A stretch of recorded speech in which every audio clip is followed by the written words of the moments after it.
Rất cảm ơn mọi người vì đã theo dõi kênh của mình. Nếu như mà bạn có ý kiến đánh giá hay là có thắc mắc gì về kênh ấy thì các bạn có thể nhắn cho mình hoặc là comment dưới phần bình luận của mỗi video để mình được biết nhé. Rất cảm ơn. This is the most badass guy I've ever seen, folks. He dares to charge in all by himself into the royal palace, demanding the king's head. Anyone who tries to stand in his way is dealt with in an instant. With just a snap of his fingers, these guys lose their heads. This silver-haired dude with the look of a street-style boy is none other than the Demon King, Demergos. Under his command are hundreds of thousands of powerful demon legions. Even the human emperor doesn't please him. If he feels like it, he'll turn them to dust in a heartbeat. Although he's the Demon King, he's a strange one, as all he wants is a normal life. However, his attendant Alex wishes for him to succeed his old man and become the ruler of the demon world. Because of this, since childhood, he has undergone ruthless training from Alex, one of the 7 Dukes of Hell. Whenever he failed a mission, this guy would teach him a lesson using physical methods. That's why even now he still bears a grudge against his attendant. But Alex is also his most loyal subordinate. So at most, he can only rough him up a bit, but he can't actually kill the guy. Helpless, Alex suggested that if he didn't want to be the Demon King, his son could take his place. There was still a princess in the castle, so he could just leave a son here and go wherever he wanted. In 20 years, Alex would train the boy to become the next Demon King. To be honest, seeing the beautiful princess before him, Demergos was quite moved. But on second thought, he had just made her old man log out a few minutes ago. If in 20 years his son decided to kill his own father to avenge his grandfather, it would be a disaster. Luckily, our main character is smart and handsome, so he managed to avoid that father-son tragedy scenario. Since he no longer wanted to be the Demon King, this time Demergos wanted to become a hero's companion. After all, who would ever think that a hero supporter is actually the Demon King? The hero fights monsters up front, while Demergos just follows behind to collect the rewards. Getting credit without doing the work would make the game too easy. He was pleased with the scenario he imagined, despite Alex's helpless pleas. Afterwards, the two found a ride to set off in search of the chosen hero. Alex was holding the reins while Demergos was leisurely lounging around, living his best life. Suddenly Alex asked why they had to travel by carriage when they could fly, which annoyed our main character greatly. What a stupid question. We have to hide our identities. Are you planning to let the whole world know we're demons? Speechless, Alex pointed towards the recently destroyed castle. So who is responsible for that battlefield over there? Is that what you call being discreet? Our main character just feigned ignorance, saying, I don't know anything, I didn't do anything. I'm going to sleep. Alex revealed more information to Demergos. Even heroes are ranked. Their strength varies depending on the bloodline flowing through their veins. The first heroes saved the world over 60,000 years ago. Since then, their descendants have continued to inherit the sacred bloodline. The purer their bloodline, the greater their power, and they receive substantial support from nobles and wealthy merchants. Conversely, those with diluted bloodlines are considered defective products, forgotten and discarded like rotten fruit. After hearing this, Demergos remarked that being a hero wasn't easy either. Not as free as a demon king like him who could do whatever he wanted. Alex was speechless and didn't want to argue. Of course, it's freedom when you dump all your work on subordinates like him and run off to have fun alone. A short while later, the carriage stopped. Alex turned to call out to the still sleepy Demergos, "My lord, we have arrived." From a high vantage point, the two looked down on a peaceful village. This was a small trading town outside the military zone, named Zurich. Demergos, still not fully awake and drooling, asked what the heroes here were like. Alex replied, there are only 2 families, one near Giron and one defective family. Demergos looked around and sighed, it seems there are no Giron families here. On the street, the noisy chatter of the townspeople caught their attention. For some reason, dragons had been frequently attacking human territories lately, and many castles had been burned to ashes by them. Demergos wondered, as he thought dragons were neutral between the demon world and humanity. Why would they attack humans without reason? But Alex didn't know either. The last time he was on the surface was 80 years ago. Perhaps something had happened during that time. Afterwards, the two stopped at a hotel in town. The owner greeted them with a smile. "Welcome to our hotel." Alex bowed politely. "We'll take the attic room. Our young master is very picky." The owner was polite on the surface but contemptuous inside. "You must be from out of town and don't know. The attic is very expensive. What are those clothes? Are they country bumpkins?" Before he could finish, Alex opened a treasure chest taken from the castle, silencing the owner. His attitude changed instantly. "Holy Executive Committee! Escort our guest to their room immediately." A young man rushed out from the storeroom, tripping as he came. "Ah, sorry, I'll shut up and quickly escort our esteemed guest." He shyly picked up his hat and bowed. "Hello." He stood up as straight as possible to introduce himself. "My name is Jake Pan. Please call me Jake. I will carry your luggage. This way, please." While carrying the luggage, Jake spoke quickly. "It's a bit noisy right now because of news about the castle. I can't believe the legendary dragon has appeared." He seemed a little worried, while Alex smiled and continued, "However, there's no need to worry. There's a Nirjarank family here that's very famous in the village." "That's good." When they arrived, Jake slowly opened the door. He smiled brightly and gestured for the guests to enter the fully furnished room. "Please come in. This is the highlight of the Golden Pavilion, our attic room." He laughed with delight as he carried the luggage. "To be honest, this is the first time I've been in charge of such distinguished guests. I don't know if it will suit you, but I'll do my best to serve you. Please call me if you need anything." Suddenly, Demiurgos spoke up. "Hey, yes?" A sinister smile played on his lips as he looked straight at Jake. "You have the blood, don't you?" Jake answered honestly without hiding anything. "Yes, that's right." "No wonder you seem different." His plan to find a hero was already coming to fruition. Demiurgos asked in a low voice. "For someone with the blood, your physical strength is quite weak. Since you work here, you must be from the declining family out of the Tahiro families in Jork. Your family must be full of impure descendants." He asked a question that confused Jake.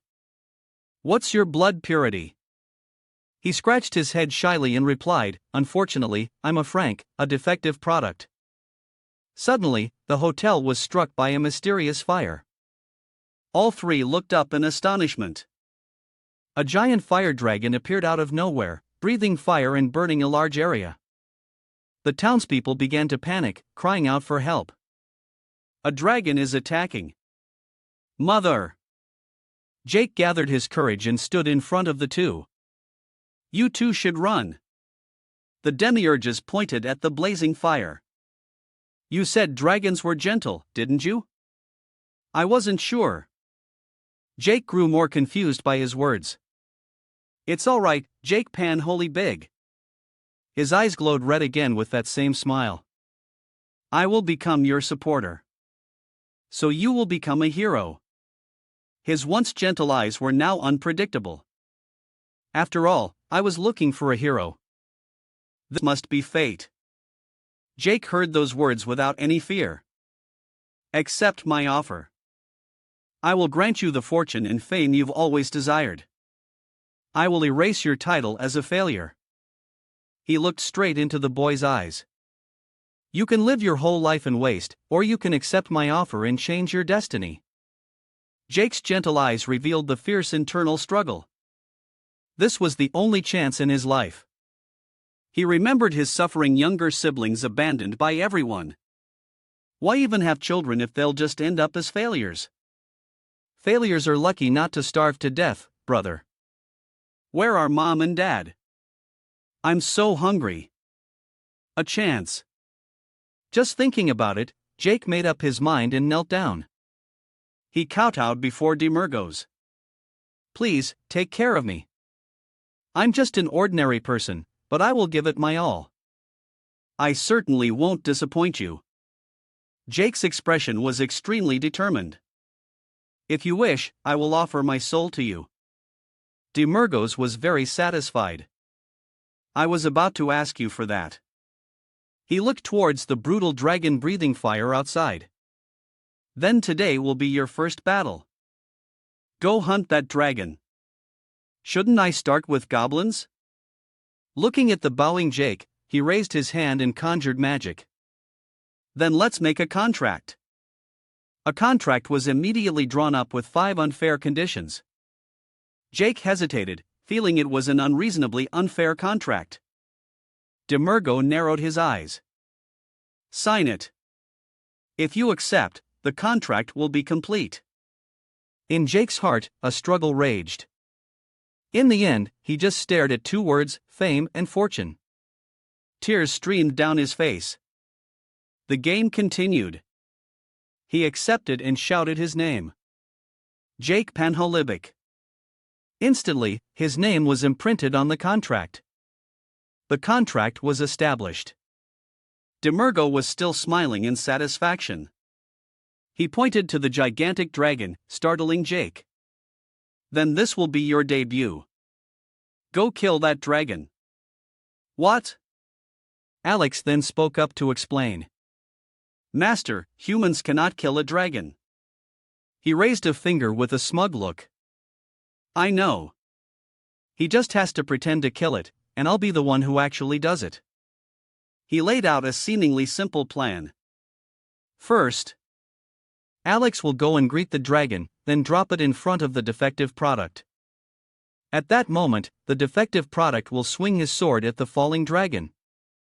Finally, everyone will cheer as Jake stands with his foot on the dragon. After he presented his plan, both of them were stunned. He, that defective product, came and killed the attacking dragon. Alex calmly pointed out the flaws in the plan. But people will be suspicious if an F rank like Jake suddenly kills a dragon. Besides, won't an E rank hero's partner make you too conspicuous to live peacefully? Demergo said nothing, just turning to Jake with a look of contempt. Why are you suddenly looking at me like that? Jake asked awkwardly. Without hesitation, Demergo ripped off Jake's outer clothes. He then grabbed a large nearby pot. He put it on Jake's head and used a laser to cut eye holes in it, turning it into a mask to hide his face. As a result, Jake's appearance was utterly ridiculous. With his underwear as a highlight, a pot for a mask, and a uniform for a cape. Ta-da! The masked hero has appeared. Demergos proudly declared, a hero must wear a cape and hide his face. Now no one will notice. Isn't the appearance of a mysterious hero just perfect? Alex followed Demergos' plan and started climbing the wall. Alright then, I'll go get the dragon, he said, then cheerfully turned to call the still embarrassed Jake. Let's go. Jake blushed, stopped in his tracks, and asked again, are we really going out like this to fight a dragon? Demergos looked around, feeling something was still missing. Just then, he spotted a broom handle nearby. Without hesitation, he threw it to Jake. Here, a sword, Demergos said. Jake reached out to catch it, but his whole body trembled in disbelief at his own ridiculous appearance. Demergos' expression turned serious. Just stand still and hold that broom, even when the dragon is right in front of you. After that, I will give you more fame and fortune than you can ever use. Jake was sweating bullets, but his eyes were incredibly determined. He had a strange feeling, as if everything was happening beyond his comprehension. A moment later, an invisible power surged through his mind, making him clench his fist as if he could destroy anything in his path. Every cell in Jake's body seemed to boil with intensity as an extreme desire awakened. Strands of light flashed within his red blood cells, as if the heroic instinct that had always been dormant in his blood had awakened. The one standing before Jake was a demon king with a demonic smile, yet he felt no fear. For some reason, Jake's eyes suddenly lit up, and he burst into laughter. Seeing your eyes gives me courage. It feels like I can really do this. Fame and fortune, Jake told himself. Demergos was equally decisive, pointing like a war god and commanding, "Go, my attendant." Yes. Outside, the fire dragon was rampaging, causing the people to suffer and cry out for help from some saint. "Help me!"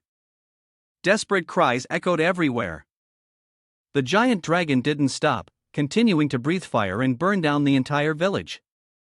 Almost the whole village was engulfed in a sea of flames. The sky was stained red with blood. Fire, which continued to spread. The dragon spread its wings and flew everywhere, breathing fire from above.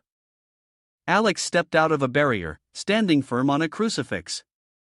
His eyes followed the fire dragon as it rained fire down on the village. Though he didn't want to get involved, he was forced to act.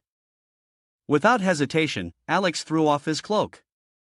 Dozens of thorny arms sprouted from his back. With a terrifying calm, he held onto his hat and charged straight at the dragon. In the blink of an eye, Alex reached it and sat firmly on its back. His gentle expression vanished, replaced by fierce determination. Alex's thorny arms rose high and then plunged straight down, piercing through the dragon's hard scales. They went deep inside, gradually approaching its heart. The magical arms wrapped tightly around the dragon's heart. But the dragon seemed completely unfazed. "I have your heart. You should not resist my commands. I will ask you this first, why are you here? Didn't dragons and humans have a pact?" Alex's calm composure was shattered. A strange purple substance began to appear on the dragon's body, confusing even Alex. "What is this? This dragon is definitely not normal," he muttered. The dragon began to make strange sounds in a language Alex had never heard before. His expression grew more serious than ever. "How does a dragon like you know that filthy language? What are you, really? Something's not right here." In the sky, flames swirled violently as the dragon began to struggle, flying erratically. On the ground, Jake stood and watched patiently. He gripped the broom, his face dazed as if he couldn't believe his eyes. Suddenly, whispers came from behind him. "What's that?" Two children peeked out from their house, looking at Jake. "Who is that? Why isn't he hiding?" More and more eyes turned to Jake, making him sweat profusely. Is he going to fight the dragon alone? Is he a hero? The whispers made Jake uncomfortable. He covered his ears, trying to block them out. Isn't his getup a bit perverted? Or is he just a pervert? Shame and fear mixed in Jake's heart. Demergos sat on a large barrel and started cheering, "Go! Go! Masked hero! Go! Go for it! Save our York!" Demi's shouts prompted everyone around to start cheering along. Masked hero! A hero has come! Jake heard those words and gripped the broom tighter. Despite his shame and fear, he stood his ground. This was a once-in-a-lifetime opportunity he couldn't miss. That thought echoed in Jake's mind again, fame and fortune. In the sky, the dragon thrashed wildly, its tail whipping violently as it plunged downward. Its roar echoed through the air as if it was losing control in the fiercely burning sea of flames. Alex was starting to feel exhausted. Controlling the dragon seemed impossible in this situation. All of Alex's remaining arms rose up once more. This time, hundreds of thorny arms clung to the dragon's body, piercing its flesh. He decided to use a high-level technique to finish it, 100 demon hands. Hundreds of thorny arms tore at the dragon, latching onto its body, even hooking into its eyes like a prison. Even so, the dragon continued to struggle and breathe fire. Alex lowered his head, his expression grim, realizing this was his final move. His thorny arms pierced deep into its body, striking straight into its heart. The dragon shrieked in pain in its own sea of flames. Suddenly, Alex stopped, sensing something was wrong. Purple fungi from the dragon's body spread to his hands, and more eyes suddenly appeared on it. Alex was bewildered as the dragon spoke, "Get ready." In its final agony, it uttered a mysterious sentence, "You will surely see the one you thought was dead. He has returned. He has returned." Its eyes suddenly turned a lifeless gray. The purple fungus suddenly shot up, latching onto Alex's face. His eyes sensed something even though the cells covered most of his face. "So that's it," Alex muttered. Demergo sat below, watching Alex struggle with the dragon, and let out a sigh. "What are you doing, Alex? Hurry up, the audience is waiting." He yawned and picked his nose, taunting. "Are you trying to give birth to a dragon? Why is it taking you so long to kill just one?" The dragon groaned, its roar sounding as if its body had been completely taken over by the purple fungus. Its eyes became lifeless. A cold gray. Alex's thorny arms still clung tenaciously to its body. The sky seemed to turn into a sea of fire as the dragon plummeted down. He pointed towards the dragon and Jake followed his gaze. "Get ready, it's coming." Jake gripped the broom tightly, trying to stand firm, his hand clenched and ready to swing. The dragon, still trying to breathe fire, was falling. Jake was terrified but had calmed down. Though sweating profusely, Jake remained resolute. "I don't want to die." Hearing this, Demiurgos gave a sinister smile that confused Jake. Demiurgos' expression was more confident than ever. "I give you my word, no matter what happens, I won't let you die." Jake's eyes blazed with power. The red cells in his body also flashed with an intense light. His hands tightened on the broom, his heart filled with determination. "I can do this." Jake took an attack stance. The broom in his hand swinging up in the first form of the moonlight style. Meanwhile, high above, Alex was struggling with the fungus clinging to his face. Furious at being unable to control it, he roared, using the power of his eyes to destroy the cellular covering. But Alex's arms were out of control. Eyes suddenly appeared in his palms, which then turned into purple fungi. Those fungi took over his arms and turned to attack their own master.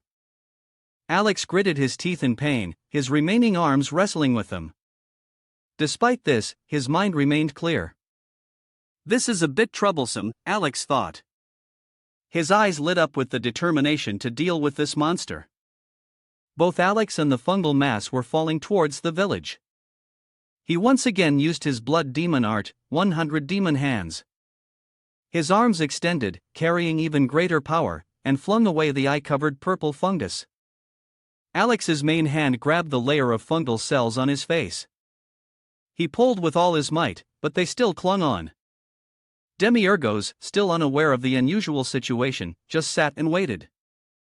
Alex roared in pain, but refused to submit to this nuisance. The dragon continued to fall, getting closer and closer to the ground. The people in the houses shouted warnings to Jake. "The dragon's attacking, everyone run!" Jake's hands trembled as he faced the dragon. The people's screams echoed down the hallway. "Quick, Mom!"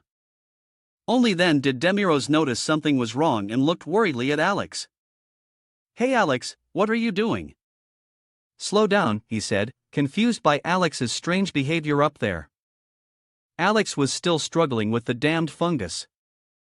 As for Jake, he was ready to face the dragon. Motivation filled his hands and a strong will flooded his mind. "No matter what happens, I will stand my ground," Jake told himself. He remembered that sunset afternoon when his father taught him with an old sword. "Moonlight," his father said with a gentle smile, "the sword style is our clan's secret art. Learn it in case the Demon King's army invades the world." Jake sadly turned to his father. "The kids in the village say I can't become a demon slayer. That our family can't. But that's not true, is it, Dad?" His father replied gently, "People can say whatever they want. But our holy big clan carries the sacred blood of heroes. I'm sure you will become a demon-slaying hero." Though gravely ill, the father still tried to pass on his belief to his son. "Keep practicing hard, my son." Jake smiled brightly under the sunlight. Yes, father. Now, Jake was facing a terrible danger. He gritted his teeth, determined to swing the broom with all his might, emitting a strange light. Moonlight, first form. Just then, Alex managed to tear off the layer of cells clinging to his face. Demergos was also ready. He used his eye's destructive power to control the target. From the village below, a beam of light flashed, shooting straight towards the dragon. Seizing the opportunity, Jake unleashed a powerful slash, backed by his iron will. His broom struck the dragon's body, causing a part of it to explode. As the dragon fell, everything around was destroyed. Walls crumbled under its immense weight. Jake shut his eyes tight after the finishing blow. He slowly opened them and looked around, surprised to find himself still alive.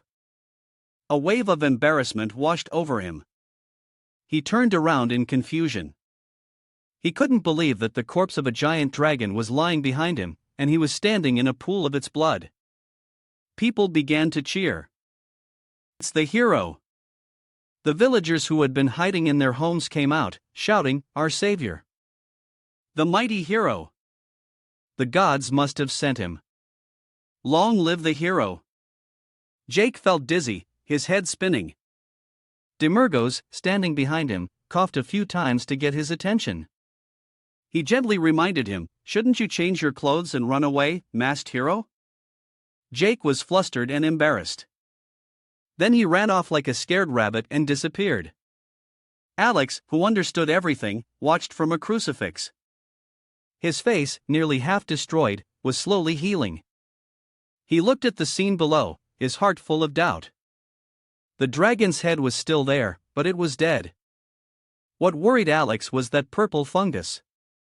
The dragon's corpse was being consumed by its own flames. The one who was thought to be dead has returned. The next morning, the sky was clear and cool. Demergos had just woken up, stretching to enjoy the fresh air. Slept well, he thought. Alex placed a cup of coffee on the table and asked gently, "Are you awake? Please have some coffee." Demergos froze in surprise, which made Alex laugh. "They say humans start their mornings with a cup of coffee," Alex said. Demiurgos let out a sound of surprise. Just then, someone rushed in to report, "Sir Pasha, there's a problem." The name Sir Pasha made Demiurgos turn in surprise. Jake's face was full of excitement. "The whole village is looking for the masked hero. They say he should be made the village's hero." Demiurgos looked at the disheveled Jake and couldn't help but ask, "What happened to your clothes?" Jake scratched his head and explained with an awkward smile, "The village was devastated after yesterday's disaster, so I was helping the townspeople clean up. The pay for manual labor is pretty good." Demiurgos gently brought the coffee cup to his lips and said calmly, "It's fine. Everything is going according to my plan." The sunlight from outside shone in, making him squint one eye in discomfort. Looking towards the sun, Demiurgos couldn't help but exclaim, "Waking up under the sun, drinking fragrant coffee. Mornings in the mortal world are pretty great, aren't they?" The room he was in ruins from the dragon's attack the previous night. Alex maintained his respectful demeanor. "The coffee is made from the dragon's tongue and left liver. I'm glad it suits your taste." Outside, people were carrying things from the rubble, urging each other on. "Hurry up! Can someone help over here? Oh no, my house. Mom, where are you?" Some were trying to recover after last night's incident. "Why is this so heavy? Stop complaining and move faster if you don't want to work all night. Just a little more." A woman brought bread, saying, "Eat this, and then we can continue working." "Thanks." Another person loaded stones into a basket, urging, "Make way. Let's go." An older man put down a stone and encouraged Jake. "Jake, hurry up. There's still a whole pile." Jake, carrying a heavy stone on his shoulder, replied cheerfully, "Yes, thank you." Demergos watched the bustling townspeople and couldn't help but remark, "Are they really staying in this ruined village?" He rested his chin on his hand and said to Alex that failure is working hard. Alex, standing beside him, didn't object. Yes. Then Alex told Demergos what he had learned. I spoke with him yesterday. Since he was a child, Jake had done all sorts of jobs due to his family's poverty. Laundry, cleaning, plumbing, grave digging, there wasn't much he hadn't done. He even worked at a tavern once. This made Demergos fall into deep thought. After a moment of silence, Demergos suddenly spoke. Then it's decided. Alex, not understanding, turned to look at him. Demergos said lazily, we've found our hero. Moving around is a pain, so let's just start from this village. This place is small and bland, but I've grown to like it. He cheerfully declared, this will be my starting point. Alex suddenly stopped, his face full of surprise at an unexpected sight. It turned out Demergos had stood up and was walking and singing happily. Shall we go? Demergos said, let Jake handle the rest. Alex, his mind full of questions, asked, go where? Joy and happiness were clearly visible on Demergos' face. To sell the dragon hide, of course. Isn't dragon hide very expensive since it's used to make equipment? Our goal is to be in the top 2%. Look, Alex said, pointing to the sky. Last night, the Hero Bureau took everything. This made Demergo roar in anger. What? Alex quickly explained, because dragon corpses are too heavy for ordinary people to carry. Then why did we kill it? Demergo trembled, pointing forward. Let's go. Alex trembled as well. Yes. Where are we going now? Demergo's eyes were filled with killing intent, his voice sounding like it came from hell. To slaughter the guys at the Hero Bureau. Alex quickly stopped him. Wait, Master. Trembling inside, Alex thought, oh no, the Hero Bureau is the headquarters for all heroes. No matter how strong my lord is, fighting them alone, and if they find out the Demon King isn't in the demon world, we're done for. Alex forced a smile. Master, you said you would fight alongside the heroes. So what? Alex quickly explained, in the human world, you have to register with the Hero Bureau to be a hero. If the Hero Bureau disappears, who will recognize Jake as a hero? Hearing that, Demergos froze, momentarily speechless. Then he turned around, hand on his chin. Really? Behind him, Alex, sweating bullets, thought, did I just prevent the demon race from being exterminated? After some thought, Demergos suddenly had an idea. Then let's go there. Alex exclaimed in surprise again. Demergos revealed a demonic face with a long tongue. I'll make up for our losses in the neighboring country. Alex couldn't believe his ears. I thought you were going to be the original Demergos. We'll set off tomorrow. Where can we go back underground? At that moment, in a field of flowers, Alex's voice echoed, Lord Demergos. Seeing no response, Alex called again, Lord Demergos. Still getting no reply, Alex shouted in frustration, Lord Demergos. He was not to be outdone, bristling back, what? Alex asked irritably, you've toured the mortal world long enough. Why don't we go back to the demon world? The entire demon world is waiting for your return. Your destiny arrives in 20 years. We don't have time to waste. You must quickly learn the Demon King arts to become the master of the world. Demergos laid down on a pile of straw with a very annoyed expression. That's none of your business. Do I have to do whatever you people want? Alex replied, that's inevitable. After the 165 demon kings before you, both the demon world and humanity accepted as common sense.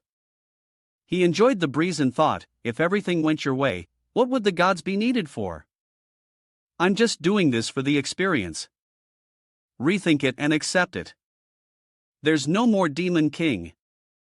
Hearing this, Alex quickly turned back and offered a suggestion, then please get married. At least you must produce the 666th Demon King. Anyone will do. Demergos immediately reacted, huh? Anyone will do? How dare you say that to me? You truly are a demon. Get lost. Alex didn't give up and replied, well, unless you give us a successor, I'm not leaving. Demergos didn't argue, just closed his eyes and smiled comfortably, fine. You can stay here and be my attendant forever. Alex didn't give up, bringing up the old issue again. How about I find you a wife? A woman who suits you? Demergos snapped, if you mention marriage one more time, I'll destroy the demon world myself. Knowing he couldn't persuade him, Alex fell silent and focused on driving. Suddenly Demergos spoke up, but is that possible? This confused Alex. What are you talking about? Demergos' face turned red as he shyly mentioned the princess from before. Alex, not remembering, asked, which princess? Demergos' face turned even redder and he deliberately looked away, struggling to speak. You know, her. Alex was clearly bewildered. Her? Strange. Seeing Alex's continued confusion, Demergos lost his patience, flailing his arms and roaring, I'm asking if humans can have children with demons.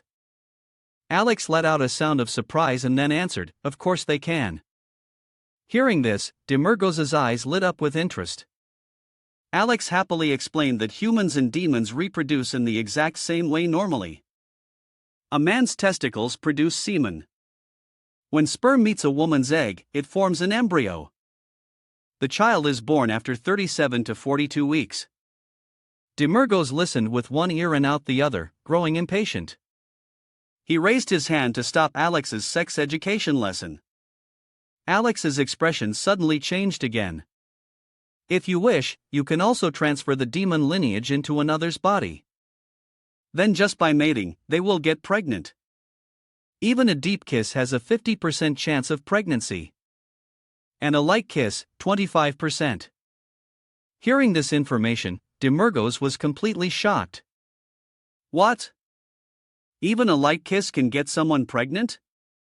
Alex continued, holding up a finger with a grin. Just holding hands can get someone pregnant. Demergos' whole body instinctively let out a cold sweat, making him wonder in confusion. What's wrong with this body? The demon lineage, I almost got into trouble. It feels like this body was born to continue the bloodline, damn it. The purpose of this body is clear, killing and producing offspring. The more I know, the more I hate it. Alex looks seriously at his master behind him. This body is blessed. You are the hope of and savior of our demon world. This perfect body was a gift to you from the gods. But Demergos disagreed, retorting, bless my foot. I'm just one of the demons born every 100 years. Demergos looked up at the sky and exclaimed, I don't like this feeling of being expected to do things. What about my opinion? Suddenly, a cry interrupted them, making both Alex and Demergos look in that direction. A girl was running towards them with a group of people chasing her from behind. The group behind looked extremely fierce, riding on horses and smiling sinisterly. Hurry up! Catch her! The girl was exhausted, tears streaming down her face, trying to cry for help. Help me! I'm being chased by bandits. Seeing this, Alex suggested to Demergos, a beautiful young lady is in danger. We must help. Demergos was skeptical, retorting, why? You never know. It might be a good thing. You don't find it suspicious? Alex was confused. What's wrong? Demergos analyzed nonchalantly, she suddenly runs towards us asking for help. Damsel in distress is the most classic trope in fantasy. What's the problem? Demergos continued with his observations. There's nowhere to stay around here. So, where did they come from? Even if they came from the forest, it's very far from here.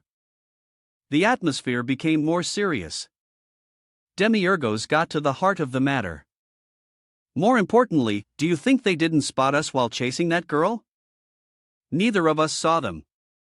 Demiurgo squinted at Alex suspiciously. You set this up, didn't you? Using that girl to force me to produce an heir. Alex turned back, smiling contemptuously. What kind of person do you take me for? I am Alex, the greatest strategist of the demon world. I would never come up with something so terrible. The pursued girl had just reached their carriage, startling Demiurgos for a moment. She gripped the side of the carriage, staring at Demiurgos with a tear-streaked face.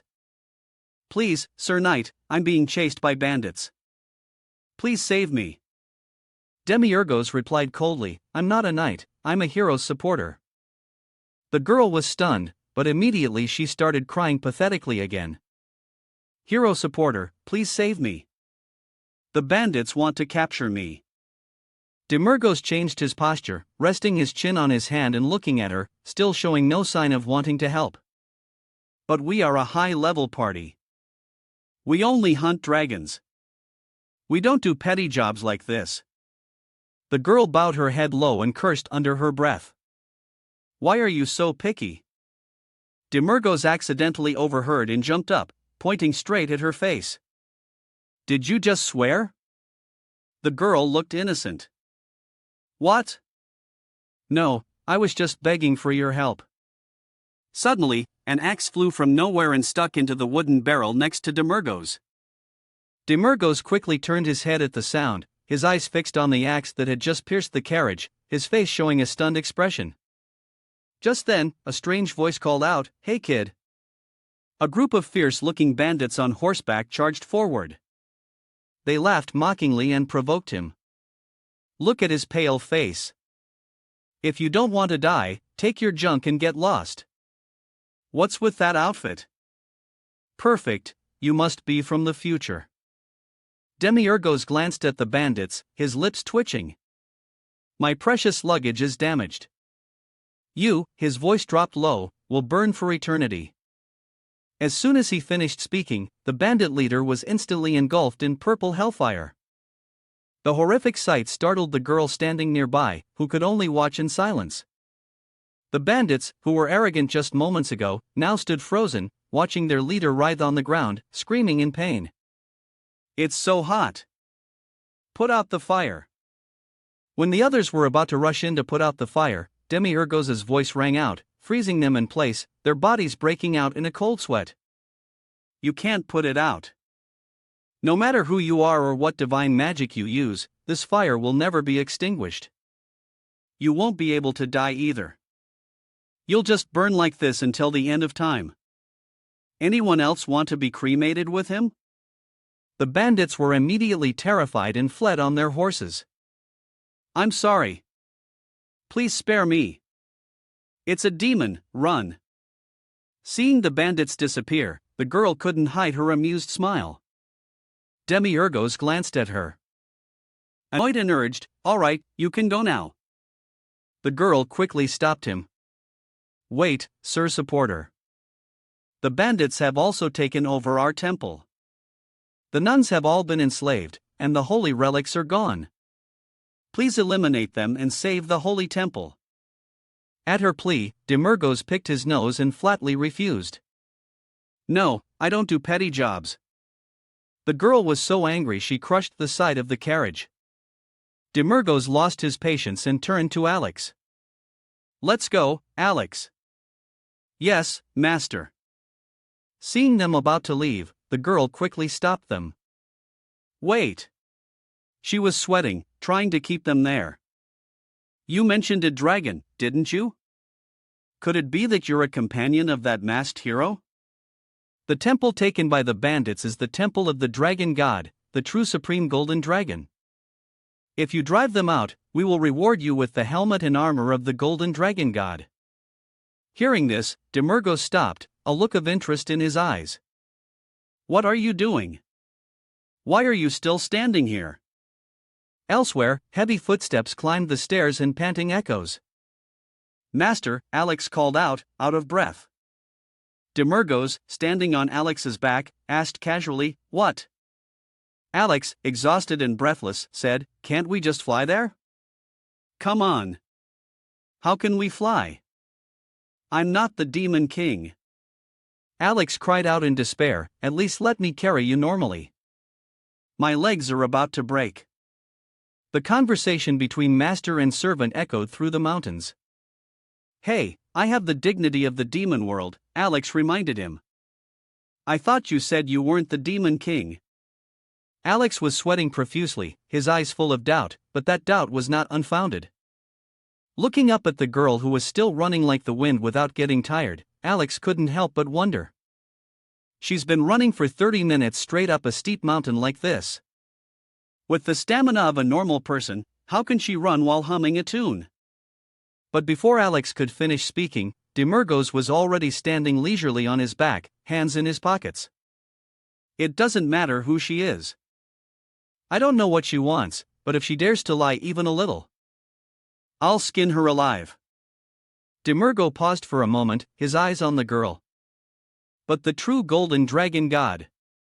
Do dragons worship gods too? Alex frowned, his breath ragged. No, but it's similar. Just like you are worshipped in the demon world. The true golden dragon is the dragon god who stands above all other dragons. We, the dragon nobility, and the human race, all living beings in this world have only one god, the creator god who gave birth to this world. Hearing this, Demergo just looked up without saying anything. The sun shone brightly overhead. A moment later, Demergo remarked, then the gods must really favor humans. Ha! Demons and dragons are just supporting characters. Alex immediately denied it. Don't doubt the gods. The gods are the only truth, perfect love. If we conquer Hudson, the place where the gods' light shines, we too will be favored. Demergo didn't say anything more. His eyes seemingly lost in thought for a moment before concluding, what a strange way to show love. But Alex continued his task without faltering. Upon reaching the mountain top, Alex exclaimed, "We're here!" and then completely collapsed. Demergos casually stepped on his head and said disdainfully, "You're so weak," the pitiful Alex. Trampled underfoot, could only let out a muffled cry. Then, Demergos's gaze shifted forward. A majestic ancient temple came into view. Demergos calmly walked in, tossing a comment back at Alex, who was still on the ground, "You still have to carry me on the way down." The two pushed open the stone doors and called out, "Priestess." Demergos's eyes looked inside with excitement. Where are the bandits with the true golden dragon's helmet and armor? Come on out, master. Be careful. Something's not right. Just as Alex predicted, the stone door behind them suddenly slammed shut with a loud bang. Everything went dark. Then, a pair of glowing red eyes appeared. The powerful blonde girl stared down at the two of them. It's been a tough journey.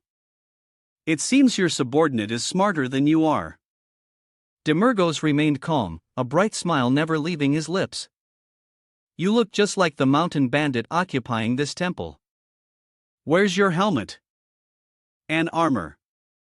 The girl floated high above, her eyes following the two below. How dare you be so insolent? Haven't you realized your situation yet? Kneel. The one standing before you is the dragon god, ruler of the dragon race, mother of all dragons. The one and only golden dragon, the true golden dragon. Hearing this, Demergos' expression changed from calm to astonished, his eyes wide and mouth agape. Alex standing behind him was no less shocked, exclaiming, "The dragon god, the true golden dragon? My lord, we're in big trouble." The dragon god laughed loudly, her voice full of amusement. Are you surprised because this is beyond your pathetic expectations, you foolish mortals? Her eyes sparkled with excitement. If you're scared, then beg me. I'm not a petty person. Demergo rubbed his chin, a thoughtful look on his face. A dragon god, huh? Interesting. Seeing his expression, she became even more smug. So you finally understood. To atone for your mistake, I command you. Before she could finish, Demergo interrupted with a look of contempt. What's all that jumping around? Ruler of dragons or mother of dragons? I mean, I'd like to have some cool titles like that too. He turned to Alex, grinning. Every time I introduce myself, I feel like something's missing. Lord of Darkness, top the percent of extraordinary men. What do you think, Alex?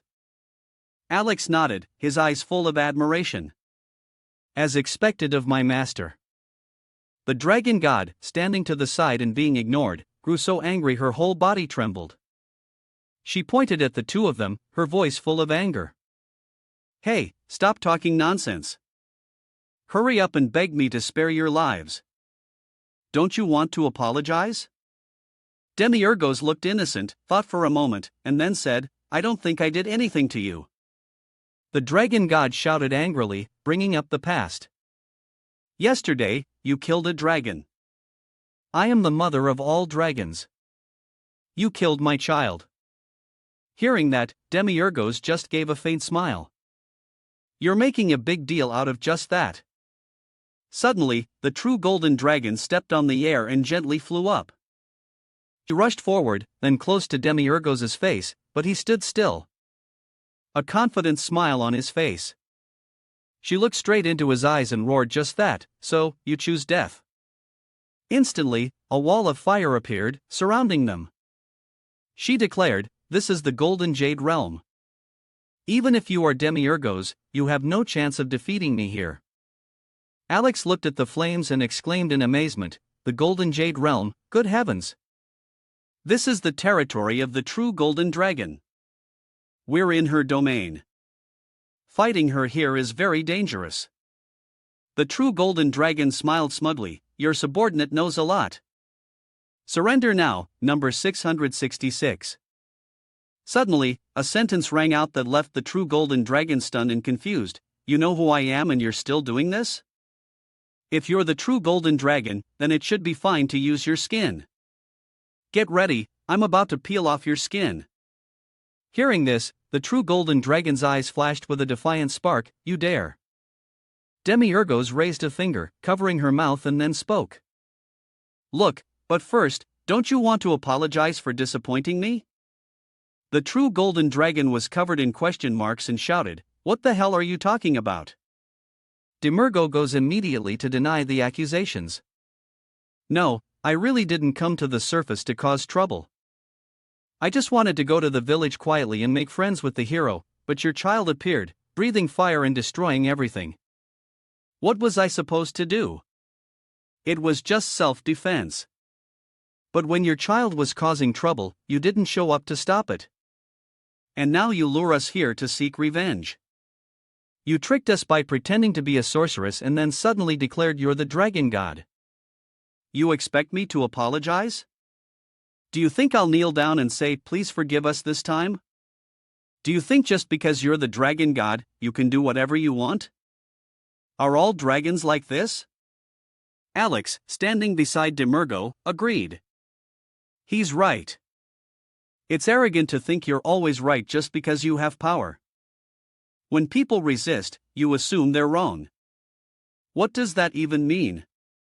Besides, it was the dragon race that forgot the peace treaty with humans and violated it first. This is when you should be asking for forgiveness. Demiurgos sighed and looked straight at her. All right, as the dragon god, are you going to apologize to the people of Rosy Village for the sins your child committed? Her attitude made Demiurgos lose the will to speak. Look at that, like mother, like son. Alex continued to question her. You're not their biological mother, but is this how you evade responsibility? You don't want to take responsibility and just blame us. The true Golden Dragon being questioned, yelled in frustration, hate. Give any shame? Just because some kids are bad doesn't mean their parents are the problem. Don't you know that? You see, people who know nothing about their children, who don't care about them, but when their child causes trouble, they say, he's a good kid at home. It's because of people like that other parents get blamed. This isn't an issue that can be ignored.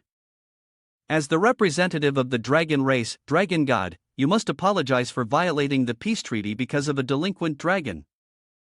You must take responsibility. And resign, right? Demiurgos and Alex went back and forth, making the true golden dragon's ears turn red with anger. She scratched her head, stammering, "It's not that serious, is it? Why do I feel like I did something wrong?" Demiurgos took this opportunity to turn and leave. "That's right, you did wrong. So, can you let us out of here now?" "Wait a minute," the true golden dragon offered. "Since you've come all this way, could you listen to a request of mine?" Demiurgos looked at her calmly. "A request? You apologize first." Hearing this, the true golden dragon was so angry she was speechless. Demiurgos immediately turned away, saying coldly, "If you don't want to, then forget it. An apology won't cost you anything."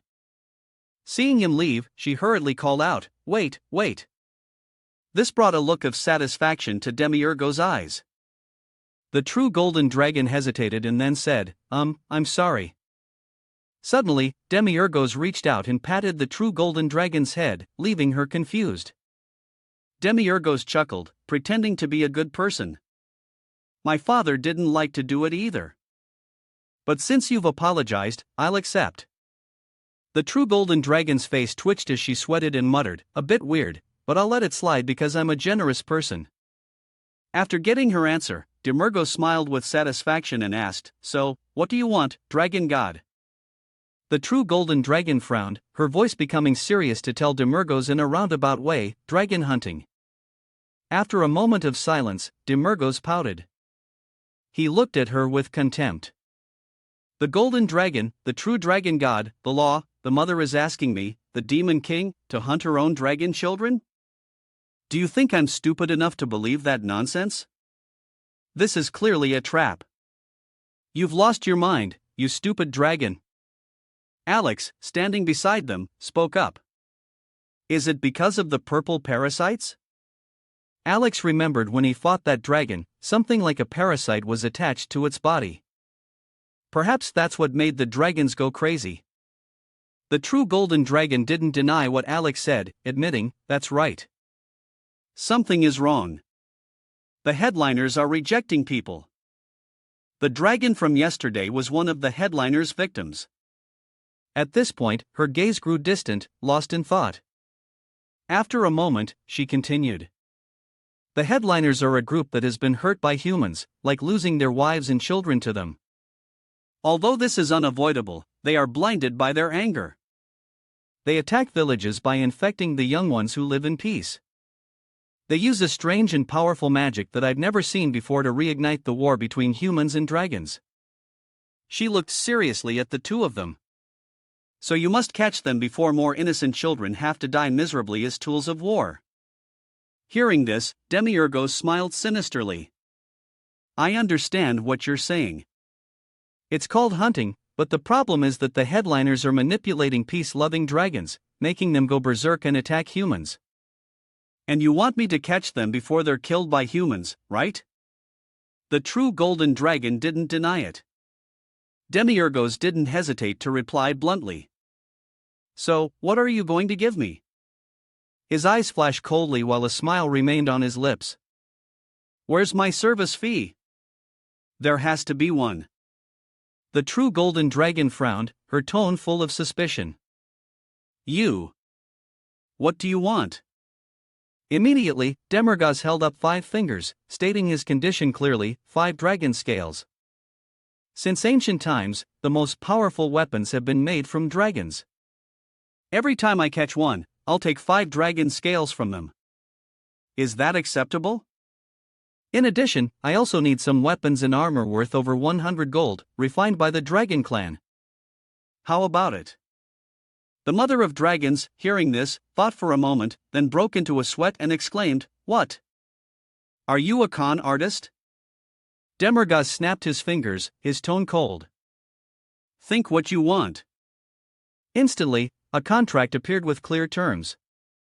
Demiurgos would accept the job of capturing and punishing the dragons that cause trouble for human cities and castles, then bring them to the golden dragon.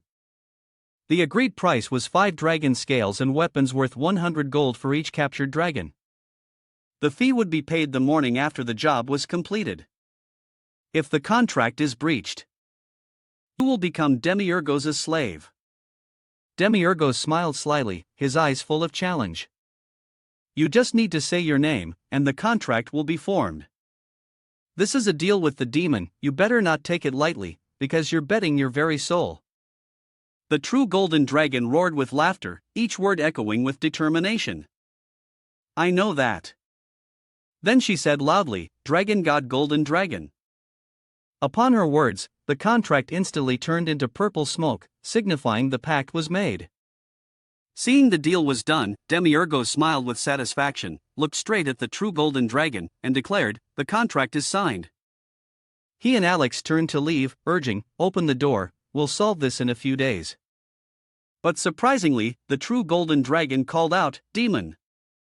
Demiurgos stopped and turned back, waiting for her to continue. The true golden dragon looked at him, her eyes pleading, please, capture them alive. Don't cause any more death. Demiurgos looked at her, a bright smile on his lips, and replied formally, yes, ma'am. A moment later. He was outside. Alex followed behind and asked with a puzzled look, things didn't go as planned, did they? That's right, Demiurgos replied. Suddenly he startled, remembering something. Ah, that's right. He quickly turned back, ran towards the temple and called out, Dragon God. But by this time, the temple door had already closed, leaving Demiurgos standing there stunned. In truth, Demiurgos roared in frustration, she still hasn't given me the true golden dragon helmet. Alex broke into a sweat and reminded him, we're not dragons. So we can't go back to the golden jade realm anymore. That dragon tricked me again. Demiurgos' roar echoed through the mountains. One day, I will definitely peel that face off you. In an abandoned castle, a loud shout echoed, an arms dealer. Demiurgos smiled shyly, clasping his hands together and admitting, that's right. Alex looked at him and asked with a confused expression, while Jake, standing beside them, didn't understand what they were talking about. Alex couldn't contain his emotions. Grabbed Demiurgos and yelling, why are you selling weapons again? You abandoned all of us and came to the human world just to sell us a few weapons? Demiurgos was not to be outdone, immediately retorting, hey, when humans hunt dragons and make weapons, don't you feel anything? This is business. You brainless idiot. Monopolizing dragon scales is the weapon the true golden dragon has given me. Oh my, how much will I earn from this? I knew it. No, actually, I'm already in the top 2%. She said if I just catch dragons, she'll give me a pile of weapons. Isn't that basically free stuff? The more he talked, Demiurgos became so excited he started drooling. Every 100 years, war breaks out. Selling weapons is the most profitable business. It will never fail, right, Jake? Hearing this, could only scratch his head and think to himself, catching dragons is free stuff? Demiurgos turned back and asked Alex, besides, you idiot, you still don't know who I am? A calculating glint appeared in Demiurgos' eyes, and a sinister smile formed. Selling weapons is just the capital for my real plan. I'm not planning to be a merchant for the rest of my life. Have you forgotten? One person watches from the shadows while another holds all the weapons in the world. Hearing these words, Alex became excited, looking at Demiurgos with unrestrained praise. Just as I thought. So that's how it is. You haven't forgotten about hell. Then Demiurgos immediately gave an order. Then quickly take that failure and find a useful shop for us. Get going on it. Alex didn't hesitate, quickly grabbing Jake and happily taking him away. Alex and Jake jumped down, disappearing from the castle. Demiurgos stood there watching them, now revealing his true thoughts. Why do I have to keep dealing? The ultimate goal, of course, is to build a building, to be the landlord of the best building in this fantasy world. I'm glad you're an idiot, Alex. A little later, Demiurgos was lying comfortably on a bed. He swung his legs, smiling silently as if contemplating something. Outside, the sun had reached its peak, casting bright rays down on the earth. Demiurgos still lay there quietly looking up at the sky with a gentle smile. He recalled his first meeting with Jake. "I'm sorry, my rank is only F rank. I'm just a failure." Then the image of them fighting that dragon. It was all like a slow-motion film in Demergoz's memory. Next, he remembered the golden dragon looking at him and pleading, "You must capture them alive to avoid further bloodshed." Remembering these things, Demergoz smiled silently, his eyes half closed. The bright sun shone on the top of the old, dilapidated building. Demergoz remarked, "Now I've created a stable source of income and saved that foolish hero, so that's settled. I can just sit still and become rich. But what is this empty feeling? Blood and slaughter. If I killed everyone in this town, would I feel better?" In Demergoz's mind, Jake's image changed. Suddenly, a deep, murky voice whispered in his ear, "Annihilate them all." The surrounding space was enveloped in a cold aura, making Demergoz look in one direction with confusion. The voice spoke again, "Destroy this world." In Demiurgo's mind, the image of the old demon army appeared clearly. Enslave humanity, turn the human world into hell. Only then will you end the cycle of rebirth and death underground, where the sun no longer shines after every 100 years. Demiurgo stood there emotionlessly staring into space. Then he closed his eyes and said coldly, "Be silent and disappear." Evening fell, the red sunset covering the sky. A footstep stopped and a voice said, "Here it is, a new weapon shop."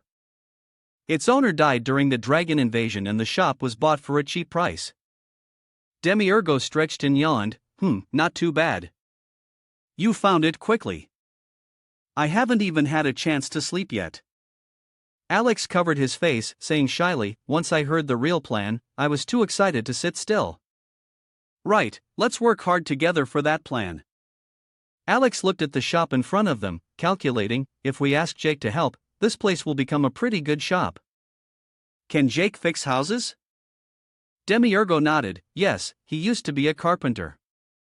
Alex continued, "Really, so skilled at such a young age. He's truly remarkable. But isn't bloodline rank something passed down from generation to generation?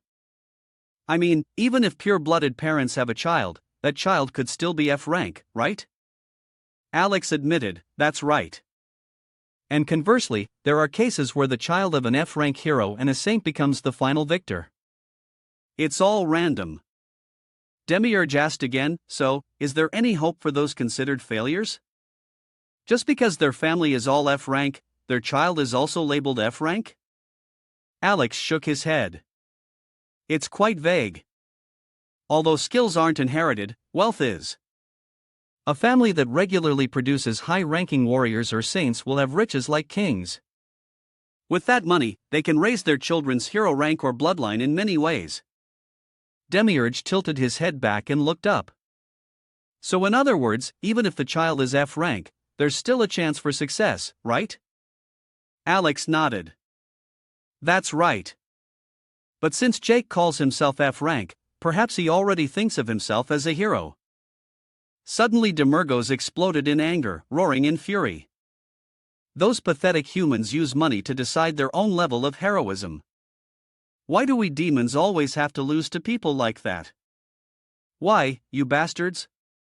He muttered an apology and let go of Alex, but anger still made his whole body flush red. "Enough. Let's not talk about it. The demon world doesn't matter anymore anyway. Where's our hero now?" Alex hesitated and replied, "Well, somewhere." Meanwhile, a steaming bowl of noodles was placed on the table by Jake with a bright smile. Standing behind his noodle stall, seeing the two, he stopped chopping seaweed, his face smudged but still smiling with narrowed eyes. "Master, you're awake." Demergos was confused, not understanding why Jake was suddenly selling noodles. Jake explained shyly, "I have some free time at night, so I wanted to give it a try. The income is pretty decent after all." Demergos quickly sat down on a stool in front of the counter and ordered a bowl of noodles. "Yes, master." Jake nimbly performed a series of movements. Chopping green onions, slicing meat, ladling broth, and in no time, a delicious bowl of noodles was placed in front of Demergos. "Here you go, sir." Looking at the steaming bowl of noodles with its fragrant aroma, Demurgos couldn't help but salivate. So this is noodles. He picked up a bit and brought it to his mouth to taste. The flavor filled his throat, leaving Demurgos stunned, his face overflowing with happiness. This is delicious, so unexpected. It's super delicious. Hearing this, Alex couldn't resist. Really? Then I'll try some too. As the flavor touched his mouth, Alex suddenly stopped, his eyes wide. Immediately he shouted, "This is so good, Jake. Quit being a hero and do this for a living. I'll take that as a compliment from both of you." Seeing the tea with such gusto, Jake's heart swelled, his face unable to hide his happiness. Demurgos, who was eating greedily, paused when he heard Jake speak. "Master, sir, thank you so much. It's only thanks to you that I was able to buy uniforms for my younger brothers who are at the warrior school. They were the only two without uniforms. I always felt sad about that. They acted indifferent, but when you gave them the money, they were so happy." Demurgos asked while eating, "Warrior school?" Jake explained, "Yes, it might sound pretentious, but I'm sending both of them to a private elementary school for warriors. I'm not strong, but I believe they can become real warriors. So, I'm putting all my money into their future." While the two were talking, a shout suddenly rang out. "What is this? There's a fly in my noodles." A man slammed the bowl of noodles onto the ground. "I didn't want to eat at this rundown stall in the first place, but I was hungry, so I decided to give it a try. But look, what is this? I told you I didn't want to eat at a dirty place like this." Seeing this, Jake quickly spoke up to explain, his voice tinged with anxiety. "I'm sorry, sir, but there really are no flies around here." Before he could finish his sentence, a bowl of noodles flew straight at him, and Jake could only shield his face with his hands. Demurgos sat there silently, observing the situation with a cold gaze. The man, emboldened, pressed on, his voice full of anger. "What? Are you calling me a liar? Do you know who my father is? With just one word from me, the stall will be shut down immediately." Suddenly, the man stopped, staring intently at Jake, and then exclaimed, "Wait a minute. Isn't this guy from the Holy Big Family?" The woman beside him sneered, "You mean that once powerful family? I know them. Are there still people from the Holy Bitch family around?" The people around also started whispering, "Oh my, the Holy Bitch family. What is this? Since when did heroes become cooks?" Hearing the gossip, Jake's eyes drooped, and he said softly, "It's not bitch, it's Holy Big." The man laughed even more heartily. "I know, that pathetic bitch family. Their father came to my house begging for work. And you bastard, you're selling this garbage on the street. How disgusting. Like father, like son. And that's a hero? A noodle-selling hero?" Seemingly unable to take it anymore, Demir slammed his chopsticks on the table, making the other to jump back. Demiurgos turned to them, his voice cold. "I think I hear a fly buzzing around here." The man shouted angrily, "Huh, did you just call me a fly? You want me to beat your head in?" Demiurgos said no more, just quietly raised his hand. The other two were still stunned, not understanding what was happening. Demiurgos clenched his fist, his eyes turning cold. "Well then, time to kill a few flies." As soon as he finished speaking, the man was sent to meet his maker without even a cry, leaving Jake horrified. The woman beside him was so scared she screamed, hiked up her skirt, and ran, tears and snot streaming down her face. But Demiurgos had no intention of letting her go. He raised his hand again, a mystical black circle appearing in his palm. She was slowly sucked into the black hole. Demiurgos gently closed his hand. A few strands of the woman's hair were still sticking out, but then they'd vanished. Those who don't respect heroes, people who risk their lives to fight for them, don't deserve to live in this human world, Demiurgos said coldly. Alex stood silently by his side, observing Demigos' every action, ignoring the astonished gasps from the people around him. Demagos returned to his noodles and continued to eat greedily. But just as he took a bite, a piece of paper flew into his bowl. On the paper was written, "A dragon has appeared at Leah Castle. You must depart immediately." Seeing this, Demagos shot up and slammed his chopsticks on the table. In a cheerful voice, "Hey, failure, close up the shop. The first mission from our super important client has arrived. Let's go make some money." Jake quickly replied, "Ah, yes, sir." The bright moon shone in the night sky as the sound of a carriage rushing echoed. In the carriage, the three of them, Demagos, Jake, and Alex, were speeding forward. Alex's gaze fell on Jake's trembling hand as he sat beside him. Jake turned to look at Demagos, who was relaxing in the back and didn't know what to say. Alex's eyes were still fixed on him. Unable to hold back, he asked, "Are you nervous, Jake?" He scratched his head and admitted hesitantly, "Yes, I guess so. I never thought I'd have to face orcs. Orcs or goblins, let alone a dragon. Before I met you and Lord Demurgos, I wouldn't have dared to dream of it." After a moment of silence, Jake continued, "You probably won't believe this, but every time I look at Lord Demurgos, I always feel a sense of confidence radiating from him. As if he's thinking, it's just a dragon, what's there to worry about? As for me, if I faced it, I'd probably be too scared to move." Hearing this, Alex smiled and said something that confused Jake. "It's good to be scared, Jake. No matter how you feel, Lord Demurgos has chosen you to be a hero. You might not always feel worthy, but you are definitely the leader of this adventure. So be confident." Jake blushed and stammered, "Yes." Alex looked at him encouragingly. "You are the leader, yet you speak so meekly. Be stronger." Alex's group continued to race down the road. After a while, Alex quickly said, "All right, this turn will take us close to Leah Castle. Hold on tight." The carriage took a sharp turn without slowing down, making Jake shut his eyes tight. Jake sat on the horse and gripped the reins. When he slowly opened his eyes, before him was a massive castle, surrounded by a giant white dragon. The dragon was covered in headliners and was roaring in pain. Jake leaned forward, completely surprised by the sight. Has the dragon already destroyed the castle? What about the people inside? Demiurgos, lying in the back, pointed in a direction with a casual tone. "Calm down. They've all gathered over there."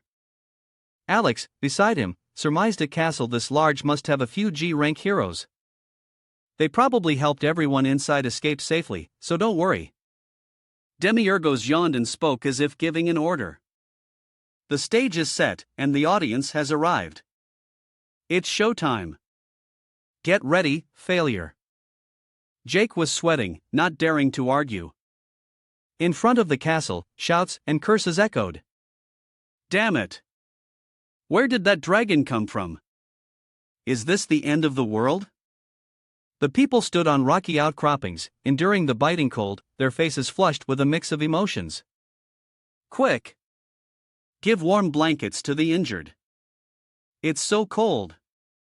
Cold. I feel like I'm going to die."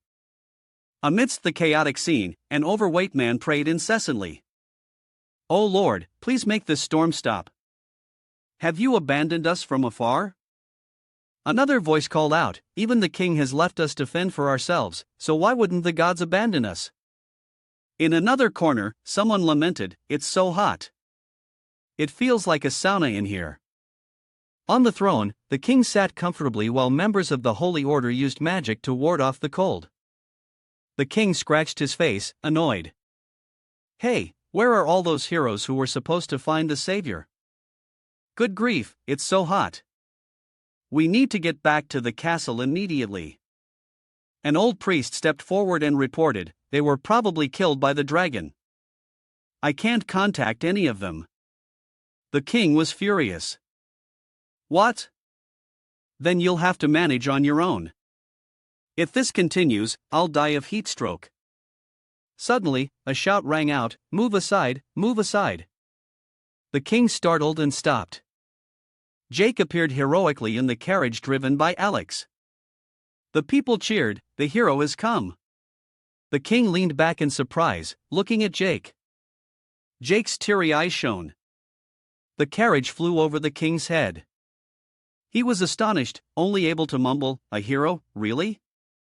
"You're just a pervert in his underwear holding a broom," the king shouted angrily. "They're running away, get them." The inner barrier is breached. The cold wind is getting in. The king, freezing, yelled, "Hey, it's cold, recast the spell, quickly." The old priest knelt on the ground, too weak to obey. The king's face turned purple with rage. "How dare they jump over my head? I hope they get eaten by the dragon." Outside, a boy was held tightly by his mother in the cold storm. He pointed into the distance. "Mom, look." The mother followed his gaze, wondering, "What is it, son?" In front of them, the carriage sped towards the dragon and the castle. The boy asked, "That guy is fighting a dragon in just his underwear, isn't he, Mom?" The people around them watched, their mouths agape in astonishment. "Are you kidding me? Don't tell me he's the hero who's going to defeat the dragon and save us." In the carriage, Jake shivered, his legs rubbing together. He turned to look at the two behind him and lamented, "It's so cold. So embarrassing. It's embarrassing and cold." Jake gritted his teeth as he looked at the people around who were frozen and thought to himself, "There are too many people. There's no time to escape. They're all dead." Jake suddenly looked up and noticed something remarkable. Their group was about to arrive, only a short distance from the dragon. Just then, Demiurgos spoke up. "Alex, failure, get ready." He lay comfortably in the carriage, distributing tasks in a calm tone. "The plan is the same. Failure, you will stand where everyone can see you. Alex, you will catch that thing and drop it right in front of the failure. Then the failure will finish it off with one strike of his broom. Got it?" Jake, so cold his nose was running, thought to himself, "I knew it. This plan is all too familiar." Demiurgos, still lying lazily in the carriage, turned to Alex and reminded him, "Especially you, Alex. Don't mess around like last time. And make me step in." Alex replied with reverence, "Rest assured, master." Then Alex waved his hand, creating a purple spatial rift. He then slowly stood up. He revealed his true demonic form and declared from the carriage, "Last time, this humble servant had a bit of trouble because I wasn't paying attention to their condition, but I will not make the same mistake." Suddenly Demiurgos' voice called out, stopping Alex. "Don't kill it," Demiurgos ordered coldly. "Capture it alive for me." Alex's face revealed a murderous expression as he replied, "Yes, sir. In that case, I'll just beat it half to death." Then Alex turned to Jake, who was shivering and hugging himself in a corner. Alex took off his hat and reminded him, "The dragon is huge, so things will get a little chaotic. Make sure you stand firm and stay still." Immediately after, Alex stepped into the spatial rift he had just created, leaving behind a sentence, "Well then, goodbye for now." Jake quickly called after him, "A little chaotic? Stand firm, Sir Alex." Demiurgos then ordered Jake, "Stop the carriage." Failure. He lazily waved his hand. "I'm going to take a nap here. Go deal with that dragon quickly." Jake hesitated. "Sir Demiurgos." The roar of the dragon in the distance terrified Jake. He hugged himself and shyly suggested, "Could you come with me, sir? I feel like I'm about to wet my pants." In his heart, he thought, "I knew I'd be scared to death when I faced it." On the castle, the headliners were clinging tightly to the dragon's body, hearing the call. They all looked towards the source. Alex appeared from the rift, flying in mid-air. His eyes determined, he steadily approached the dragon. The headliners seemed to sense the approaching danger. They immediately stiffened, forming sharp spikes and charging at Alex. However, with his nimble movements, Alex easily weaved from one place to another, dodging all of them. Whether they touched his face or any other part of his body, they were all shattered by his power. After a few exchanges, the dragon released the castle and fell, sending up a cloud of snow. Jake, standing nearby, witnessed the dragon fall, his hands trembling. In the cold wind, he gripped his broom, his teeth clenched, speechless but filled with excitement. Amazing! But the thick smoke made it impossible for Jake to see anything. And he wondered if it had started yet. He quickly turned back thinking, I need to find a spot where Sir Alex can easily see me. Suddenly, Demergos called out failure. At the same time, Jake picked up a wooden shield. He didn't have time to understand what was happening. Demergos was lying on the carriage and explained, Don't you always carry the shield with you? A hero should at least have a shield. Isn't this your father's? Demergos pointed at the shield and a purple energy enveloped it. Jake looked at the shield, now enchanted by Demergos' magic, without understanding. Demergos then explained, This is a protective magic armor. It can withstand dragon attacks. Hearing this, Jake was moved to tears, about to voice his thoughts, My lord. But before he could finish, he realized Demergos had fallen asleep. Jake quickly jumped off the carriage, not forgetting to wish him, Sleep well, Lord Demergos. I will definitely do well this time. He needed to quickly get to a suitable location so Sir Alex wouldn't have to wait. He looked around, searching for an easily recognizable spot high and central. Very quickly he found a place that met his requirements there. Jake ran quickly to the chosen spot. He wasn't careful and tripped, rolling like a fresh ball. At that moment, the dragon slowly got up, roaring in pain. The headliners growled noisily, and Alex mercilessly stomped on them. Alex's hands moved like blades, continuously slashing at the headliners. His eyes were cold, showing no mercy. One of the headliner's eyes suddenly changed, glowing a menacing red. And right after that, it suddenly attacked Alex, who didn't have time to react and had to take a few steps back. At this point, the headliners on the dragon's body had completely disappeared. It roared and flew straight into the sky, sending snow swirling into the air. Suddenly, a large hand appeared in the thick smoke. Instantly, it grabbed the flying dragon's mouth. Alex quickly appeared, jumping into the air. He flew straight towards the dragon. His eyes filled with determination, carrying a hint of killing intent as he stared at it. As he got closer, he used his magic, and countless purple arms appeared behind him. The demon's gaze also became more prominent in Alex. Alex decisively unleashed his attack, leaving the dragon unable to resist. It fell straight from the sky, creating a series of tremors, struck by a powerful force. It groaned in pain. Alex, with one arm transformed, slowly approached the dragon. You recovered quickly, he muttered. Is it because of your size? The dragon continued to roar as if trying to answer. Without hesitation, Alex raised his hand. Time to end this, he decided. From a distance, Jake witnessed Alex defeating the dragon and was astonished. Incredible, Jake whispered, watching from a cliff. It's so scary up here. Sir Alex is dealing with the dragon by himself.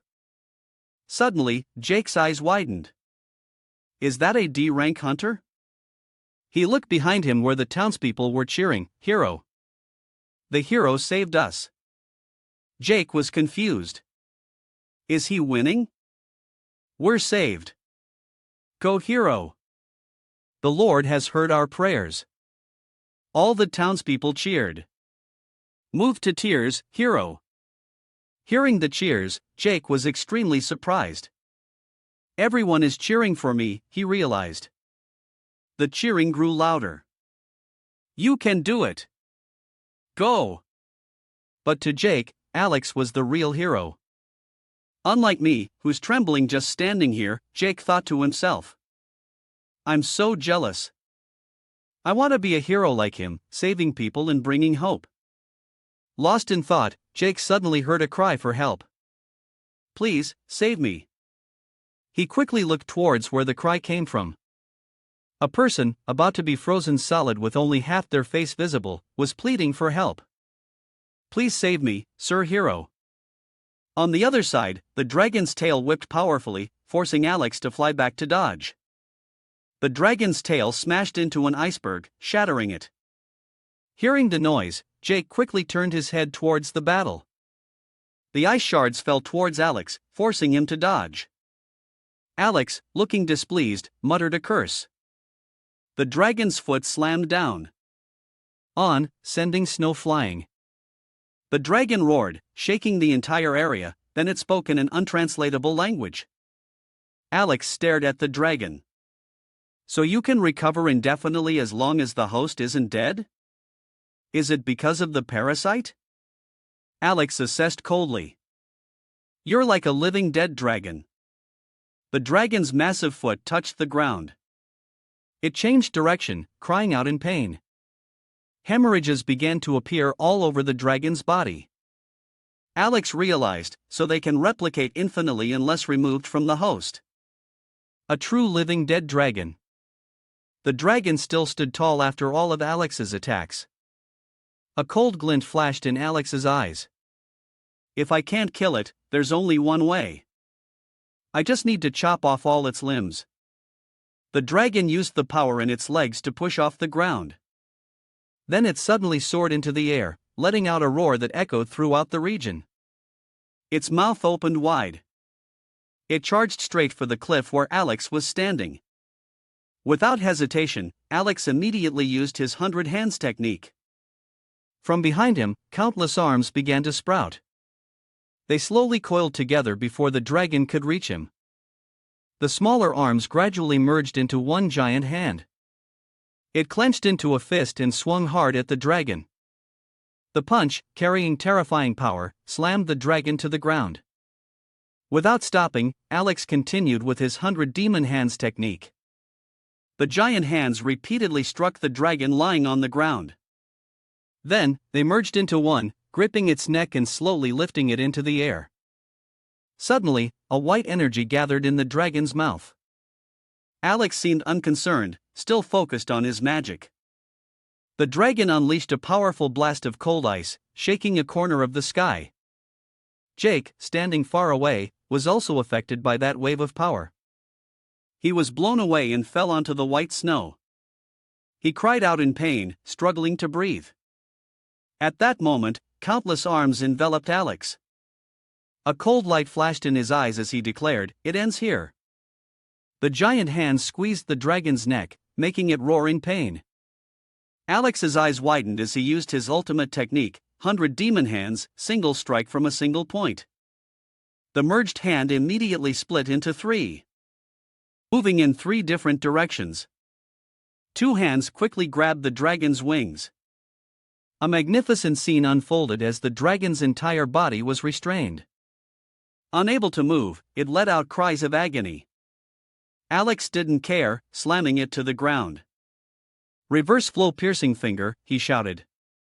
The giant hand swung up once more, then mercilessly slammed down with the great demon descent, myriad fist technique.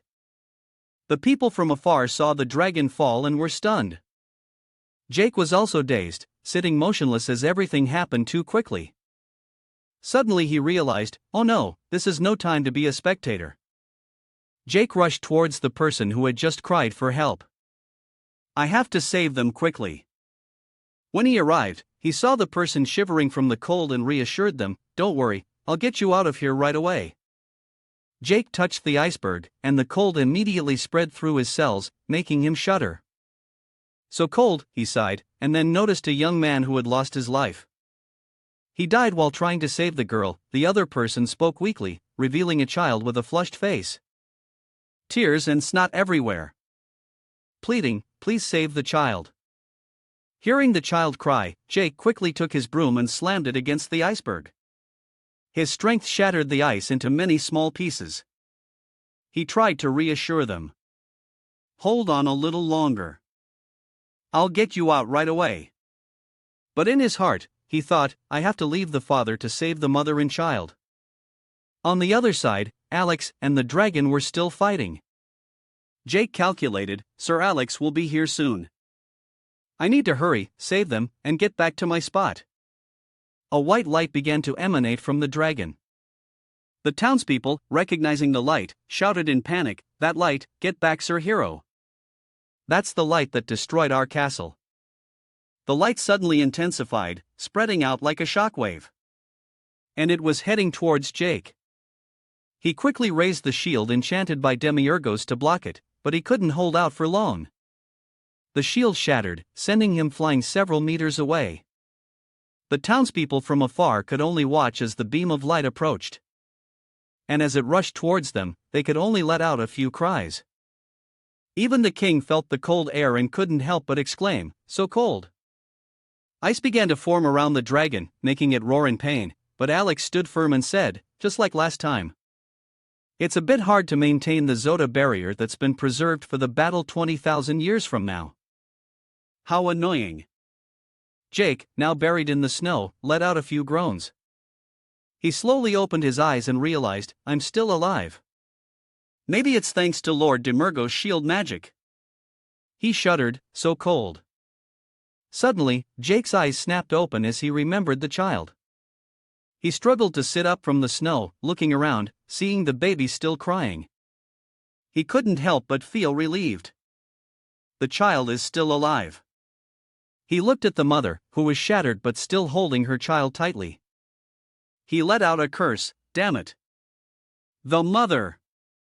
Hold on, I'm coming." But surprisingly, as he was about to stand up, Jake felt something was wrong.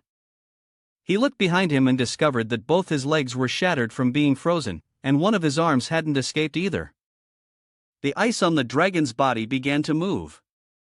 The townspeople saw it and took a few fearful steps back. "It's coming back!"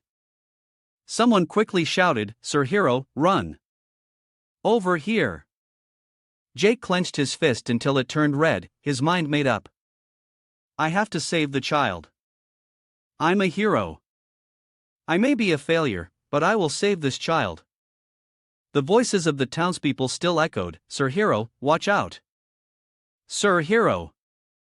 This way Jake tried to get closer to the child, his heart full of determination. "Maybe I can't save everyone like other heroes, but I will definitely save this child," he told himself. On the other side, Alex was observing the dragon, which was about to use its power again. But he only scoffed. "Don't you realize that power is useless against me? That's why you are always taken advantage of by humans, you foolish dragon god," Alex sneered. The white light from the dragon erupted again, even stronger this time. Jake was still holding the child tightly, but the terrifying power sent him flying into the air. Jake's eyes were squeezed shut, his body buried in the cold snow. Suddenly, a fur coat from somewhere was draped over him. Jake slowly opened his eyes in surprise. He looked at the person standing before him, his heart full of emotion. "I really don't get it. Why do they think they can defeat me? They are as weak as candles in the wind, extinguished by a single gentle breeze. And yet they still dare to sacrifice themselves to save others. Did we really lose to them 66,500 years ago? I just can't understand these humans," Demiurgos mumbled. Jake looked at Demiurgos and smiled weakly. "Lord Demiurgos, I'm sorry I couldn't make it in time." "I'll try harder next time," Jake said, then collapsed from exhaustion onto the white snow. Jake opened his eyes in a daze, letting out small cries. A moment later, his eyes unconsciously closed again. Suddenly he shot up, his body still wrapped in white bandages. "That dragon, what happened to that dragon?" Jake frantically looked around the partially destroyed room. "Is this Lord Demiurgos' room?" Jake scratched his head, dazed. "Wait, why am I here? Did I pass out?" Suddenly his eyes widened, noticing his heavily bandaged arms. Jake's mouth fell open in shock. He quickly threw the blanket aside. His stitched-up legs appeared before his eyes. "I thought I was crippled for sure. How did this happen?" Jake mumbled. Suddenly, a voice interrupted Jake's thoughts. "Well, the dragon god isn't so bad. These things aren't as bad as I thought. Yes, I suppose so, Jake replied, immediately recognizing Demergos' voice. He quickly sat up, looked down, and called out, Lord Demergos. Jake's eyes widened as he saw what was in front of him. Hearing his name, Demergos, who was standing next to a pile of various weapons, looked up and greeted Jake. Yo, you're awake. Jake confusingly raised his arm, wondering, yes, but how is my body though? Before that, the dragon, no, what about the child? Jake asked, feeling he had too many questions. Demergos smiled slightly. Both the dragon and the child have been taken care of. So, you don't need to worry. If you've rested enough, come down here and clean this mess up. We still have to open the shop. Don't we, failure? Hearing these words, Jake's face froze for a moment. A second later, he smiled happily and thought, but seeing his face, all my worries just melt away. From then on, they continued to take missions from the dragon god. Jake stood firmly on the familiar carriage, ready to fight fierce dragons. Around them, panicked people screamed, "Run, help me!" Demergos stood beside him, pointed at Jake, and calmly ordered failure, attack. Immediately, Jake shouted towards Alex, "Sir Alex, I'm ready." Alex was flying in the air from a purple magic circle. He swooped down to attack the dragon in front of him with lightning speed. Alex took down the dragon decisively. Every time they killed a dragon, a mysterious person would come and take its corpse away. Although no one knew how they did it. From the ground, Jake looked up at the room and called Master. Demergos, who had just woken up, rubbed his eyes and looked down questioningly. While he was picking his nose, a sword fell from the sky in front of him, followed by a series of other weapons, making Demergos look up. He suddenly realized Jake was happily carrying the new equipment. The morning after killing the dragon right in front of the house, a mountain of weapons appeared. Seeing Jake's actions, Demergos gave a thumbs up in approval, and so they continued their journey. A colorful dragon appeared in front of Jake. Accustomed to such situations, Jake looked straight ahead with determination and chose a suitable spot to shout, "Sir Alex!" Alex heard him and leaped into the air, taking down the dragon with a single blow. Meanwhile, Demergos was still sleeping soundly, oblivious to his surroundings. More weapons continued to appear, and the carriage kept rolling down the road. During a snow dragon hunt, Demergos gently dropped a light bomb, easily annihilating the dragon. Things continued like this: a dragon was killed, weapons appeared, the carriage sped along, and Demergos remained lazily asleep, ignoring the world. Weapons still appeared in front of the house the next day. One sunset evening, with the sky a fiery red, Jake was busy selling noodles to the local people. At the stall, Demergos and Alex were diligently devouring their noodles. Seeing this scene, Jake couldn't help but smile happily. Just as Demergos was focused on eating, a piece of paper fell right into his bowl.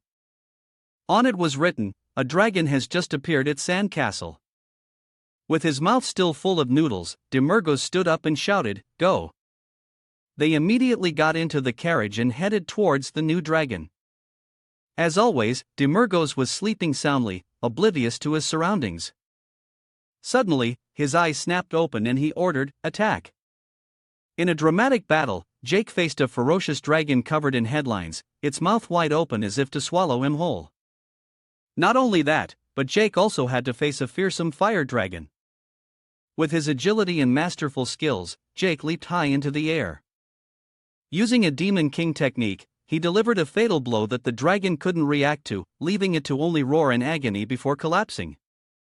One by one, the dragons were defeated by Jake, unable to fight back, only able to endure the relentless attacks. After the fierce battle, Jake collected countless precious weapons with his legs still bandaged. He walked off the battlefield, covered in blood. Behind him, the corpse of a newly fallen dragon lay motionless. Suddenly, a voice rang out, making Jake turn his head to look at the cheering crowd. "It's the Dragon Slayer! The Lord must have sent him here. The Dragon Slayer saved Doria Castle, and now he's here to save our village. So cool!" Meanwhile, Demiurgos stood to the side, watching Jake slowly approach and praised him. "You did well, failure. Jake high-fived Demiurgos, smiling happily. The fame of Jake and his team spread quickly, becoming the most famous team in the region. The three of them, Alex, Demiurgos, and Jake, looked in the same direction. Alex spoke up, "Is it finally done?" This was the first branch of the demon's weapon shop, and so, the shop officially opened for business.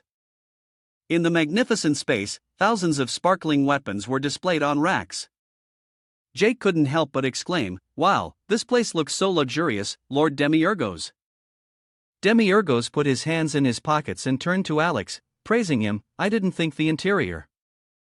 A weapon shop this size, it would be this beautiful. You must have put a lot of effort into it.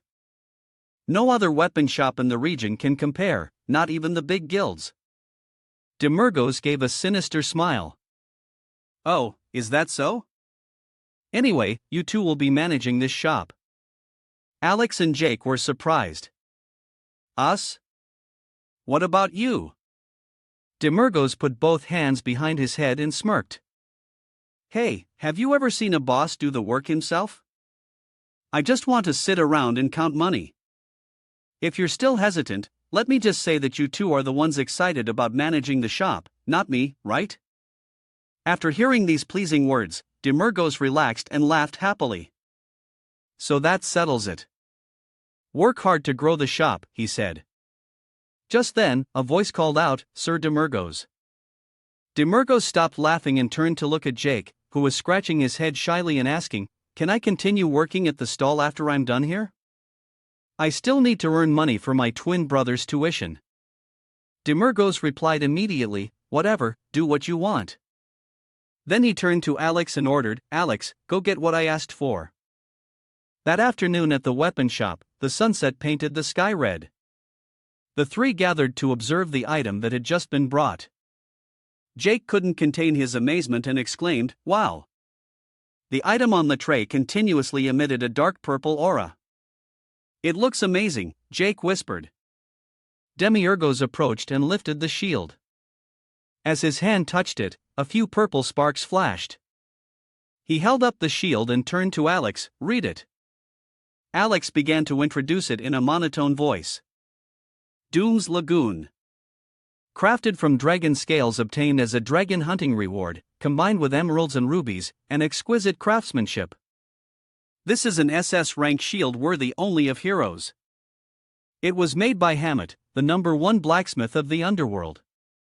Alex continued, "This item can withstand 3 to 4 attacks from a demon king and can even block their attacks. The dwarves are truly the master craftsmen of legend, in fact." The underworld Alex mentioned referred to the demon world. But Jake misunderstood it as the dwarf race. Jake struggled to catch the shield that Demiurgos threw to him. "Hey! Failure! Hold it tight!" Demiurgos set. Suddenly a purple light flashed before him, causing Jake to squint. When his vision returned, Jake was horrified to find himself in a dark space with no beginning or end. "Where am I?" Jake was sweating, looking around frantically and calling out Lord Demiurgo. A gloomy voice echoed, "A human. You are the one who called me." Jake turned in fright towards the voice. A giant, blood-red eye appeared behind him, identical to the eye on the shield. The eye slowly introduced itself. "My name is Doom's Lagoon. I will accept you as my master until the day the flame of my life turns to ash." Jake's mouth fell open, unable to believe his ears. "Master?"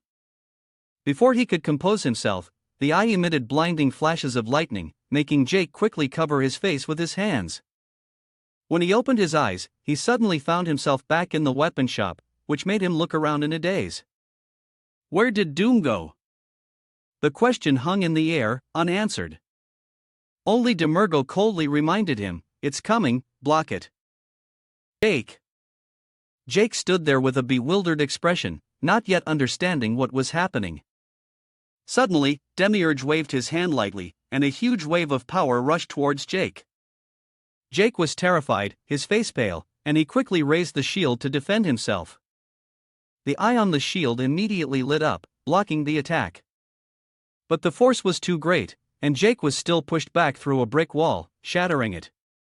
Alex, standing beside them, watched the scene and yelled, "My goodness, what kind of boss demolishes his own newly built shop?"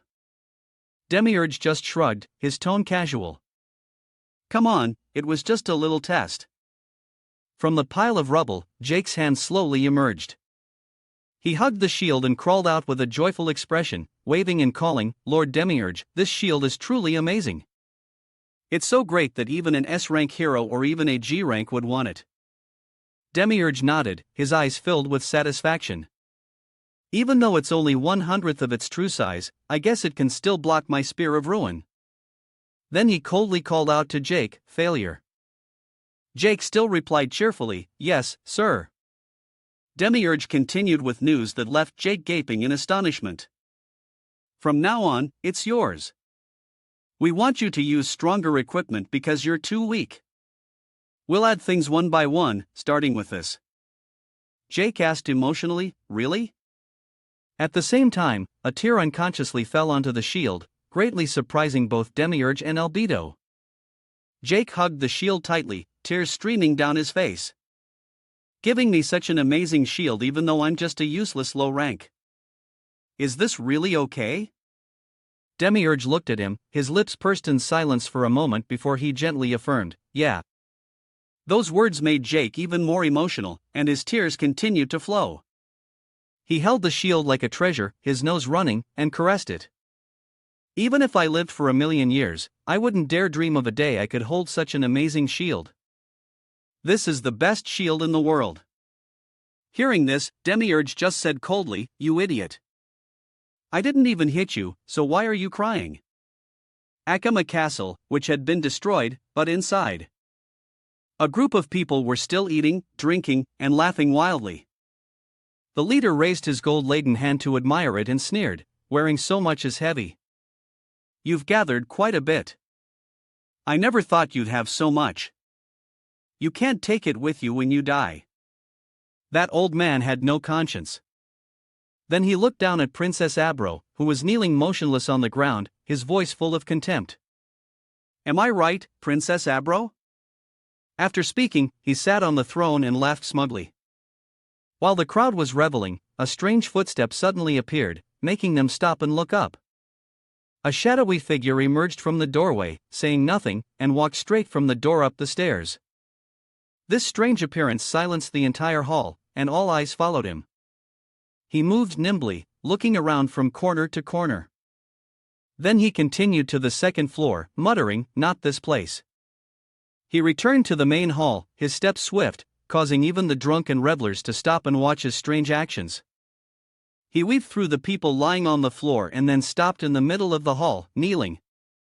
He placed one hand on the floor as if sensing something. There are no signs of a battle from the city gate to here. The leader on the throne looked down, his voice haughty, "Who are you?" The man's face was revealed as he smiled and replied, "Don't mind me. Please continue as you were." With those words, he bent his knees to gather momentum. He suddenly leaped high into the air and landed right in front of the leader, startling him so much he couldn't close his mouth. He bent down, his hand touching the floor. A green light flashed in his eyes, and he said, "I'll destroy everyone here with just one explosion."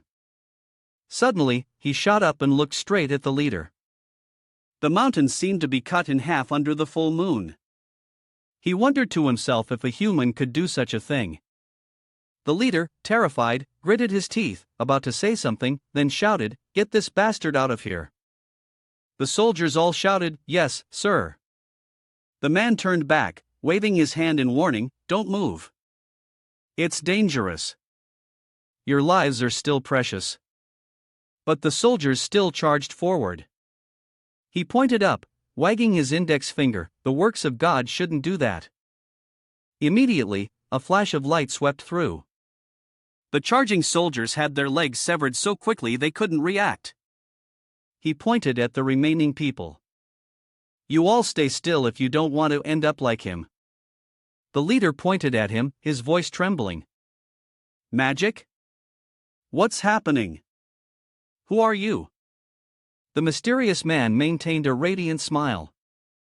My superiors are very concerned about what's happening here. Something terrible has appeared, so I was sent to investigate. I hope you will cooperate. Superiors? The other man nodded. Yes. The shimmering demonic castle appeared. I am a representative of God, the Savior. The leader, who was considered the most sacred savior, was now so scared he was stunned. The other man approached with a threatening smile and said, "If you already know, then I don't need to say much more. Why don't you just confess? What happened that day? Who, what, and why?" The rapid-fire questions filled the leader's eyes with fear, and he couldn't speak. The other man didn't wait for an answer and continued destroying the castle. One of the largest fortresses in an instant and then disappearing without a trace. How skillful. The leader gritted his teeth, trembling, and managed to say, "I don't know anything. I only overheard from merchants in town that he had white hair. That morning, they said they saw a suspicious white-haired person entering and leaving the city gate. Shortly after, they heard screams, and then the castle suddenly exploded." Hearing this, the mysterious man's eyes flashed with green light. This made the leader even more terrified. "That's all I know. Only God knows what happened next because everyone in the castle died." Suddenly, the mysterious man gave a strange smile, as if he had realized something. He turned to leave, saying, "Thank you for the answer." The leader suddenly shouted, "He is the savior of this place. You wouldn't understand. Akoma was the largest fortress in the world, but it was built on the blood and tears of the common people.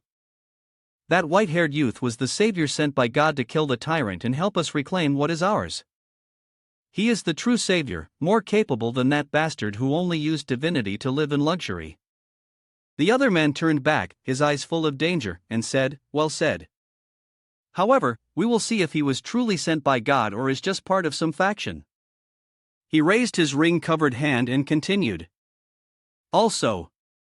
Without hesitation, he snapped his fingers, instantly cutting the bandit in half. "How dare you insult him? Die." The scene changes to another place, where a familiar pair of feet steps on a hotliner. "There you are, you damn germ," a voice rang out. "It's a parasite, not a germ." "Same thing. Anyway, report the location and let the Golden Dragon God handle the rest." After everything was done, the two left, walking on the green grass. Demergo crossed his arms behind his head and said to Alex, "At first, I enjoyed doing this. But with so much work, isn't this becoming a serious problem for the dragons?" At this point, the Golden Dragon God should have taken her own stance and end things. She calls herself a dragon god, after all. Alex began to explain, the reason she can't take care of it herself probably stems from the fact that she's existing in a mortal form, though I'm not entirely sure. I think she has something to do with the records in the Library of Time and Space. That is the place that stores the history of the world, recognized by the gods long ago. While memories in ordinary text can be easily manipulated by magic, once the records in the Library of Time and Space are saved, they cannot be changed. They become irrefutable ironclad evidence. Hearing this, Demiurgos partly understood why the Golden Dragon God acted the way she did. She's afraid of the records in the Library of Time and Space. Perhaps her appearance here is a secret that shouldn't be made public. Demiurgos wondered why. How can an ordinary person like me understand the personal problems of dragon gods? Is that a big deal? As they approached the carriage, Demiurgos saw Jake leaning against it with his eyes closed and said bitterly, "This failure fell asleep again." Alex smiled gently, "He's probably tired."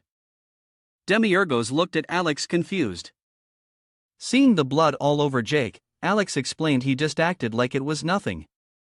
But facing a dragon that even an S-rank hero would struggle with, perhaps only he could do it. He has learned how to defend and confront that dragon. Suddenly, Demergos saw something and exclaimed, "Look at the shield next to him. Why is it wrapped in cloth like that?" The wind blew gently as Alex's even voice continued. He said he always treasures that shield because it's very important. He will pass it on to his younger brother when he becomes a hero. That fool, I told him to just use it and buy another one for his brother.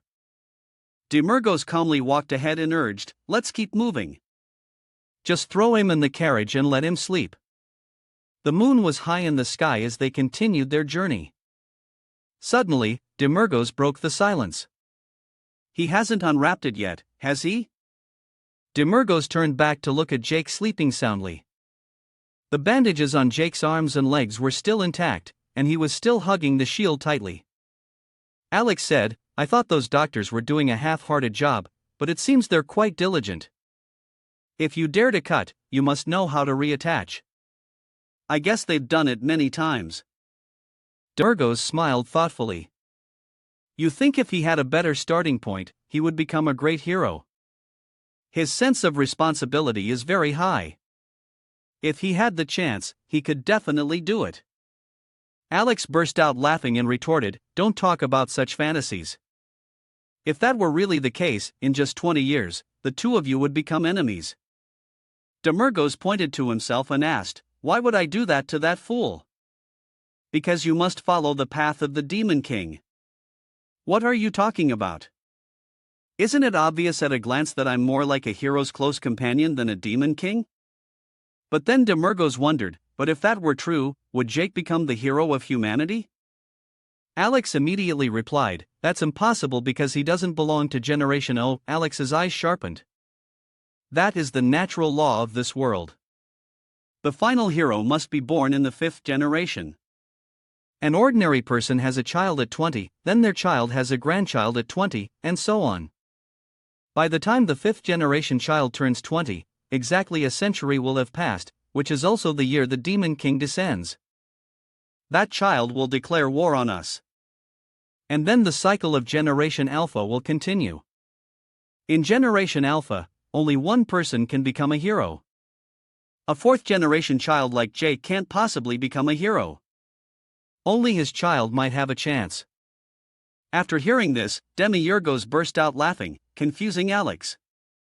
He looked up at the darkening sky, thinking, every century, when the Demon King wants to invade humanity, a hero is born. That is the law of this world. As the moon rose higher, Demergos' laughter grew louder and more mocking. How ridiculous. This game, Alex was speechless, sitting silently and watching. After a while, he spoke up, Sir, can you tell me now why you left and don't want to become the Demon King? Demergos avoided Alex's gaze, feigning innocence. I haven't told you? Not yet. He put his hand near his mouth, pretending to think. Really? I wonder why I haven't said it. How would I know? Then Demergos glanced to the side and said, well, it's nothing. I don't want to be the Demon King because... Before he could finish his sentence, something exploded in the sky, flying over their heads and lighting up the area. Demergos looked in that direction and noticed it. Isn't that an airship in this world? It must belong to the royal nobility. Alex saw a red dragon flying around the ship. He quickly reported, it's being attacked by a dragon. Demergos was surprised. A dragon again? Are dragons that easy to find in this world? Suddenly Alex's face turned pale and he exclaimed, how can this be? That's... The fire was gradually burning the symbol printed on the ship, but it couldn't escape Alex's sharp eyes. That symbol is the holy fir tree. The symbol of the pure-blooded lineage. It's a renowned family that has produced hundreds of heroes with the noblest pure blood. I still don't understand why two species that were allies for thousands of years would turn on each other. Recent events are so hard to explain. Suddenly Demergos called out, hey, Alex. He jumped and turned back. What is it? Demergos pointed towards the mountain where the airship had just crashed and said excitedly, let's go check out the drama. The ship dangling from the cliff suddenly exploded. Below, an army of dozens of men was trying to pull a giant cart. Hey, be careful. It might catch fire. Move faster, seriously. Why is this thing so heavy? Someone shouted. 1, 2. The soldiers simultaneously put their shields on their shoulders and pulled the rope with all their might. Suddenly, a loud explosion echoed. The rope snapped, and rocks flew everywhere on the cliff. The bandit leader turned back, his face purple with rage. "Hey, you idiots! I told you to be careful not to damage that thing." The soldiers fell to the ground, not daring to argue. "Yes, sir." The bandit leader didn't stop, his anger boiling over. His face was scrunched up like a monkey's, but his teeth grinding. "You idiots!" The army quickly got up and immediately lifted the cargo. The bandit leader muttered, "Do they know how much this thing is worth? Lift it up. If there's a single scratch, I'll chop off all your heads." Before he could finish, a deafening explosion came from behind. His face turned pale as he looked back. Behind them, a red-eyed dragon circled in the sky, flames raging fiercely, lighting up the whole area. The bandit leader worried, "We've been discovered." The dragon got closer and closer, fire spewing from its mouth and ears. "It's coming this way." The bandit leader's face darkened, and he shouted an order to his army, "That creature is after this cargo. Stop it at all costs. Archers, mages, get ready." After a unanimous "Yes, sir," the entire army took their positions. The archers drew their bows, arrows at the ready. The mages focused their power, their gazes as sharp as the arrows, watching the dragon get closer, the flames growing larger. The bandit leader shouted, "Fire!" The archers released their hands, and the arrows flew towards the dragon. The mages also unleashed their spells, and a dark energy erupted. Bright bolts of lightning shot out, but they were all insignificant. On the other side, the dragon also opened its mouth wide and breathed fire at the army. The flames roared fiercely, directly attacking the bandits and sending their leader flying. He could only stick his butt in the air, covering his head in fear of falling rocks. After breathing its fill of fire, the dragon spread its wings and flew away, leaving the fat bandit leader standing there, cursing in frustration, "Damn it." After cursing his fill, the fat man suddenly turned back and asked his subordinates, "Where's that thing? Is it still safe?" An archer quickly replied, "Yes, sir, no problem." Despite a few groans of pain, the fat man looked at the thing on the cart and breathed a sigh of relief, "Thank goodness." Suddenly he looked up, his expression changing abruptly, his mouth twisting. The fire-breathing dragon was returning. The fat man trembled and shouted, "It's coming back." Not even a few minutes of peace before the dragon made him sweat bullets again. "That thing is still a juvenile. Make sure you hit it this time." The archers quickly got into position, and along with the mages, they all drew their bows and aimed straight at the dragon. The dragon was not at all intimidated by their numbers. It opened its mouth even wider and charged. The fat man almost popped a vessel from shouting so loud. "This is the final blow." 3. Before he could finish counting, a voice interrupted, making him turn in surprise. "Hey, move aside." The fat man didn't have time to react before the owner of that voice stepped right on his head and charged forward. The man, having been stepped on, was boiling with rage, his face a mess. Before he could understand what was happening, he saw a young man with golden hair standing majestically before him, facing the dragon head-on. Seeing him as the savior of his life, the fat man's eyes lit up as he called out his name, Lord Vyas. As Vyas's armored foot touched down, the massive dragon was sliced in two and fell to the ground with a thud. Vyas stood there, leaning on his shining sword, his voice cold. "Do you want to die? You would have died if you hadn't dodged that attack, you idiot." The fat man eagerly ran after him, flattering, Lord Vyas, we were going to handle it, no problem. Even if that dragon was just a juvenile, you are so amazing." Vyas looked up, frowning slightly. "A dragon is a dragon. Why, it's just a juvenile. Forget it, quickly. Clean my sword." Hearing a sweet "Yes, sir," Vyas continued to give orders. "Also, clean up this mess and call for reinforcements." The fat man, carrying the sword, nodded eagerly. Before his smile could fully form, Vyas turned back and looked at him out of the corner of his eye. If that thing is revealed, for any reason whatsoever, your head will no longer be on your neck. A trembling yes, sir was heard as the fat man bowed respectfully. You can be 100% at ease. Suddenly, Vyas stopped. A low voice rumbled, "Is this what you were talking about?" Below, Demirgos and Alex had long since appeared in their capes. Fierce flames erupted behind them, astonishing the archers. The fat man raised his neck to ask, "Who are you?" Demirgos stepped forward, his long, slender leg kicking hard and tearing the tarp open. His red eyes flashed as he looked inside. "What's this?" "You said it was an item, but it turns out to be another dragon." The dragon's growl startled Demirgos, but he still stared straight into its eyes. So there are still normal dragons not infected by the parasite. He turned to look at Alex standing right behind him. Ah, so that's why the small dragon was chasing them to save its mother. Alex nodded. I believe so. Demiurgo sighed, his eyes also glowing red. Aren't you all planning to fight the dragons? Are you part of a hero clan? I smell a conspiracy here. Vyas looked up at Demiurgos with hatred. Looks like I'll have to clean up a few more corpses. His contempt piqued Demiurgos' interest. Alex asked curiously, My lord, why are you provoking him? Demiurgos chuckled softly. Aren't you curious about the skills of a direct descendant? Vyas turned away, leaving a single sentence behind.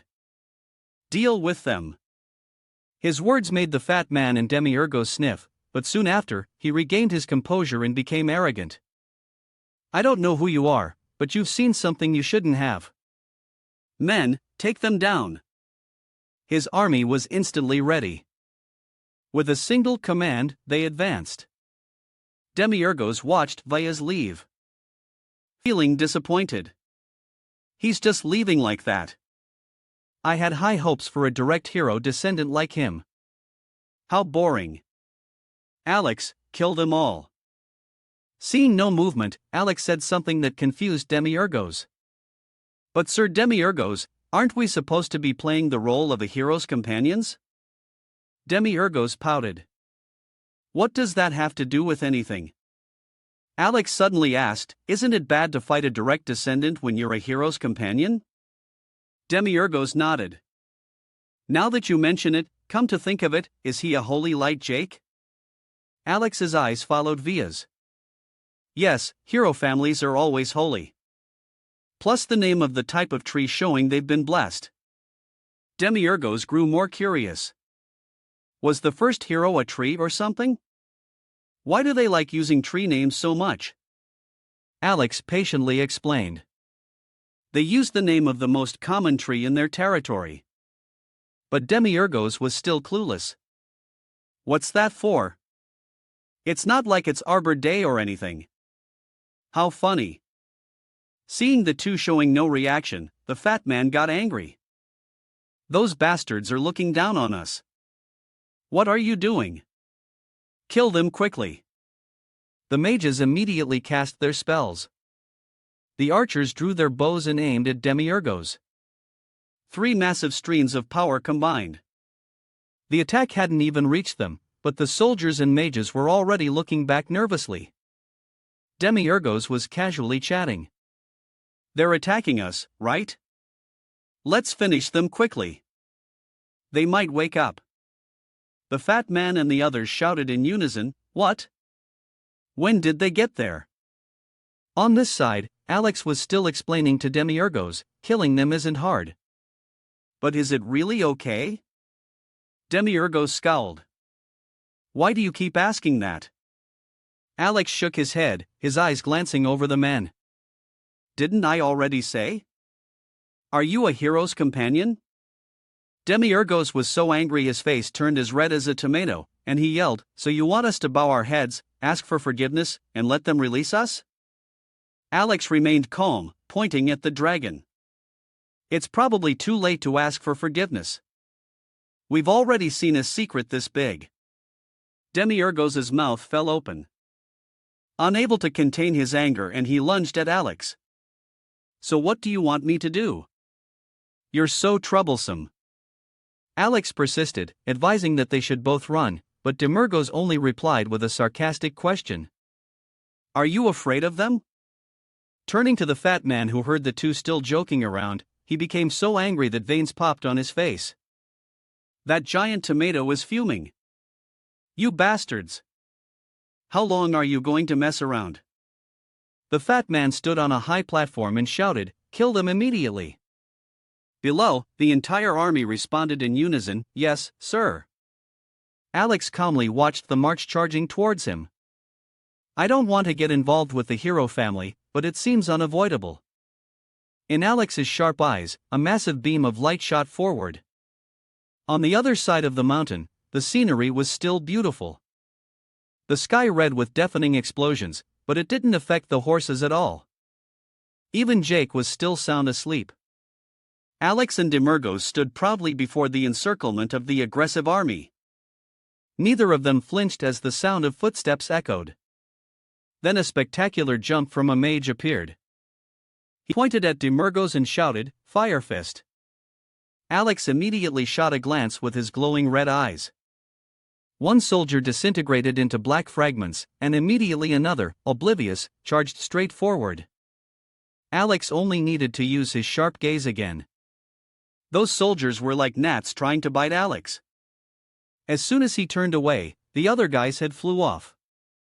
The rest of the army looked on in a daze, taking a step back in terror. But Alex didn't give them time to regret. One after another, they charged in. But the only outcome was losing their heads. Amidst the chaotic scene behind Alex, an archer had been aiming for a long time. Seeing Alex not moving, he put all his strength into releasing the arrow, Fierce Tiger Strike. With a quick reflex, Alex dodged the attack and grabbed the archer with one hand, squeezing him painfully. Just as he dealt with one, another charged forward, Lightning Strike. Alex wasn't interested in playing with them. He formed his hands like a camera, his lips moving, and immediately two dark circles appeared. The lightning strike from the other mage was sucked into the black hole and disappeared. Recoil and reflected back at him, forcing him to endure his own power. A loud explosion echoed, accompanied by dazzling flashes of lightning. Alex gently licked the blood off his hand, noticing Demiurgo approaching from behind. Still yawning, Alex licked his hand, a smug look on his face, his red eyes radiating a cold aura. His terrifying voice echoed, Killing people is still the most fun. The fat man, still holding by his sword, watched his army get annihilated, his heart filled with fear. Who are they? He wondered. Before he could finish his thought, a foot slammed down on his head, launching Vyas forward. He leaped over to Alex's spot and without a word, directly unleashed his Shadow Clone Strike. After the attack, he jumped high, leaving a cloud of dust and rocks behind him. The expensive leather boots on his long, slender legs clearly displayed Vyas's authority. He stood majestically in the smoke, his strong back against the brightly lit sky. Suddenly, a voice rang out, The dust is everywhere. Vyas's bright eyes scanned the area, finally stopping on the high ground where Alex and Demiurgo were standing. Who are you? You can easily kill my family's soldiers and even dodge my sword. Are you a blood soldier of the Dark Clan? Vyas asked. Demiurgos smacked his lips and replied, Wrong. Is everyone who's strong a blood soldier? Use your brain a little. Vyas narrowed his eyes. Then, are you a dragon? He slightly shifted his foot back to gain momentum and said, Whatever, it doesn't matter. A shining jade sword appeared. Vyas confidently said, I just need to eliminate the witnesses. Demiurgos looked at him and could only chuckle. Another one who wants to meet his ancestors early. You kill me? Demiurgos' expression changed, his power gradually erupting, his eyes glowing red. His voice was hoarse. That's completely impossible, you fool. The moment he saw the smile on Demiurgos' face, something inside him seemed to explode. A bright surge of power awakened deep within Vyas's body. A growl was heard, followed by a pathetic scream. Via's entire body was engulfed in a bright, burning light. Alex was slightly on guard. He's awakened. Via held his sword and roared, creating a massive wave of power that sent rocks flying.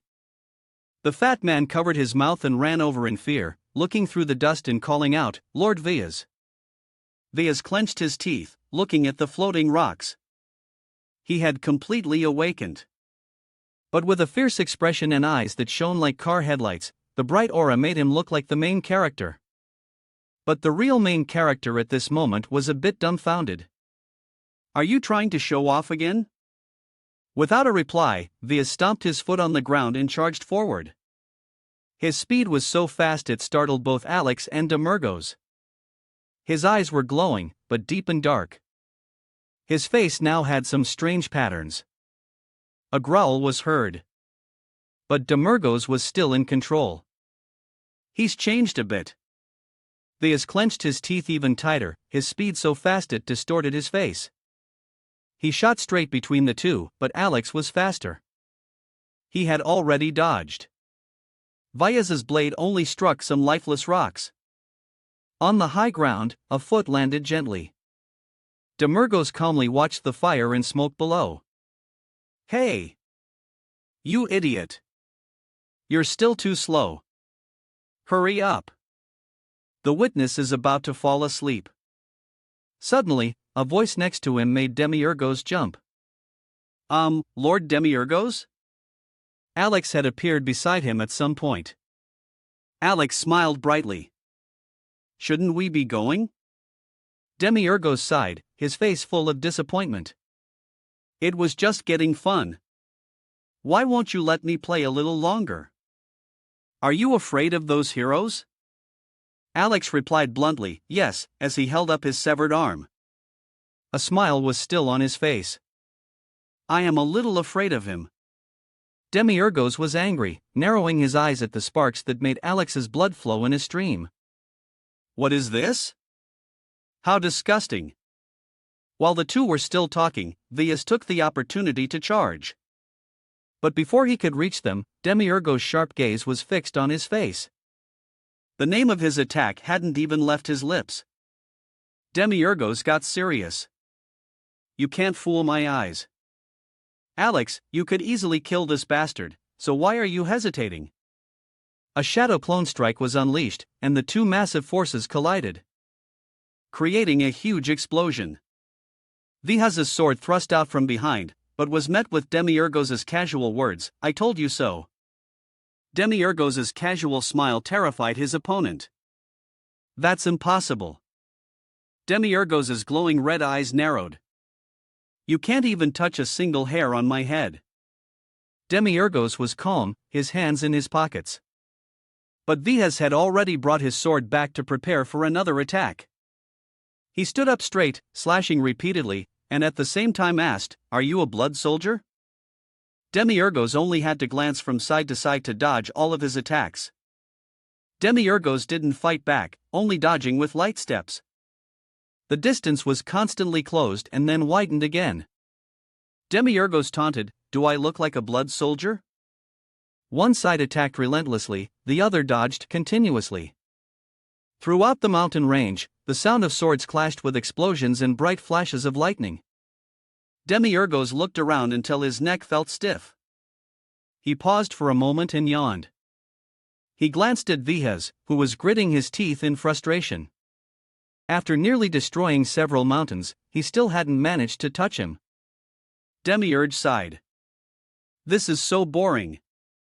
I had high hopes since you carry the blood of the previous hero. But you're nothing more than a slightly faster fly." The more he spoke, the more Demiurge provoked Vias.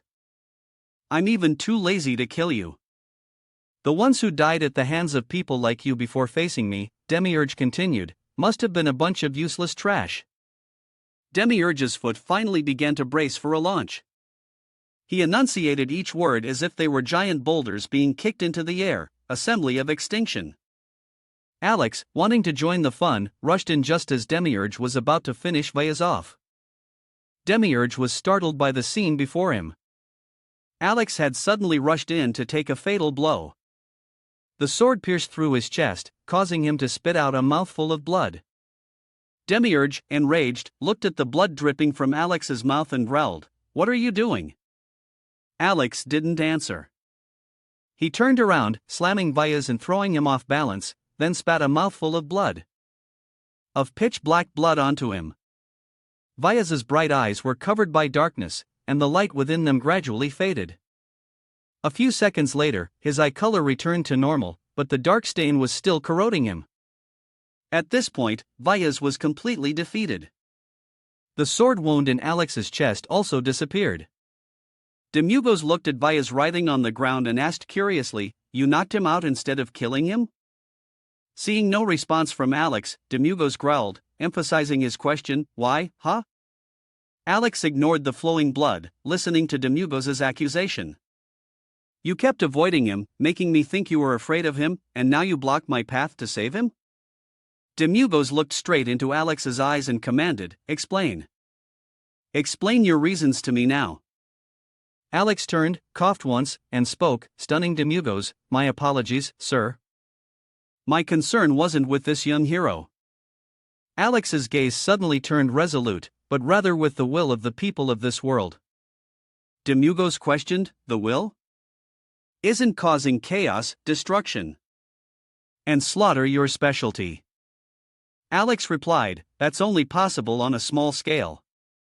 There's a rumor that if the Lord simply stands on this land, the entire world will tremble. They'll swarm like an endless tide of cockroaches. Even a baby in a cradle will crawl at you with a knife. That's what humans are like." Demiurgos was still confused. "Let those cockroaches come, as many as they want. I'll just burn them all at once. I've thought about this for a long time but still can't figure anything out." Looking at Vyas at his feet, Demiurge said confidently, "How could this bunch of weaklings possibly defeat me? It's absurd." Suddenly, Demiurgos' expression turned to shock. Alex was just smiling brightly, which confused him greatly. Something flashed in Demiurgos' mind. He looked at Alex with a stunned expression. He immediately asked, "So there's something else? Something I don't know about?"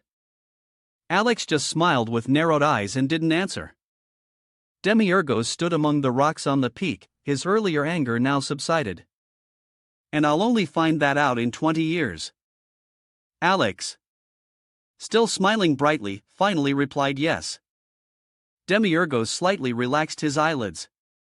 "You won't tell me even if I ask, will you? At most, it'll just be some nonsense about the will of the world or something, right?" Alex just kept smiling brightly from start to finish. "You've guessed correctly." Demiurgos nodded. "In that case, let's head back." Suddenly, a chilling laugh rang out. "So what if I..."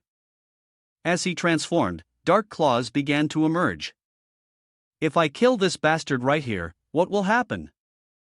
His eyes blazed red, a cross-shaped symbol appearing deep within. "The symbol of the will you fear so much, you've piqued my interest. What would happen if I were to defeat him now? Would a god appear, or something else? I don't know either. But I know one thing for sure.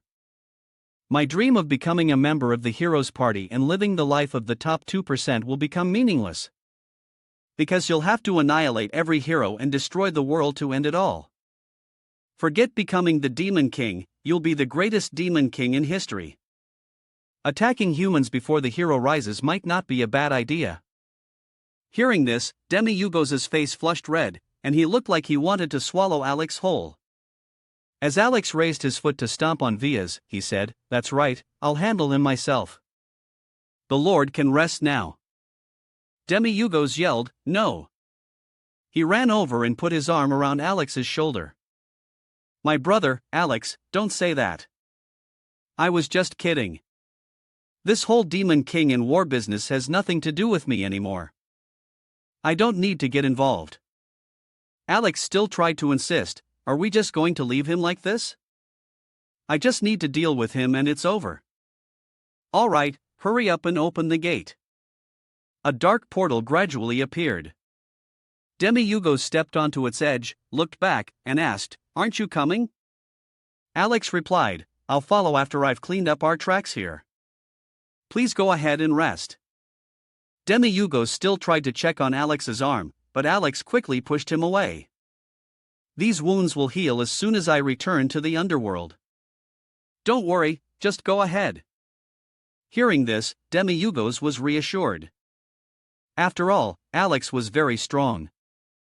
He jumps through the portal, his voice echoing back, "Really hurry up then."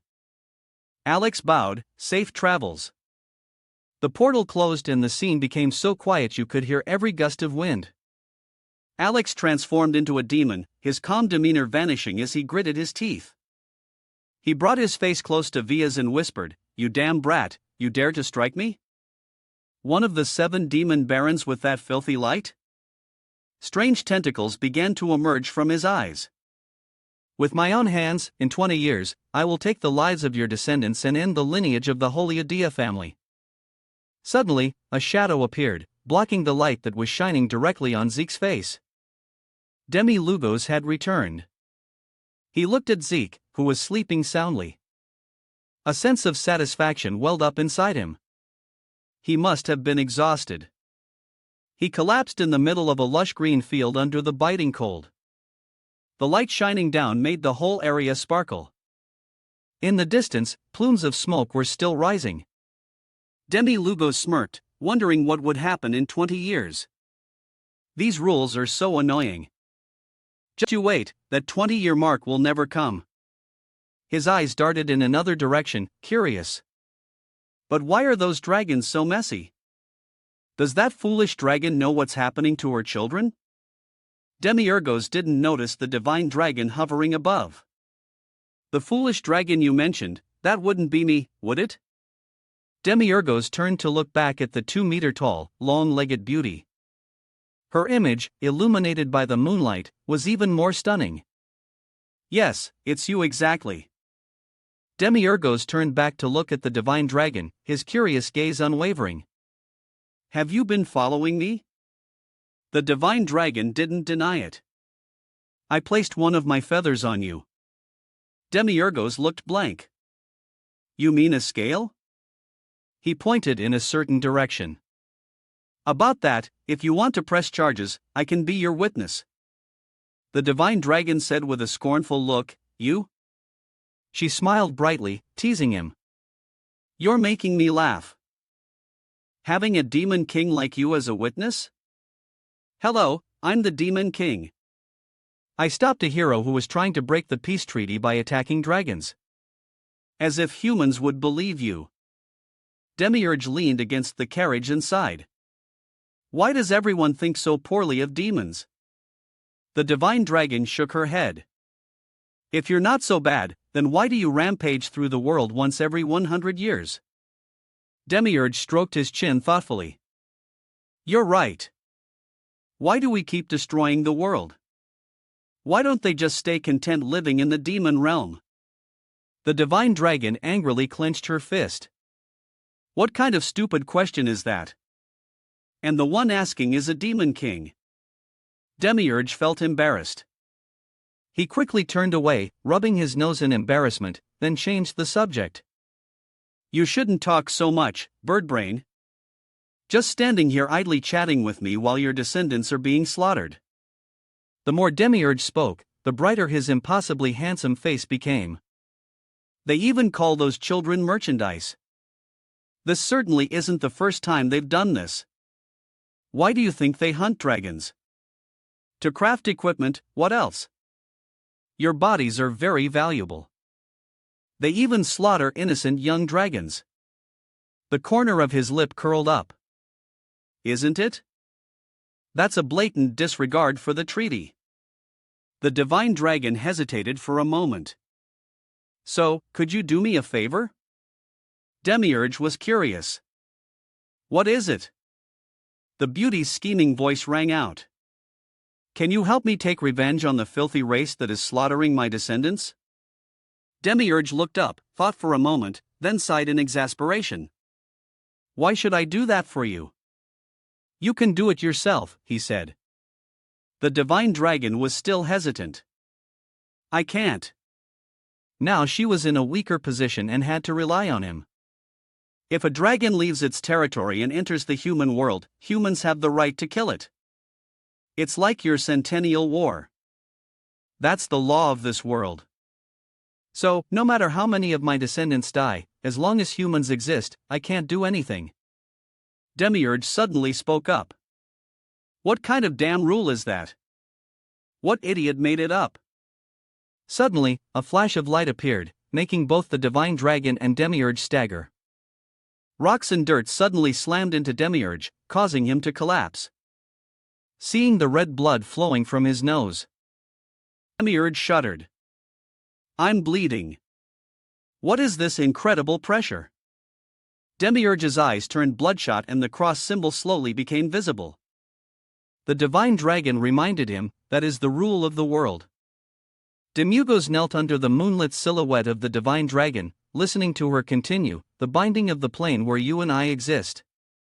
Demugos slowly stood up. First, they make these absurd rules, and then when I call them out, they punish me. The divine dragon's eyes lit up. Demugos shot up, resisting the overwhelming aura. Enough, you bastard. If you feel so righteous and superior, then make up rules in your own world and live there. Why do you have to set rules in our place and force us to follow them unconditionally? Witnessing this satisfying scene, the divine dragon laughed loudly. Amazing. Withstanding the punishment with a mortal body, you look a bit dumb, but you're a demon king after all. Demugos smirked at her. Watch your mouth, birdbrain. Suddenly, the divine dragon asked curiously, by the way, why don't you want to be the demon king? Her white eyes were fixed on him. You know, I'm very excited. You're the first person to refuse to be the demon king in the last 666 centuries. I bet the heavens are having a headache over you to find the rules. Demugos was confused. Why is she so happy? He regained his cool demeanor, stood up straight with his hands in his pockets deep down. You've wanted to get rid of this rule for a long time too, haven't you? The divine dragon was startled. What are you talking about, you fool? I'm just curious because you're the first one to dare to stir things up. That's right. Be wary of the heavens. You might be safe for now, but in 20 years that day will come. They will want to eliminate you. Demurge wondered, they want to eliminate me? You think I'm afraid of their petty tricks? If they want to, I'll be ready for them anytime. The divine dragon hesitated. Anyway, where's my answer? Why don't you want to be the demon king? Her face lit up as if she'd struck gold. What reason made you want to break a 665-century cycle? By giving up the throne, I'm curious about your motive. Demiurgos calmly turned away, hands in his pockets. Why? Well, it's nothing major. The familiar portal suddenly appeared, and Alex stepped out. Let's go, he said. Master, I've finished cleaning up that mess. Only then did he notice her up above and asked, Sir, have you been with the golden dragon this whole time? The divine dragon shouted angrily, why didn't you come earlier or later, but had to show up at this exact crucial moment? Alex stammered, avoiding the question, are you well, noble divine dragon? Demiurge cut him off irritably, stop talking and open a portal home, quickly. Alex immediately complied. But the divine dragon quickly called out to Demiurgos, hey, tell me before you go. Tell me the reason. Demiurgos lay leisurely in the carriage and waved his hand. I'll be stoned if I continue this conversation with you. Let's do this another time. The divine dragon fumed, what the hell are you talking about? Demiurgos closed his eyes and waved his hand. Let's go home. Hurry up. But as soon as he closed his eyes, the divine dragon appeared beside him.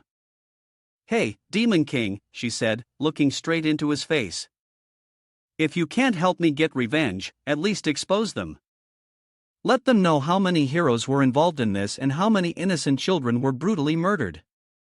Even in the human world, if they continue this, they will violate the treaty, and other organizations and races that hate humans will step in to deal with them. Demiurge held up 3 fingers. Triple the price. The divine dragon was dumbfounded. What? Demiurge smirked, because your case this time is quite difficult, I'll have to charge you 3 times the usual rate. The divine dragon was shocked. What? You really are a cunning bastard. Demiurge closed his eyes and turned to Hugzik. Well, I'm a demon. You can choose not to hire me. Just ignore your children living in fear every day or whatever. In the end, you have no other choice. The divine dragon reluctantly agreed. Fine, I'll pay triple. Happy now? Demiurge's attitude changed instantly. Thank you, my dear client. The divine dragon's finger glowed. Take this. Demiurge sat up with a start, his whole body glowing. What is this aura? The divine dragon explained, it's a spell that can help you hide your demonic energy. Heroes and blood soldiers react to your demonic energy. So now you don't have to worry about that anymore. Demiurge lay back down. I get it. You can scram now. Alex, let's go. Alex quickly drove the carriage through the portal, leaving the divine dragon behind, silently cursing him as a bastard. The portal vanished, leaving the divine dragon hovering alone. She shone under the moonlight and let out a sigh. She wondered if she was doing the right thing. Time will tell. Scene change. The 3 of them, Zik, Demiurge, and Alex, were hiding and looking at something. It was the golden armored national emblem on the city walls, and the airships with gold-plated patterns attached to the gate. The scene was magnificent. Demiurge was dazzled. How do they have so much money to build a city like this? Yes. Alex replied, because they are a hero family with a history of 60,000 years. This is the Holy Adi family. Demi-Hugo started talking, pointing directly at Zik. He's a hero, right? Why does he look like that? Zik could only turn away in embarrassment. I'm sorry for looking like this, sir. Alex quickly intervened. Please don't say things like that in front of others, okay? Why not? Alex patiently explained Zik might rebel out of anger. However, the other person asked again, why? Alex, helpless, forced to smile. Never mind. I've explained it before. Once a hero family becomes famous, many cities and nobles will want to become their sponsors. Because sponsoring heroes is like indirectly fighting for world peace. Moreover, dragon hunts like last night are also a significant source of income. Everyone knows this, but no one dares to say it out loud. It's a difficult topic, but they still think it's the right thing to do. Demi-Hugo kept asking, why is that? Zik stood beside him like an invisible man. Alex patiently explained further because humans are at war with the demon race, the dragon clan has no choice but to help them. If humans fail, the next victims will be the dragon clan. Demi-Hugo thought to himself, that's true. Dragon bodies are also a popular item in the demon realm. Alex agreed, very popular in fact. So this is something the dragon clan is forced to do to support humans. The reply sounded hollow. So you suspect the Holy Adi family and other families are illegally hunting dragons? After all, that affects the treaty between humans and dragons. Demi-Hugo turned to Zik. Your family doesn't poach, right? Zik could only scratch his head. You need to be at least G rank to even get near a dragon's nest. Demi-Hugo made a direct comment that left Zik speechless. That's right. If someone like you could hunt dragons, then sometimes a dog or a cat off the street could do it too. Zik collapsed into Alex's arms, whispering, what should we do now, master? Demi-Hugo confidently crossed his arms. I have something to do here. Demi-Hugo's eyes lit up as if he were planning something, like a secret operation. An investigation into illegal dragon hunting. Demiurge's face twisted into a smug grin. Let's go. Alex hurriedly chased after him. Wait, Master. Zik is fine, but weren't our identities exposed because of the fight with that group of nobles yesterday? Shouldn't we disguise ourselves a little? Demi Lugos looked back at Alex for a moment. A few hours later, 3 young men in strange outfits appeared. The people around them pointed at their clothes. Alex, with his hair in 2 pigtails, looked fierce. Only Demi Lugos remained confident. All right, now we can go. Alex, with 2 horns on his head, hesitated. Should I just go home? Demi Lugos walked happily in Alex's long robe. All right, let's go. Zik had to run after him, calling out repeatedly, Sir Demi Lugos. Seeing Demiurge turn back, Zik scratched his head and stammered, I'm just a suggestion, but it's better to act normal and proper. Not that you aren't worthy of being a hero or anything. Zek's words confused Demir Lugos a bit, but he just mumbled okay. That's not so hard. Zek's face lit up, really? In front of the city gate, Demi Lugos' shout startled Alex and Zeke.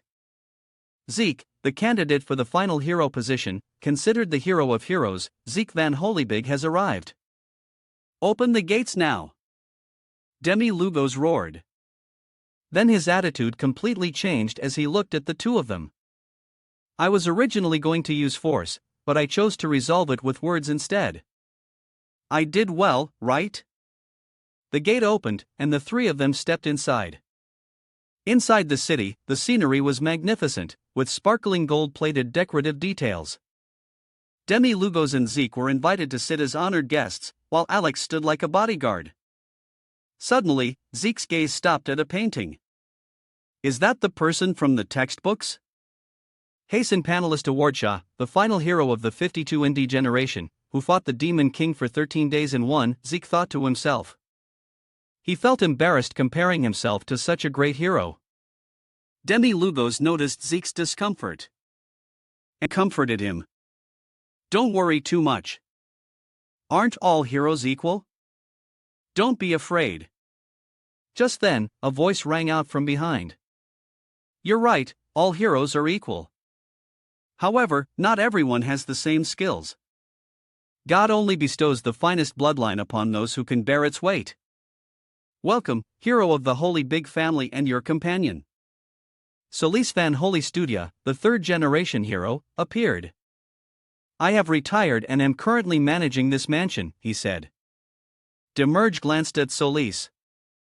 I thought you would be the one to step out then. The final hero of the 5th generation represents the laws of the world.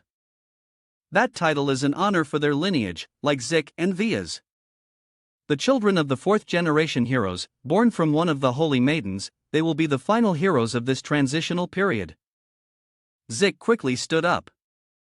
Hello, I am Zik Van Holy Big. It's an honor to meet you, sir. He introduced Demi Lugos and Alex. Solis nodded. I know about you and your group. I was a bit late because I had to confirm with the Hero Management Department. It seems you've gathered your companions. I heard you had previously given up the race to become a true hero. Zik laughed and scratched his head. It's not surprising that you think so. But I haven't given up yet. Solis's eyes shifted in another direction, landing on Demiurgos. A wealthy merchant paid to become the companion of a hero from a declining hero family. It's a common and shallow story for glory seekers in this era. Solis changed his gaze and asked directly, so, what brings you to the Holy Adia family? Demiurgos answered casually, nothing special. Just heard a strange rumor around here and we wanted to confirm it. Zik was startled upon hearing this. Sir Demiurgos, please be careful with your conduct. Solis spoke, his eyes becoming wary. Your tone doesn't quite suit your station. Demiurgos replied innocently, I thought we were speaking as heroes, weren't we? Do you wish to be treated as a high noble even though you no longer hold that position? Zik let out a soft sigh, just wishing for Demiurgos to stop. From the other side, a hearty laugh rang out. Solis said cheerfully. You're quite frank. I used to be like you, unaware of my place, acting as I pleased without regard for anyone, as if I could defeat the Demon King all by myself. But you should be careful. In any era, there's always a bigger fish. Zid quickly added some saving words. Of course, sir, everyone knows of Sir Salas' fame. AD rank hero. Salas continued to ask, so, companion of this young hero, what is this rumor you mentioned? Demi-Hugo comfortably propped his feet on a chair and answered, well, the rumor I heard is that you have high-quality materials here. A few of those things are what we're looking for. Salas laughed loudly. You may have money, but I'm not sure if you have enough for what you're looking for. We, the Holy Adia family, only deal in top-tier, high-quality materials. Salas's voice rang out clearly, his eyes exuding the aura of a leader. Such as black stone, the hide of a red salamander, the monocore of a lich king from the Howran War, or things like the heart of a white-headed giant from the Haga Mountains. Solis gloated, how about it, little friend? Scared ya? Demi-Hugo replied casually, I don't need such trivial things. This statement repeatedly surprised Solis. I heard you have something more high-grade than a giant's heart. Solis broke out in a sweat. There's only one thing more high-grade than a giant's heart, and that is the dragon race. Demi-Hugo tossed a money pouch onto the table, much to Solis's astonishment. That's right. Our hero is still a newcomer and needs an item to bolster his strength. The brown cloth pouch was opened, revealing sparkling gemstones inside. We're looking to create a set of armor made from dragon parts. Solis was once again stunned. This is blood-colored lava rock from the demon realm. How did he get such a rare item? Blood-colored lava rock is a common type of stone found in the volcanic regions of the demon realm. Solis asked with a bit of caution, you know why not? Solis's question made Demi-Hugo look up, his eyes wary. Currently, the dragons and humans have signed a peace treaty. Hunting for dragon parts not only violates the law, but also breaks that agreement. We, the Holy Athia family, do not participate in such illegal activities. Instead, we possess other rare items. So why don't you try making a set of armor from those? As soon as Solis finished speaking, Demiurge immediately turned to call Alex. Let's go. It seems this place doesn't have what we need. Demiurge's voice was empty, but his eyes held suspicion. I saw soldiers transporting dragons on an airship. I definitely saw the Holy Athia family crest on it. Solis was speechless, looking at the three of them with a fierce expression. His expression changed completely. You saw something, didn't you? Demiurge didn't deny it, simply replying, we are in a hurry to join the hero race because we're rookies who started later than others. While searching for items, we accidentally witnessed things we shouldn't have. Solis frowned. Is that so? That's unfortunate. You should have been more careful. The two faced each other, their eyes filled with tension. Demiurge looked straight at Solis. Building a tower can take a long time. But a single small mistake can cause it to collapse. We are newcomers and don't fully understand how things work in this kingdom. It's easy to make mistakes. Who knows? When I'm in a bad mood, I might spread information that powerful families are hoarding good things despite the law. At the very least, you should have something to shut this mouth. Shouldn't you? Zik, standing beside them, apologized fearfully. But Solis spoke up, easing the atmosphere. Ah, then this time I'll ask the questions. His voice became hoarse. Have you ever heard of a masked hero who suddenly appeared and defeated countless dragons? Demiurge remained calm. What about it? Zik's face turned pale, his mouth frozen. Solis smirked. I don't know if it's a coincidence or not, that this Laguna shield you are carrying has materials from the blue dragon and the black dragon. The very dragons that masked hero defeated. Demi-Lugos became interested. How did you recognize this Laguna shield? Solis replied, I know about every rare item from its color to its shape. I've never seen a shield like this. Add in a list of treasures on this continent.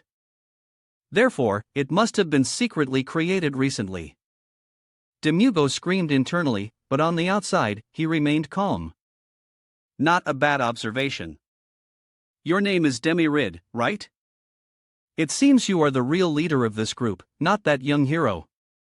So I'll be direct with you. I don't know what your relationship is with the masked hero, but if you happen to meet him, report it to me because he has destroyed so many dragons. The main source of income for some powerful people has been affected. Demugos remained silent, listening intently. Solis continued, some high-ranking members of major guilds who are deeply involved in this business will soon take action against the masked hero and everyone associated with him. Syk laughed, but his heart trembled. The more Solis spoke, the more astonishing his words became. A treasure like the Laguna cannot fall into the hands of a declining family. He pointed at the table, emphasizing that legendary items must be strictly managed. Whether it's equipment or people, their value lies in their rarity. I don't know where you heard those ridiculous rumors from. But a prestigious family like ours would never engage in illegal transactions like trading dragon parts. If you need low-grade materials to craft items for your heroes, you can come back here anytime. Rookie, I have some business to attend to. Farewell. With that, Solis walked away decisively. Demi-Lugos watched him go, knowing that leaving here wouldn't be easy. Demi-Lugos turned with a questioning look. Are all heroes like that? He looked annoyed. This might sound strange coming from me, but is he an idiot? He thought intently for a moment, then turned towards the large castle. So in short, they decided to team up to hunt dragons and monopolize their materials, defeating all merchants not in their alliance to monopolize the trade. Exactly. The most important thing for a hero is their equipment. It seems they have controlled the supply of crafting materials, thereby controlling other heroes as well. That is probably why most families go through ups and downs, while a few families with wealthy merchants have stood firm through all ages. It's possible that all the famous families are part of this organization. That's a reasonable assumption. Zik lowered his head, disappointed. Sir Salas, I really thought he was an upright and fair person. It can't be that all the heroes I admire are like that. Demugos chuckled. Humans are so rotten.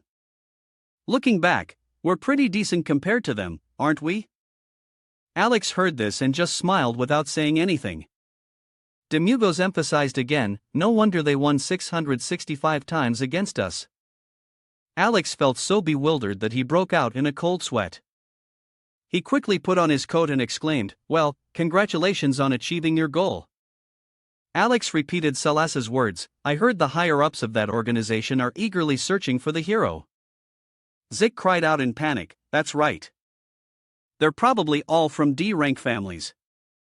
What should I do now, Sir Demugos? If I get caught, it's all over for me. If they come in a swarm, it's no big deal for me, but it's still annoying. Let's just focus on the business.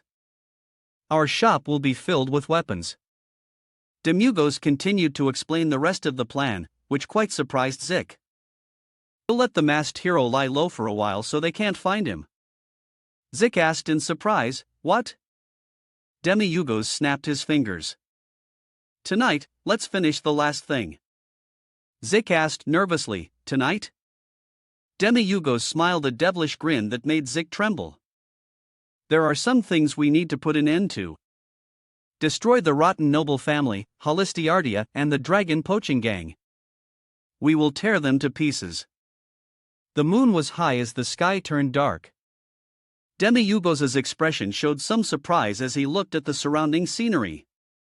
He and Zik were walking on a large rampart. The Holistiardia family even has a lake in this castle. How enviable.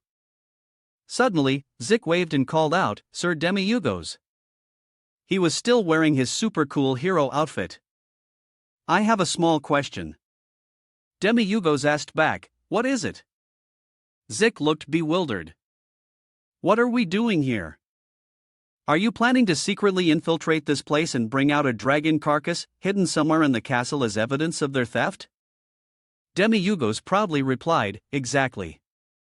Very smart. Zik raised his hand higher. What else? The two of them were actually standing in the middle of the family's large courtyard. Considering we're sneaking into the castle, aren't we just brazenly walking into the center of it now? Zik was startled as the patrolling guards approached. The two guards in armor advanced step by step, but they hadn't said anything yet. Zik was terrified, his eyes darting around wildly. Sir Demi-Yugos, what are you doing? Let's hide quickly or we'll be caught. The expressions of the two guards were very serious. Zik was sweating profusely. What do we do, Sir Demi-Yugos? However, when they reached them, the two guards didn't stop. They just walked past, while Zik hid fearfully behind him. When the two guards had walked some distance away, Zik breathed a sigh of relief. So you've already used an invisibility spell, exactly. Zik smiled, feeling very secure following Demi-Yugos. Then he continued moving. Hurry up, wait for me.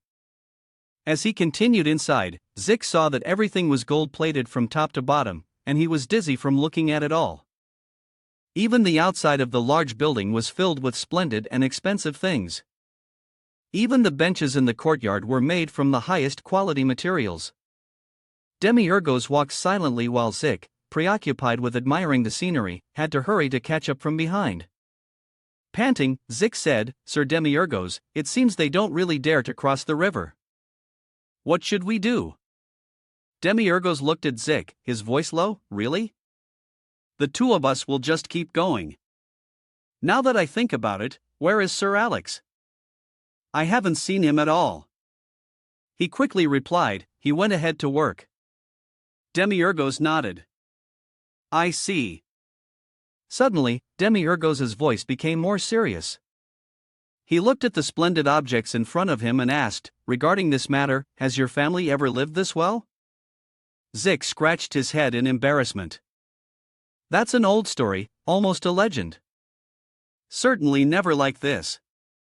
According to what my grandfather told me, we've always been poor. A gentle breeze blew by. Demi-Yugos asked again, it seems your family hasn't worked hard enough. Zik didn't seem angry, but instead showed innocence. I guess so. Both my grandfather and my father were low-level heroes. Under the night sky, the two continued their conversation. Demi-Yugos asked, are your ranks determined by a test or something? Zik replied, it's a test. But the first step is to graduate from the Hero Academy. Demi-Yugos nodded. So you're all students at the academy? Zik confirmed, yes. I will definitely get my younger siblings into that school. It must be very expensive. Demi-Yugos sighed. The people of the Hero Management Department are all shrewd businessmen. Selling the future of people and making you dependent on it. Suddenly, Demi-Yugos stopped, his voice pensive. What we're doing now is far from being a true hero. Sneaking into a hero family to steal information and then expose them. Are you really okay with this, even though you're also a hero, albeit a slightly different one? Zek's expression became serious. He looked down at the lake surface shimmering with lights. I know it's a crime, but after meeting Sir Salas, I realized a few things. A smile appeared on Zek's lips. Sir Demi-Yugos, you are truly a righteous ally. We may be thieves now, but in reality, we are hunting down criminals who are trying to monopolize the important materials of heroes. Right. At first, I was very surprised by your actions, but now I understand. You knew Sulos's true nature. So, you intentionally acted that way to make him reveal his true feelings, right? Demi-Yugos scratched his face in embarrassment. I didn't think that far ahead. But you can think whatever you want. Zik looked straight into Demi-Yugos' eyes and asked, Sir Demi-Yugos, do you remember what you told me when we first met? This is an opportunity. Zik held up his callous hand. Actually, although I couldn't say it, but I had almost given up on becoming a hero. How could someone like me become a hero? Zeke's cheeks flushed with happiness. Although this isn't the best situation I ever dreamed of, I got the chance to meet a D-rank hero, something I never thought possible. He thought about the rotten past often associated with his family, and this beautiful shield is all thanks to Sir Demi Lugos. I know I haven't done anything to deserve these things. But the determination in his heart was revealed through his words. Stealing. His eyes showed no fear but were filled with confidence. I just need my younger siblings to grow up well. I want to make sure that at least they won't be called failures. A fierce will appeared in his eyes. I will make sure no one has to inherit this damn poverty. Demi Lugos pondered as he listened to ZYK's words. I will definitely raise them to be heroes. Even though they won't be on the front lines in the 666 battle against the Demon King in 20 years. ZYK was moved as he thought about the painting he saw that afternoon. But at least they will join the battle supporting from the rear. Then I can look at the painting of my siblings. That painting depicts the resilient portrait of a fighter, fighting majestically like the painting we saw in Sir Solus's room. It will be passed down from generation to generation as an heirloom. ZYK's hands clenched as he spoke of the vision in his head. The Holy Big Family will participate in the 666 battle against the Demon King in a supporting role. He smiled, looking up at the high sky. And so the Holy Big Family contributed to defeating the Demon King for the 666th time and lived happily ever after. Demi Hugo suddenly asked back, and what about you? This mood made him extremely curious. Since you were born, what did you want to do? What did you want to become? How did you want to live? Don't you have such thoughts? If you've sacrificed your only life for your family and lineage, are you satisfied with just that? Zek's hand relaxed for a moment, then it clenched again, determination continuing to flow in his blood. Without hesitation, Zek affirmed, that's all I want. I will end the poverty of the Holy Big Family with my own hands. A breeze blew past just as Zek finished his sentence. To do that, I would even make a deal with a demon. After hearing that, Demi Hugo smiled lightly, his face showing clear pride. It seems I've chosen the right person. Just wait and see until the final episode how hell will end. Then Demi Hugo called out, immediately a barrier appeared. Alex! From within the barrier. Alex stepped out and sat on a lamppost. Yes, master. As for Alex, he always reported concisely. I found it. Alex's eyes widened, filled with indignation. Let's go to the secret room of these bastards. Master, let's go. Demi Hugo smiled, his eyes sparkling. Found it? Alex slowly took out a stack of papers and nodded. Yes. He looked at the paper, which surprised and impressed Sick. And I also found the list of members of that organization. Alex read out a few names from the list one by one, while Demi Hugo stood by silently with a victorious smile. Alex raised his eyebrows slightly, displeased with their actions. These 76 families are not simple. All of them are families with long histories and high prestige. Hearing all those names, Sick was completely disappointed. There are many families I've seen in the hero textbooks. How could this be? Demi Hugo's gaze turned towards the lake. What about the place where they hide the dragons? Alex understood his gaze and replied, You guessed correctly, master. They are right under the water. Thanks. Under the water. Demiurge didn't hesitate any longer. He gave the order. Then let's begin. Alex held out a finger and a magical ray flashed. Yes. An air bubble appeared around the heads of Zik and Demi Lugos, surprising Zik greatly. Immediately after, Demi Lugos jumped down and Alex followed without hesitation. The only one still bewildered was Zik. He looked bewildered at the two who had gone into the water. When the water surface began to settle, he spoke up. Sir Demi-Lugos. Zick's cheeks flushed red, his heart filled with decision. Zick jumped down from above despite his fear. Wait for me, Sir Demiurge. Zick sank into the deep dark water. At first, he was still a bit panicked, struggling. Not only that, he was foolish enough to be afraid of suffocating. A few seconds later, he calmed down and opened his mouth to laugh. I can breathe because of the air bubble. His eyes were as surprised as a child's. The three of them swam deeper and, as expected, Alex's investigation was correct. A dragon opened its eyes as someone approached. Since it was right in front of him, it startled Zick. At that moment, Alex opened the report paper to review it. As Demi-Lugos looked at the dragon, Alex read the report again. According to the report, they took their scales, healed them, and then took the scales again. Because there was someone to heal them, this process was repeated over and over. Looking at the dragons who were sealed and treated so cruelly, Alex couldn't help but feel disgusted. It's like a dragon's scale factory. Looking at one of the dragons, the oldest one, Alex said something that surprised everyone. It has had its scales stripped for 235 years. The dragon's head was covered in unhealed wounds. Zick felt empty inside upon hearing that. How could this be? Everyone's face showed seriousness and discomfort. Do you think the golden dragon knows about this? Demi-Lugos asked, his voice full of thought.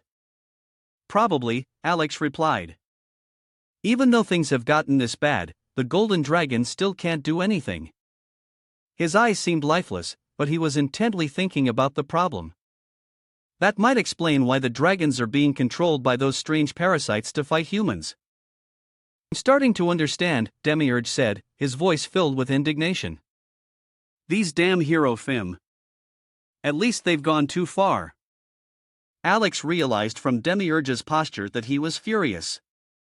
Seeing Demiurge deep in thought, Alex decided to step forward, quickly grabbing a scale before leaving. He swung his arm back, preparing for a powerful blow, his hand gripping the dragon scale tightly. With all his strength, he pulled hard, tearing the dragon's flesh and skin. Alex then quickly turned and swam away. Let's go, Alex said. Demiurge remained in place and spoke up. Something's not right. He didn't care anymore, stepping closer to the large dragon, which made Alex start to worry. Alex felt confused. Aren't you leaving, sir? Demiurge pouted, feeling extremely annoyed.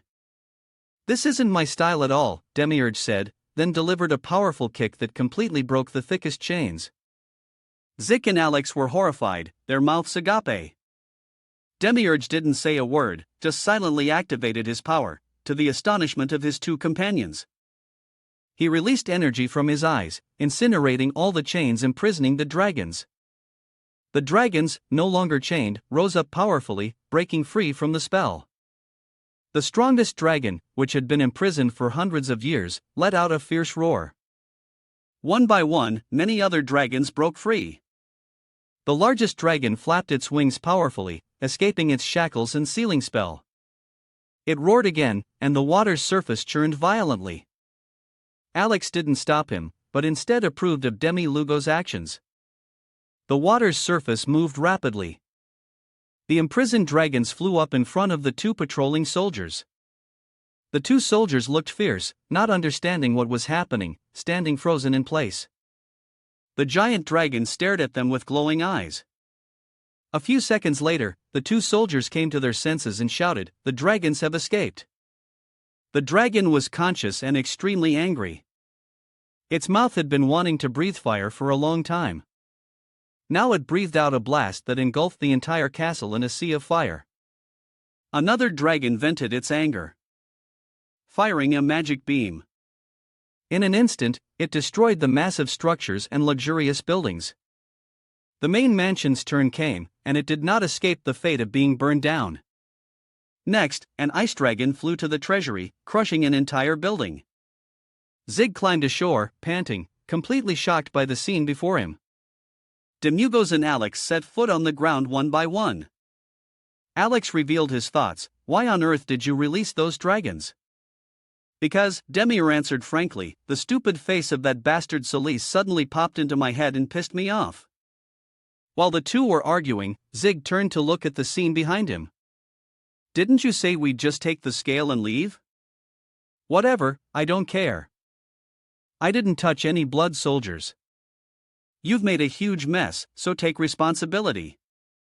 The scene before Zig suddenly froze as if time had stopped. He was sure that Sir Demugos had promised to conduct the investigation discreetly. However, now they were engrossed in their argument, completely unaware that someone was standing on a cliff, watching from a distance. Rumors about the dragons would soon spread everywhere. And Zik wondered how Sir Demiurgos would act. Just let them escape and destroy this place, sir, Demiurgos said coldly. But why did we have to operate in secret in the first place? Witnessing that conversation, Solis's son clenched his teeth in fury. You bastards! He roared. Suddenly, his gaze landed on Sir Demiurgos. He noticed his white hair. White hair. Why is that? Solis also emerged from the ashes, his face full of astonishment. He's here too? He stood on the rubble, his own property destroyed, making Solis so angry he couldn't speak.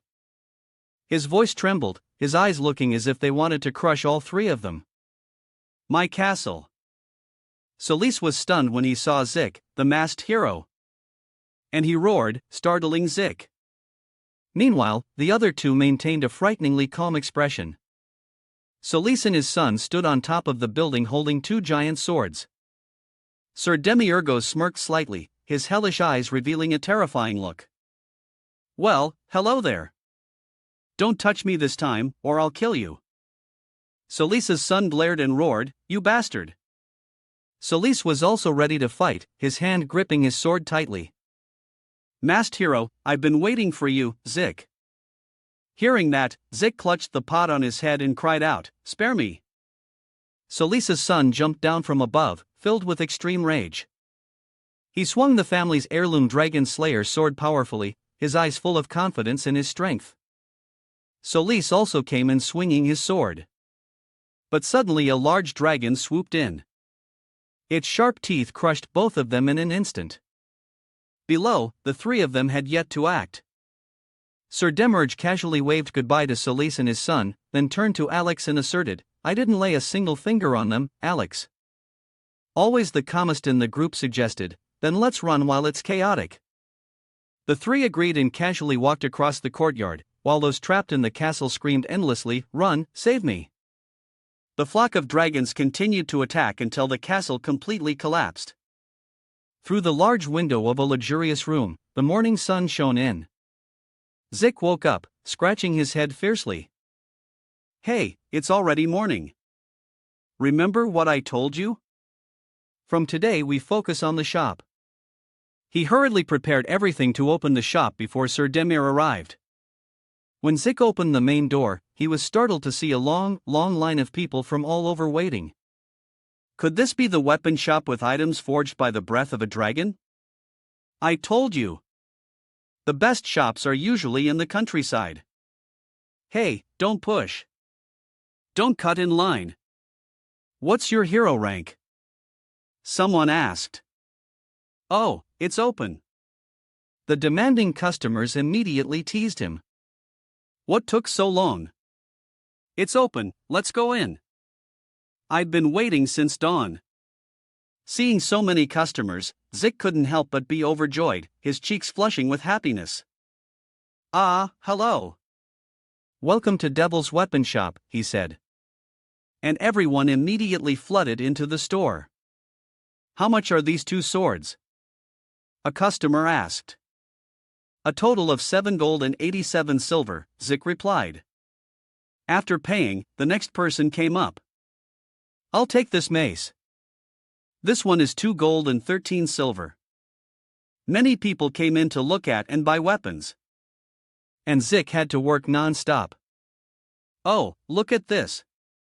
The color is a bit different, isn't it? I've never seen a dagger in this style before, a customer said excitedly. Where are the shields? Hey kid, how much is this one? Another asked. That's 8 gold and 7 silver. Thank you, sir. Over there, 2 girls were looking at items when Alex approached. That magic wand really suits your robe, milady. He flashed a sunny smile that the 2 girls couldn't refuse. We have a buy 2 get 1 free promotion. Would you like me to wrap it up for you? On the second floor, Demi Lugos stood watching the busy Zik below. He sighed in boredom. Business seems to be good. Demi Lugos's face clearly showed his boredom from just sitting and watching. He looked at everyone's smiles and joy, muttering, I thought I'd be excited about humanity's love for making money. But it turns out to be less interesting than I expected. Unable to bear the boredom any longer, Demi Lugos called out Zik. He looked up at him. I'm going upstairs to sleep. Okay. Demi Lugos's room door was luxuriously designed. He opened the door and entered the room, which smelled of money and was extremely noble. Demugos walked with bored steps towards the soft bed. As soon as he lay down, a smile instantly appeared on his face, so soft. Demugos closed his eyes and sighed. Getting rich is nothing special either. Sleeping is still the best. As he closed his eyes, a whisper suddenly came from beside him, Demugos. Hearing it clearly, Demugos opened his eyes. The dragon mother, the divine dragon, appeared beside his bed, a sunset-like light radiating from her. You're here. She looked at him and smiled softly. You always sleep so much. It must be nice to be so carefree. The list of participating families is on the table. Take it. The divine dragon spoke gently, matching her appearance. I saw everything from beginning to end. It's clear they violated the peace treaty between our 2 races. Demugos's eyes flashed with a hint of red. So, are we starting a war with humanity now? The divine dragon lowered her face for whose benefit? Demugos closed his eyes tightly, turning away stubbornly. I don't care. As long as this path is paid for, I will pay you. He opened his eyes, a hint of fear flashing in them. This won't be over in a year or 2. You know that. The divine dragon was pensive, not saying another word. Her face clearly showed seriousness and anxiety from Demiurgos's words. Maintaining the peace treaty isn't easy. You understand that, don't you? The sky was just starting to lighten, and the sun quickly rose outside the window. He looked at the divine dragon. You must have been very angry that a dragon god like you couldn't intervene. So, you came to us to solve this problem, right? The divine dragon's short reply surprised him, not exactly. Her face now clearly showed worry. The hero families have spread a fungus that poisons the dragons, causing them to attack humans. That's why the dragon race is being hunted down. Demiurgos raised an eyebrow, filled with anger but remaining calm on the outside. How will the dragon race retaliate? We have our pride. Instead of stooping to their level, we will attack until the last of them submits. Would we use their loved ones to avenge the loss of our own? The divine dragon's eyes now showed anger. Thinking back, their actions don't make sense. The image of a fungus cell with hundreds of eyes appeared in her mind. Demi-Hugo just listened silently as the divine dragon explained. The divine dragon's anger was clear. Just as I thought, this fungus part is very strange. There's no way humans could create something like this dreadful and bizarre curse. Who put such a filthy weapon into the hands of the hero families?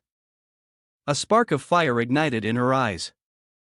Someone is using the anger of my children and the hero families for their own benefit. Demi-Hugo flew into a rage, grabbing the divine dragon's collar and shouting, Hey! Everyone knows your little dragon brats like to go out and cause trouble, besides their parents. Who would believe they're innocent? You people are just good at causing trouble for this continent, huh? Demi-Hugo brought his face close to the divine dragon, making her feel helpless enough to sweat.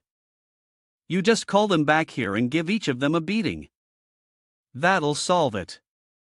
And stop bothering others. What's the point? The divine dragon, silent until now, managed to say a few words but was cut off by Demiurgos. Oh, forget it. I'm crawling back into my shell. Under simple rules, why do you guys complicate everything so much? Do you have a complexity disease? Demiurgos returned to venting from frustration but still spoke with a weary voice. Don't you get a headache from living in the system forever? Just break the rules and live in peace, like me. I live so freely and comfortably, no one can do anything to me. The divine dragon said nothing, then suddenly let out a laugh that made Demiurge turn around in confusion. The divine dragon closed her eyes softly, a bright smile appearing behind the veil covering half her face. A demon king advising me to live peacefully day by day? You're terrible. Seeing the divine dragon's cheerful, mocking expression, Demiurge suddenly blushed. Shyly turning away and just raising a finger in a friendly gesture, just leave me be. Demiurgos yawned and added, why don't you people use your brains a little? Just gather together and attack the humans, and you'll win for sure. The divine dragon spoke, causing Demiurgos to open his eyes wide in surprise. That's impossible, the divine dragon said slowly, light sparkling from her beauty. It's all because of humanity's bloodline. We can't defeat them. Demiurgos looked at the divine dragon with a dazed and slightly confused expression. Why is that? Why do both you and Alex get so vague when talking about the bloodline? The divine dragon, seeing that Demiurgos didn't understand, explained seriously. You have never witnessed that day. The day humanity rose to its feet. Right now, they are just like insignificant soldiers. But when that day comes, the day you are fated to invade the human world, you will see their true power. The aura of the cross behind their backs will make them rise up and resist. No matter how much you suppress them, they will stand up again. Demiurgos remain silent, continuing to listen. At first, they fall with a smile on their lips. But then they get up again and again.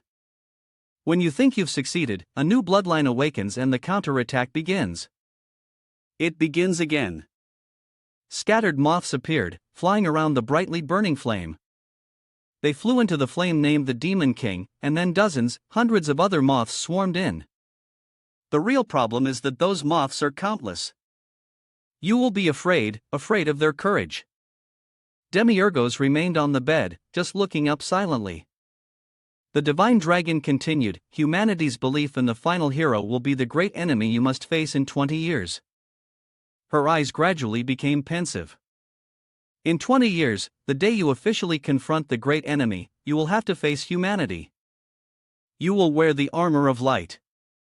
Amazed by their strength, endless courage has helped humanity win for over 66,000 years. Demiurgos couldn't care less about the divine dragon's story anymore. Just turned to lie in another direction and laughed. He turned over, revealing a sharp fang as he replied, the thought of me fighting Zeke is hilarious. Then Demiurge sat up, launching into a tirade that slightly surprised the divine dragon, but wait, why don't I just kill the third and fourth generations? The final hero is born in the 100th year, right? If we attack now and kill the third generation, the final hero won't be able to appear. And we'll win. Demiurgos frowned, thinking of a new strategy. Or we could wait 30 years, until the final hero dies of old age. Why does it have to be exactly 100 years? So stupid. The divine dragon raised her eyebrow, her eyes full of anger directed at Demiurgos, who was pretending to be innocent. Why are you asking me? You're the Demon King. You should have the right to decide. I don't know anything. Since we were born, we've never done anything like that. So I think there must be a special reason. Demiurgos looked at the divine dragon with a curious expression. Whenever I ask, everyone says they don't know, that things have always been this way. It seems there must be some reason. Demiurgos muttered with a confused expression, then suddenly said aloud, why do we have to fight? What is a demon? What is a hero? The divine dragon frowned, her eyes full of doubt. What nonsense are you talking about? In Demiurge's eyes, calmness gradually returned. Don't you find this world strange? Demiurge continued, his tone thoughtful. Demons live peacefully in their own world. For nearly 70,000 years, the demon realm has been stable. Why do we have to waste energy invading the human world? The disagreement between the two sides became increasingly clear. The divine dragon spoke up, because the human world is blessed while the demon realm is cursed. Demiurge remained firm in his opinion. If God only blesses the human world, then why create the demon realm? If he hadn't done that, we wouldn't have to kill each other. The divine dragon lightly touched her face, shaking her head, which slightly confused Demiurge. Well, now that you mention it, but he must have his own reason. What reason? And what is God anyway? The divine dragon's eyes suddenly lit up and she smiled brightly as if she had just realized something. What do you mean? God is the absolute being who created everything. Demiurge's attitude suddenly became serious. So why does he let us kill each other? The divine dragon angrily grabbed Demi-Yugos by the collar. I don't know the reason for that. Maybe he's having a midlife crisis at 80, or maybe he's just crazy. Demi-Yugos screamed and quickly lay back on his pillow. My head hurts so much. Am I the only one who finds this strange? Demi-Yugos turned over, waving his hand, causing the divine dragon to sigh helplessly. Because you're a stupid demon king. I don't know. If you don't want to be beaten by a fool, then get out. I want to sleep. The divine dragon suddenly burst out laughing, which slightly confused Demi-Yugos. The divine dragon added before leaving, despite Demiurge's silent expression, I was very bored. But listening to your nonsense made me feel a little better. Looking at you makes me think about the meaning of everything. Demi-Yugos still lay still, then uttered a sentence, work hours are over. Please leave, customer. The divine dragon, upon hearing this, just looked at Demiurge with a gentle gaze. I have one last request before I leave. Please find the one who gave those poisons to my children. Demi-Yugos closed his eyes tightly. But his mouth was still working. Hey, that's a top secret among the human higher-ups. If a divine dragon like you can't find it, how can I? The divine dragon noticed Demiurge wasn't very interested and continued her story. Perhaps you've heard about the demon duke who accompanied me. Thousands of years ago, during the 540th Great War over 10,000 years ago, a demon duke wiped out hundreds of dragons, causing a near genocide that almost made the dragon race extinct in this world. A cold gaze and a cunning smile exuded the power of the legendary strategist, Duke Alex. Hearing a familiar name, Demiurge glanced over but remained silent. Demiurge remembered when Alex smiled and said to him, "What do you take me for? I'm the best strategist in this demon realm." So he was telling the truth. The divine dragon turned and walked towards the portal in front of her. He can easily enter others' minds. I'm leaving now. The divine dragon's footsteps touched the portal's edge while Demiurge remained still. The divine dragon then added, "Perhaps you're right." The divine dragon turned her head to look at Demiurge. This world is truly strange. Then her entire body disappeared along with the portal. Suddenly, Alex appeared at the door in a hurry, causing Demiurge to startle and shout, "Master! We're in big trouble." Damn it, I was trying to sleep. Alex then took out a small vial and held it up in front of Demiurge. Sir, look at this. Inside was a purple object with a strange shape. This is called the Hell Scarecrow mushroom. After studying the Miam and the dragon's bodies, I found this. Demiurge could barely contain his anger, his eyes becoming fierce. The mind control effect of this thing has been amplified 100 times.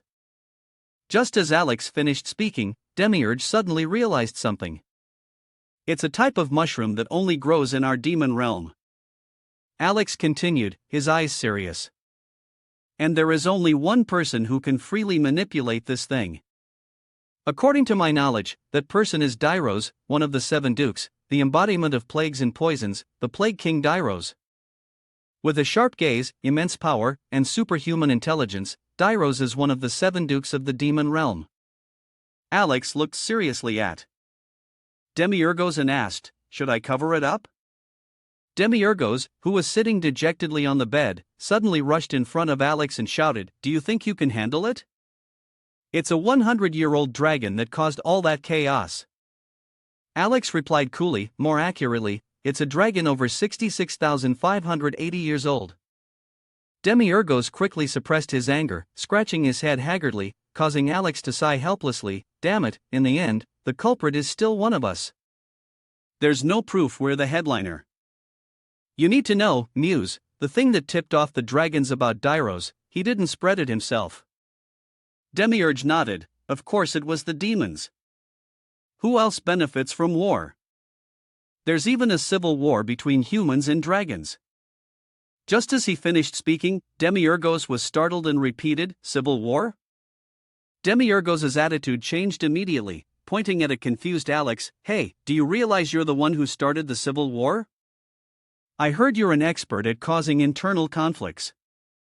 Alex quickly regained his calm, dignified composure and introduced himself. "I have a high-class, elegant style using psychology, not this sticky wet mushroom or this Mayim type. Besides, if it were me, wouldn't I have told you already?" Demiurge goes back to sit on the bed and began to think, causing Alex to sigh in relief. "That's true." Demiurge calmed down, glanced at Alex in front of him and asked, "But why would you do that?" Alex was startled, breaking into a cold sweat, and replied randomly, "Huh?" Demiurge realized Alex didn't understand his question and explained further. "Using Mayim to make humans attack." "Why?" Alex didn't want to go into detail, so he answered vaguely, "Didn't you already say it? To make humans and dragons fight each other."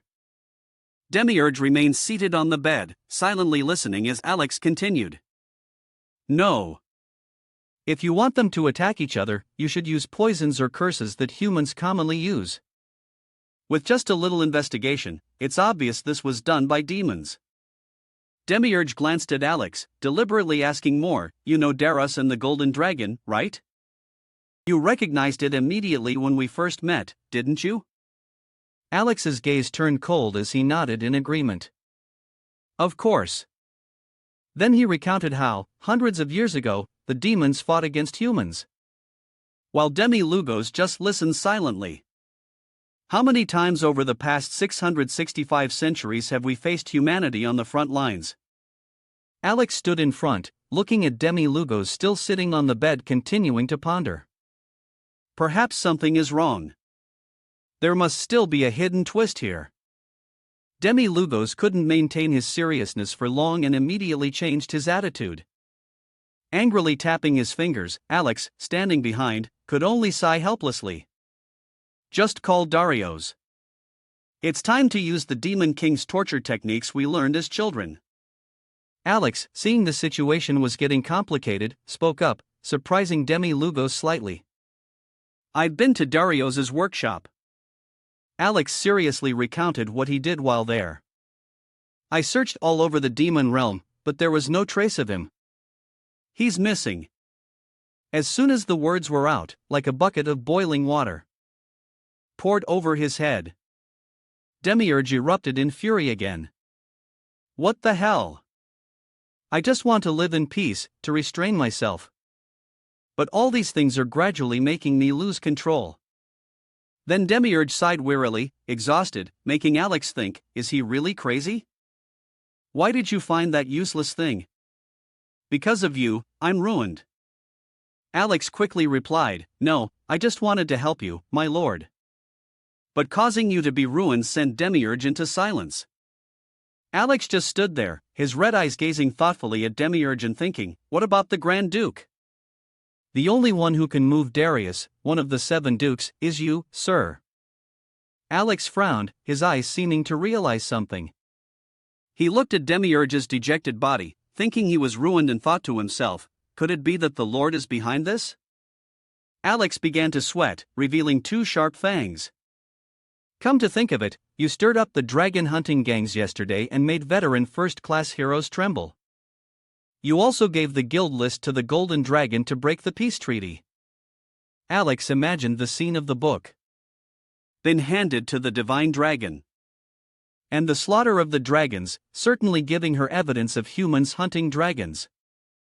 Even if the peace treaty continues, the hardliners won't sit still. Alex's back became desolate as he thought to himself, in the end, the relationship between demons, humanity, and dragons will collapse. In Alex's mind, an image emerged clearly, an empire divided by three opposing forces.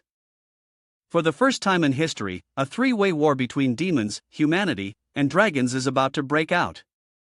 Alex sat up, stunned, realizing the grand scale of this plan. His eyes were filled with fear. Looking at Demiurgos' dazed expression, his heart filled with trembling. A plan so grand it's overwhelming. Alex was so shocked he couldn't even cry out, thinking to himself that even if they were caught now, they couldn't reveal that the Lord was behind it all. Alex then imagined a future where he would be recorded in the history books, while the Lord and Demiurgos would be recognized as the ones who prevented the war between humanity and dragons. Alex's eyes became pensive, as if he had understood everything. His thoughtful expression made Demiurgos feel uneasy. Could it be that he calculated everything? If not, why did he abdicate the throne? Alex remained lost in thought. He remembered when Demiurgos looked up at the sky innocently, then comforted himself and sank into happiness. What are those flying flower petals? The previous demon king probably didn't care about such things. It's wonderful to live on the surface, but it's all just a dream. Demiurgos had given up his innocence to become the demon king. It's strange. He longed for the surface world more than any king before him. Alex continued to recall the moment Demiurgos decided to give up everything to relax. No longer bearing the fierce look of a demon king. Why did you abandon us? Didn't I tell you? For no reason at all. Demiurgos was always vague about his reasons for abdicating, which made Alex wonder. He then knelt before Demiurgos, his voice full of reverence, "My true lord." This Alex is truly foolish. Alex's suddenly serious expression confused Demiurgos. "My lord. What's wrong?" Alex covered one eye with his hand, revealing a sincere gaze. "I, Alex, was truly blind. Only now do I see the beautiful masterpiece you have painted. Having a fool like me under your command must be why you kept it a secret." Alex bowed his head. The sudden action made Demiurgos, sitting on the bed, look bewildered. Not understanding what was happening, did he take the wrong medicine? Why is he suddenly talking nonsense? Alex continued. "Although it's late, if you still trust me, I will do my best to cover this up." Demiurgos was still in shock, but decided to play along. "I don't know what you're talking about, but I'll play along." "That's right, you fool. I'm glad you figured it out. I was about to die from coughing up blood." Demiurgos gestured for Alex to leave. "To atone for your sins, go cover it up immediately." Alex nodded. "Yes, my lord. Don't worry." As Alex turned to leave, Demiurgos called out, "Ah, Alex." Alex stopped and listened. "By the way, do gods really exist?" Alex was surprised by the sudden question. Alex, slightly flustered but still replied, "Of course." "Why do you ask all of a sudden?" Demirj glanced to the side, his voice low as he sat on the bed. The sunlight from the window brightened the entire room. "They always talk about this rule and that rule, but they never care whether a demon king wants to be a demon king or not." Seeing this, Alex chuckled softly. "I'm sure they've been watching everything. Gods do exist." Alex's next sentence startled Demiurgos. "I've seen them before." Demiurgos' face filled with curiosity. He quickly asked, "What do they look like?" Alex raised his hand to scratch his face, his eyes darting away. "Well, I'm not sure. I only caught a glimpse from a distance." Not getting a satisfactory answer, Demirj got angry, raising his fist. You fool! Are you making me worry about nothing? Go to sleep. Ah, yes. Alex quickly turned, stepped into the portal and disappeared. Sleep well, sir. Demi-Lugos immediately lay down, his eyes gazing thoughtfully at the ceiling, looking tired and sad. He thought about the prospect of humans facing off against dragons. The most logical theory, Demiurge told himself, is that the hardliners have joined forces with Dryas to provoke a war with humans. The Golden Dragon tries to prevent that, and so we side with Dugam. He recalled what the Divine Dragon had said. But in this case, the Golden Dragon will think that Dryas and the hardliners are using us, making us a target. Someone is exploiting the dragon's anger. Demiurge continued to think, either at the palace, where the king who rules humanity resides, or conversely, humanity has hidden Deiros's Mew to create an excuse to hunt dragons. Hiding Deiros's Mew and causing the dragons to attack humans themselves. Why do they live so well? Because they are very valuable. The dragons would then be chained and imprisoned. If so, the dragons are definitely the victims, and the peace treaty will be broken due to the hardliners' anger. Demiurge lay still, deep in thought. He continued to imagine a third scenario involving the Divine Dragon. Finally, the third possibility is that all of this is the Golden Dragon's hypothesis. Demiurgos recalled his conversation with Alex. The Golden Dragon is in this world as a human. Not the real Golden Dragon. In other words, Dugam is not currently here. Demiurgos remembered the Divine Dragon's serious words, hunt the dragons. So, if we exclude the Golden Dragon, there will be a series of scenes where the Demon King and Demon Dukes attack both dragons and humans, causing bloody melees. Just like that, a demon and a Demon Duke suddenly appear and attack both sides. The image of the Demon King and the Demon Duke standing proudly amidst the ruins they caused appeared in Demiurgos' mind. At a time when there are only 20 years left before the regression, the alliance between the dragons and humans is gradually breaking down. And the Demon King and the demons have been wreaking havoc everywhere. Demiurgos wondered, so how will the great war between humans and demons happen? To keep the civil war between dragons and humans going, many pro-noble forces did everything they could to divide them. In the tense atmosphere, both Demiurge and Alex wore cold gazes and triumphant smiles. If we know how to take advantage of this, we can completely control the upcoming war. After a moment of thought, Demiurgos suddenly stopped and exclaimed, so what? If they want to act, just go kill them. It's as simple as that. A beautiful sunny morning at the weapon shop for warriors. A girl with chestnut brown hair and a carefree attitude, dressed in luxurious armor, walked in. That girl was Alexia, who exuded confidence and power. How are you, Zik? She asked. Zik was overjoyed to see her, but Demiurgos seemed surprised. Zik quickly introduced Alexia to Demiurgos. This is Alexia, the pride of Yorick, and also my elementary hero school classmate. Alexia belongs to the Holy Oak family, a prestigious A-rank family. Demiurgos suddenly remembered what Alex had once told him, there are only two families here. One A-rank family almost reaching Gamma rank, and one F-rank family that has declined. Everyone understands that. Alexia glanced at the crowd of people chatting animatedly in the distance. Then her eyes lingered on the trophies and weapons hanging on the wall. She quickly assessed the situation. I heard you found a sponsor. Pretty good, huh? Zik modestly replied, thank you, senior. Alexia looked at Demi-Lugos, who was sitting comfortably with his legs crossed. Then she spoke provocatively, why are you staring like that? Is this your first time seeing an N-rank hero? But Demi-Lugos' reply angered her. If you're an N-rank hero, why didn't I see you when the dragons attacked? Alexia, with the pride of an N-rank family, wouldn't back down. How rude. Our family fought as G-rank heroes in the 665th Great War. You must not be familiar with this world. Dragons are only for D-rank heroes. Zik quickly stepped in to mediate. Of course, if everyone could catch a dragon, everyone would be a D-rank hero. But why did you come here? Alexia intentionally made a loud noise to attract attention.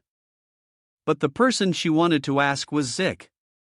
I heard you can find a dragon relic near the magnificent castle.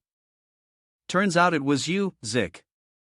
I was wondering which guardian would choose an F rank. Frank person instead of a rank hero like me. She didn't miss the opportunity to provoke Zik with harsh words. Demi Lugos maintained a calm demeanor. You're just a rich kid who doesn't respect heroes and has no taste. No wonder you don't recognize the holy big family. Zik tried to be humble. I was just lucky. If the master had met Senior Alexia first, he would have chosen you. Alexia wouldn't back down. Before being chosen, you have to know some manners. Who would want to protect a hero family that doesn't even show up when dragons attack? Alexia was so embarrassed that she got angry and wanted to challenge Demerge right away. Fortunately, Zik managed to stop her, essentially by force. Perhaps the Demon King only saw them as gnats, but there seemed to be something different between the two of them. Enough. Don't bother me. Get lost. However, Alexia was so provoked that she left in a huff. I'm glad I didn't end up with this strange guardian, she said to Zik. Sorry, Senior. Goodbye. Next time if you're not buying anything, don't come. But things didn't end there.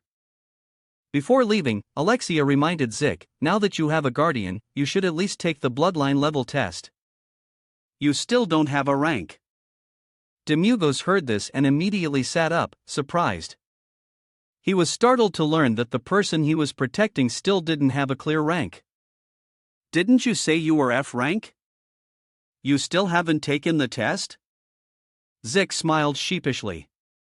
But Alexia persisted in advising him to take it. Because it's too expensive. But it's clear I'm F rank. You should try it anyway, you might get lucky. Demugos felt like collapsing when he heard this. Even a test cost money? What kind of damn place is this? He realized that basic hero classes were free, but here things weren't so easy. Just that isn't enough to keep up, so everyone joins hero academies and gets extra tutoring, Alexia explained. But isn't that a good thing? She spoke about geniuses with pride, as if talking about herself. Those people pass all subjects and succeed without extra tutoring. They become first-class heroes, a rank and above. Demugos realized the hidden meaning behind her words. You mean natural selection? Alexa continued to explain the reality of the hero world. Equal opportunity only doles talent. Only the top 5% of heroes protect this world, while low-rank heroes have to give up everything. Demi-Yugos gradually realized the inadequacy of the rank evaluation system from what you're saying. It seems that's what determines a hero's rank. Even the bloodline test costs money. Alexa thought Demi-Yugos had misunderstood the issue. Sir, there's no way outstanding heroes don't make money. Heroes are needed everywhere. Suddenly, he thought of another case. What about those who can't make money? So this world isn't entirely unkind to those without. That never happens, Alexa asserted. The Hero Support Department will help them. Demi-Yugos used Zik as an example to ask Alexa about the rank assessment. Zik actually scratched his head, not daring to answer himself, so he had to rely on Alexa. He doesn't even bother to try. Even if he wanted to, he would just order his brothers to do it and then verify it himself. If all three are like that, then graduating at the bottom is to be expected. Finally, I understand the problem. But it seems Zik isn't worried at all. Just avoiding failure like that will eventually cost money if he's ranked F. Will poverty be passed down from generation to generation? That's right. I already told you, if you have talent, you will naturally become famous. You can't hide a gift. Collapsing when he realized he also needed a rank assessment, he asked the TED dejectedly, "How old are you?" 17? 18? You must have had a tough time. He waved his hand, wanting to see the guest off, then gave an order, that's enough. Go home. Announce the shop is closed, Zik. Let's go. You have no idea what your guardian wants to do next. Where are we going? He was determined to get a bloodline test and called Alex to go with them, startling both of them. Where else? To get a bloodline test, of course. Let's go, Alex. Yes, sir. Eventually, they arrived at the bloodline testing center. The arrival of the three of them caught the attention of the staff in the room. Perhaps due to their striking attire and arrogant demeanor. We're here to register for the hero bloodline level test. The staff member slowly replied, take a number and wait. But Demerge just wanted to get it done quickly, do it now. The person said nothing, just pointed to the left. It turned out there was already a reminder sign on the table. There are always people who care about us. Don't act like a rude person and please follow the staff's instructions. After reading it, he wanted to hit someone but was stopped by Zik and Alex from acting rashly. His number was 45, so it seemed like he would have to wait a while. Zik felt excited, while the others didn't want to be there at all. Suddenly, the appearance of another person caught Demi Lugos' attention. This person was tall with a weapon on his back. But the strange thing was the staff's different attitude. Welcome, we'll start right away. Demi Lugos was confused because the person who arrived later was being served first. But it seemed Zik knew who he was. Why does he get to cut in line? The person in front is the expert here, Megan. The strongest warrior near Yoris. He is not just a hero, his power has reached G rank. He's famous for his talent. In theory, Alexia's father is an A rank hero, so she would receive that title upon graduation. But that means she's not a rank. Everyone predicts that Alexia will surpass her father, possibly reaching S rank. Although she's not skilled, she possesses outstanding abilities. Finally, Zik was called by the staff for the bloodline test. Number 45, please. The bloodline testing staff member read his name again, Zik van Hallebeek. He looked closely at Zik's information sheet, carefully confirming every detail before proceeding. 17 years old, elementary school graduate, correct. He continued to read other information. Never had abilities tested, bloodline purity unknown. Zik had been smiling the whole time, and he was from the Hallebeek family. With just a few short pieces of information, the staff member made a decision that forced Demiurgos to quickly intervene. So it's F rank. Stamp it. Demiurgos was angry at the unfairness of the assessment. Don't you determine ranks by blood sample and an ability assessment? This ranking will decide this kid's whole life. What's the rush? He claimed that what he was doing was helping others. Their family has always been F rank and seems to be struggling. So I just wanted to save you some money. But if you have the money, go ahead and continue the test. Demiurgos shouted at his disrespectful attitude, how much? 5 gold coins. He threw 5 gold coins onto the table. Seeing the man's flip-flopping, Demiurgos demanded, let's do the test. The staff member said nothing more, just looked on thoughtfully. Seeing this, he stopped making things difficult for them. Alright then, I'll bring the equipment. Zik didn't want Demiurgos to offend these people, nor did he want him to waste his effort on him. You don't have to do that, master. Demiurgos couldn't believe Zik was so indifferent about his life. You're willing to give up your only chance to change your life for 5 gold coins? The more I learn about this world, the more annoyed I get. The device brought out was a glowing red orb set on a strange base. What is this? The staff member calmly explained, this is a tool for testing blood purity. It may not look like much, but it's the pinnacle of magic science. Demiurgos and Alex looked at the device curiously, but Zik was scared. It's simple. You just need to place your hand on this orb. He had no respect for Zik at all. Are you ready, Zik? Put your hand on it. Zik was afraid that his purity level wasn't high. All three of them were worried as they watched Zik place his hand on the orb. He slowly touched the orb, which was as red as human blood. As soon as he placed his hand on it, the orb reacted, startling Zik. The tongue on the base retracted inside, and the final result was produced. The blood purity is 10.825%. Everyone was focused on Zik's result. The bloodline testing staff was very surprised by this potential. Zik, feeling a tense atmosphere, laughed to lighten the mood. What's this? 10,825? So low? Demugos quickly asked the staff about the result, only 10%? What's his rank? F, which rank is it? Tell me the result quickly. The staff member didn't answer immediately but hesitated. What was said next was not the result. It seems there was a bit of a problem because this tool is faulty somewhere. If you want to test again, please pay me another 5 gold coins. Zik didn't want to bother Demi-Yugos anymore, so he decided to stop there. He felt that spending 10 gold coins on this was not worth it since the result would remain the same. Zik thought Demi-Yugos should give him an F rank because he couldn't accept the sudden and humble attitude change from the staff member. Zik bluntly reminded him, "Hey old man, I've already paid, so you have to do your job properly. Why do you keep avoiding it?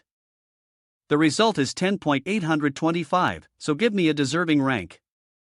5 gold coins is not a small amount, so the assessment must be fair. He looked worried and scared, knowing the person opposite him was not easily angered. He tried to explain why he thought the orb was faulty, but his reasoning was just simple excuses. Zik belongs to the 4th generation of heroes, right? He asked. But Zik didn't understand what he was implying. He continued, "It's your generation that makes me doubt this result. Even for the 5th generation, the purity only reached 9%. No one in history has ever reached 10%. That number is only possible in dreams."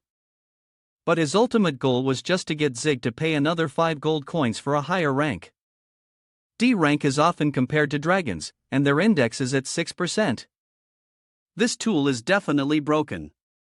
So, either you pay another 5 gold coins, or we finalize the result as F rank, he declared.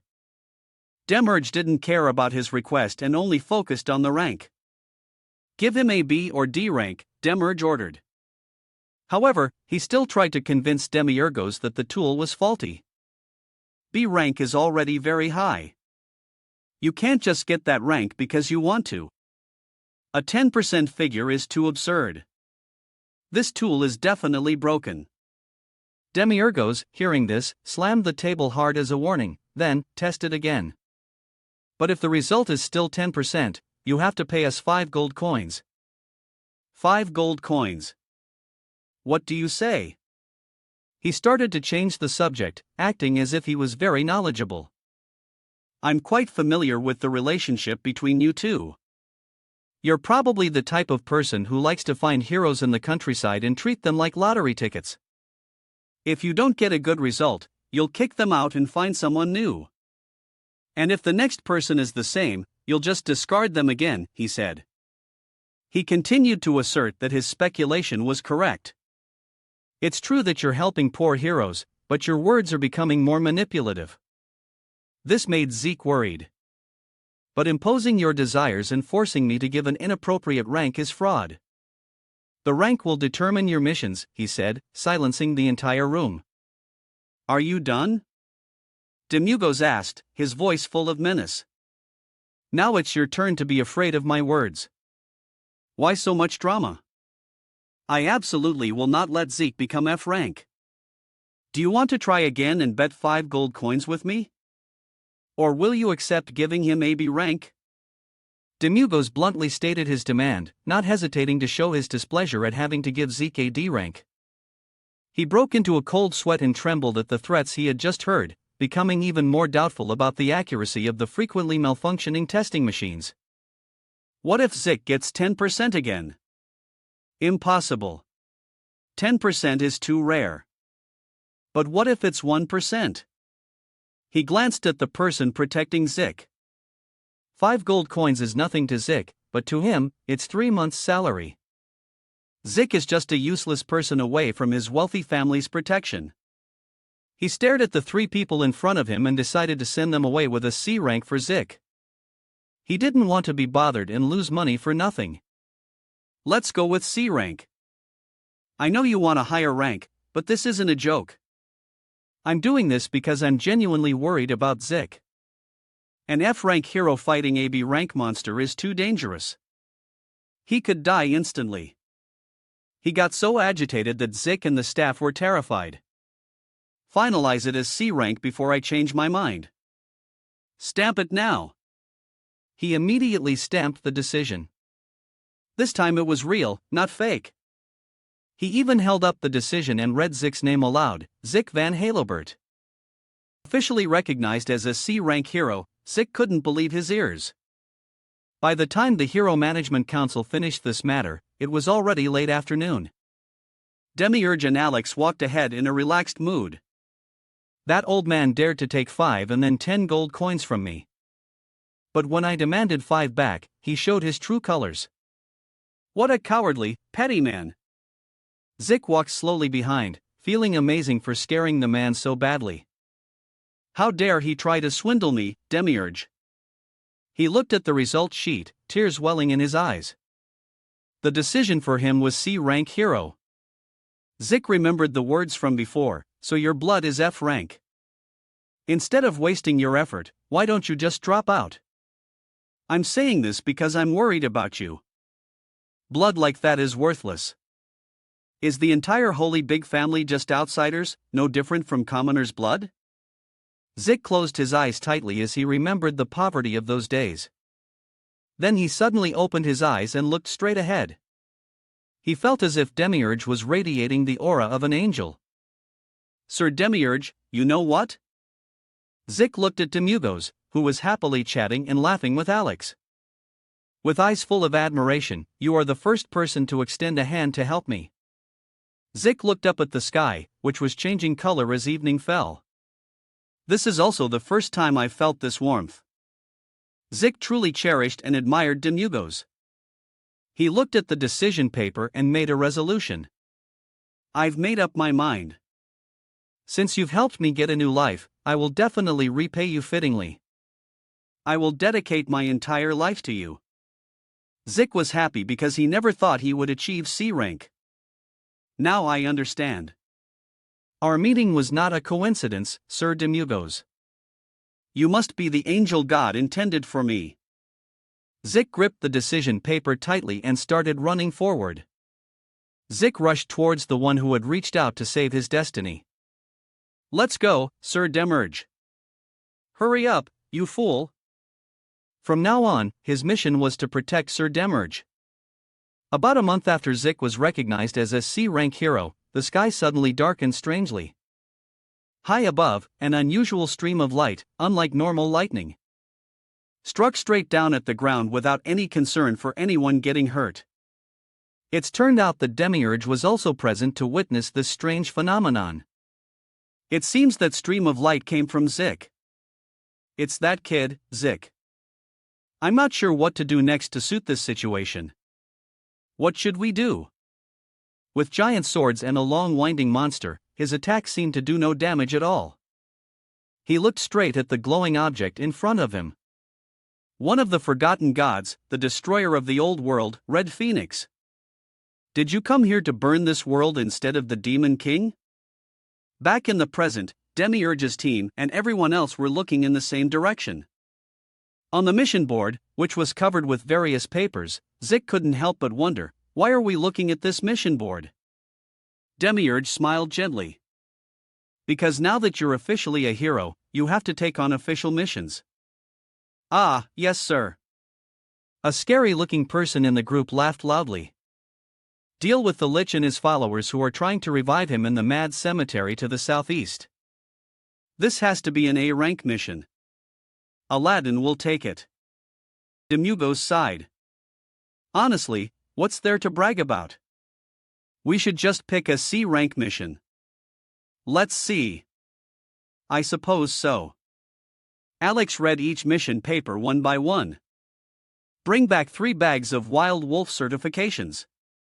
Extinguish the eternal flame on the western snow mountain.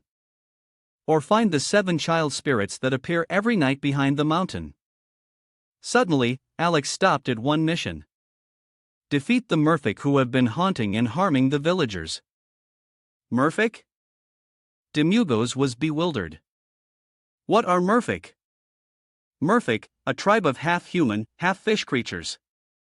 Fierce and up to 2 meters tall. They usually appear when the sunlight isn't too strong and attack nearby fishing villages. As soon as Alex finished speaking, Demugos immediately snatched the mission paper. His eyes were filled with excitement. All right, get ready to go swimming. I'm going to play in the water. Demugos' team had arrived at the mission location. He even wore a super stylish swimsuit, while the other 2 still didn't seem interested. Come on out, you fish. Let's play. An entire small village on the opposite side. The village was engulfed in a sea of fire. I thought this was a sea of water, but it turns out to be a sea of fire. If there are fish, there should be water. In the village, many objects were piled up and set on fire. The people were terrified, tightly holding torches. The fire blazed furiously and children screamed incessantly. Another torch was just lit and thrown onto the pile of objects. The blazing fire shot high into the air, making the man tremble. His veins bulged as he screamed, "The merfolk are afraid of fire. They can't get close. Quick, light more fires." His wife rushed over. "Hurry up! Light more fires. Move faster." As she was running, a foul-smelling drop of water suddenly fell on her cheek. The woman froze when she saw the merman monster with a trident crawling down from the roof. She screamed at the top of her lungs, unable to contain her terrifying fear. The merman monster vanished from her sight in an instant. Out of nowhere, it jumped down and attacked fiercely. But her husband managed to run over and push her away from the beast. The 2 lost their balance and fell back. The merman monster stood menacingly before them. Now there wasn't just 1, but 3 of them, huge, baring their filthy teeth in greeting. Their appearance alone was frightening enough to make a person faint, not to mention their terrifying strength. The man held his wife tightly, gritting his teeth as he looked at them. They were powerless. Looking up at the sky, a whole region ablaze. When will the heroes get here? On the other side, Alex was explaining to the 2. Contrary to popular belief, merfolk are not weak against fire. That's why those who fight them often die in the flames. Demiurgos' expression seemed a bit uncomfortable. How strong are they? Alex smiled dismissively. I'm not sure either. Why? I don't have enough data to calculate. Demiurgos looked towards the village again. Is this a C-rank mission? Not bad, he confirmed. Looking at the scene before him, Zik probably can't handle this on his own. Alex looked at him and asked, should we get out for a bit? Demiurge answered bluntly, no. Hearing that answer, Zik was stunned. Zeke? He hurriedly replied, me? Fight them all alone? Demiurge glanced at him, emphasizing once more, of course. You're the only hero here. You might have forgotten, but I'm just a merchant and Alex is just a butler. Zeke laughed bitterly, but can I handle them? His eyes were determined. Didn't I apologize for telling you I was sorry you were an F rank on the first day we met? Seeing Zeke's worried face, Demiurge continued seriously, weren't you the one who said you were an F rank, not someone else, right? In the evening sun, Demiurge's eyes glowed even redder. You are the hero, the leader of this party. You were also the one who fought back then, even though Alex got all the credit. Zeke's cheeks flushed upon hearing those words. You haven't forgotten you're a hero, have you? Demiurge pointed at him, from today on, you are officially a C-rank hero recognized by the nation. Those words nearly ignited the drop of determination in Zek's blood. And now, before you are ordinary, weak people about to die. They are waiting for a hero to appear. Demiurge's eyes were incredibly serious. This is your mission. They are waiting for you. Go. Go save them, Hero Van Holik. Zek's expression became more and more encouraged. After a moment of daze, Zek spoke up. Yes. A gust of wind fanned the flames of his determination. You're right. I used to be an idiot. A failure and a flawed product. I used to be a coward, but you reminded me. A woe-filled gaze appeared on his face. That I, Van Holik, died yesterday and was reborn as a C-rank hero. I swear on my family's honor that I will defeat them to save everyone. Then Zek shot off like a rocket as Demiurge continuously encouraged him. All right, go get them, hero. Alex stood frozen behind them, speechless. Before, you were a foolish idiot. But now it's different. Go and fight. As soon as Zek was gone, a satisfied smile spread across Demugos' lips. Demugos chuckled to himself while Alex was stunned by his trick. I was hoping to see some fun underwater, but a sea of fire is cool too. Quite troublesome. I wonder if this trick will work. Luckily, Zek is an idiot. Alex silently sneered. Just like a demon king. The hurried footsteps in the village became more and more chaotic. A young boy ran anxiously, looking back over his shoulder. Unfortunately, he tripped on a rock. The boy fell right in front of the two people running with him. They quickly tried to help him up, but his leg was injured. Are you okay? Get up, quickly. The man next to them was impaled by a trident thrown by a merman monster. The other two were stunned. The attack was so powerful that the man was thrown far away with the trident stuck in his chest. The woman sat there in such a panic that she couldn't even scream. The monster charged towards them with its mouth wide open, holding a large sword. It laughed victoriously, its blood-red eyes full of ferocity. Just then, Zek appeared, rushing to stand in front of the two villagers. The lightning power from his shield sent the monster flying. The two villagers watched in shock, their eyes gradually regaining their clarity. Zek stood there, facing a whole herd of ferocious merman monsters. His eyes were filled with passion, making the two villagers overjoyed. A hero! They exclaimed. Zek was a little scared, his teeth clenched tightly as he suppressed his fear. I am Van Holybig from the Hero Management Department, here to save you all. Please rest assured. All the people present were overjoyed. A hero has come, thank God. Suddenly, an old woman trembled from a distance, but her face was full of worry. You're so young. Where are your teammates? Is there an older hero, or a mage? An old man behind her also chimed in. You don't even have a sword or armor. The old man was both scared and angry. We waited for a hero to save us, and all we get is a kid. As he was speaking, the old man suddenly stopped. As Zek awkwardly scratched his head, a merman monster had gotten very close behind him. I'm sorry, I just got here, Zek said. The old man shouted in panic, Hey, behind you. Zek turned around in confusion, What? The monster swung its large trident at him, but Zek nimbly blocked it with his shield. However, the monster's strength was too great, and he was thrown high into the air. Zek fell painfully in front of everyone. The monsters continued to swarm forward, their eyes blood-red. This threw the villagers back into a state of panic. Run! The man impaled by the trident screamed helplessly. Everyone grabbed torches and fled in disarray. Mom! Zek still tried to push himself up, which confused the man a little. Zek jumped straight up, facing the monsters. What are you doing? Zek ran resolutely towards them. I'm buying time. Everyone, run! The man didn't have time to say anything more. A powerful attack from the monsters was unleashed. Zik blocked the blows repeatedly, but their power was too overwhelming. He was thrown far away, coughing up blood in pain from a severe chest injury. His eyes widened in panic as he looked up. The monsters attacked relentlessly with terrifying power, striking so hard that the ground shattered. Zik had to dodge immediately. High above, another monster held a sharp trident.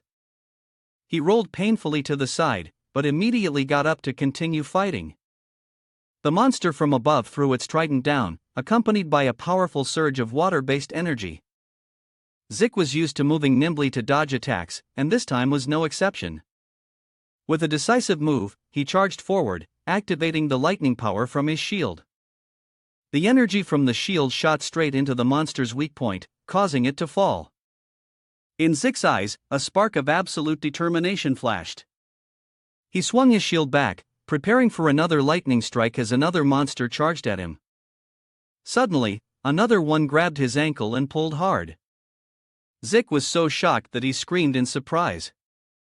That monster threw him into the air and then slammed him to the ground. Fortunately, Zik had managed to block with his shield in front of his chest and face. He gritted his teeth, enduring the pain of being completely restrained. Before he could even breathe, he was lifted up again and slammed down like a toy. Taking advantage of the opponent's opening, Zik swung his shield hard at its hand, breaking free from its grasp. The monster was sent flying by the power of the shield and Zik's anger. He jumped up, his teeth clenched tight. With a circular swing, he sent another monster flying into a pile of rubble. With his powerful shield, Zik's fighting strength became increasingly terrifying.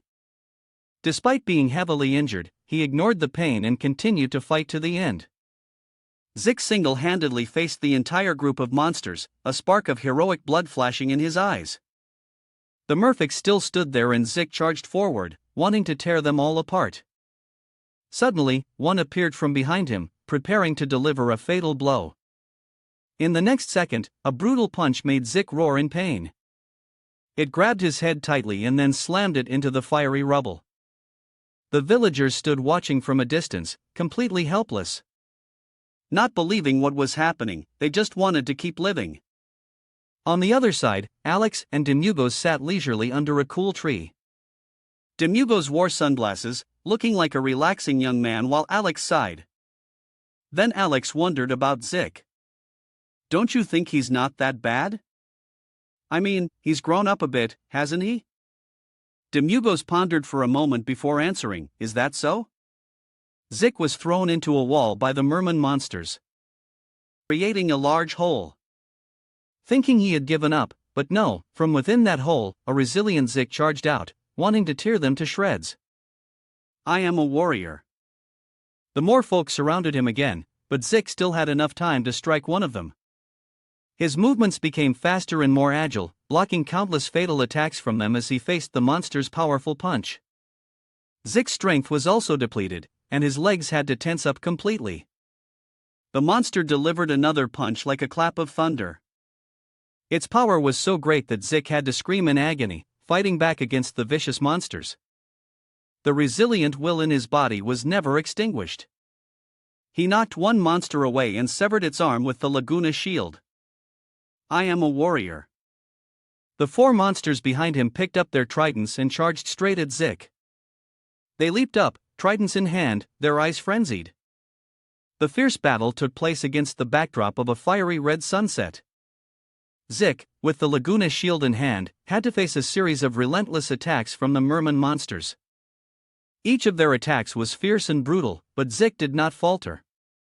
He nimbly dodged and counterattacked with precise strikes, gradually pushing back the enemy and completely destroying their tridents.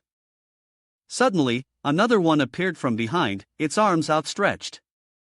It easily restrained Zik, putting him in a passive position. Its arm tightened around him, but suddenly began to tremble uncontrollably. It turned out Zik was channeling all his strength into the shield to break the encirclement. He gritted his teeth and pushed with all his might. His hand gripped the shield's handle tightly, and in the next moment, the monster's arm was severed. However, there was still one intact monster standing in front. It angrily punched down, sending rocks flying, but he had managed to roll away and dodge. As soon as he landed, he immediately charged forward, putting all his strength into the shield to push back the two monsters. Next, he delivered a powerful blow that sent them flying in opposite directions. The battle was so intense and fierce that Zik was exhausted. He knelt down, hands on the ground, panting heavily. The villagers standing nearby, seeing the silence, thought, did he do it? His hair was soaked with sweat and dirt as he tried to look up and assess the situation. But surprisingly, the monsters were still moving, even standing up to his astonishment. They turned towards the trembling villagers. All the monsters, though injured, were not dead. They all stood up in unison, their eyes filled with killing intent directed at Zik. He gasped for breath, helplessly realizing he no longer had the strength to finish them off. The sun was setting, its red light dyeing the entire land. From a distance, Demi Lugos and Alex sat quietly, engrossed in the view of the village from afar. A sense of unease welled up inside Alex. Maybe we should quietly step in and help, Alex thought to himself. On the contrary, Demiurge appeared extremely calm. Just leave it. He's not dead yet. So don't worry, Demiurge said coldly. Through his sunglasses, his eyes still showed a hint of anxiety. Anyway, that kid is just so focused on the dragon that he's forgotten someone's trying to kill him. After hearing that, Alex didn't know how to respond and could only utter a short sentence, that's true. Suddenly, a trident flew from a distance. Tridents, controlled by a giant monster. Zik quickly raised his shield to block, but the force was too great, and he fell backward. Quickly turning his head, Zik spotted another monster charging at him, trident ready to attack. Thanks to his quick reflexes, Zik raised his shield high, and then brought it down hard, completely destroying the trident. He spun around, delivering a fatal blow to the monster's head. However, they kept taking turns attacking. Another one charged in and Zik braced himself, severing the trident in its hand. He threw himself backward, gripping his shield tightly, then gathered all his strength to attack the monster, but he didn't expect it. A group of monsters gathered, raising their hands and feet, preparing to strike his small body. Zik curled up, hiding behind the Laguna shield, but their strength was still overwhelming. The shield now felt itchy and extremely uncomfortable. Zik was in pain but still tried to endure. Please save me, he prayed silently. The monsters ganged up on Zik, stabbing and kicking him relentlessly. The nearby villagers witnessed the scene. The villagers gathered together, their hearts filled with confusion and fear. The girl holding the little boy suddenly realized something. The boy with the injured leg suddenly broke free from her arms and ran straight ahead. The others, seeing this, grew even more anxious. Noah, where are you going? It's dangerous, stop! They shouted. Noah ran close to the monsters and stopped resolutely. Though tears streamed down his face from fear, his will did not waver. The warrior is in danger too. He helped us when we were in trouble. Now we have to help him back. Noah said and continued to run, leaving everyone stunned. The villagers' expressions gradually changed from fear to determination. They all charged forward together, following Noah. Warrior, warrior! We're coming, just wait for us! They shouted.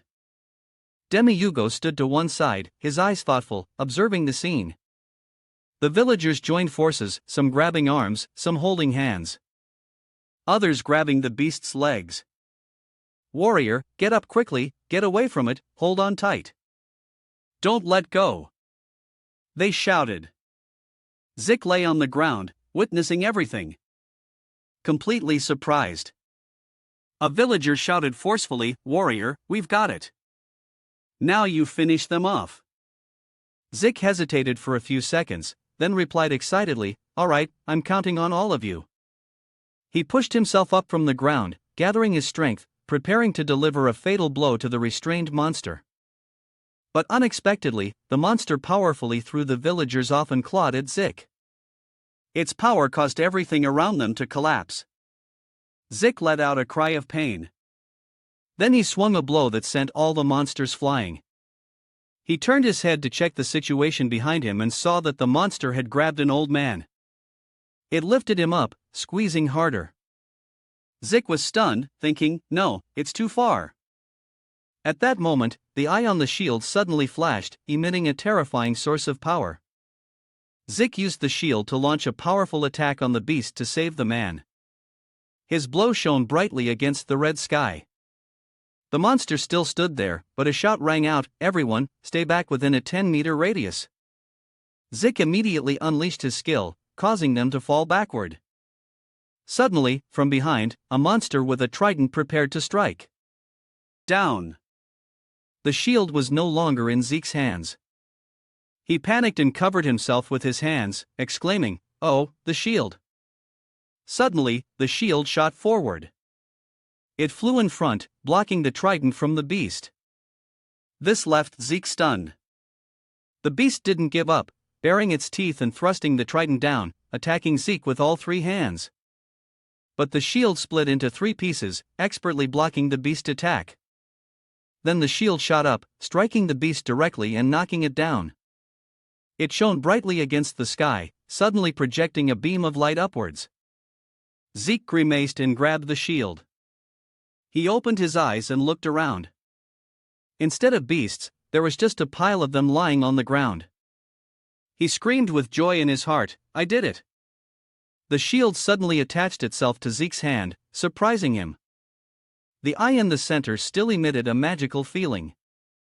Zeke happily hugged it, exclaiming, "Wow, Doom Laguna, so cool! I knew it from the first time I saw it. Laguna really is the #1 shield in the world." The villagers also ran over joyfully, hugging Zeke and saying, "Warrior, you did it! The warrior is the #1 in the world. I thought I was dead. Thank you so much." Suddenly, they all looked behind them. A man said loudly, "There are still merfolk behind the village. The people there are in danger." Zik didn't hesitate and rushed towards the back of the village. While running, he was surprised to see footsteps running alongside him. Then all the villagers ran up in unison, saying, "We'll go with you. We'll hold it down. We'll fight with the same strategy as before. Don't go alone. Let's go together." Zik smiled happily and gently replied, "Yes, then I'll be counting on everyone's help." Demugos observed the village engulfed in flames from above. He spoke, "The atmosphere is completely different now, isn't it? The people who were scared out of their wits are now wanting to hunt merfolk." Unknowingly, the people had gathered around Zik, a creature who gave them hope that as long as they fought, they could win. Looking at their happy scene, Demugos wondered, "Is that what a warrior is?" Alex beside him suddenly laughed and said, "It really is." Alex's face contorted as he said, "A sight I didn't want to see." Demiurgos calmly continued, "It's true I didn't want to see it, but I feel something strange. That kid Zik fought better than I thought. I don't know when he grew up so much. Compared to when I saw him at a disadvantage, it doesn't feel too bad." Alex was stunned upon hearing this. Demiurgos continued excitedly, "I feel a strange warmth in my heart. I want that kid to get stronger. I want him to get stronger and stronger. I want him to become cooler and cooler." So, Demiurgos' gaze suddenly became profound. He continued, "I want Zik to smile more." Alex stood quietly behind, observing his master. A chaotic scene unfolded as Laguna, the legendary shield, had just pushed back the beasts that were causing injuries. Laguna shot up into the air, attacking the beast directly. It spun around and returned to its master's arms. Zik raised his hands in joy, and the people around him cheered. "Wow, he did it! Warrior, we won!" The villagers happily hugged Zik, saying the merfolk have been defeated. "Warrior, you did it! From now on, the merfolk won't be able to enter here anymore. Thank you so much. You are the warrior who saved us. Thank you." Zik was surrounded by people, happiness evident on his face. Suddenly, a voice came from behind. I'm sorry, the old man who had just been captured by the merfolk stood up and apologized to Zik. I'm sorry for not trusting you. We didn't expect you to fight so bravely to save us. You are the benefactor of our village. As he finished speaking, everyone rushed forward, constantly apologizing. I'm also sorry for not believing you at first. Actually, I am sorry, warrior. Please forgive us. Zik was stunned with happiness. He smiled brightly. It's all right. The sun set, casting a warm red glow over the sea. Zik appeared before Demiurgos and Alex, his legs covered in scars. Demiurgos smiled and asked, "A happy ending?" Zik looked at Demiurgos with a gentle gaze. "I've returned." Demiurgos nonchalantly clapped him on the back of the head. "You're back. All right. How did it feel to fight with all your might from beginning to end?" Zik sincerely recounted, "At first, I thought I had to save the villagers. But when they pulled out the shield, I just wanted to fight with all my strength. You might not believe it, but I really knocked them away. You might think, oh, that was easier than I thought, but they got up again, completely unharmed." While I was exhausted, Alex stood by, listening silently. Zik continued, "In the end, I was beaten down by the merfolk. Just when I thought, is this it? The villagers suddenly rushed in to attack them to save me. They shouted, 'Warrior! Destroy them!' At that moment, I was filled with strength. Then Doom Laguna appeared like a god, and I gained even more strength from that moment on. Everything was like a painting." Zeke's mood became more jubilant than ever. He continued, "Doom Laguna flew past me, blocking all the merfolk. Whenever there was an attack, it automatically blocked it for me. It was really agile." Demugos listened, then exclaimed with joy, "So damn cool." Demugos stood up decisively, put his hands in his pockets and walked away, saying as he went, "Well done. So it's a happy ending. I'm hungry. Go make some noodles." Zik was surprised but quickly replied. Suddenly Zik called out loudly, "Sir Demiurgos, wait a minute." Hearing this, Demiurgos stopped and looked back. Zik pulled a piece of paper from his pocket and said, "This is the commission certificate. They said if I submit this to the management office, I'll receive a commission fee of 3 silver. Demiurgos was silent for a moment after hearing this, then turned and walked away, calling back over his shoulder, "So why are you giving it to me?" Zik quickly replied, "Of course, because Sir Demiurgos is the master." Before he could finish his sentence, Demiurgos retorted, "I didn't lift a finger. You completed this on your own, so the commission fee is naturally yours. You idiot, stop sleeping, hurry up and make me some noodles." Zik and Alex were surprised to hear this. Alex put his hand on Zik's shoulder and said, "Let's go, Zik." On the way, Alex spoke up, "Do you remember what you told the master on the way to the warrior's test yesterday?" Zik was startled and asked back, "Yesterday? What happened?" Alex replied, "Yesterday you said your siblings were preparing for a school trip. But you didn't have the money for them and were struggling with how to tell them." Alex's eyes were somewhat pensive as he said, 3 silver is nothing to Sir Demiurgos. But he wants you to send your siblings on the trip with money you earned yourself. He wants to give you a sense of pride." Zeke's eyes widened in surprise. Suddenly, a voice came from somewhere, "Because you are a warrior." Zeke and Alex both turned to look where the sound came from. Zeke thought to himself, "My angel." Zeke shouted to Demiurge in the distance, "Thank you, master." Demiurge didn't turn back, just raised his hand in a gesture, "Bring it on, it's nothing." The bright moon was high in the night sky over the village. Everyone was gathered at Zeke's noodle stall, eating voraciously. Demiurgos slurped his noodles loudly.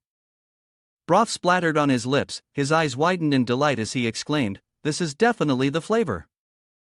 Demiurgos pointed at Zeke and said to him, "Kid, you should definitely do this. Stop being a warrior and switch to cooking." Joa could only scratch his head in embarrassment and reply, are you really complimenting me? Suddenly, a voice came from behind, let me have a bowl. Demiurgos was surprised and turned to look. A girl with a graceful appearance appeared, causing all the villagers to look up and whisper. What's going on? Look at that person. She spoke, let's see how delicious it is that the warrior is praising it so much. The girl walked over and sat next to Demiurgos. He, while eating, had to glance over and ask, what are you here for? She replied irritably, Party A always has the responsibility to check if Party B is doing their job well. But where's that long-haired guy who's always with you? I don't see him today. Demiurgos laughed, revealing his tusks, and retorted, are you crazy? Party B has a private life too, you know? Demiurgos suddenly remembered that moment when Alex spoke up, Master, please allow me to go and finish my pending work. Demiurgos sat on the bed, his fierce eyes following Alex. As he prepared to step through the space portal, pending work, Demiurgos asked. Alex's face became serious as he explained, I have to find Daryl and find out about that matter before the Golden Law finds out. Who knows? It might be an event that affects the 666th Great War. Otherwise, I would have been swamped with work already. And you brought back some silly warrior missions on top of that. Demiurgos got angry, smoke rising from his body. He shouted, what did you say? Alex quickly walked away, laughing as he replied, nothing. I'm very busy. Excuse me. Back in the present, Demiurgos looked at the girl suspiciously and thought to himself, did she know something and that's why she's asking? Or is she just clueless? A 66,580-year-old dragon, who knows what she's thinking? Suddenly, Exabo spoke up. Hello, I am the warrior Ban Halabacon, Sir Demiurgos' party. It's a pleasure to meet you. It's my first time meeting an acquaintance of the master. He smiled friendly. The girl also smiled back. A pleasure. Zik, I've heard about you. I am Golden Lamage. She sneered. Following this silly guy must have been tough for you. You're covered in injuries, and he still makes you open a shop? He must be insane. Hearing this, smoke rose from Demiurgos again. Zik quickly waved his hands in denial. Oh, I opened the stall because I wanted to earn money. Not because Sir Demiurgos forced me. Zik smiled happily and commented, you two really are friends. You even act the same way. After hearing this, they both exchanged loving glances and whispered, he says we're friends. Friends from the dead. At this moment, Zik placed a bowl of noodles in front of the girl and said, the noodles you ordered are ready. Enjoy your meal. The girl quickly tried a few bites. She exclaimed in surprise, what is this? It's really delicious, Zik. You should stop following this guy and open your own restaurant. Zik asked shyly, are you really complimenting me? Demiurgos quickly added, I agree, it's delicious. The girl asked while eating, by the way, didn't you have a warrior test today? What rank did you get? He answered sincerely, I got C rank. Demiurgos also added, his blood purity is 10.85. The girl slammed the table excitedly and asked, over 10%? Zik quickly waved his hands in denial. Not at all, Sir Demiurgos is just teasing you. The machine was broken at that time. Demiurgos said while eating, we don't know if it was really broken or not. The girl continued, anyway, 10% is an impossible number, but if it's true, Zik will become the final warrior who can end the war with the demon world. Demiurgos smirked slightly and retorted her words, you fool. Even the first-generation warrior couldn't end the war, let alone someone with only 10% warrior blood. You're clearly the fourth generation and can't be the final warrior, so what are you talking about? Stop bluffing. You just want to choose a fourth-generation warrior to create a fifth-generation one. It's nothing special. In the end, you're just a toy for the ones above. She angrily replied, I just wanted to say it's an incredible number. Why are you being so serious? But hey, there's fortune and fame. The two started bickering again. But that has to be earned by oneself, not granted by others. I didn't achieve my success easily either. I suffered from being imprisoned for 80 years. Oh, you heartless messenger of hell. What's so hard about sleeping? Do you think sleeping for 80 years is easy? Seeing this, Zik just chuckled to himself. You two are really alike. Demi-Hugo said angrily, really, I was enjoying my meal and you came and ruined it. If you have no other business, get lost. The girl was taking something out from her purse and said, all right, listening to you ramble made me forget. I came to give you this. She drew a long, eerie sword and said, this is a commemorative gift to celebrate Zik's officially becoming a warrior, the sword Doom Loin. Since you're a warrior, you should have a proper sword. So I brought an item from the same Doom series as your shield. Seeing the power of the sword before him, Zik was startled and asked, huh? Are you really giving this to me? Senna was envious and snatched the sword saying, let me see. She angrily scolded him, hey, I'm giving that to Zik. Demi-Hugo suddenly spoke, this sour smell hitting my nose, this is a very familiar smell of darkness. She smiled smugly and said, because this is a sword made from the demon race. Attack weapons are best when they're from the demon world. This is a sword forged from the black horn of a Dorino and the tentacle oil of a beholder. A sword full of poison that can pierce any shield.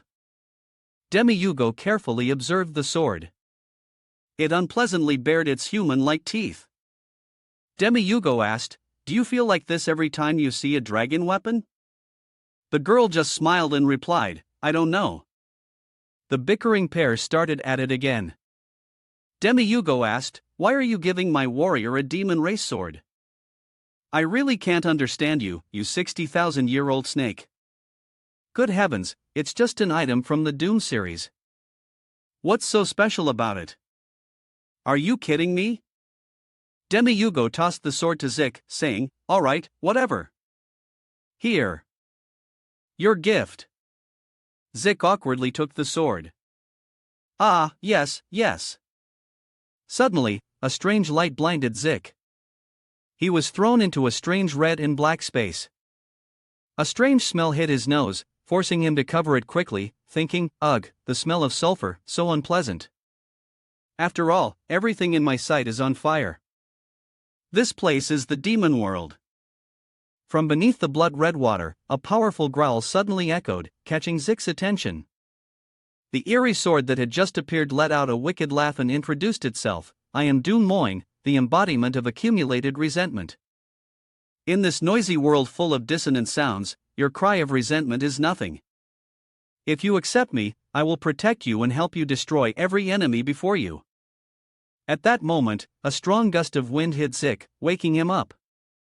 Back in reality, Zik was gripping the sword tightly, his face covered in sweat.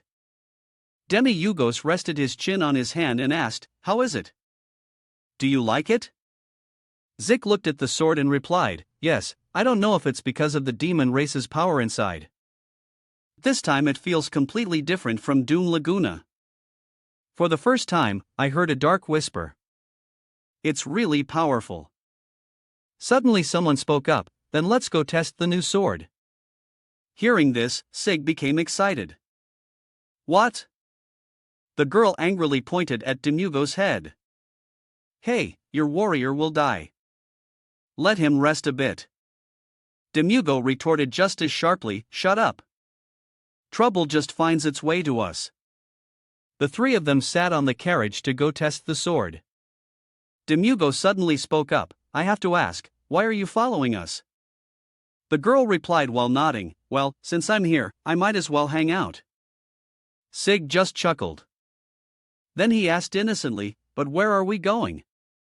Demi-Hugo held out the mission paper. Miners went to extract minerals at the foot of Mount Ka 5 days ago and haven't returned. All warriors sent to investigate have lost contact. Please go and discover the secret of the mineral mountain. 3 hunting missions. Demi-Hugo calmly continued, while dealing with the Murphic case, I found it interesting, so I took this one too. I can tell it's probably just some silly goblins taking over.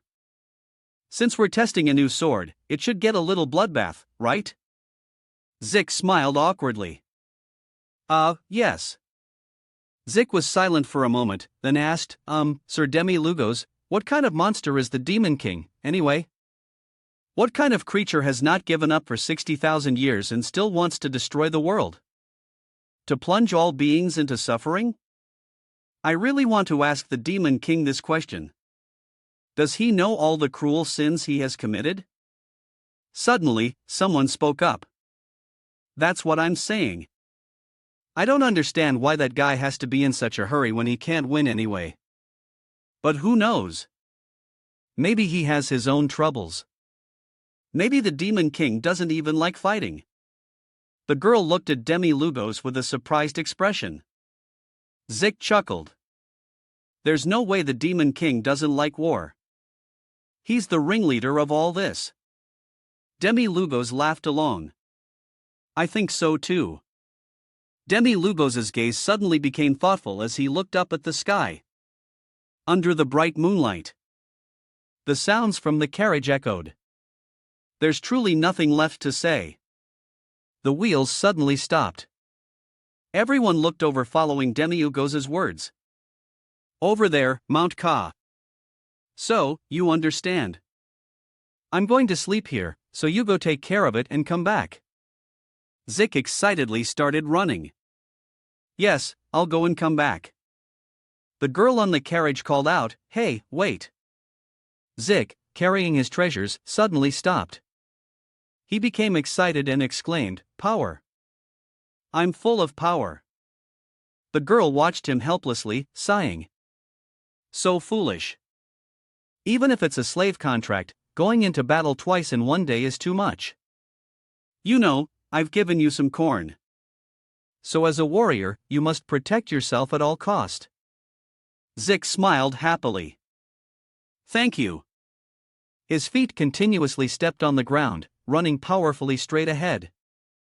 Then he suddenly stopped, panting heavily. Looking at the desolate ruins before him, he thought to himself, this is it. But where are the goblins? Why is there nothing here? It's too quiet.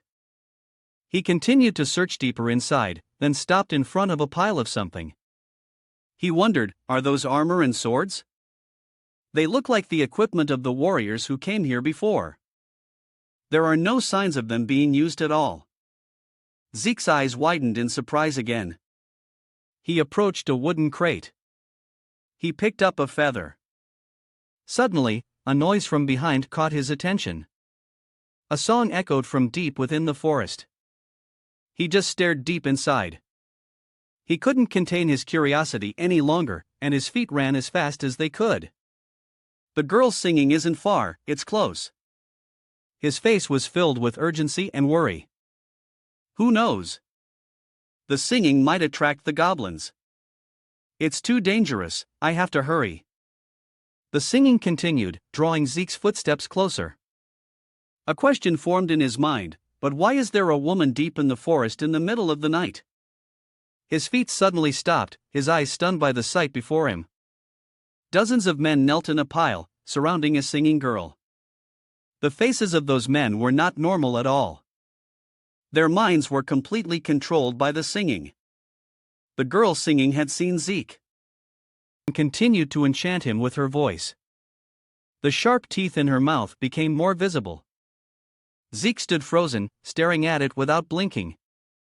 Its neck suddenly elongated, and many feathers appeared. It turned out those men were kneeling before a harpy. Zeke's eyes became like those of the other blind men. Behind him, a whole flock of harpies approached, while he was completely lost, his eyes dazed, a vacant smile on his face. So beautiful. The divine dragon, sitting above, saw this and spoke up, It's a harpy. Demiurge also looked over, I said it's a harpy. Birds that wear human masks and use their singing to enchant humans. They're your kind, the demon race. Demiurge's expression was emotionless. Enchant them, and then what? play with them until they're bored, then eat them. What else? The divine dragon looked at Zeke's stoned expression below. Is it okay not to help him? He doesn't look like he can do anything. Demiurge rested his chin on his hand. Just leave him for now and see what happens. The men with blank white eyes heard the noise behind them and turned around. They beckoned with voices like multi-level marketers. You should come over here too. Come and stay with us forever. That's right, come here. It's really warm here. So warm, so happy. The harpy song still echoed as Zeke's hands went limp, his sword and shield falling to the ground. He was controlled to the point of being dazed and moved closer. Sir Demerge, Miss Goldenlaw, come see this quickly. The flock of birds shrieked their songs, which became more horrifying with each moment. Zeke melted, entranced. There's something amazing here. Everyone, come see this quickly. He opened his arms, ready to embrace the immense love of the ugly, dirty bird. Sir Demerge, hurry over here. His sword trembled violently and then shot out a terrifying bolt of lightning. You idiot! The largest bird controlling the men was struck by the lightning from the sword. Its head severed from its neck. The magical singing disappeared. As his mind gradually regained clarity after the shock of the horrifying scene, the sword from the vaporized bird quickly rushed towards Zeke. The sword seemed to be filled with rage.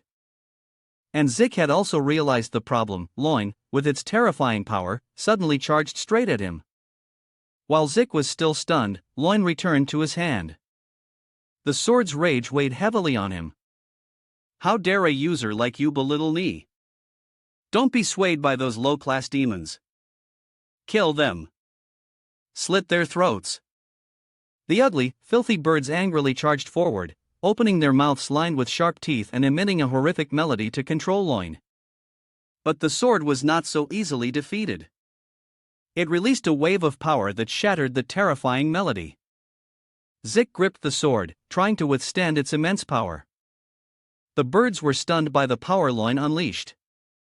Did you think a sword made from a rhino and a beholder like me could be controlled by such petty tricks? Let me show you the difference between high-class and low-class demons. The power converging at the sword's tip radiated outwards. With a sound 1,000 times more terrifying than the bird's shrieks, Loin's power swept away the birds like flies, leaving them helpless. A shield flew towards Zeke, positioning itself in front of him to protect him from Loin. Destructive force. At the same time, it synchronized with the sword, unleashing a fierce attack that stained everything around in blood. A few minutes after the attack ended, Zeke stood there, panting heavily. He opened his eyes and looked around. The ugly birds had vanished without a trace. The sword's power still lingered in the distance. Zeke couldn't believe his eyes as he looked at the sword in his hand. His senses slowly returned, his face still filled with shock and terror. The other men were still bowing, having been under control for a long time. A few seconds later, they came to their senses and looked at their own hands. Oh, what's going on? I can move again. They noticed Zeke holding the sword up to the sky. That's the hero. Overjoyed and grateful, they ran to Zeke, grabbing his hands and surrounding him with endless praise. Thank you so much. I thought I was going to die. I'm surely grateful. Watching this scene, then Loin smiled. Demon swords aren't half bad. Maybe I should switch all my kids' weapons to demon-made ones. Her gaze faltered for a moment under the moonlight. A happy smile spread across her face as she looked at Zeke. Then Long issued a warning, be careful. She's back to thinking Zeke has issues with his preferences. I was talking about him. What of it? He still has human blood. Damerge scoffed. I'm telling you, you underestimate the Demon King too much. How could they possibly handle someone at Zek's level? She looked towards Zeke with concern, but that expression only made things more tiresome. Then Long sincerely advised, don't make that face in front of Zeke. Why? Then Long was silent for a moment, then sighed. He'll catch feelings. Damage turned his face away and laughed foolishly while Then Long felt helpless. His affection level dropped. Forget it. What's the use of talking to a madman? She seemed angry. Forget it. Help me deal with that matter from last time. Damage feigned ignorance. The matter from last time? Why did you quit being the Demon King? Was it because the kids below were disobedient, or did you just want to take a break? There must have been a reason. What was it? Demiurge answered nonchalantly, I already told you back then, didn't I? The girl looked annoyed enough to punch him. What did you say? You said you'd tell me next time, and then just disappeared. Oh, did I? Knowing she was furious, Demiurge deliberately provoked her further. Nah, it's too much trouble. Let's just keep it a secret. Then Long couldn't be bothered to argue with him anymore. Fine, do whatever you want. Even if you told me, it would probably be some ridiculous reason anyway. Thanks for understanding. Then Long continued the conversation with an amused tone. But still, getting a chance to talk with the Demon King isn't so bad. She looked up at the night sky. Why does the Demon King sit in that position? I've always been curious about the reason. Her eyes suddenly sparkled with contemplation. Tonight's sky was glittering with countless stars and a mystical full moon. Even though we're on opposite sides, your position is equivalent to mine. You must have a lot of problems on your end too, right? I was just wondering. Then she turned to look at him. Were the Demon Kings before the 665th similar to you in personality? Merge didn't answer right away, thinking for a moment. Then he spoke warily, I don't know. I rarely talked to them. 80 years ago, when I was just a child in the uncontainment zone, I was already a weak spirit. But they probably weren't the same. I remember him being quite stuffy. Then Long burst out laughing. That makes sense. One person with a personality like yours is more than enough. She sighed unconsciously, which made Demurge's gaze upon her change. If the previous Demon Kings had been like you, she said, her face filling with hope, perhaps the war would have ended long ago. I'm really sick of all this. Demurge laughed and clapped. Congratulations. He stood up, stepped onto the chair he was sitting on, and spread his arms wide with an excited expression. From now on, there's no more Demon King. It's a relic of the old era, something that only exists in fairy tales now. His clear voice brought a smile to Thin Long's lips. From now on, goodbye to boring battles. The era of peace that everyone has longed for is finally here. Thin Long could feel the sincerity in Demurge's words. So let's embrace this atmosphere. Stand up and come over here. A strong gust of wind blew past, strengthening his resolve. Enjoy life by dancing and singing like this body. Both the Demon King and the war will no longer appear in this world. Suddenly, Tan Long couldn't hold it in anymore and burst out laughing. She asked a question that confused Demiurge, is this also within the allowed scope? The allowed scope? She's talking about such abstract things. You really don't know? Why do you think you can be here? This is either a setup, or there's some kind of calculation at play. Demiurge was completely baffled by Tan Long's words. A script, calculations. What on earth are you talking about? She looked him straight in the eye. I don't know. It feels like my thoughts have been infected by your stupid virus. I'm starting to get curious about ridiculous things. Tan Long was truly a cunning woman, advancing and retreating in a way that drove Demiurge mad without him being able to do anything. I'm leaving first. Wait, answer me before you go. We're the same. You never tell me anything either, for heaven's sake. She called him by the most adorable nickname, Den Den. She smiled. I don't know how far your allowed scope extends, but I'll be honest about this. You probably don't remember, but for the past 66,580 years, we've really fought each other to the point of exhaustion. This is the first time we've ever talked like this. Her voice seemed to penetrate deeper into Demiurge's soul. Talking with you is actually quite interesting. On the familiar carriage, then Luong spoke with a thoughtful voice. You'll be gone in another 20 years. While I will surely continue to live in this world until it ends. But right now, I think today will definitely be a day I'll look back on from time to time. Demiurge placed one foot on the arm of the chair, an action that caught Then Luong's attention. He looked straight into her sparkling eyes and said, "You fool, I've told you before. Even if the gods were to plunge this world into a sea of fire, I won't die. Just you wait and see. I won't become the demon king, and I won't die. I'll keep showing you this face until you're sick of seeing it." Then Luong's cheeks flushed red. She replied, "All right, you idiot. Remember those words. In that case, I'll lend you a little longer than eternity and this boring script." As the two were engrossed in conversation, a voice called out from the distance, "Lord Demiurge." "It's Zik." Zik waved his hands eagerly. "Mission complete. Your second thigh has been retrieved." Then Long opened the barrier. "I really have to go now." She also handed Demiurge a red scarf, adding, "Here, wear this." Demiurge was surprised. "What's this?" Then Long's expression softened as she explained, "A scarf. That thing on your neck looks very unlucky, so I've been covering it up until now." Demiurge was taken aback, pointing to the tight collar around his neck. "This thing?"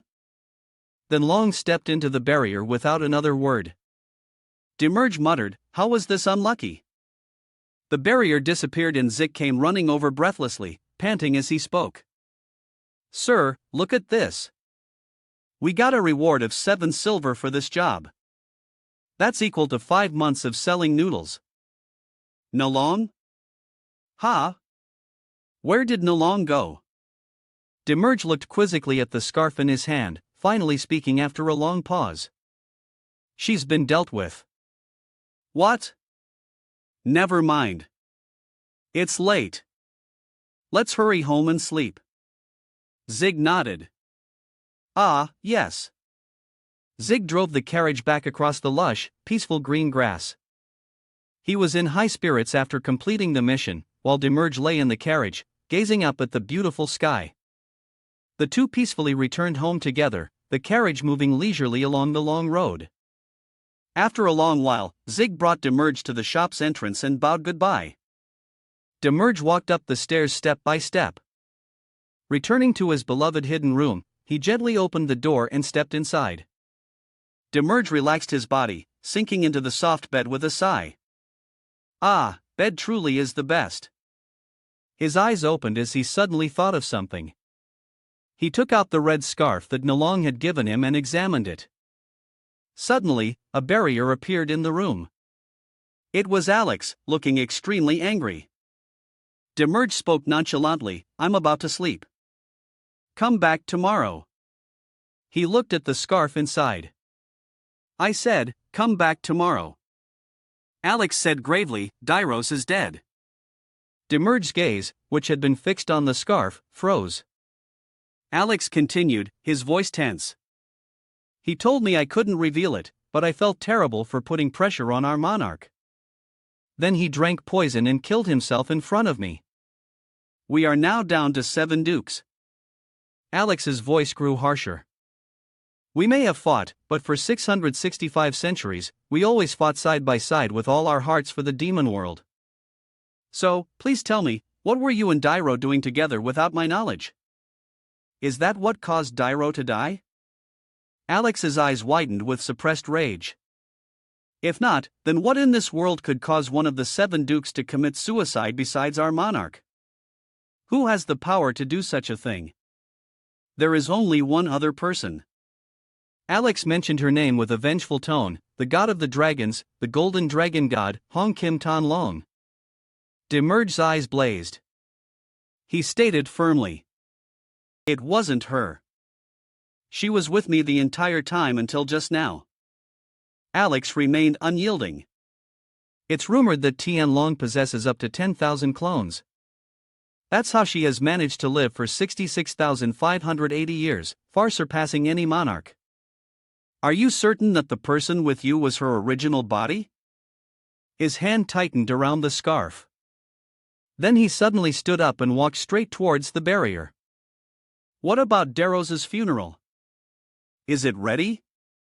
His face grew stern. Prepare black clothes. Darker than the blackest night and deeper than the abyss. Amidst a desolate land filled with fire and blood, the city of 10,000 black spires appeared before them, the end of the world. The demon city of Eidos. From afar, the sound of a mighty army's footsteps echoed closer. A low, sorrowful voice rang out, "Mourn, O warriors born from darkness. With flags flying high in the wind, we are simply returning to the place we were born. So, do not be afraid." A formidable army with eyes as red as fresh blood marched forward. Death is our origin, our friends are ourselves. A lamp flickered in the wind, emitting a strange red smoke. Leading the mighty army was Demiurge's group. They marched silently forward, their faces cold and emotionless, treading on towers built from the corpses of their enemies. In the end, we will seize the surface, the land of blessings. The face of the person in the portrait radiated a cold aura. You all. Demiurge's expression was grim, his eyes flashing with a dark light. Witness our victory in the darkness. A procession stretching for thousands of meters slowly approached a boiling lava pit. Looking at the scorching lava before them, when our time of endurance is over, we shall lie in the arms of death. The sunlight is a metal clenched in our hands. Weak arms supported the coffin, slowly lifting it high before letting it go. We will descend to where you live. As the people finished their prayers, the coffin fell into the burning lava. The boiling lava slowly eroded the coffin, swallowing it without a hint of mercy. In an instant, the coffin had vanished without a trace. The darkness will disappear, and the light within us will exist forever. The funeral finally concluded. Suddenly, a red spark of fire streaked across the sky. The light caught the attention of someone in the room. In the room, a large figure was leaning against a chair and spoke, "My lord, is he leaving already?" The white-haired man standing by the window replied softly, "Yes." Leaving just like that without a word. How outrageous. The person glanced over and continued, "And Alex, how could he let our lord go out like that? What kind of work is he doing? Hiding things from his closest subordinate to this extent is too much. What are we supposed to do now?" The one who had just spoken was the king of flame and truth, the fire duke, Ifrit, king of monsters and demons. The Duke Satan heard Ifrit's words and shot him a cold glance. "Fire Duke, you seem to have many complaints about the 666th generation, don't you? It's only just begun and you're already dissatisfied. In the chaotic world of demons, no one knows what that young demon king does on the surface every day. One of the 7 dukes follows him around so much that he's unreachable. Another one has suddenly lost all will to live." Ifri spoke with annoyance. "The war is only 20 years away, and everything is already a mess. If this continues, not only will we fail, but the entire demon world will be in danger." Just as he finished speaking, a soft sound from across him caught Ifri's attention. It was the king of nightmares, a monster that fed on human desires, the Duke of Lust, Sanchina. She laughed coldly, her voice full of ridicule. "If that's the case, then why don't you just crown yourself Demon King and lead the war, Fire Duke? It seems that's what you want anyway." Ifri angrily slammed his hand on the table. His eyes, bloodshot, glared at Sanchina. "Don't you dare speak such words with that filthy mouth of yours. You wretch who only knows how to lead a horde of disgusting nightmares." Sanchina paid no mind to Ifri's anger and taunted him further. "Taking a joke so seriously. You're such a boring man. I think there's a saying about a candle on the bed. What do you think about blowing it out once?" Her words completely enraged Ifri. He grew so angry that his entire body erupted in scorching flames, his face darkened. and his voice turned cold with warning. Even so, it's annoying to see you sitting together and chattering like this. But things are still going. Well, pick one. I'm going to kill one of you this time. Sanshina merely sneered at his threat. Lord Candle, do we look like two people to you? We are one. Ifer grew even more furious and roared, "This is your final warning." Shut up. Seeing Ifer engulfed in a great flame, Satan intervened to cut off their argument. Put out the fire, Ifer. My children are starting to go mad. The scene grew increasingly chaotic, causing the king of the Naga, snakes, and dragons, the Duke of Envy, Bina, who was sitting to one side, to laugh coldly. Just kill each other quickly, please, you idiots, sweets, furtails. Just then, another figure sitting next to Bina slammed his bowl down on the table. His eyes flashed with a cold, sharp red glint. The fierce man was the king of beast-like humans and beast-headed insectoids, the Duke of Greed, Osiris. He let out a sigh of delight, leaned back in his chair and said with satisfaction, "Wow, the hangover soup here is delicious." Osiris's boorish action momentarily drew the attention of the others, and the fight that had just broken out was cut short. On a quiet field in the silent dark of night, a small house could be seen in the distance. Zik was lying on a rough straw bed, deep in a sound sleep. Suddenly, a shadow blocked the light, causing him to drowsily awaken. As he cracked open his eyes, he saw the gentle face of Demerge. Surprised by his appearance, Zik couldn't help but smile softly. "Why did you come to this remote place, sir?" Just as he was about to sit up, Demerge gently pushed him back down onto the bed. "Lie down," Demerge said with a smile. Zik was surprised but obediently listened. Not resisting as Demerge carefully pulled the blanket over him, he blushed slightly and replied, "Yes." Suddenly, his eyes were drawn to the bandage wrapped around Demerge's arm. He spoke up and asked, "It seems someone just passed away, didn't they?" Demerge gave a faint smile, his eyes gazing into the distance. He was always the one sitting alone in a corner, playing strange games with mushrooms and grass. He was a man of few words, so we barely ever talked, but he was reliable in his own way. The more Demiurge spoke, the more engrossed he became, his voice carrying a hint of tenderness. Millions of people wanted to kill him, but no one ever could. He wasn't an easy person to deal with, but today, he died a meaningless death. Seeing Demiurge's expression as he spoke of the deceased, Zix couldn't help but feel heartbroken and spoke softly to soothe him. "That's such a shame." Suddenly, Demiurge's face darkened, his eyes flashed with a grim light, and his voice turned cold. "While there are few who could kill him, the one who could corner him and force him to commit suicide. No matter how I think about it, there's only one person." He thought of a certain person's face. Demiurge's eyes couldn't hide his cold killing intent, his voice carried a tone of resentment. "All the clues point directly to that bastard. I should have realized at the moment she suddenly appeared and assigned those unbelievable tasks." Seeing Demiurge's expression worsen, Zix spoke gently, instead of suspecting. "Try talking. That's what my father always said." Hearing these soothing words, the corners of Demir's lips curled up slightly. He turned around and laughed coldly. "We're past that stage. The dead don't come back." "I didn't know it, but perhaps I have rather strong family ties myself." Demir's eyes flashed with a cold light, his deep voice carrying a murderous aura. "Messing with my family." His voice softened as he called out, "Zek." Lying in bed, the boy was startled.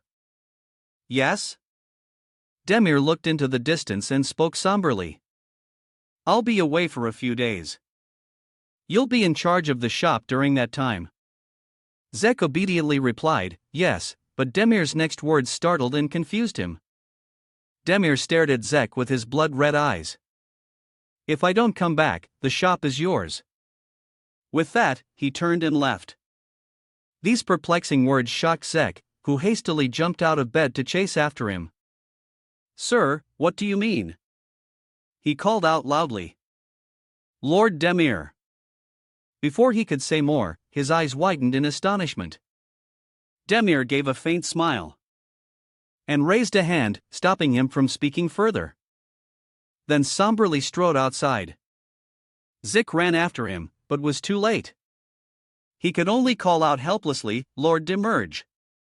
Demerge moved swiftly through the silent night, his eyes filled with killing intent.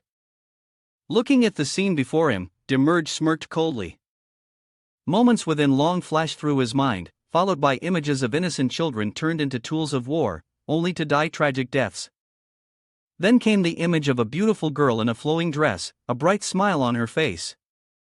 That is the law of this world. Do you know how much I've been looking forward to this? You are the first in 665 centuries to give up the title of Demon King, even at the very end. She had kindly advised him, "That scarf, because the thing on your neck doesn't look good. Please cover it up." All the beautiful memories of that girl were burned away along with the coffin containing his friend's body. As he watched the coffin slowly sink into the sea of fire, Demerge felt empty inside. Alex spoke from behind him, "A clone certainly has no power. If my lord takes action himself, the golden dragon god will be forced to reveal her true form, my lord." Alex bowed his head before Demerge's deathly silence. "Unleash your power upon the enemy." The final image of Lin Long that appeared in his mind was of her blushing cheeks. "That's right. You idiot, you'd better remember to do that." The more he thought, the more his anger boiled, and his flight speed increased. "Golden dragon! You bastard!" Anapi below was startled as he felt a terrifying surge of power flash over his head. What is that horrifying energy? On the same road, another blood soldier noticed it and looked up at the sky. What was that? Then another blood soldier, and another. They all followed the red streak in the sky. Countless blood soldiers had noticed something unusual. Among them, the Holy Imperial Palace, the only sacred place on earth, stood majestic and magnificent, shining brighter than the moon. The most powerful and influential person sitting on the throne also felt that power, the Holy Emperor. Incredible! His appearance was like a noble statue blessed by the gods. This is a great filth that I have never felt before. The Demon King Demiurge stopped in front of an ancient cave. He silently stepped inside. The coldness and bloodlust within him fully awakened. "As I thought, you're here, Dragon Head. You've planned this out well, haven't you?" A strange smile appeared on his lips. "This place is undetectable at a glance." But Demiurge's hands were no longer human. He used his power to tear apart the transparent shield in front of him. "This camouflage is just a reptile's petty trick." Behind the camouflage wall was a huge, peaceful dragon island. Suddenly, Demiurge appeared before all the dragons. A wicked smile on his lips. "Found you, you little lizards." The young dragons began to panic. "Who are you? How could a human break the sacred barrier and get here?" His eyes were cold, devoid of any human emotion. "Bring your mother out. This is a matter for adults." One dragon, unaware of the danger, glared at him. "Who are you to give orders?" It bluntly spewed a breath of icy frost. "Die." The smoke from the attack gradually dissipated. The dragon's eyes widened as they saw his figure still intact. Half of his body had been eroded, but his ruthless will had intensified tenfold. As expected, this human body is useless. Demiurge's expression had never been so terrifying. "If it's here, I should be able to reveal myself. This is a different dimension from the world on the surface. After all." Demiurge raised his remaining arm, and his power began to activate. "I will show you what true power is," he declared coldly. The Demon King's power erupted, and an intense light spread out, blurring everything around. The dragons were once again astonished. "What is that? It feels like my eyes are burning. It's so hot. What is this light?" In the dragon's eyes, a layer of power erupting from Demiurge enveloped them. Demiurge's tail and hair grew significantly longer, and the marks of hell became clear on his body. His arm was covered in sharp scales. A completely different form emerged. A cruel demon king had awakened. Now, kneel, Demiurge sneered, the features of his face bearing the marks of hell. I am the king of death. Anyone who sees this form will not survive. The dragon that had just attacked him couldn't believe its eyes. It continued to spew another icy attack. Die! Demiurge nonchalantly raised his wings, blocking it with ease. Then he raised his thorny arm, a demonic smile on his lips. Useless things, he said coldly. Then he snapped his fingers, creating the sound of a nightmare. Become nothingness. The bodies of the dragons gradually disintegrated into fragments. Suddenly, a command rang out from behind him. Stop the intruder. Another swarm of dragons, unaware of the situation, rushed forward. He's the intruder. Stop him. The once serene island was now in chaos. That's the one who killed our kind. Those dragons were extremely determined and united. Destroy him. We must protect the boundary. Demiurge looked at the scene before him and sneered. What's this? You were all hiding here? Fine. It's better that you all come out like this. He calmly looked up at the thousands of swirling dragons. No matter who you are, you won't leave this place alive. I'll kill every last one of you. He tilted his head back and took a deep breath through his mouth. Then he unleashed a deathly breath towards the swarm of dragons. Combined with the terrifying gaze of the Grim Reaper, every dragon that appeared before him had its head explode on impact. His eyes had completely lost their humanity. One dragon after another that came into his sight met the same fate. Bring your mother here. A dragon, its body covered in the blood of its comrades, was desperately trying to fly away. It flew through the sky, roaring loudly to attract the attention of dragons in the distance. Now, an unidentified intruder has appeared. He is destroying the entire boundary of our territory. It flew to report to an enormous elder dragon of the ice system. Noble dragon elder, please use your glory to defeat the enemy for the pride of our clan. Its majestic wings spread out like a declaration of war against those who dared to invade. Our sacred boundary is being ravaged by some nobody. How can this be tolerated? Its feet had left its perch, but its arrogance would not last much longer.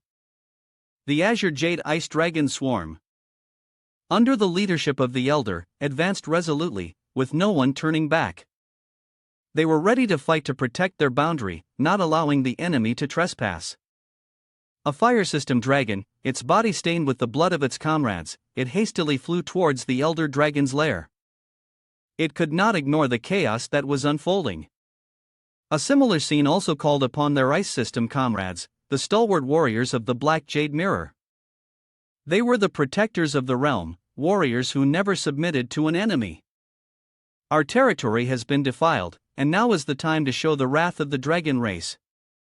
The elder dragon's hand opened like a warning to the one who dared to set a filthy foot on this sacred land. When that hand clenched, a magical sword appeared, and from it, a swarm of fire dragons flew out. The filth of the enemy will be paved with death. In the distance, another dragon also flew back to its nest, calling for support from the sages of the White Jade Mirror. A noble dragon opened its eyes, ready to join the battle. The intruder with jewel-laden feet has overstepped but cannot escape punishment. It took flight with resentment, calling to unlock its mana for more power. After a long slaughter, Demiurge still stood motionless. Behind him, a threatening voice echoed, full of disrespect. The Dragon Elder and thousands of other dragons advanced in unison. Unable to accept the violation of their sacred ground, the dragons, Pratz's divine protectors, would not let the enemy bring blood and death here. Demiurge sneered contemptuously, but his disrespect was only a temporary existence. His eyes stared at the dragons as if in defiance. The Dragon Elder was enraged. It lunged forward and clamped its entire mouth around Demiurge's body. The enemy's filthy mouth was instantly silenced, and the dragon elder even buried its head in the cliffside as if to crush the foe. In a fit of rage, it glared, realizing that Demiurge was just a high-ranking demon who had broken through the boundary and was acting arrogant. "This filthy darkness is no place for a god-forsaken creature like you," the dragon elder roared. However, inside the dragon elder's mouth, Demiurge was still laughing loudly. And with a powerful kick, he shattered the dragon's jaws. "Goodbye, my foolish, kind-hearted neighbor," Demiurge said, his deathly gaze flashed. The dragon elder tried to bite down hard. But a strange light continued to emanate from within its mouth. Its head was buried in the cliffside, and its tail was destroyed by Demiurge's brutal power. The remaining dragons were frozen, unable to believe the scene before them. From a part of the dragon elder's body, something resembling the demon king Demiurge's face floated up. He tore through the skin from the inside and flew out brutally. A nearby dragon was in deep shock at what had just happened. But Demiurge had no intention of sparing it. He raised his hand and gently snapped his fingers. The dragon's head was split into, its body torn apart. The fire dragons could no longer stand by and watch. They held their weapons firmly and threw them at Demiurge in unison. "Stop defiling our territory!" they shouted. But Demiurge used the body of the dragon he had just split into as a shield, taking all the weapons. Demiurge coldly pointed a finger and flicked it lightly, and the corpse of the dead dragon elder suddenly flew up from the large cliff. He beckoned with his hand once more. Its body was chopped into pieces. Another dragon stood aside, trembling in fear, witnessing the tragic scene of its kin. It screamed, "Demon!" Demiurge narrowed his eyes, smiling demonically. "No, I am the Demon King." As soon as he finished speaking, he coldly snapped his fingers again. All the dragons surrounding him were mercilessly cut into pieces. Demiurge raised his arm high. He clenched his hand as if giving a command.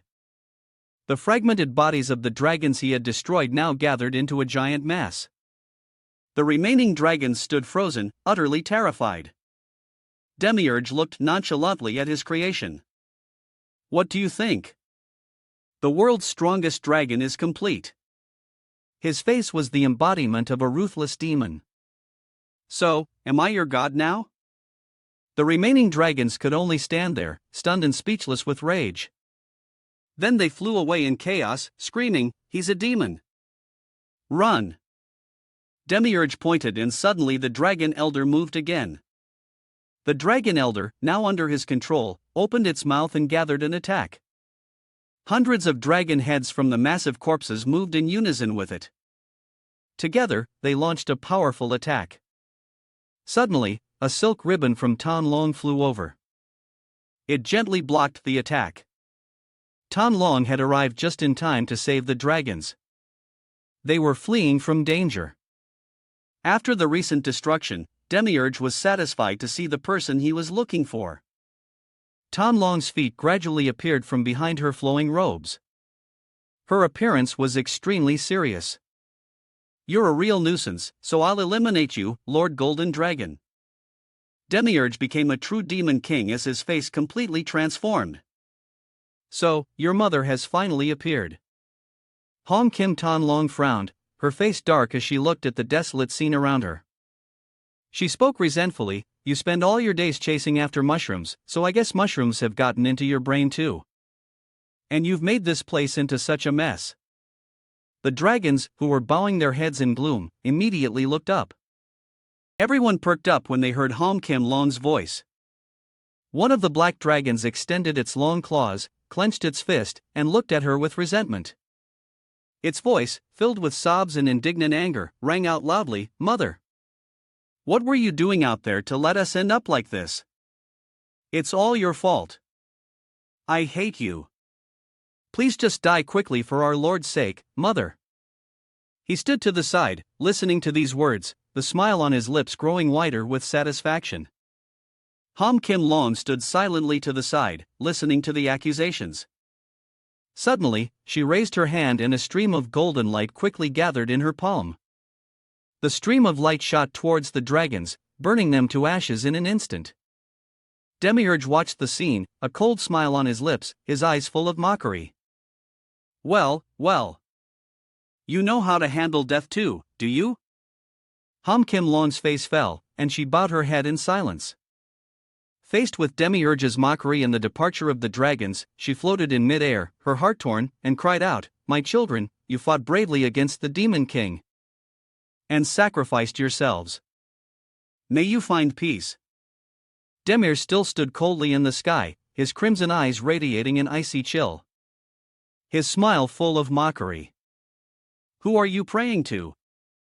That god is too far away." His taunt enraged Hong Kim Long. Her eyes turned cold, filled with killing intent. "You dare to defile my children. You have crossed the line." Her warning made Demir burst out laughing. "What's wrong with you? You're the one who ended things with me first." Those words made Hong Kim Long's face darken for a moment, her brows furrowing in confusion. Demir continued to sneer, his voice challenging. "Anyway, if you know how to deal with death, then I'll have to act righteously. An eye for an eye, a tooth for a tooth. A blood debt must be paid in blood." The rage in Demir's heart erupted and a stream of crimson power shot towards Hong Kim Long. Startled, she quickly leaned to the side to dodge. The stream of power grazed past her, hitting the sky and creating a massive explosion that demanded her attention. The purple smoke gradually dissipated, revealing a large crack in the barrier, which attracted the attention of numerous other dragons. The sight before her stunned Hong Kim Long. A hole in the barrier? If that attack had hit, would I still be alright? She muttered, realizing Demiurge's terrifying power. Hong Kim Long turned to look at Demiurge, her eyes filled with fury. In that case, her eyes widened, radiating a brilliant golden light. As her resentful voice rang out, "Come, we will change locations. Drown in the light of these eyes." In a flash, Demiurge was transported to an unfamiliar space. He looked around, a cold smile playing on his lips. "Where is this place?" Hong Kim Long's low, warm voice came from behind. "Inside my mind." She glared at Demiurge, her voice a warning. "Outside, the damage is already too severe. In here, you can do whatever you want. Don't cause any more trouble. Only one of us will leave here alive." Hearing this, Demiurge's cold smile widened. "Excellent." Hong Kim Long looked at Demiurge and said, "Never before has a demon king dared to invade this territory alone." Demiurge was taken aback. He looked up at Hong Kim Long, who was floating high above. Her gaze, like that of a superior looking down on him, as if he were nothing more than a speck of dust. Her deep voice echoed, "I admit, I was too careless. I thought we had become a little closer." After speaking, she raised an eyebrow, her fierce gaze fixed on Demiurge. "I thought I had lived long enough, but perhaps I'm still too childish. I'm not qualified to be a god." Those words reached Demiurge's ears, and he couldn't help but laugh contemptuously. "Nonsense." He glanced coldly at Hong Kim Long's hypocritical face. "Don't pretend to be the victim with that fake expression. Who's next? Alex?" Hong Kim Long looked at him coldly, her voice full of suspicion. "What have you been talking about this whole time?" Her words made Demiurge burst into crazed laughter. He raised his hand, preparing to strike at Hong Kim Long, and roared, "I knew you wouldn't admit it. You can't fool me with those old tricks anymore."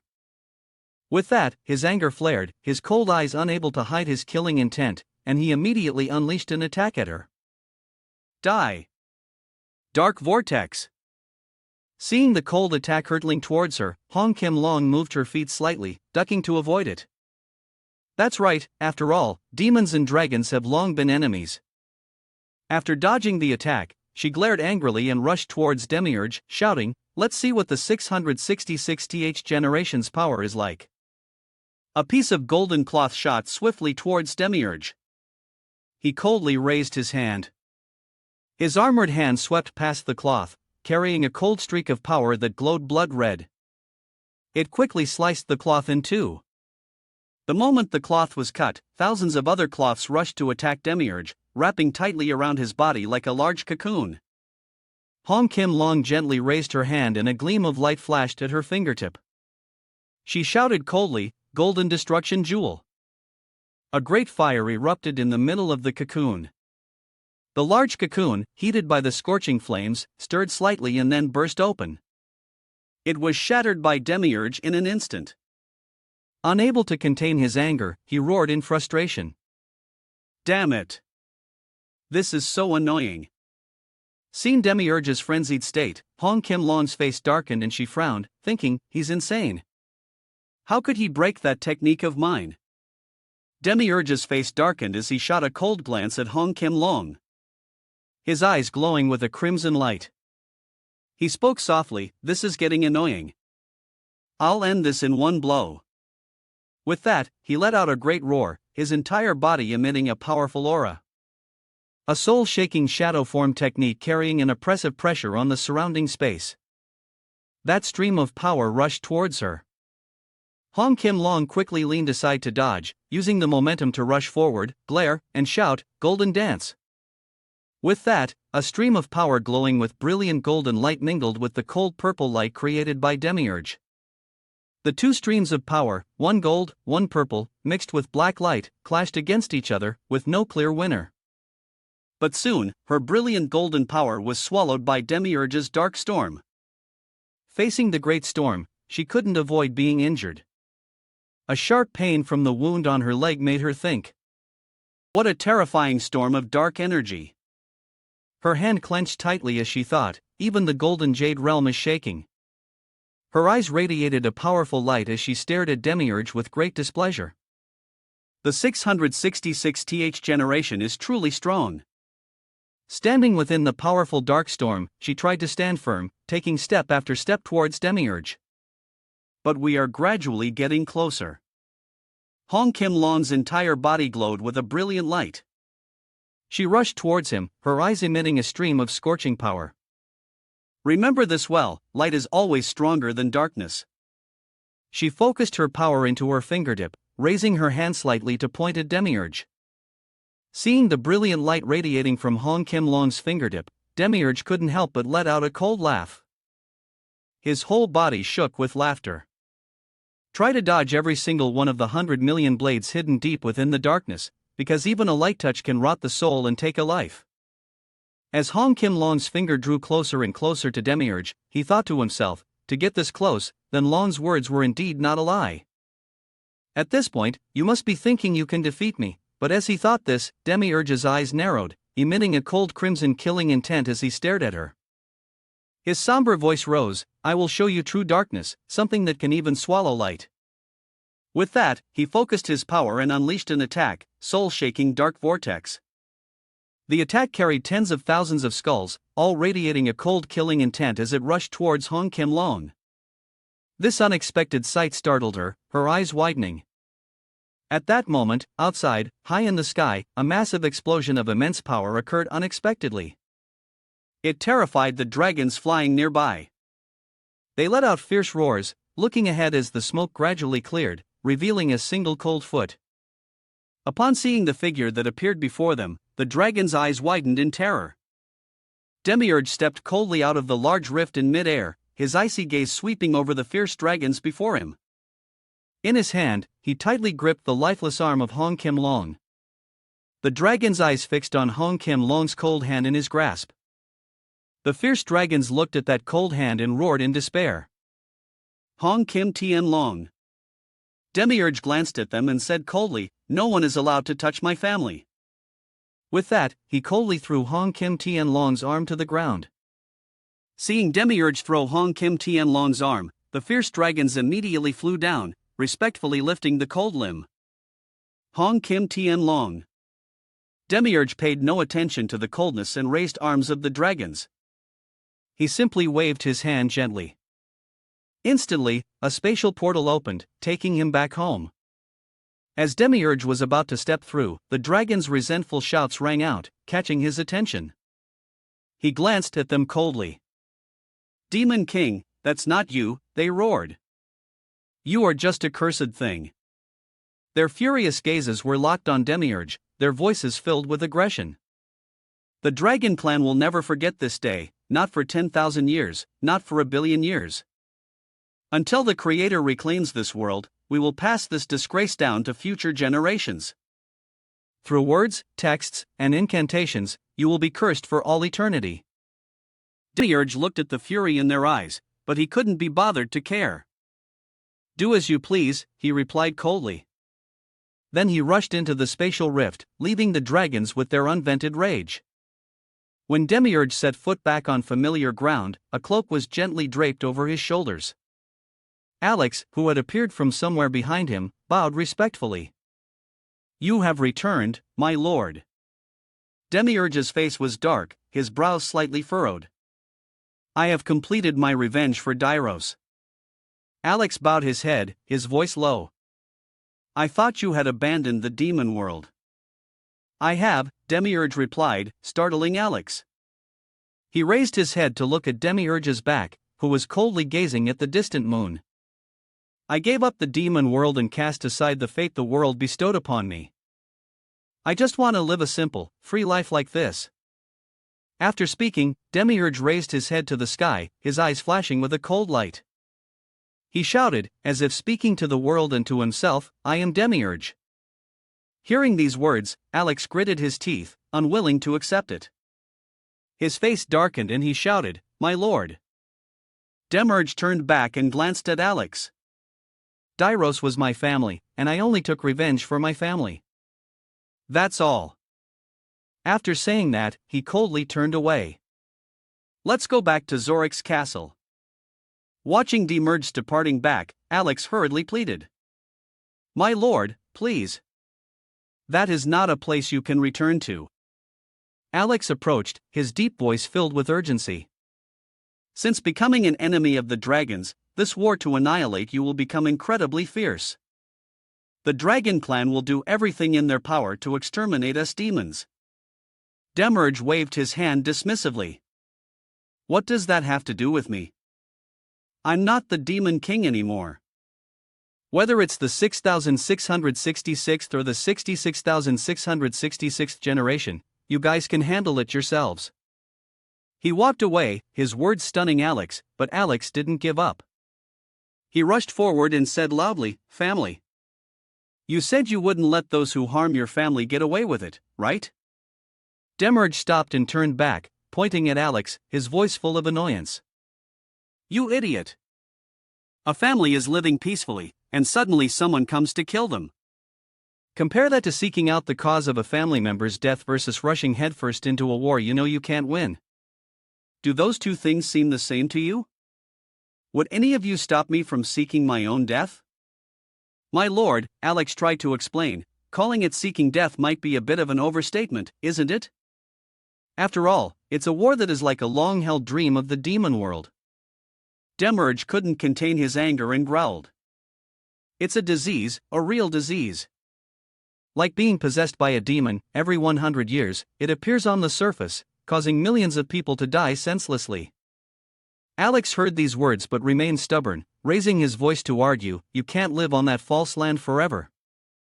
You have achieved the greatest accomplishment in the history of demon kings. You infiltrated the dragon's territory and brutally slaughtered the golden dragon. You are the savior the demon world has been waiting for." Seeing Alex's stubbornness, Demiurge turned and walked away in frustration, muttering, "I don't know. Even the VIP customer is dead now. So, where are we going to make money?" Hearing this, Alex looked in disbelief at Demiurge's indifferent back and exclaimed, "My lord. Do you care more about that than the demon world?" Demiurge replied nonchalantly, "Of course. Who wants to give others free benefits?" Demiurge's words left Alex momentarily speechless. He tried to regain his composure and asked in a low voice, "Then what should be done about Dairos' successor? The position of the Plague Duke cannot be left empty." Demiurge replied coldly, "You 6 dukes can sort it out among yourselves." Hearing this, Alex frowned with annoyance and said, "It's not that simple. They are all people who think they are so clever. Hearing Alex's tired words, Demerge said with frustration, "This is so annoying." "Then just leave the position to Dairo's child." "Is that settled?" "I'm leaving." Just as he was about to leave, Alex called out to him again, "My lord." Demerge couldn't hide his irritation and shouted, "What now?" Alex's face fell, he bowed low and said softly, "Definitely, thank you." Demerge maintained his annoyed tone and shouted, "All right, now get lost." With that, he leaped high into the air. In the serene night sky, the moon shone as brightly as ever. But now, beneath the surface of the earth, an undercurrent was gradually shifting. Gliding over the quiet, high mountain range, Demerge calmly landed on his familiar rooftop. Sitting down on the soft bed, his face darkened as he recalled the recent events. His eyebrows were tightly knit, his eyes flashing with resentment. "Annoying," Demerge said in a low voice, "couldn't you have just taken it easy?" A rift radiating a faint golden light appeared behind him, and a familiar voice rang out, "So I've been found out." As the voice faded, a pristine white foot gradually materialized in mid-air. Hong Kim Long slowly emerged from the rift of light, looking at Demerge with arrogant brows and spoke, "I thought it was a perfect plan, as expected of the Demon King." The moment he saw her, Demerge moved slightly. In a flash, Demerge had pushed Hong Kim Long against the cold wall behind her. His eyes revealed a clear killing intent and resentment as he stared at her arrogant face. Hong Kim Long responded with a cold smile, staring back at his furious expression. "Don't waste your energy here," she taunted. "Otherwise, every hero in this world, along with the executioners, will know that the Demon King is present here." Demiurge sneered and pushed her harder against the wall, his voice filled with anger. "Stop this charade and tell me why you acted that way. At first, it was clearly your real body. But in the end, you switched to a clone. You deliberately created a situation for me to kill you, didn't you?" Hong Kim Long glanced at Demiurge's resentful face and couldn't help but smirk. "You're quite the actor yourself. Thanks for putting on a show in front of my children. I thought you would have realized." Her words startled him, filling him with suspicion. She gently reminded him, "It seems we've fallen into a trap." The reminder shocked Demiurge, his eyes widening. Hong Kim Long looked at him coldly and said, "I knew from the beginning that the poisonous mushrooms on the dragons were from Dairos. And I also thought the person behind Dairos was you.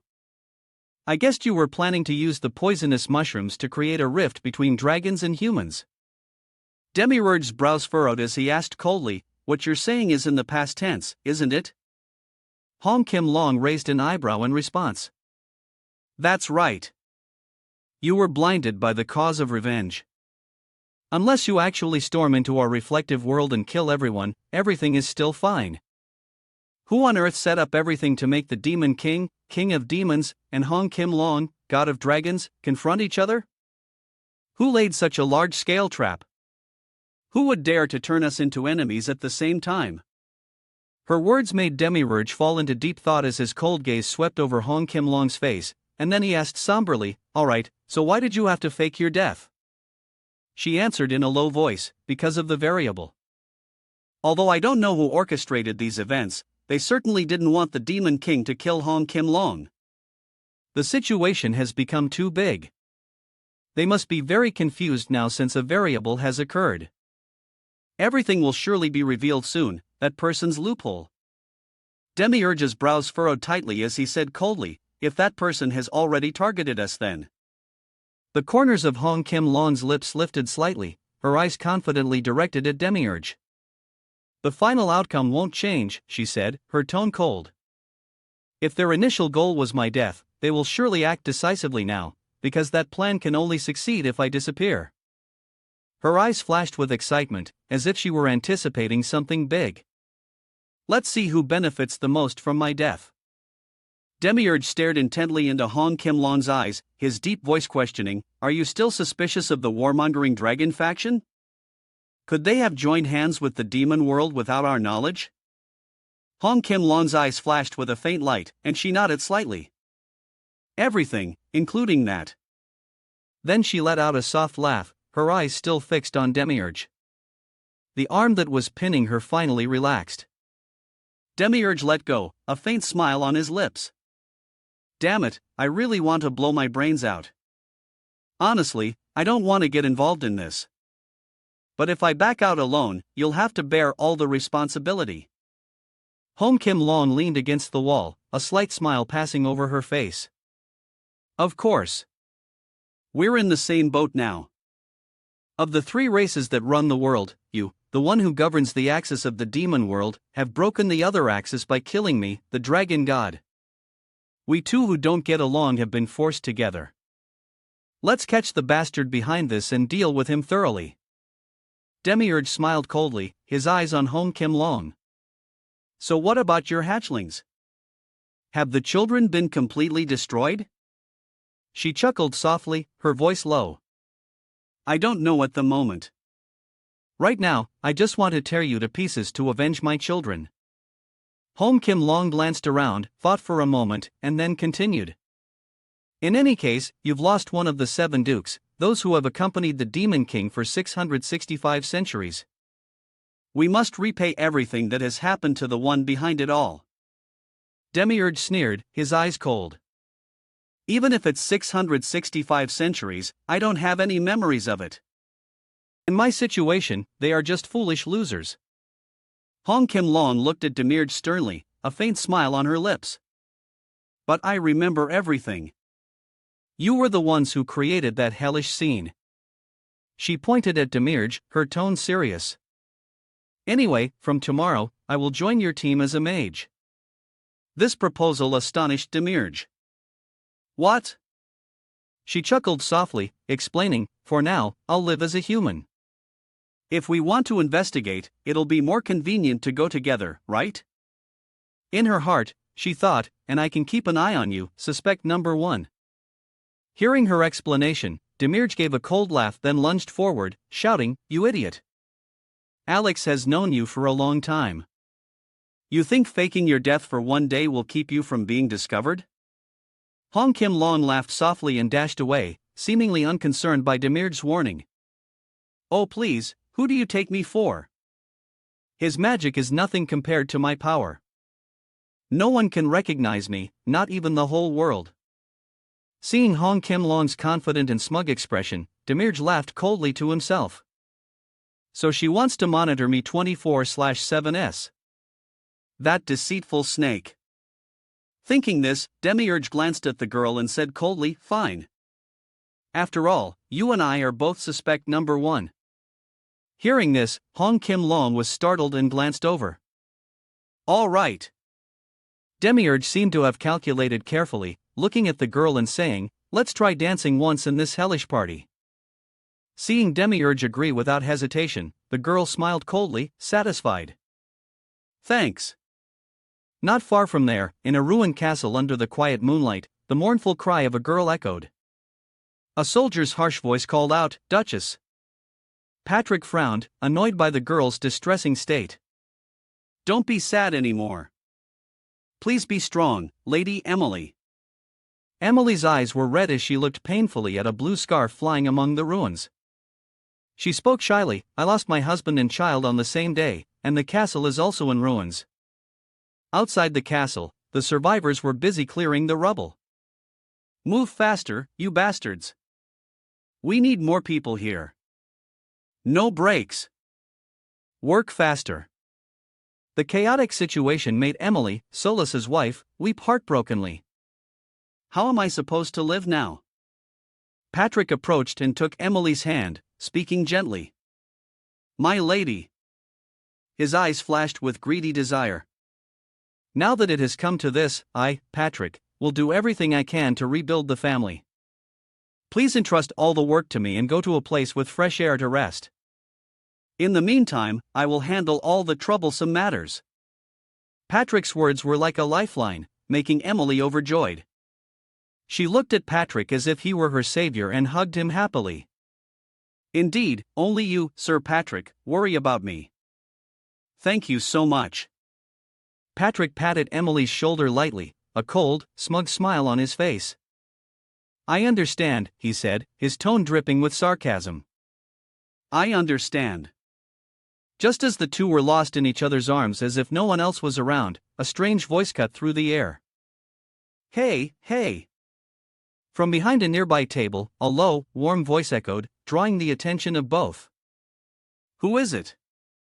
Patrick was startled, his face darkening as he shouted towards the table, "Who's there?" A figure in a black robe slowly emerged, making both of them tremble in fear. The person let out a cackle and said coldly, "So I've been found. I must have disturbed you while you were having fun." His cold gaze fell on Patrick, sending a chill down his spine. "A pleasure to meet you. I am Cadentia, an investigator from the Holy Tribunal."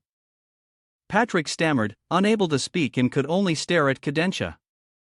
"If you are an investigator from the Holy Tribunal," he said, trembling, "could you be one of the 12 sacred weapons of the Holy Emperor?" Only 12 people in this world have been granted the title of Blood from the D-rank Blood Soldier Organization. Jody Hartney. Cadentia's eyes flashed with a cold light. This terrified Patrick so much that he fell to his knees and quickly kowtowed. "It is a great honor, Weapon of Light. Why are you here?" Patrick's sudden action startled Emily beside him, who was confused. "What is it, Sir Patrick? You are of a higher rank than I am." Cadentia looked at Patrick's obedient demeanor and smiled with satisfaction. "Since you already know, it should be easier for us to talk, right?" Patrick broke out in a cold sweat, his face drenched, not daring to look up at Cadentia. Meanwhile, Cadentia continued to speak calmly, making him even more confused. "Let me explain more clearly." Cadentia's voice suddenly dropped, so cold it made the listener shiver. "You must know that Alcoma Castle, a huge fortress, collapsed in an instant due to an unknown force. And coincidentally, strange rumors began to spread through the villages about a perverted, mad dragon hunter. Recently, dragons have been appearing everywhere, but only one hunter has managed to kill them all. It's hard to believe, but no matter how much we search, we can't identify that hunter. Someone with such astonishing strength, yet there have been no reports about him from the Holy Tribunal until now. Isn't that strange?" Cadentia's lips curled into a cold smile. The power that destroyed the castle and the power that protected it appeared at the same time. What is the connection between the two? He paused, a meaningful smile on his face. We need to understand how great that power is, whether it's an ally or an enemy. His words immediately made both Patrick and Emily wary and confused. Cadentia looked at their expressions and continued coldly, "In the process of tracking the dragon hunter and conducting a private investigation, I discovered that several high-ranking blood soldier families are organizing large-scale illegal dragon hunts, and the Holsteosha family is at the center of it." The moment he finished speaking, both Patrick and Emily's faces turned pale with fear. Cadentia smiled again, but this time it was chillingly cold. His voice dropped even lower, making the two of them tremble in fear. And just then, the castle ended up in this state. Patrick, sweating from fear, stammered, unable to form words, but still tried to object. No, that's not that." Cadentia paid no mind to Patrick's fear, smiled coldly, and turned to Emily. His voice startling her, "My lady." He smiled and moved closer, leaning his face into Emily's and whispering. Although the investigation is still ongoing and no report has been sent to the Holy Tribunal, illegal dragon hunting is a serious crime, especially for a prestigious blood soldier family like Holysterdia. The crime is even greater. Not only will you be expelled from the ranks of blood soldiers, but you will also be stripped of all titles, and all assets including this castle will be confiscated. Cadentia's words made Emily's eyes widen in terror, leaving her speechless. Seeing her silence, Cadentia laughed coldly again. "In that case, my lady, having lived your whole life in this beautiful castle, it must be very awkward for you. The cold world outside is only suitable for beggars like me who are used to violence, isn't it?" The light in Emily's eyes faded, and she sobbed desperately, begging, "Please, just don't report it to the Holy Tribunal." Hearing Emily's desperate plea, Cadentia coldly extended his jewel-adorned hand in front of the two. Surprising them, he laughed coldly, his voice sending a chill down their spines. "I heard that the Holysterdia family still has a youngest son. He gave a somber order. Try to raise the boy to be an outstanding warrior. I will come to pick him up on his 20th birthday. Our holy tribunal always needs trustworthy people who are willing to offer their bodies for the Lord in this world. His proposal made the two of them widen their eyes in horror.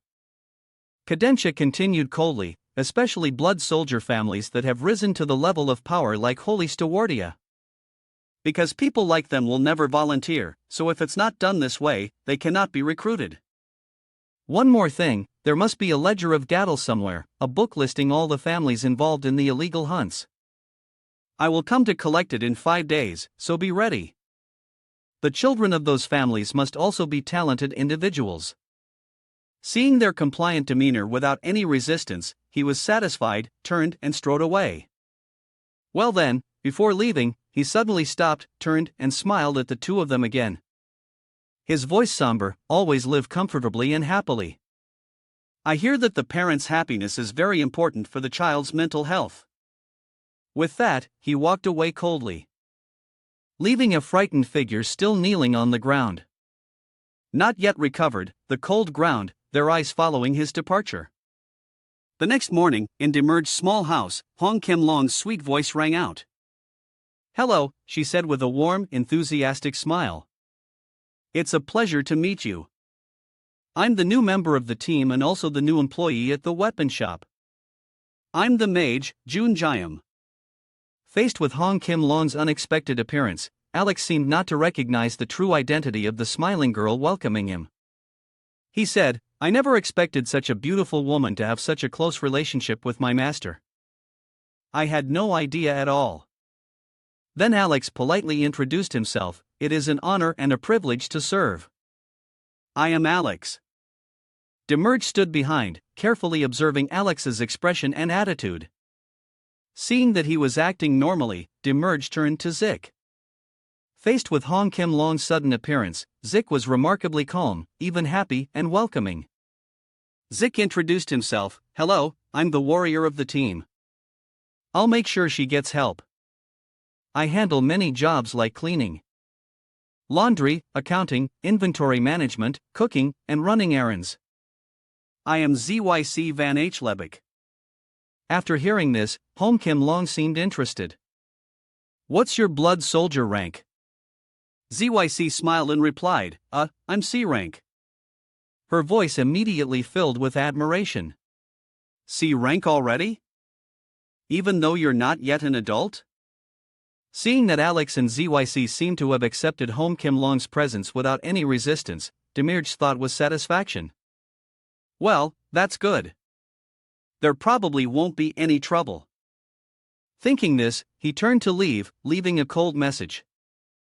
Well then, teach the new recruit the shop's work. I'm going to sleep. She quickly spoke up, Hey, teammate. Hearing her call, Demerge stopped, glancing at her in surprise. Hong Kim Long smiled warmly and approached Demerge.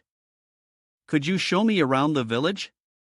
So we can get to know each other a little better. The two behind them heard her words and their eyes immediately lit up, staring at Demerge and Hong Kim Long. Their gazes were filled with fantasies about the relationship between him and her. Getting closer, dating the 667th generation. In a peaceful scene with a deep blue sky, the producers' phones were placed in the sun. Demerge's frown was suspicious, his eyes following the scene before him. Hong Kim Long sat cross-legged on the ground. Demerge stood beside her. She glanced towards the young dragon resting quietly in the cave, a soft growl escaping her lips, and then said, This must be the first time you've seen one, right?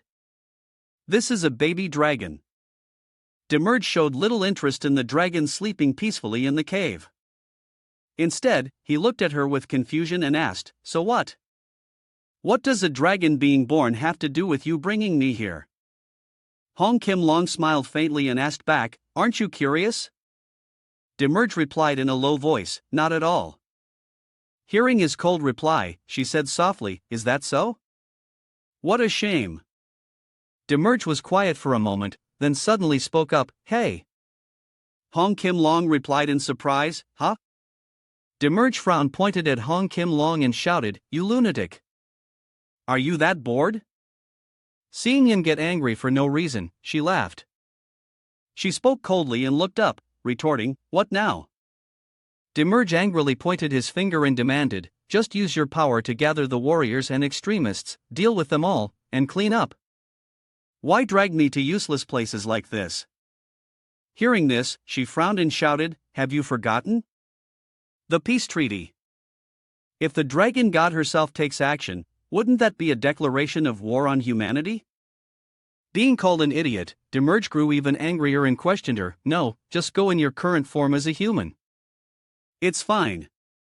If even Alex couldn't recognize you, then no one can, you idiot." Hong Kim Long heard this and angrily retorted, "I can't." Demerge became even more confused and angry at her attitude, shouting, "Why?" Hong Kim Long looked at him with a low voice and replied, "Because I cannot become a point of divergence with this world." Her words made Demerge ask with suspicion, "A point of divergence?" She nodded in confirmation, "Yes, as you said, I am currently human. No matter how strong, a lone mage wiping out the and G-Rang blood soldier families is impossible. If I do that, it will attract the attention of the transcendent ones." Hearing this, Demiurge's cold gaze swept over Hong Kim Long as he quietly asked, "The transcendent ones, do you mean angels or gods?" She confirmed in a low voice, "That's right. Even if there's a sudden downpour or flood, that's not a point of divergence. But if the rain suddenly falls upwards and becomes clouds again, that could become a point of divergence. If I do something like that recklessly, even I will be discovered by the transcendent ones." Hearing these explanations, Demiurge replied in a low voice, "You mean we can't break the principles of this world, right?" She nodded, "That's right." Hearing her confirmation, Demiurge said with annoyance, "Is it about principles again?" She also replied warily, "Yes, what else could it be?"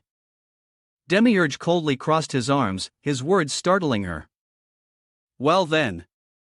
The corners of his lips curled up slightly, his eyes flashing with an iridescent gleam. "I wonder if I've been noticed yet. As a human, I've destroyed a castle and killed dragons. All over the place on my own." Hearing this, she laughed coldly in response. "I'm dying of curiosity myself." Suddenly, a loud explosion erupted from under the lake, making both of them jump. She quickly stood up and warned, "Attach, hide quickly." From beneath the vast lake, a fierce blue dragon unexpectedly emerged from the water, letting out a threatening roar. The girl quickly pulled her companion to hide behind a nearby bush. Her eyes followed the dragon, unable to hide her excitement as it let out a resounding roar. Hong Kim Long stood beside her, smiling with satisfaction, and asked, "What do you think?" The grandeur of nature is truly amazing. Demiurge, who was standing nearby, suddenly grew pensive, his expression furrowing. "This is unsettling. If I attack now, it'll probably be over in one hit." Hearing this, Hong Kim Long replied sternly, "That's exactly why I came here." Her words startled Demiurge, his eyes widening in surprise as he looked at her. Just then, the shadow of a black dragon appeared above their heads. It made both of them startled. "And look up." The girl immediately became vigilant, her tone firm. "They're here." The black dragon soared past. She smiled coldly, her eyes filled with interest. "The extremist faction, Black Jade Dragon Juno." The Black Jade Dragon let out a loud roar, its body glowing with a purple light as it transformed into a girl. Gently landing in front of the two, the girl tilted her head slightly, her beautiful and sharp face surprising them both. Demerge exclaimed, "Oh, she has the face of a true villain." Hong Kim Long beside him sighed helplessly, "Who does?" As the Black Jade Dragon walked towards the small dragon, Demerge seemed to realize something and spoke in a low voice. "So, instead of the gods, you're targeting them at their weakest moment right after they're born to infect them with poison, is that it?" He continued, his voice dripping with sarcasm. "I heard that people like you, if you belong to the warrior faction, gather to form a large formation right from birth. You choose ones like that to infect with poison." After speaking, his face suddenly darkened, his eyes flashing with a cold light as he cackled. Truly, you people are no different from humans. Unbelievably cruel. Not underground, but this place right here is hella hell of light. Hong Kim Long gazed thoughtfully at the black jade dragon from a distance, her voice somber. I used to think the same until I found out that mushroom was from Dairo's. Her words made Demiurge look at her in surprise. You used to think that? The girl replied somberly, no matter how hardline the faction is, they could never join hands with you. At this point, her face darkened, her brows furrowed, and her voice dropped. There must be someone in the middle acting as a bridge, someone behind the curtain. Demiurge listened to her low, warm voice, and his eyes suddenly flashed with an interested gleam. He sneered softly and replied, Your children seem to have improved. Suddenly, Hong Kim Long spoke up with a somber tone, startling him. More coming. A strong wind blew down from above, and Demiurge and she looked up at the sky. They were astonished to see two giant dragons hurtling towards them. They quickly transformed into human form, one blue and one red, and gently landed in front of the black jade dragon. Both of them touched down calmly, their serious eyes fixed on the small dragon standing behind the black jade dragon. Juno saw them and smiled slightly. You're here, Ozan, Julia. Juno smiled faintly and asked, What about the tail? Julia smirked smugly. There's no one. Since Hong Kim Long no longer exists in this world, the moderate faction is like a snake without a head. Finally, this world belongs to us, Juno. Julia's arrogant words made Juno pensive. No, we are the same. Until the Lord decides on a new soul, it can only be chaos for now. If the humans realize that, it will all be over. Ozan, who had been silent until now, suddenly laughed softly. Why don't you try for that position, Juno? Hearing this, Juno's expression immediately darkened. She replied thoughtfully, Don't talk about that anymore, Ozan. Everything will be as the Lord wills. We are merely creations. We have no right to question his work. During the trio's conversation, Demiurge thought quietly, his eyes flashing as a somber light passed over them. Suddenly, the fierce roar of the small dragon cut off their conversation. Ozan laughed coldly and stepped towards it, his voice cold. That's right. We must do what we can. Looking at the small dragon roaring before him. No matter how pitiful you are, to the point of madness. Take comfort in the fact that no more families will have to suffer. With that, he took out a vial containing a strange creature. Looking at the small dragon with anticipation, his voice noble, This is all for our race. Hong Kim Long stood beside them, her face dark, and stammered, Why? Why would they go this far? Demiurge sat next to her, sneering, his eyes cold and emitting a murderous aura. He growled out each word, apprehend them on the spot. His sudden attitude shocked and confused Hong Kim Long. He gave her a mischievous look, Should I kill all three of them? Seeing that he was ready to fight, Hong Kim Long quickly shouted to stop him, Wait. She fell silent, her cold gaze fixed on the three of them. We must consider the cause and effect. Why did the children have to resort to this method, and what will be the result? If we end this now, what will the future hold? Everything must be considered. Demiurge heard this and raised an eyebrow, sneering, What does any of that have to do with me? You're such a coward. Stop thinking and start acting. Hearing those words, Hong Kim Long's face darkened, her brow furrowed, her voice deep in thought. We are all part of a larger order. Sometimes in that flow, there are sacrifices and losses. But what is this tragedy telling us? Hearing the boring words echoing in his ear, Demiurge said dismissively, This is too much trouble. Let's go with Plan B then. She looked at him in surprise. Plan B? Demiurge smiled coldly, his eyes flashing with a chilling killing intent. The corners of his lips lifted, his voice full of excitement. A little violence, cornering them. Imprisonment, torture, and an interrogation with plenty of time to think. That's all it takes, right? After hearing this, Hong Kim Long thought for a moment, then said somberly, Go easy on them. the baby dragon suddenly let out a loud roar. Ozan sneered, looking at the boiling water glowing with a purple light, and said with satisfaction, "Well then, let's begin."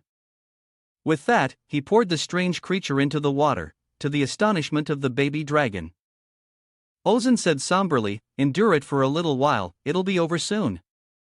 But before the parasite could fall into the water, Ozan's arm was severed. To his shock and surprise, the entire group turned in astonishment to see Demiurge's calm demeanor, smiling gently. But with Ozan's hand held tightly in his grip, he clutched his bleeding arm in pain. Looking at him in terror and stammering, "You? Who are you?" To Ozan's terrified question, Demiurge remained calm, smiling gently as he replied, "I am Demiurge." Juno, standing beside him, seemed to sense the killing intent radiating from Demiurge and quickly warned, "Everyone, run." With that, Juno's eyes flashed with a cold purple light, and she unleashed a stream of black power at Demiurge, Void Breath. Facing the powerful attack, Demiurge sneered and raised his hand. His palm flashed with a cold light, and a black hole appeared facing the attack. In an instant, Juno's entire body twisted strangely. She was quickly sucked into the black hole in Demiurge's hand. He coldly glanced at the other two and said softly, "Next." The other two were terrified, witnessing Demiurge's incredible power. They quickly launched themselves into the sky and fled. Demiurge glanced at the two splitting up to escape and sneered. "Just to survive. One runs off in a different direction alone." With that, Demiurge pointed to the sky with amusement. "Guess which one I'll catch? Eeny, meeny, miny, mo." The moment he finished, his finger pointed straight at the distant blue light. Demiurge sneered with amusement. "Congratulations to the blue one. You're the winner." With that, he shot off in the direction Ozan was flying. The shockwave he created caused the baby dragon behind him to let out a loud roar. In the distance, Hong Kin Lon looked up in the direction he flew. Her brows slightly furrowed in somber thought. Meanwhile, Ozan was flying as fast as he could, not daring to look back. "Damn it, that bastard." He flapped his wings furiously, thinking about Demiurge's sudden appearance. "Demiurge. Is that the demon who killed Hong Kin Lon? How did he know about this place? Could there be a traitor among us?" Suddenly, a crimson light flashed behind Ozan. Startling him, a streak of crimson power shot past him, and in terror, he quickly swerved to the side. In an instant, Demiurge appeared in front of him. It startled Ozan with terror. His eyes flashed with a faint light, and the corners of his lips lifted slightly as he said coldly, "Congratulations, you've won the prize." Ozan didn't say much, immediately opening his mouth wide to gather all his power for an attack. Ice breath. But before he could finish, a cold attack from Demiurge swept past him. "I'm busy, so don't say anything." Demiurge's attack left Ozan no time to react, and his body went limp. Satisfied with the situation, Demiurge said, "See you in a bit." With that, Demiurge shot through the wind, heading straight for Julia. On the other side, Julia felt relieved when she didn't see Demiurge chasing her. She laughed softly and continued to accelerate without daring to look back. "Ozan, I'm sorry, but at least I have to survive to inform the group that the Demon King is targeting us," she told herself. "In terms of speed, I'm second to none." Suddenly, a loud noise from behind startled her. A red stream of light shot towards her, terrifying Julia. When she looked closely, she recognized Demiurge's excited face. "Hello," he greeted coldly. Julia's eyes widened, not just because of Demiurge's sudden appearance, but also because of the familiar bloodstain on his arm. "Is that Ozan's blood?" she exclaimed angrily. "You lunatic!" Julia gathered all her energy, forming a fireball in her mouth and launched it straight at Demiurge. Fire breath. The giant flame rushed forward. But Demiurge remained calm, skillfully dodging each attack. He flew high above, his cold eyes watching Julia frantically spewing fire. A moment later, she realized Demiurge had disappeared. When Julia glanced up, her eyes met Demiurge's icy gaze. He chuckled softly, his voice low and threatening. Void chains. Instantly, two giant black holes appeared in the sky, from which hundreds of chains shot out, binding Julia tightly. She struggled in terror and desperation. Meanwhile, Demiurge calmly flew high above. Bound by the chains, Julia lost her balance and fell like a shooting star. She fell into unconsciousness but soon regained her senses. When she opened her eyes, she found herself tightly bound by iron chains, facing an unfamiliar scene. What is this? She screamed in panic. Her scream woke up Ozan, who was unconscious beside her. He coughed dryly, making Julia call his name and worry. Ozan. Just then, Demir's somber voice echoed, "What else is there?" He stepped forward, a cold smile on his lips. From now on, there will be only violence and pain, and also the time for the truth to be revealed. Hearing these words, Julia's heart filled with resentment and she screamed, "You demon! I will curse you!" Demir laughed coldly. "Cursing is my specialty. I got straight A's in all my introductory curse courses." He continued, his voice full of excitement. "Now, let's start with the first question." He took out a vial containing a strange creature and asked, "Where did you get this?" Julia's face darkened, and she asked angrily, "Why are you stealing other people's things like a thief?" Demir sneered, "Other people's things? Wait, where did you get these things? Weren't you the ones who stole it? You were planning to use it to harm humans, weren't you?" Seeing Julia's pale face, he continued, "The extremist faction, that's what people call you, right? You better confess everything, who's behind this, and how you got this demonic thing." Julia sneered, stubbornly replying, "Do whatever you want. You won't get anything out of me." Demiurge leaned over silently. He delivered a powerful punch straight into Ozan's stomach, causing him so much pain that his face turned pale, and he screamed in agony. Julia, standing beside him, witnessed the horrific scene, her own face turning pale with fear. She shouted anxiously, "Ozan!" Demiurge's bloody hands squeezed Ozan's thick flesh, causing his face to contort in pain. His entire body started to tremble, and he gritted his teeth, groaning softly. Seeing Ozan's pained expression, Demiurge smiled coldly with satisfaction, his tone falsely sympathetic. "Ah, poor Ozan. He can't even scream because his throat is blocked." Julia stood there, her heart breaking. Hearing Demiurge's false words only fueled her anger. Her eyes turned red, veins popping, and she screamed, "Stop it! You might as well torture me instead." Hearing this, Demiurge sneered. "You fool! You don't know what real torture is, do you? I won't lay a single finger on you." Julia looked at Demiurge in shock. His eyes were as red as blood, emitting a cold light. Demiurge's voice was somber, echoing like it was from hell itself. "Instead, until you're willing to talk, Ozan will suffer greatly. Down to the very last dragon in this world, I will make you watch them die in agony right before your eyes." With that, Demiurge's arm twisted more violently inside Ozan's body, causing him to groan in pain. Demiurge's arm brutally squeezed Ozan's flesh, and the wave of pain made him unable to hold back, his eyes rolling back as he cried out. Heartbroken, Julia finally couldn't hold back and screamed, "There's no one behind this. We're doing this on our own." Hearing this, Demiurge sneered and glanced at Julia. "Looking at your intelligence and thorough preparation, it's impossible that you don't have a leader. So who is the leader? You must have one, right?" Julia's face was pale as she stammered, "It's Juno." Demiurge raised an eyebrow, amused. "Ah, the black sword I sucked in earlier. Well, that makes catching the leader easier. Now I just need to catch the rest of the extremists and deal with them all, and it'll be over, right?" Julia quickly shouted, "We are different from the normal extremists." Within the extremist faction, the most discontented members secretly formed their own group. The others in the extremist faction are not guilty. They are not extremists, just cowards. Hearing this, Demiurge couldn't help but be surprised. His cold, sharp eyes swept over Julia as he asked somberly, "So what kind are you? Julia was pensive for a long time, then said gravely, "The Four Seasons Society." Demerge raised an eyebrow and sneered, "Four Seasons? Is this a group of the leaders among the extremists? Anyway, this isn't how normal dragons operate. What about the others?"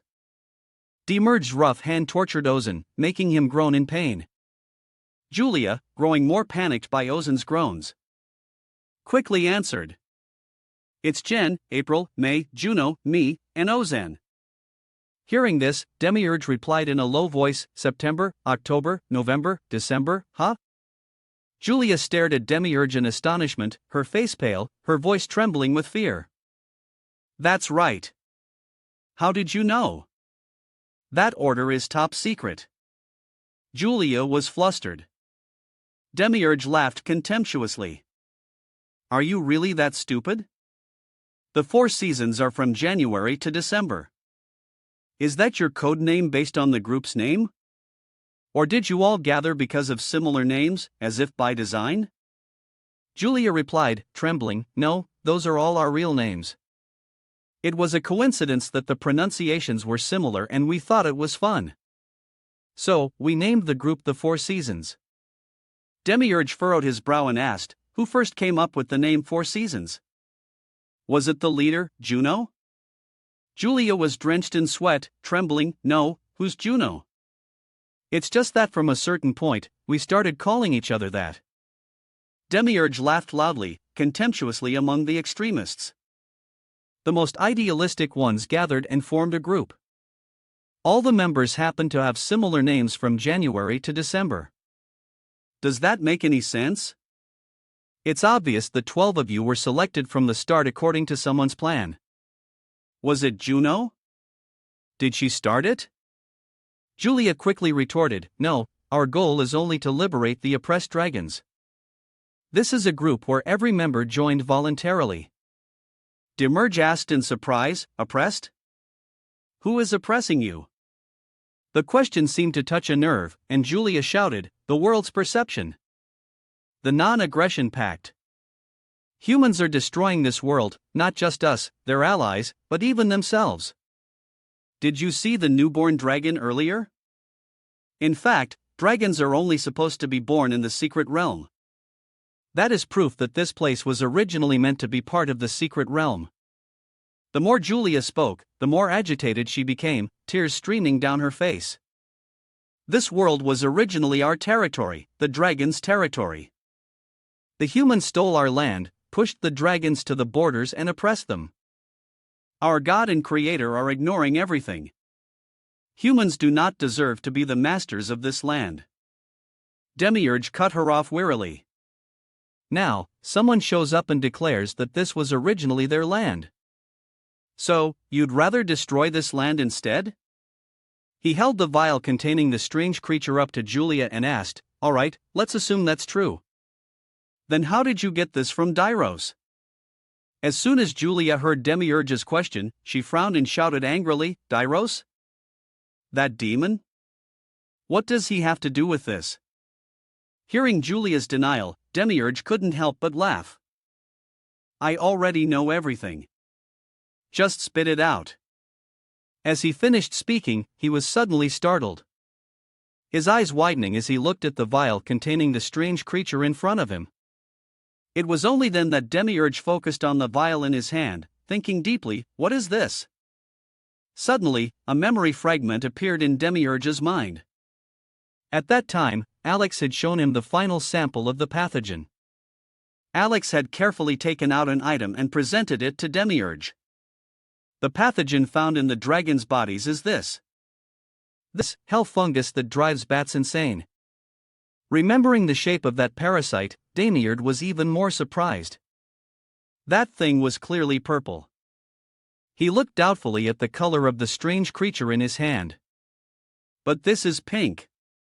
It's not Darrow's pathogen." He glanced coldly at Julia and asked somberly, "Where did you get this from?" Julia's brows furrowed, her eyes showing an internal struggle. She began to speak softly, "God." Before she could finish her sentence, the iron chains that bound her suddenly loosened, releasing her. Unaccustomed to the sudden change, Julia stumbled to the ground, asking in astonishment, "What?" But before she could rejoice, a cold iron chain wrapped tightly around her neck. Demiurge coldly waved his wing, pulling the chain taut. He brought the two of them to a strange place, astonishing them. Where? Where is this? Julia's eyes widened, her face pale with fear as she looked at the bloody scene below. Beneath her feet were thousands of demonic faces piled on top of each other, emitting covetous cries, staring at her. Demiurge spoke softly, startling Julia with, "Welcome to the abyss. Allow me to introduce you. This is the deepest level of the demon world. The worst souls, those that cannot be classified even in hell, are sent here. They are waiting for one thing, the living bait that falls every few hundred years. Dragons, even if they die, will be reincarnated as other dragons, right? But if you fall in here, there will never be any salvation. I guarantee it. This is a place that even the gods find unsettling and turn away from." Julia was terrified. Demiurge's words made her even more frightened. "You remember the promise." Julia glanced at Demiurge's face, which was smiling like a demon's, and trembled. He said somberly, "You will not be harmed by even a single hair." Without letting her say another word, Demiurge let go of the cold black chain that was tightening around Ozen's neck and continued, "The one who will suffer is this guy." With that, Ozen's entire body fell towards the horde of starving demons below. Julia witnessed the horrific scene before her and couldn't hold back a piercing scream. "Ozen!" she wailed, losing all composure. And confessed loudly, "I bought it from the dwarves of the buried tribe in the south." The moment she finished speaking, the terrifying scene vanished in an instant, and both of them fell limply onto the cold ground. Just then, Hong Kim Long slowly approached, her voice as cold as ice. "Julia, stop lying." Seeing Hong Kim Long standing next to Demiurge unharmed, Julia stammered in terror, "Hong Kim Long, you're alive?" Hong Kim Long looked at her coldly, her eyes sharp, and shouted, "I am certain that you naive children are being used by someone else. In the end, the ones harming the dragons are the dragons themselves." Her eyes were filled with anger mixed with disappointment as she said in a low voice, "I never thought you would join hands with the demon duke to harm your own kind. No matter how much you hate humans as dragons, you have gone too far." Julia knelt on the ground, her eyes red, and questioned loudly, "We collaborated with the demon duke? Do you know who you're standing next to when you say such things? Aren't you the one who's joining hands with him?" Julia's frustrated accusation made Hong Kim Long unable to contain her anger. And she shouted, "Tell the truth. This poison is definitely from Dairos, isn't it?" Before Julia could retort, Demiurge waved his hand. The large black hole in his palm sucked the two of them in. Watching their figures gradually disappear, Hong Kim Long shouted in a low voice, "What are you doing? We need to find out more." Demiurge coldly took out the vial containing the strange creature and mentioned softly, "Dairos poison is slightly different from this one." Hong Kim Long was startled and took the vial, observing it closely.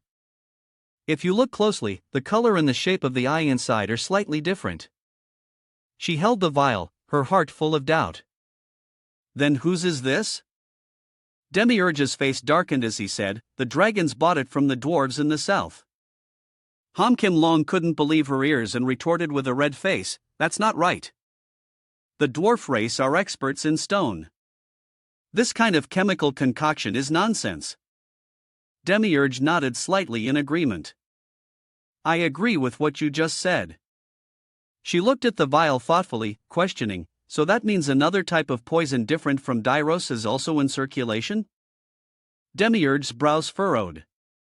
His eyes fixed on the vial in front of him, and he shook his head in disagreement. "Impossible. In this world, besides Dairos, no one can create a poison like this." His words made Han Kim Long momentarily agree. She nodded slightly. "That's right. I think so too. But Dairos is dead. If this isn't his, then where did it come from? Could that child have been lying?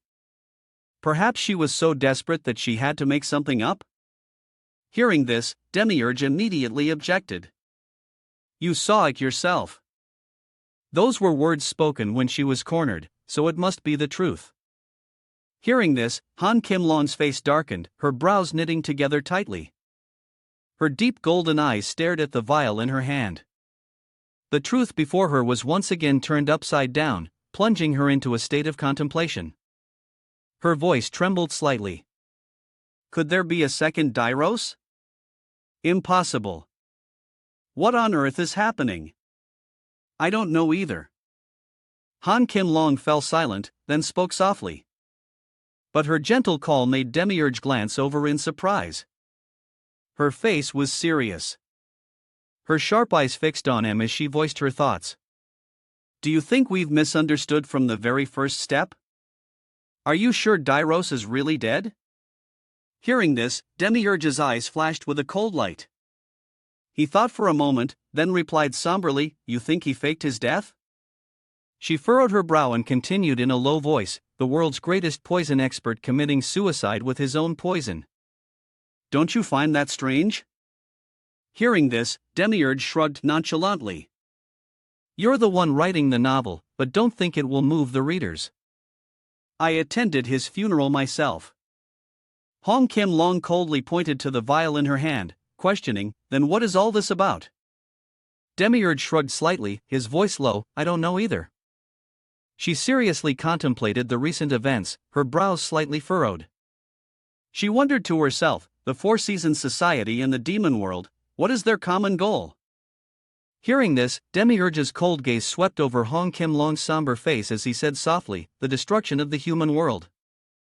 She shook her head. No, the enemy of my enemy is my ally. Right, you're right. This case is very strange. Recalling the recent events, Demiurge fell into contemple. To silence. Rarity, that's the value. Just endure a little longer, it will all be over soon. Thinking this, he continued somberly. The beneficiary, the perpetrator, and the one who suffers, each is different. After hearing this, Han Kim Long's eyelashes drooped slightly as she fell into contemplative thought. A moment later, an image appeared in her mind and she spoke up. Not to mention, now the dwarves are involved too. She somberly took the vial and examined it closely. Who benefits from this?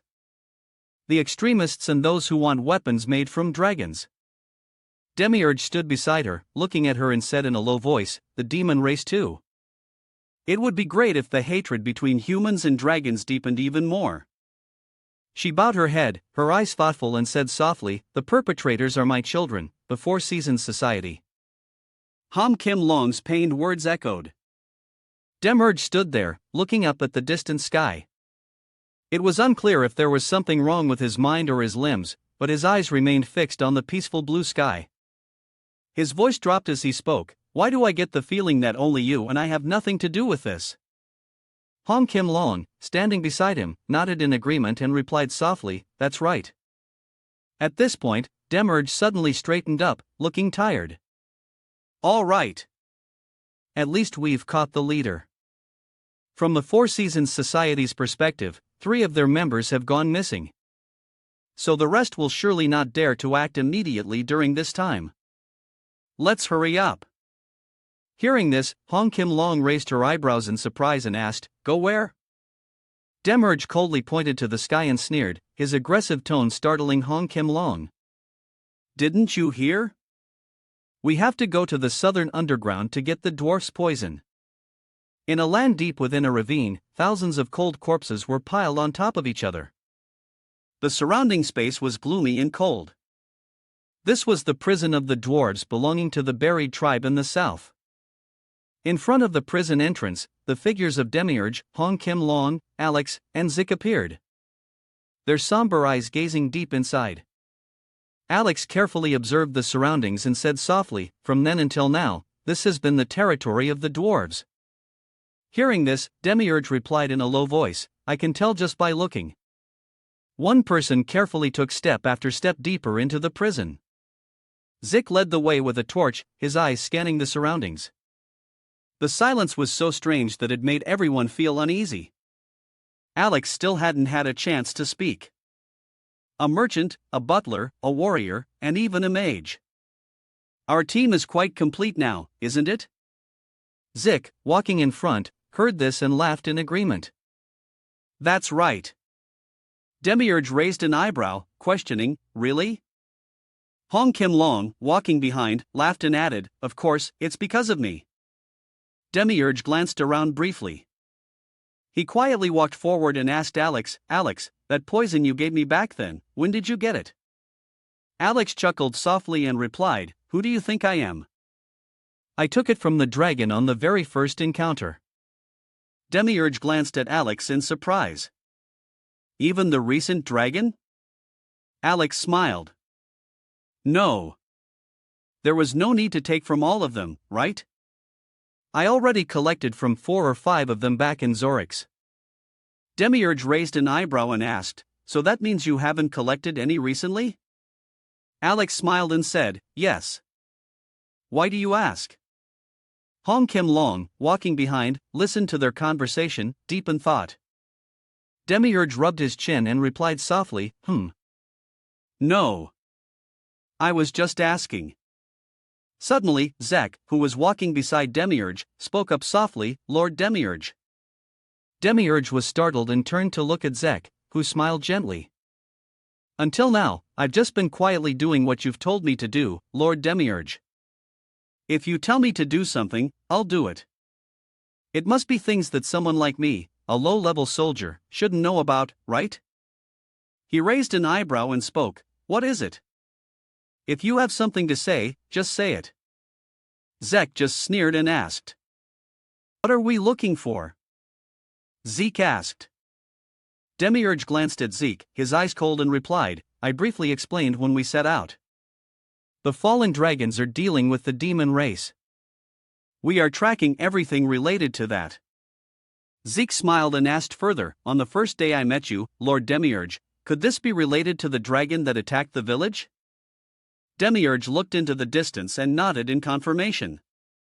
Yes, that dragon was also infected by the demon race's poison. Hearing this, Zeke tightened his grip on the luggage on his shoulder and said, I knew it. This action caught Demiurge's attention, and he looked at Zeke in surprise. Zeke's face darkened, and he frowned angrily. Back then, Uncle Tony from next door, Ms. Emma from downstairs, so many people were injured. There was a peace treaty between dragons and humans, so why did they suddenly attack people? I thought it was strange. It was the demon race all along.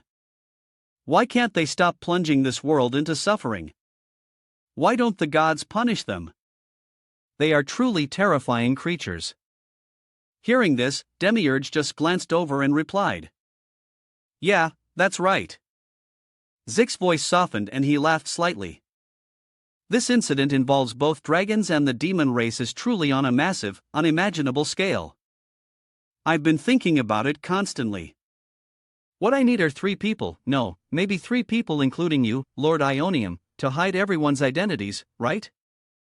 To secretly carry out this huge mission. Disguise as a low-level team. After speaking, Zik gave a strange smile at Demiurge.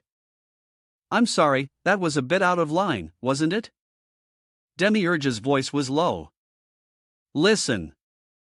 Zik was startled and turned to look at Demiurge. Demiurge continued, you just live your life. I won't get in your way. Zik was shocked. Get in the way? Demiurge chuckled softly. Because one day, maybe in the near future, even if you feel like you've been deceived, just ignore it and live your life as you always have. These words horrified Zik. His eyes widened, he was drenched in sweat, and his face flushed red. He gave a strained, trembling smile. Of course. How could I dare? Just for what you've done for me so far, Lord Demiurge. I don't think I could ever repay your kindness in my lifetime. So what I mean is. Demiurge raised an eyebrow, then smiled. I'm just saying, you'll understand later, Zek replied somberly. Ah, yes, sir. Hong Kim Long, walking behind, silently listened to their words. Then she slowly turned her head to look at the quiet scene before them. A sparkling ball of light appeared in her hand along with the group. She took careful steps forward. However, each step gradually exhausted them, their bodies stooping. Zek and Alex, the two leading the way, were now also losing their strength. They panted heavily, each step a burden. Then suddenly, both of them collapsed to the ground in exhaustion, greatly surprising Demerge. He shouted, "Hey, how much longer do we have to walk? It's been all day, and we haven't seen a single ant." Alex, panting, gave a strained smile and looked at Demerge, replying, "I don't know either. They spend their entire days digging underground, so even they can get lost in their own kingdom. Some even say this place is 1,000 times more complex than the Minotaur's labyrinth." Hearing this, Demerge angrily grabbed Alex by the collar and shouted, "Why are you only telling me this now?" Alex quickly gave a strained smile and replied, "If I had told you earlier, you would have definitely gotten angry then just wanted to burn everything down." Alex's excuse only made Demerge angrier. He shouted, "You're clever, aren't you? I'll burn you too." While Demerge and Alex were arguing fiercely, Kim Long silently glanced around and then said in a low voice, "This is strange. The dwarven caves are already complex, but the quiet path we just walked through makes me even more suspicious. Why isn't there a single dwarf?" Hearing this, Demerge spewed fire and anger and shouted, "If I see any dwarves, I'll pluck every hair off their bodies." Faced with Demerge's volcanic wrath, Alex broke into a cold sweat, forced to smile and helped Zeke up, saying, "Zeke, it looks like you've been walking for too long. Snap out of it." Seeing Zeke's pale face and ragged breathing, Alex suddenly realized something and shouted in alarm, "Zeke." After calling several times without a response from Zeke, Alex's face darkened, his eyes flashing with a cold light. He was startled by the sight before him, countless corpses piled on top of each other. Alex screamed in terror, "This is poison." Hearing Alex, Demerge quickly turned to look at the strange green smoke emanating and was horrified. "What? Aren't dwarves immune to poison?" Kim Long's face darkened. She approached Alex, who was sitting on the ground, and reminded him coldly, "If it's Daryl's poison, it's a different story." Hearing this, Alex's face turned grim, and he shot a cold glance at Kim Long. Demerge still couldn't believe his eyes. He asked himself in confusion, "What on earth is happening?" Kim Long used her power on Zik, who was lying unconscious in Alex's arms. "First, we have to save Zik." His body was enveloped in a sparkling golden light and his consciousness returned. Kim Long smiled and said to him, "You'll be fine in a moment." Zik stood up straight and bowed gratefully. "Thank you." Alex was quite surprised by her abilities and praised her. With magic that grants immunity to poison like this, even demiurges would have known. "You are truly no ordinary mage." Kim Long was very pleased with the compliment. "Oh my, you're exaggerating." Right after that, a loud explosion next to them sent rocks flying everywhere. A group of dwarves armed with weapons rushed out of the explosion.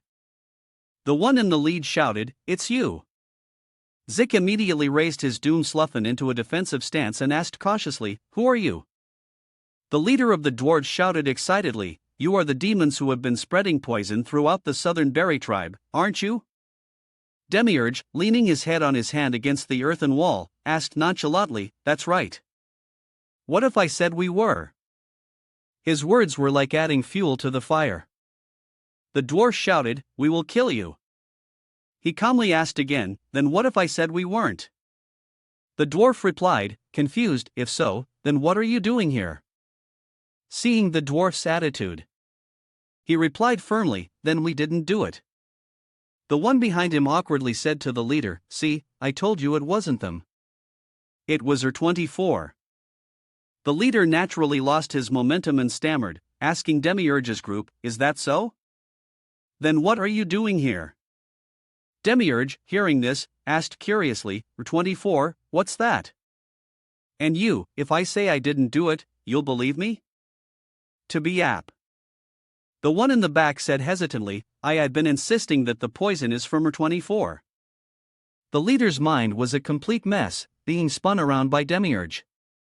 What? So you were lying? He turned left and right, talking to both at the same time. If it was a lie, then what? And what is this or 24? The leader lost his composure and shouted, "If you're lying, I'll kill you." Meanwhile, the one behind him tremblingly answered his question, "There is a sacred door called Route 24. Demiurge continued to probe, "So what if it's the truth?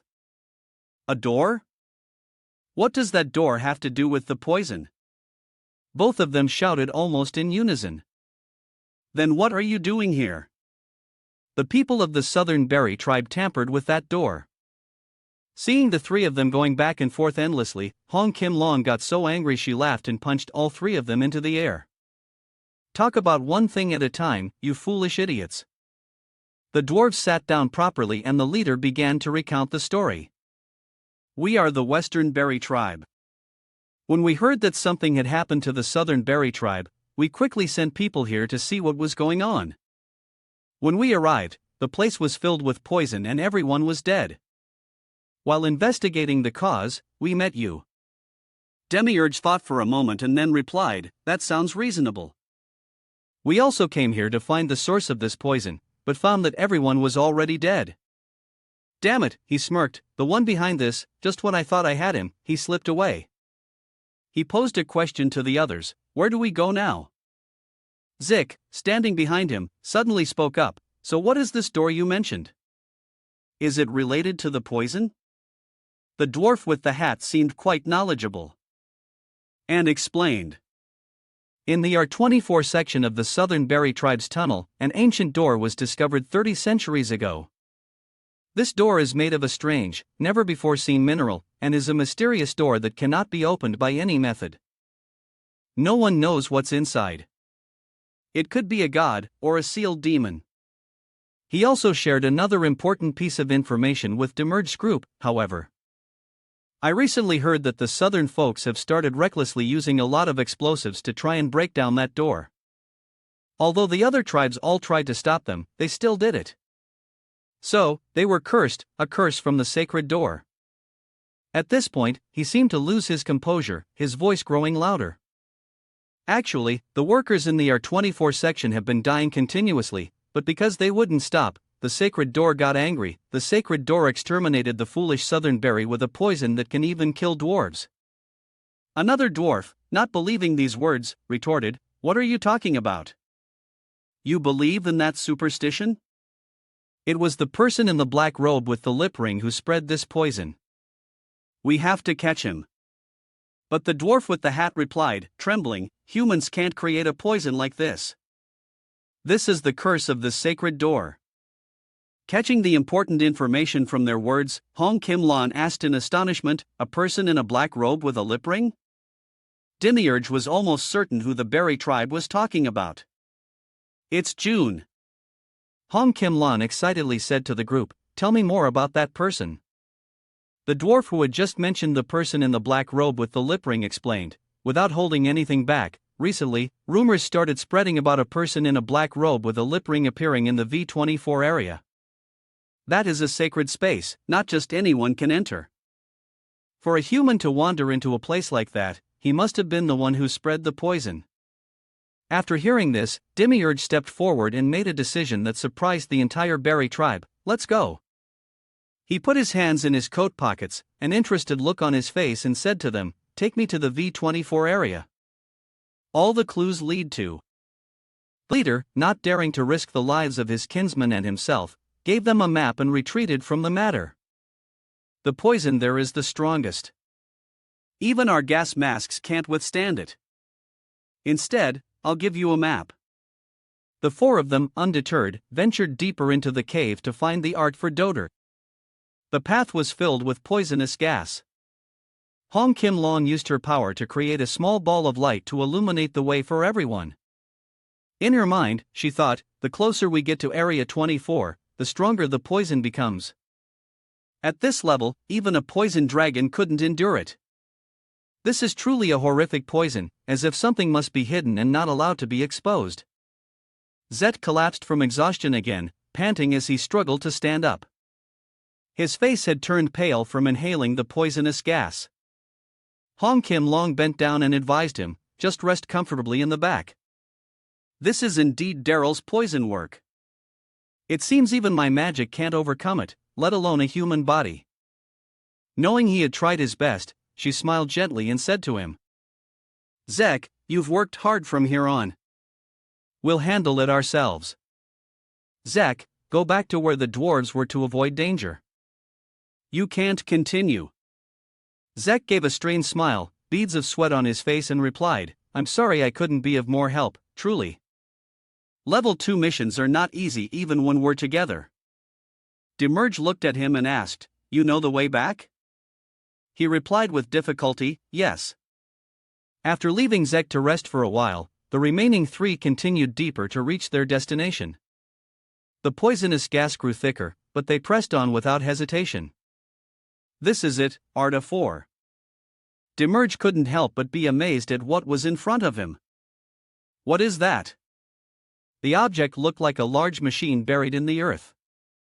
Hom Kim Long looked up at it and exclaimed, "The dwarves, to think they hid this.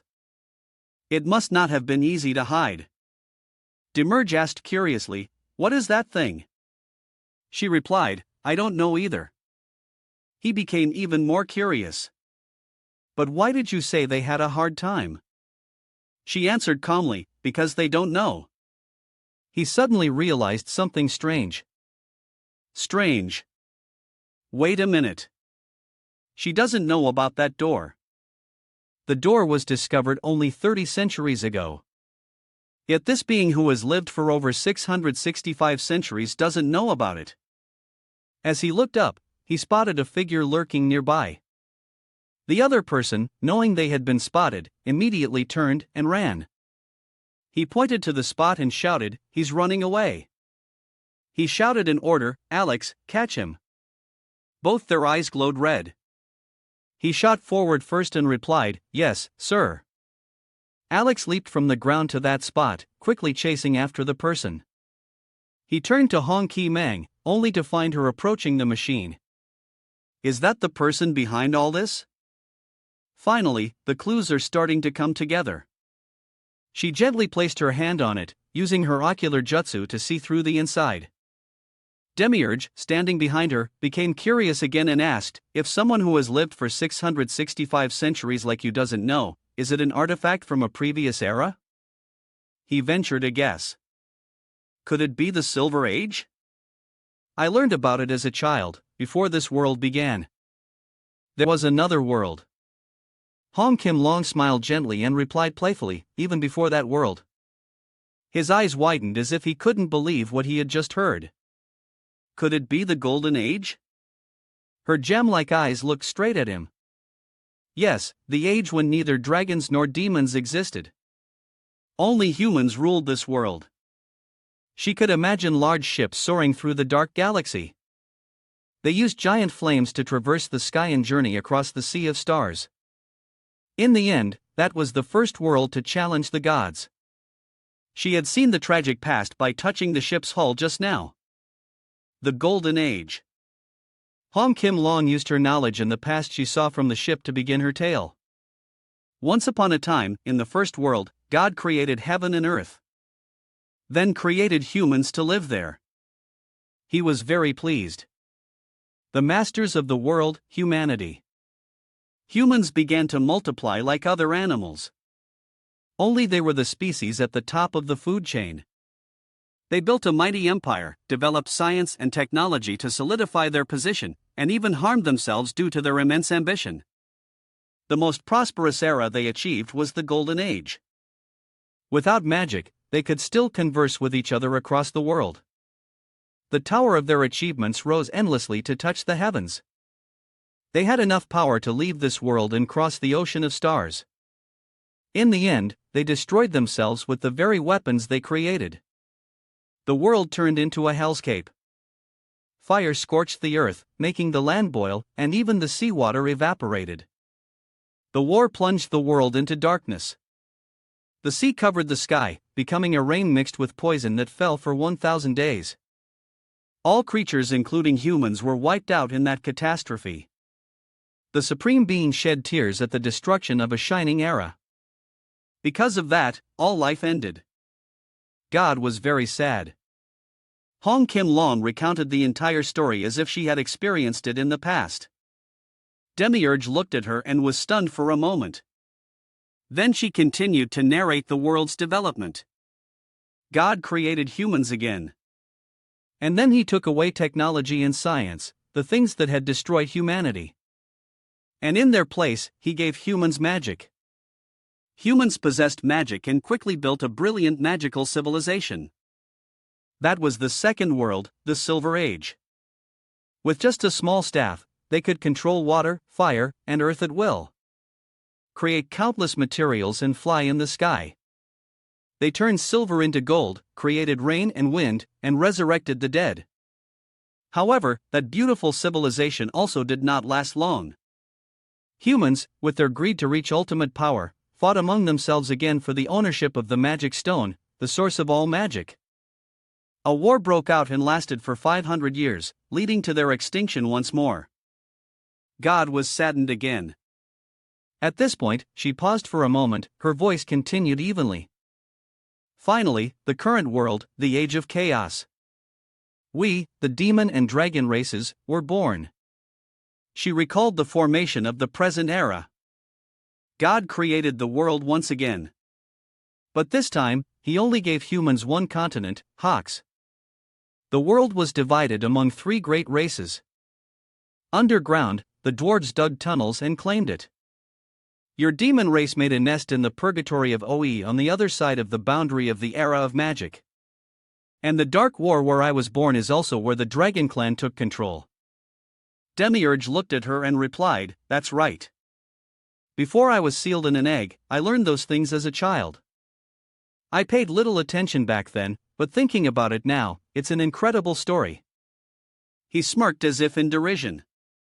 They say the Golden Age only lasted for 80 centuries before its fall. The Silver Age was even shorter, lasting only 20 centuries before it too was destroyed. All things considered, the current age of chaos is the most dangerous time for humans, yet they are holding on the longest. His gaze lowered instead. Even without the ability to cross the ocean of stars above or the power to control everything with magic. Hong Kim Long finished what he was about to say. Perhaps that's a good thing, because humans are foolish creatures. God has shed many tears for them. Suddenly, Hong Kim Long uttered a strange phrase that made Demiurge's eyes widen in confusion as he looked at her, the porcelain of the stars. She looked at the ship. Then back at him with a smile. This is it. This is what they call the porcelain of the stars. She looked up and analyzed what she felt. The hardness of this smooth metal shell is 3 times that of diamond. Just a few millimeters thick layer can block all physical and chemical damage. With this giant ship, humans left the world and crossed the ocean of stars to conquer other stars. Her eyes never left the ship, her pupils reflecting the light, looking incredibly sparkling. Filled with complex emotions, this is a relic. The pinnacle and ultimate achievement of technology that humanity created during the most glorious period of the Golden Age now. Only God and the angels can handle this thing. Creatures like us cannot touch it because it is a forbidden zone.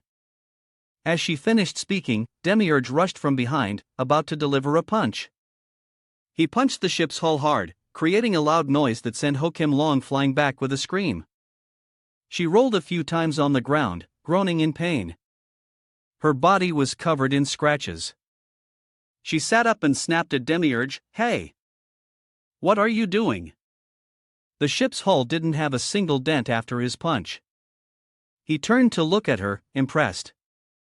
It really can't be broken. How annoying. Hong Kim Long was so angry her hair stood on end. If it really broke, what were you planning to do, you idiot? Her words made him so angry he burst out laughing. Don't annoy me anymore. Can you just go hide in a corner? I'm going to open it. Hong Kim Long stood up and pushed him aside, refusing to back down. If you don't know anything about it, then get out of the way. I'll open it. She pressed her eye close to the ship. Found it. It's here, as I thought. Demiurge, standing beside her, was extremely surprised. I don't see anything. She placed her finger on a spot on the ship's hull. Instantly, a mechanism opened up. Inside was a small screen that was still active. Her fingers moved swiftly on the screen, and data continuously flashed by. Demiurge was stunned watching her, seeing such a strange thing for the first time. He couldn't help but ask curiously, images of light are appearing on the stone tablet. Is it magic? What are you doing? Hong Kim Long, still focused on the task at hand, replied nonchalantly, restoring the program. Demiurge, still not understanding, asked again, program? What program? She had to explain it to him. This is Golden Age technology. Behind the stone tablet, giant lightning threads are connected, creating an effect like magic. She continued to swipe on the screen, decoding each piece of data. This technology has disappeared now. Seeing how skilled she was, he asked again, you know all of this? Hong Kim Long replied, I only know the basics. Although I don't understand the principles, I've learned how to solve it. Hearing this, Demiurge questioned her repeatedly, learned? Who did you learn from? Could it be that you've met the golden race? Hong Kim Long didn't answer immediately, seemingly organizing her thoughts. She said seriously, the Golden Age, the Silver Age, although they have all perished, the legacy of each era has not completely disappeared. In my opinion, your demon race inherited the legacy of the Golden Age. Her eyes remained fixed on the screen in front of her as she calmly continued, worshipping fire and using strength to rule the world, that's the ideology. Demiurge still couldn't understand, the porcelain of the stars or something like a program. Why don't I know anything about these things? She calmly replied, perhaps one day you will be able to create it. Demiurge looked up at the entire ship, thinking deeply. Suddenly he seemed to understand a part of it and asked, so, did your dragon clan inherit the legacy of the Silver Age? Ho Kim Long immediately confirmed, that's right. We, the dragon clan, live by magic. Without magic, we probably wouldn't even be able to fly. Her words made him exclaim in surprise, what? You don't fly with your wings? Ho Kim Long was not surprised by his reaction and replied calmly, have you ever seen a bird that big? And there are also dragons without wings. Demiurge was once again surprised, his voice filled with amusement, I never would have guessed. The screen suddenly displayed ancient language. Ho Kim Long cheered, it's solved. A door immediately opened. And the two of them peered inside. Before them was a vast space with technological machinery from the first age of the world. Demiurge was overwhelmed by the sight before him. What is this? This is truly a strange ship. Seeing him still standing outside the door, Hom Kim Long nudged him out of the way and stepped in first. If you're not coming in, then move aside. Demiurge cautiously warned her, hey, that's a relic from the Golden Age. Won't we get into trouble just barging in like this? She paid no mind to his words. She stated with certainty, it's fine, it's probably nothing major. He couldn't help but shout, how do you know? She quickly entered the central area of the ship's bay and taunted him. It's written on the floor. It's a dry food storage. What are you afraid of, you coward? Hearing her say that, Demiurge mustered up the courage to follow her in. He stomped his foot and shouted, food that's 1,000 centuries old? What kind of monster could be in here? Come out. I'll destroy you all. Meanwhile, Hom Kim Long pressed her hand on a screen in front of her. Immediately, a strange diagram appeared, surprising her greatly. Her eyes scanned the diagram, reading each name on it, Geta, Bina, Tree of Ma Guevara. Through this, she learned the name of the ship. This is the Makuth. Demiurge approached where she was standing and asked curiously, what's that again? She calmly replied, the last ship of the Golden Age. Looking at the diagram, she explained it briefly for him. There were 10 ships that humanity, on the brink of extinction, created to escape the star. The Sapphire Tree Project.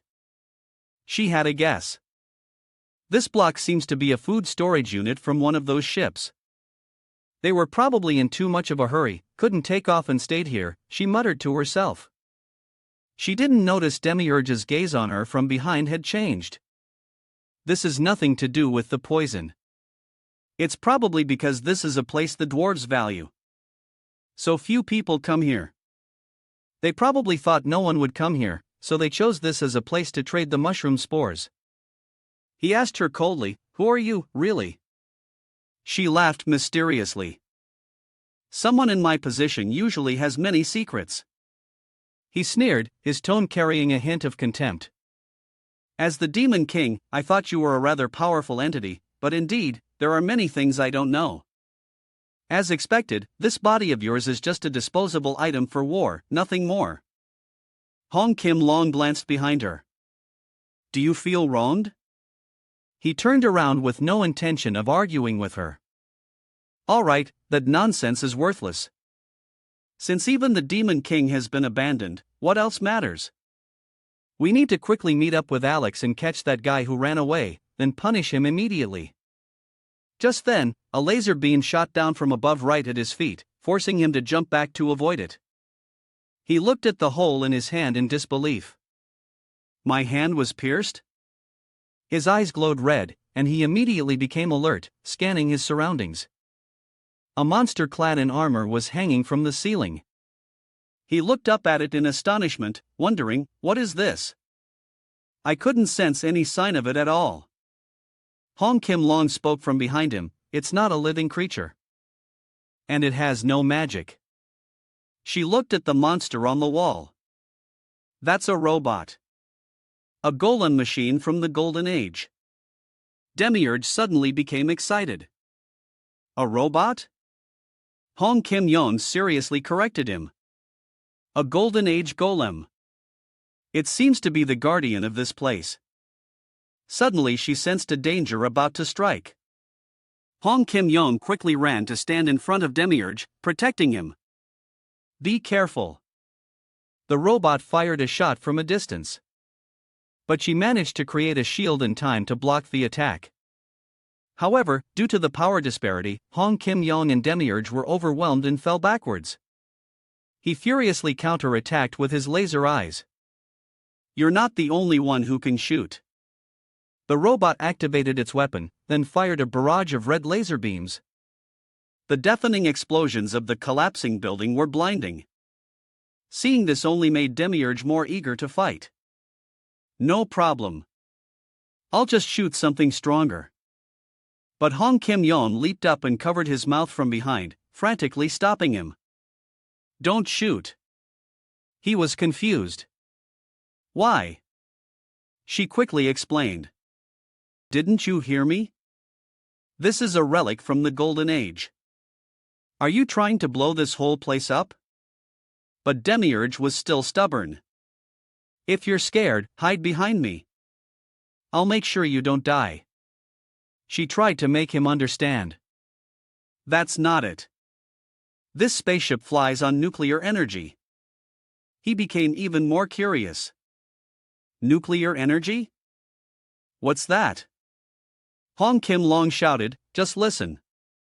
There's no time to explain. Are you trying to destroy the entire world?" Suddenly, the robot leaped up. The next second, it landed right in front of them. Next, it pulled out a knife. Then it attacked fiercely, causing the two of them to scramble back to dodge. Demiurge exclaimed, "Damn it, this thing. It's actually fighting." Enraged, he swung his fist and roared, "Die." Demiurge punched the robot hard, creating a massive impact. However, after the dust settled, he was startled to realize his fist had been blocked by the robot's shield. For a moment, Demiurge stiffened slightly and gave a strained laugh. "It can withstand this too. This spaceship and all. What are these things?" The next second, it brought down a strike, but fortunately, he managed to jump high in time to avoid it. Next, Demiurge used his power, Void Chains. Instantly, a series of magical Sigma chains rose up and bound the robot tightly. Its three-pronged hand stopped. A second later, it produced a knife. The robot used it to cut all the chains on its body. Seeing this, Demerge was stunned. This doesn't work either. Next, the robot used its two pincers to fire. Demerge roared in frustration. What should I do? This is really annoying. He cursed and then took a deep breath. I can't take it anymore. Then he opened his mouth and shouted, "Just die, all of you." Suddenly, a golden silk ribbon appeared. It flew over and wrapped directly round Demerge's mouth, silencing him. The silk ribbon belonged to Han Kim Long. She gritted her teeth. Hey, are you crazy? If you misfire, you'll blow this whole place up. But Demerge didn't care. So what? I don't care if it all blows up, as long as this thing dies, it's fine. She was furious and scolded him relentlessly. Are you insane? Zeke and the others are still somewhere in this cave. Are you trying to kill everyone? He pulled the silk ribbon aside to argue back. Yeah, that's right. Those weaklings are useless anyway. Hong Kim Long couldn't help but sigh in exasperation. Wow, look at this personality of yours, he said. It's not me. It's this thing that's going to destroy everything. She was also getting frantic. We have to do something to stop it. Demerge was impatient. The two argued. So, what should we do? I don't know. I'm still thinking. Suddenly, the robot fired several grenades. The projectiles flew forward quickly. Demerge stood his ground, counterattacking and defending. You're just making a fool of yourself.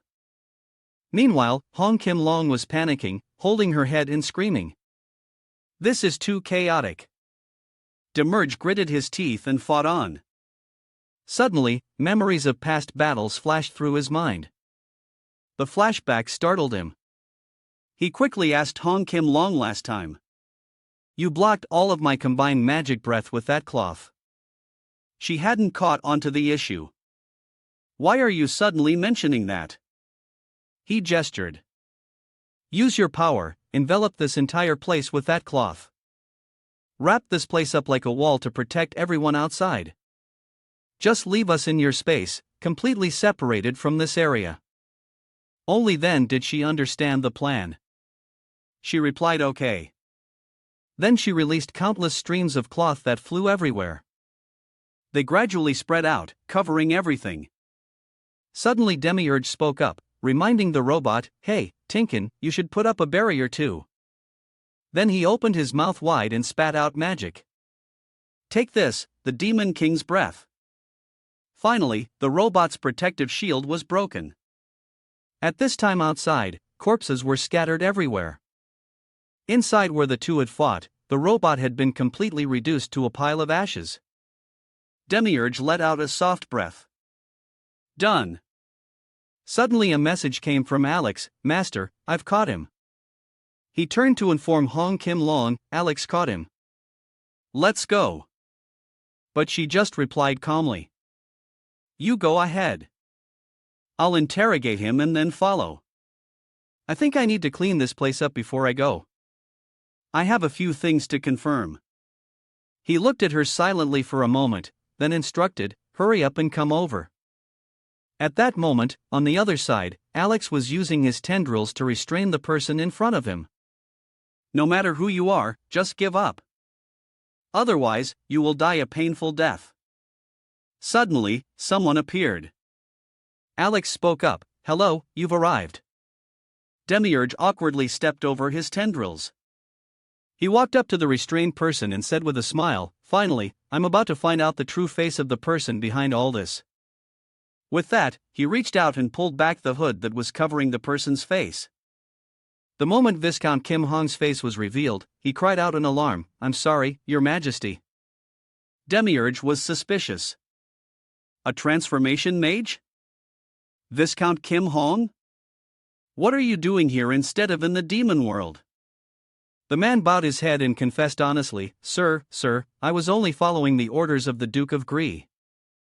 The Duke of Gree ordered me to keep this a secret from everyone. He threatened. Orders? What orders? Tell me everything or I won't spare you. Then Viscount Kim Hong began to explain, to corrupt the heroes, incite the dragon's rebellion, and break the alliance between the two sides in the 666th war. This is a grand plan. So, when I was carrying out my mission here, I transformed into a dwarf to trade Lord Dairos' mushroom spores with some extremist dragons. Because I was discovered by the dwarves, I was forced to detonate the poison and hide, awaiting further orders. He was surprised. Did I give such an order? Could Dairos have planned all this himself? The man explained anxiously because the Demon King had left the demon world. And you said to do whatever you wanted. But for some reason, no matter how many reports I sent, he never replied. I've been waiting here indefinitely. He added a sentence that made the man freeze, of course, because Dairos is dead, committed suicide. Suddenly, Viscount Kim Hong was horrified. How can that be? Lord Dairos is absolutely not that kind of person. Your Majesty must have been deceived by someone. Demiurge put his hands on his hips, bored. That's why we came here, to find out the truth. I thought you had the answers, but you know even less than we do. Suddenly, the man's voice trembled. If so, it can only be him. Actually, besides Lord Dairos, there was one other person involved in this plan. I always suspected him. The man cried out, the one who first proposed this plan was the only dragon who met Lord Dairos face to face. The leader of the extremist faction can only be him. He must have done something shady. His face was grim. If it's the leader of the extremist faction, then is it June? She's already been captured. Viscount Kim Hong quickly corrected him. Not her, Your Majesty. The true leader of the hardliners has always lived in hiding, so even they don't know.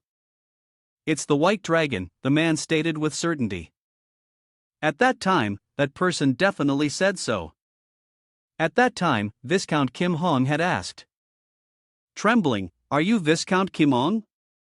The person cloaked entirely replied arrogantly, a dragon daring to come and see me. What do you want? What game are you playing? He seemed to be a woman. The person leaned close to his ear and whispered, listen carefully. I have a great idea to destroy those despicable humans. The dragons and the demon world should cooperate in the 666th war to wipe humanity from the face of this world. So, let me meet Dairos. Demiurge asked further, and then? Viscount Kim Hong reported in detail, I reported that to Lord Dairos and not long after, he secretly went to meet the White Dragon alone. I don't know what they talked about. After he returned, Lord Dairos ordered me to transform into a dwarf and give the mushroom spore poison to the members of the Four Seasons Society. He instructed that besides the White Dragon, even they were not to know that the demon world was involved in this plan. After listening, Demiurge suddenly asked, what about the other mushroom spore poisons? He delved deeper into the issue. I recently captured a member of the Four Seasons Society, and their mushroom spore poison was slightly different from Dairos's. Where did that come from? The man immediately became flustered. That can't be.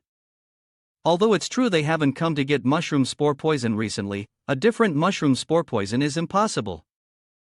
The mushroom spores are the pinnacle of the demon world's poison crafting. No one can imitate it.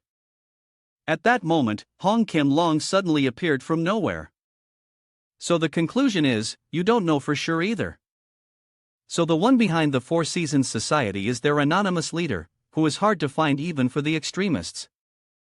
What about the other members of the Four Seasons Society? How do we find them? Demurd was about to open his mouth. I mean, who is this stranger? Viscount Kim Hong stammered. He replied, don't mind her. She's part of my group. The man was surprised.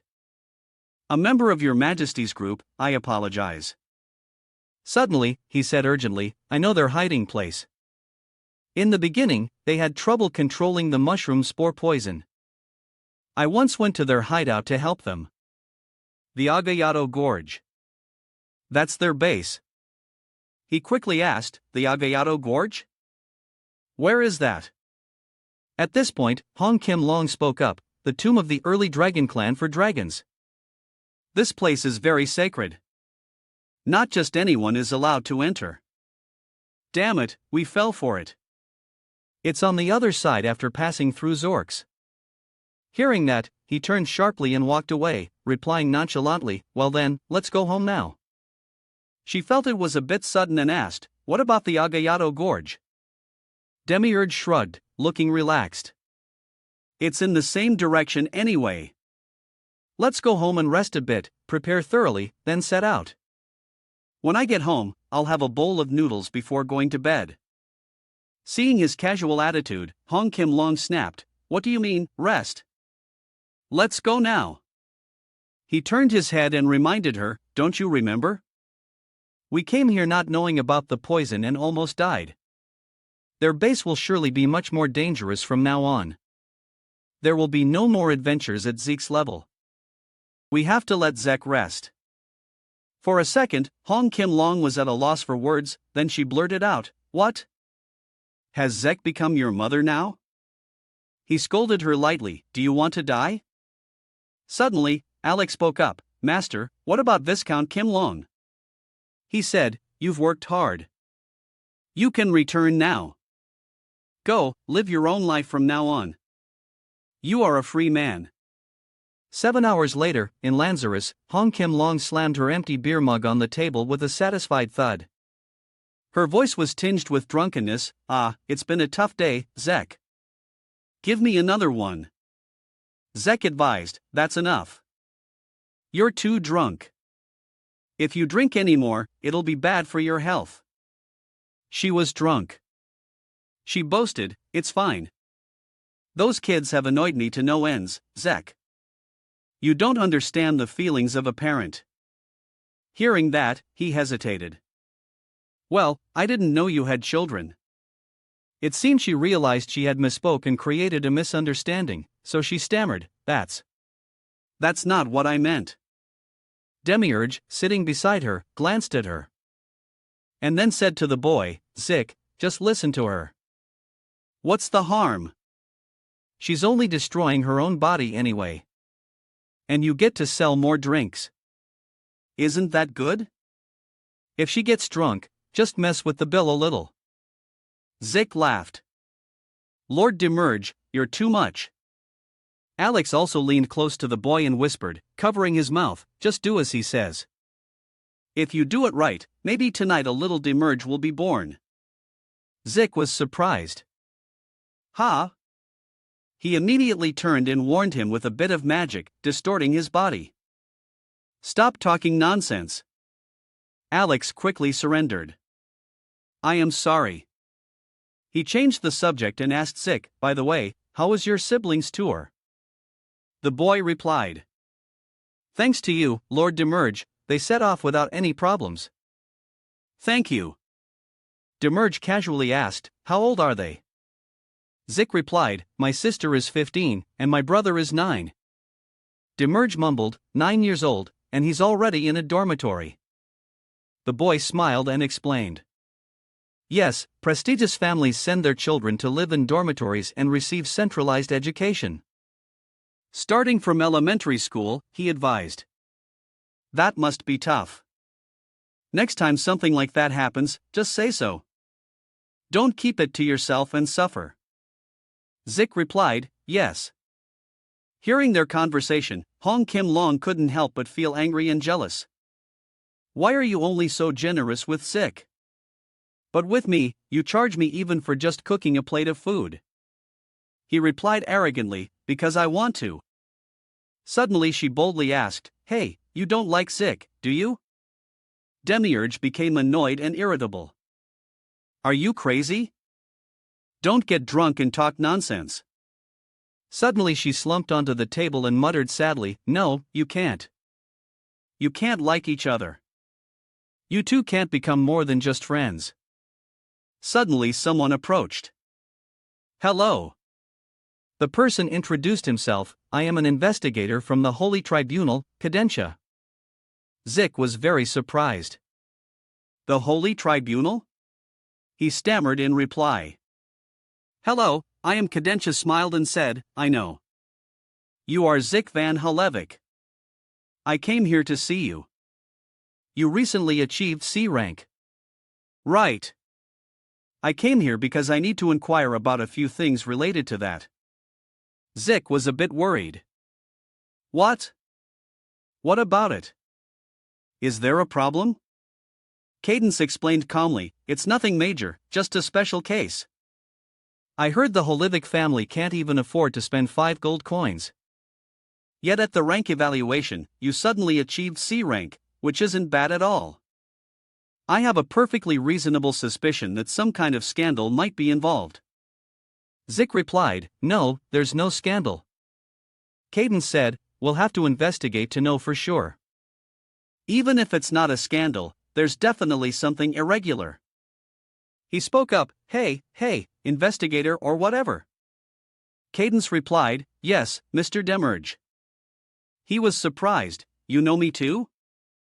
The young man smiled and replied, yes. A strange merchant who suddenly appeared and took the name of an ancient god. The woman passed out next to you is Ms. Gungiam, and the gentleman on the other side is the butler Alex. Demerge's attitude was not good. Knowing that much is good enough. Now get lost. Don't interfere with my business. But the young man persisted. Ah, in that case, can I be a customer? I happen to need a dagger for my travels. A few days ago, when the dragons were released in the Holy Studia territory, I lost my weapon. He asked cautiously, you were there at that time? The young man replied, yes, I've been in many other places too. So I have a question. What is Zeke's pure blood percentage? Demerge said blandly, there must have been some report sent up. Just look at that. Cadentia pressed further. Yes, it was sent up. That's why I'm asking. What was the percentage? But he just replied nonchalantly, I don't know. I don't remember. At this point, he turned to Zeke again. Zeke, you don't remember either? He stammered, I. Cadentia seemed to be reminding him. Tell the truth. The report stating 4.2% is really hard to believe. Zeke also went along with it and replied, that's right. It's 4.2%. At this point, Cadentia exposed his lie, wrong. It really was a fake report. The report states 3.62%. Now, Demiurge stepped in to help. He's a 17-year-old boy from an Ephron warrior family, without parents, power, or money. If his pure blood percentage is too high, it'll be hard for him to live. I tried to lower it a bit. If there's a problem, go ask the person who reported it. Cadentia was surprised. Is that so? He simply replied, believe it or not. If you understand, then get lost. The young man smiled friendly, there's no need to be so confrontational. I came here to help. Demiurge didn't give him a good look and replied directly, I've never seen anyone like that actually help. If you really want to help, then do it secretly. If you send about 10 gold coins a month through an anonymous letter, maybe Zeke's life would change, wouldn't it? Suddenly, Han Kim Long spoke up, just keep it moderate. If you're an investigator from the Holy Tribunal, then you have high authority. You could immediately revoke Zeke's warrior rights here. Even the general of Zork's village can't be treated so casually. Cadentia spoke directly. Even so, today I only came here to ensure that Zik receives the treatment he deserves. According to investigations through various channels, Zik appears to be at least a G rank warrior, or possibly even D rank. A case like this is quite rare, especially since he's only 17 and still in his growth phase. It's truly a rare occurrence. He didn't pay attention. This is so annoying. It's all thanks to the weapon I spent a huge amount of money to create. This kid's body doesn't have that kind of potential. Suddenly, Kadensha exclaimed, "That's strange. Most warrior guardians hope their warrior's rank will increase, but you want the opposite." Demiurge didn't fall for the trap. If his rank gets too high, it'll be hard for me to take advantage of him. The young man was a bit surprised. What the? Demiurge said, "You know, Zik is a warrior with no power or money. If no one helps him, he can't even participate in the rank evaluation. When they graduate from high school, they get one free evaluation, right? But Zik couldn't finish high school. So, he would surely have to be evaluated outside and live his whole life as an F rank. On the other hand, I have a lot of money but no status. The fastest way to advance is to become a warrior's companion. Becoming someone a little famous is enough. However, if I become the famous, I'll also be exposed, and I don't like that." Hearing that, Cadencia commented, "What a selfish mentality. You were blunt about needing money, and I need a legitimate warrior identity. It benefits us both, doesn't it? So stop getting in my way." But he still won't let it go. That will only be a disadvantage for Zik. If he were a D-rank warrior, he would have a position equivalent to high nobility, huge support from the royal palace, and a chance to do noble work for the world and the gods. You are just using Zik. He asked a question that left him speechless. If Zik's rank doesn't meet expectations, what do you intend to do? In the end, when he is taken for evaluation, if the result is still C rank like now, or even lower, like F rank, what will you do? Kadensha smirked slightly, asserting that wouldn't happen. Kadensha looked at Zik and spoke, "According to my investigation, Zik is the masked warrior." Hearing that, Demugos asked directly, "According to your investigation, without evidence?" "There is nothing certain, just your speculation, right? What if he gets tested, then is it rank S or D rank?" He questioned. "Or maybe last time was just luck? Conversely, if the result is even lower, if he turns out to be F rank, what will you do? Will you still treat him like a G or D rank?" Kadensha replied, "If that unfortunately happens, he will just have to live according to that rank." "But that won't happen." Demugos put down his chopsticks and rested his chin on his hand. "Why? Because you investigated?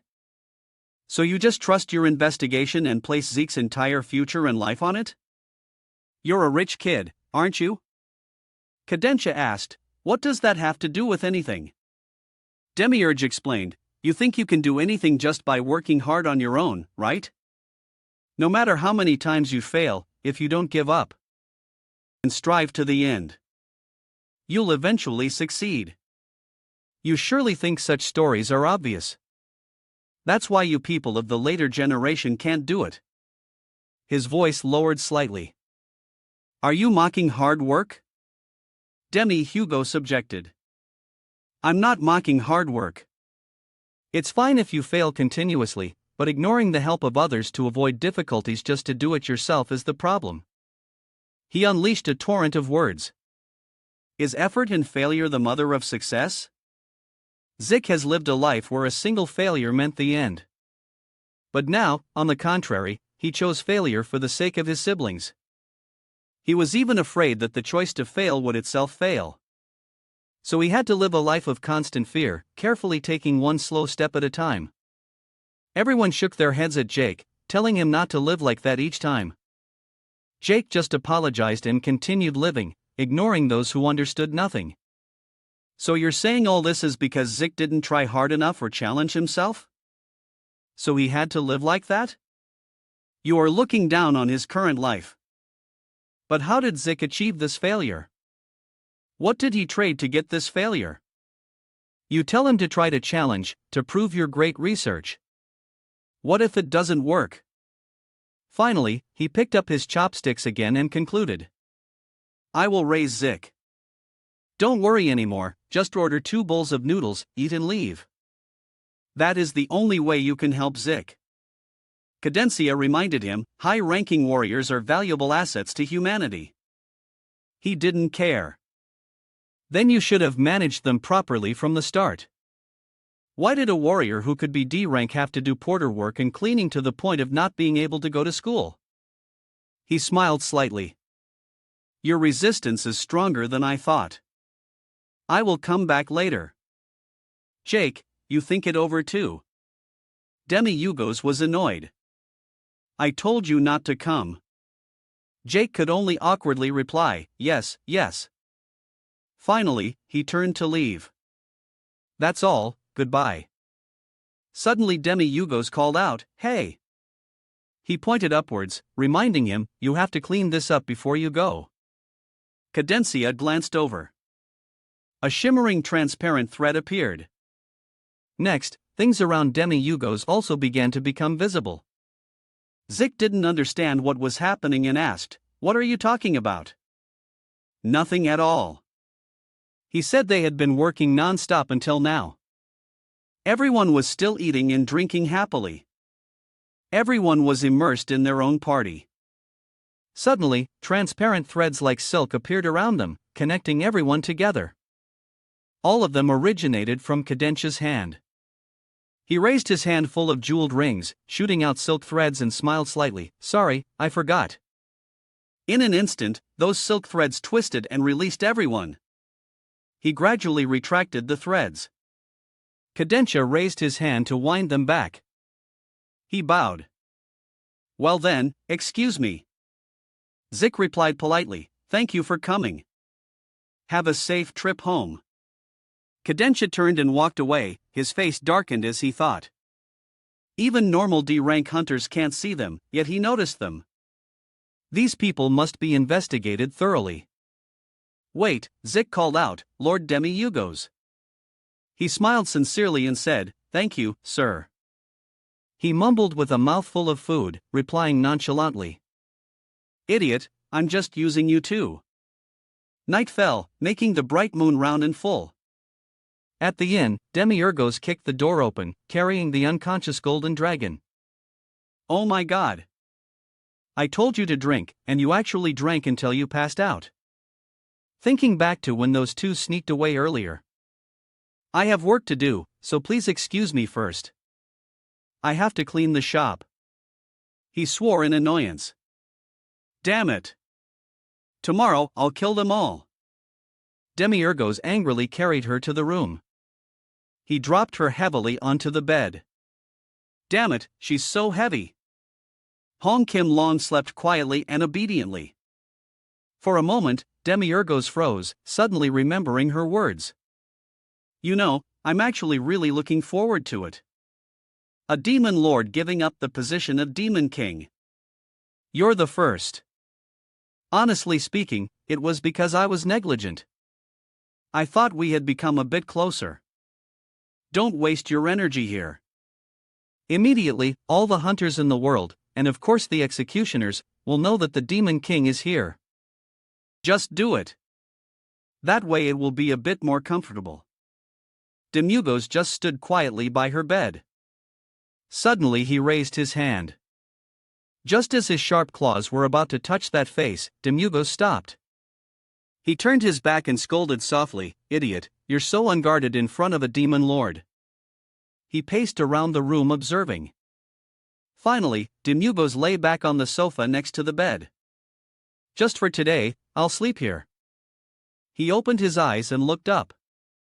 The ceiling only held a crystal chandelier with no light. Demi-Yugos cursed softly, damn it, what on earth are you two planning? Suddenly a voice spoke up, indeed, what is your true intention, my lord? Blue Wolfeye and Jet Ina sat in the opposite chairs and said, even at the funeral, you left without a word. We were very sad. When you were small, you always sought us out. Have you forgotten everything now? He was surprised. Why are you guys here? She asked, how long do you intend to do something like this? He wondered, something like this. Then Skatina took turns speaking, this hero game only has 20 years left. Demi-Yugos annoyingly reminded them, stop lecturing, get to the point. I'm sleepy. Suddenly she said, please don't interfere in Darius's business anymore. He was surprised, don't interfere? Blue Wolfie and Skatina replied, Sokka didn't dare say it like that, he just asked me to say it. He narrowed his eyes, what is this? Convince me. Suddenly both of them stood up, persuasion is our specialty. The two of them began to take off their hats. Next, one draped an arm around his neck, the other reached out to touch his abs. Blue Wolfie and Skatina hugged Demugos. Haven't had fun in a long time. Is it okay, master? He chuckled and asked, what are you doing? They sweetly replied, we are persuading you. Then Demugos struggled and pushed them away, shouting, I was an idiot for trying to talk seriously with you people. Why don't the 7 dukes have a single decent person? No wonder you always command those cheap soldiers. He asked loudly. Stop beating around the bush. Speak clearly. What happened to Dryas? She replied calmly. You know everything, why pretend? Alex is the one who killed Dryas. He was stunned by this answer. What? Demiurgos still couldn't believe it. Is Alex killing Dryas a speculation or do you have proof? She replied. Mostly speculation, but all the remaining dukes think so. He narrowed his eyes and asked. What is the reason? She answered. We really want to ask the Lord why you stopped Dryas. Demiurgos sneered as if hearing something absurd. Stopped him. Me. Why would I do that? The other continued. We know everything. The dragons driven mad by Dryas's poison were dealt with by you and Alex. Both of them continuously questioned him. Why did you stop Dryas from using dragons to attack humans? Why did you order Alex to kill Dryas? Wasn't leaving the demon realm enough? Now you choose to side with humans? Demiurgos was flustered. The situation is really messy. He turned back and forth explaining. First, me catching dragons is too complicated to explain to you, so skip it. On what basis do you say I ordered Alex to kill Darius? Blue Wolfie and Shatina countered, based on reality. The last person to meet Darius was Alex. Specifically, when Darius met Alex, that was when he was killed. Darius committing suicide is just Alex's word, no one knows how he died. And currently, Alex is the Lord's closest servant. He retorted, who is a servant? He just clings to me on his own accord. She asked, so that means it wasn't the Lord's order, right? He crossed his arms firmly. Of course. Suddenly she exclaimed, this is trouble. Demugos glanced inquiringly. So you've been watching me and Alex since then? She nodded. That's right, but honestly, based on what I've observed since then, it seems the Lord lives without any particular thoughts. His voice trembled slightly. So you saw correctly. Chatina said, I came here to clarify if Alex did it all alone. He asked. So Alex betrayed the demon race. She smiled and confirmed, that's right. Hearing that, Demugos smiled calculatingly. The 7 dukes have great relationships, don't they? One dies, the rest suspect and monitor each other, she replied. Because this is a demon king's rebellion, he continued, taking this opportunity. Can we just close the demon realm? Abandon everything. The demon race adapts and lives in the human world. What do you think? She didn't answer but asked back, that is what the Lord wants, isn't it? Demugos pretended to be casual. I just said it randomly, it doesn't mean anything big. Suddenly her tone became serious, please return. Don't resist fate anymore. Please return. You are the master of our tens of billions of demons. He coldly rejected her outright. I'm tired of hearing that from Alex. If you're done, get lost. Go investigate or fight amongst yourselves, do whatever you want. She picked up her hat from the ground and put it back on her head. Blue Wolfie and Chatina stepped back through the wall together. Bowing to him, then I will return to meet you later. They gradually sank into the wall, finally disappearing without a trace. Demiurgos sat silently for a while. Suddenly he stood up and swore, "Damn it." Finally, he flew out into the sky with his wings. The scene shifted to Demiurgos flying to a castle surrounded by floating blocks of fiery earth. He opened the door out of habit. Alex was surprised to see him enter. He asked, "What brings the Lord to my office?" But Demiurgos didn't answer him, instead saying, "I've thought very carefully about this." He spoke his mind. "Sure enough, you killed Dryas, didn't you?" Alex's face darkened. "What are you saying? How could I kill Dryas?" He directly presented his argument. No matter how you think about it, Dryas had no reason to commit suicide. The only person with him when he died was you. If it wasn't suicide, then you are the one who killed him. His hand began to transform and his aura was no longer gentle. "It's time to speak the truth, Alex. Speak up.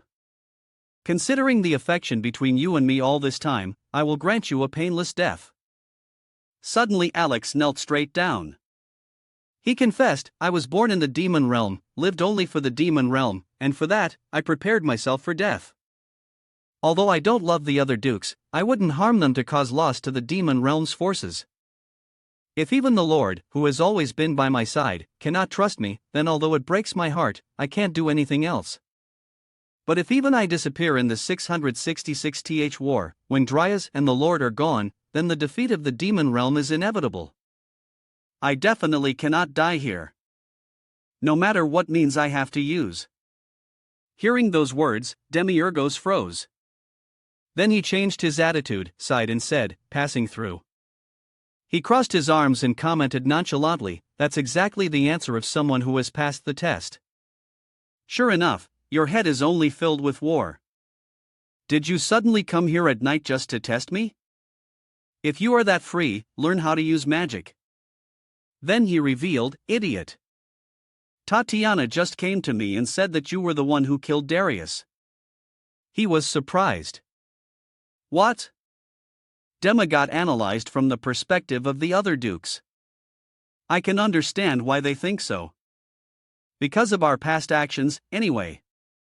As long as we catch the mastermind behind the Focard Society tomorrow, everything will be cleared up." Alex questioned, "If it's the mastermind, didn't you handle Hong Kim Long yourself now? Aren't you catching the remnants?" He thought it made sense. "That's right." Demigod started rambling. Maybe it was just a misunderstanding. Alex was confused. "What?" He said it was just a small error due to a mistake. He shouted immediately. "You killed the god of the world and intend to say it was just a mistake and let it pass?" Demigod muttered weakly, "There was no other way." Finally, he instructed, "Anyway, the other dukes are suspecting you. No one knows what will happen from now on. Hide carefully until I call you." Alex was silent for a while, then replied, "I understand." He changed the subject. "And did you reject the fungal poison I gave you last time?" "I gave you a different fungal poison." Alex walked to the desk. "I was just studying that. I'm sure it's different from Dryas's." Demiurgos narrowed his eyes warily. "So that means someone else faked Dryas? Or maybe while alive, Dryas deliberately made something different." Alex also speculated. "I choose to believe in the first possibility based on what I've observed over 665 centuries. He's not the type to pursue major changes. He said, if necessary, anything can happen. Even the demon king who existed for 665 centuries disappeared this time, didn't he?" Alex replied. "I haven't disappeared yet, my lord," he reminded him. "Regardless of who set this up, the fungal poison belongs to the demon realm. So surely this is the plan of one of our comrades. I don't want to investigate further. On the contrary, the deeper we dig, the messier things get. So let's just stop here. Why don't you restore everything to how it was?" Demiurgos chuckled. "Restore it. Go back and become the demon king. follow what you guys have. Learn the Demon King's tactics, then invade the human world in 20 years and fight heroes. He replied, that is the Demon King's destiny. He squinted and asked firmly, even when the victory or defeat of the battle has been decided? Alex was frustrated, my lord, you are not like the previous 665 times this time. The demon realm will definitely win. Therefore, please prepare with us for the war 20 years from now. But he still didn't waver. According to you, my wandering like this is a terrible waste of time. Right. Listen, Alex. His attitude finally softened. Yes, my lord, Demi-Yugos reminded him. Up to now, I won't give up. One of you 6 dukes will become the Demon King, or all the demons will gather and elect a new one. It's up to you to choose. Count me out. Handle it yourselves. Alex objected, that cannot be, because the demon cores of the previous Demon Kings are still inside the Lord's body. He asked. Want me to return them? He said. Without them, the Lord will just be a normal demon. He replied nonchalantly. If so, I will return them. Alex was firm. The Lord is the most powerful entity in the world, and all fear your power and might. You are an existence that can possess anything you want. I really cannot understand. He shouted. Why do you want to throw away the power you have in your hands? Why do you want to use all your strength to fall from such a height? But Demi-Yugos clearly didn't care. He stretched lazily and replied. Just hearing it makes me bored and sleepy. The Demon King is truly a boring existence. Alex was helpless. My lord. Demi-Yugos reminded him. Everything you say is meaningless. If you don't intend to receive the demon core, then stop dancing. Compared to the story of the Demon King, remaining without any changes for 100 years, this investigation story is at least more interesting. Seeing that stubborn determination, Alex finally fell silent. Demi-Yugos turned to leave. Anyway, tomorrow, when we catch all the 4-card society, everything will be clear. I'm leaving. He also seriously instructed, during this time, hide really well from now on. You are the #1 suspect. After handling some business, Demi-Yugos returned to Hong Ki-mong's room. He rested his legs on the sofa. Demi-Yugos lay thinking. Frigard Society, demons, heroes. The true leader of the Frigard Society is the one behind all this. And this just ends like this? No, something isn't over yet. Demi-Yugos pondered for a while. TSK. He thought of something and sat up with a start. Even he was a bit wary of his own speculation. Could it be that everyone is the culprit? That's right. There's no law saying they can't all be culprits. He began to analyze. Durias provided the fungal poison to cause division between dragons and humans. The Frigard Society spread it to their kind, following exactly the progress Durias led. When the dragons attacked first, the warriors happily hunted them to accumulate wealth and weapons. Is it possible that all of this was arranged by someone? What if it's all for the benefit of each side? Fitting together like gear wheels. He frowned, then conversely, there is no center and no clues can be grasped. What if the mysterious mastermind is also ambiguous? He went silent for a moment. Conflicting clues made Demi-Yugos hold his head and lament, then why did Darius die? No matter what, this point doesn't make sense at all. Why did that guy die just to mess up my mind like this? He stepped down from the chair, damn it. Demi-Yugos approached and softly called Hong Kimlong. Hey, she was still a bit tipsy and whined, I'm sleeping soundly. What is it? He didn't explain, just raised his hand to open a portal and ordered, let's go. The scene shifted. Terrible screams rang out. Help me, let me go, it hurts so much. Hong Kimlong froze looking at the scene before her. Please let me go. Please just kill me instead. Emaciated humans were locked up, screaming as if living in hell. "Let me out, please save me, please. Please give me some food.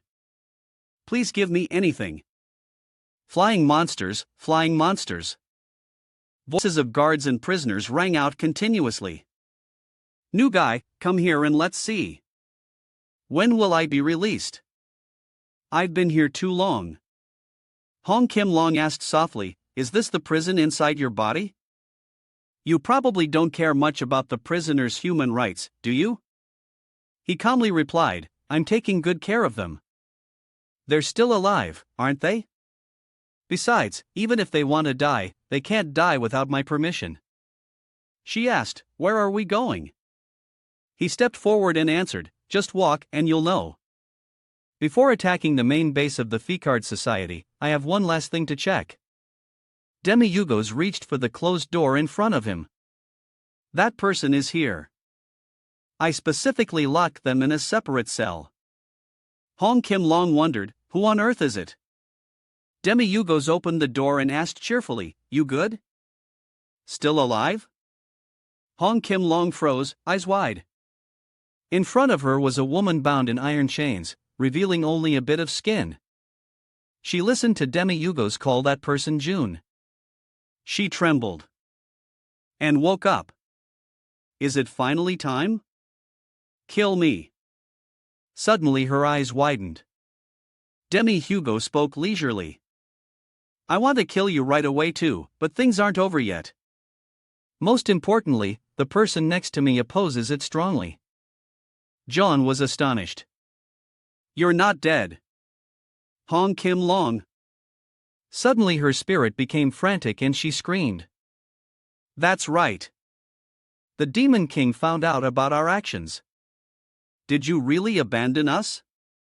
How could you make us suffer by shaking hands with demons? Unbelievable." Hong Kim Long also responded strongly. "Even if I stand with humans, because of your hatred, you poisoned the bodies of children of the same race. Then you pushed those children into human cities. Just with that action, you deserve to be destroyed. You are no longer a member of the dragon race." John muttered obsessively. "I did everything for the dragon race. Even my hands are stained." She shouted, "Humans, just a few centuries ago, they fought alongside us risking their lives against demons. We thought we could become good allies. But what was the result? Whenever they had a chance, they killed our parents, our brothers, our children, then wore them as jewelry.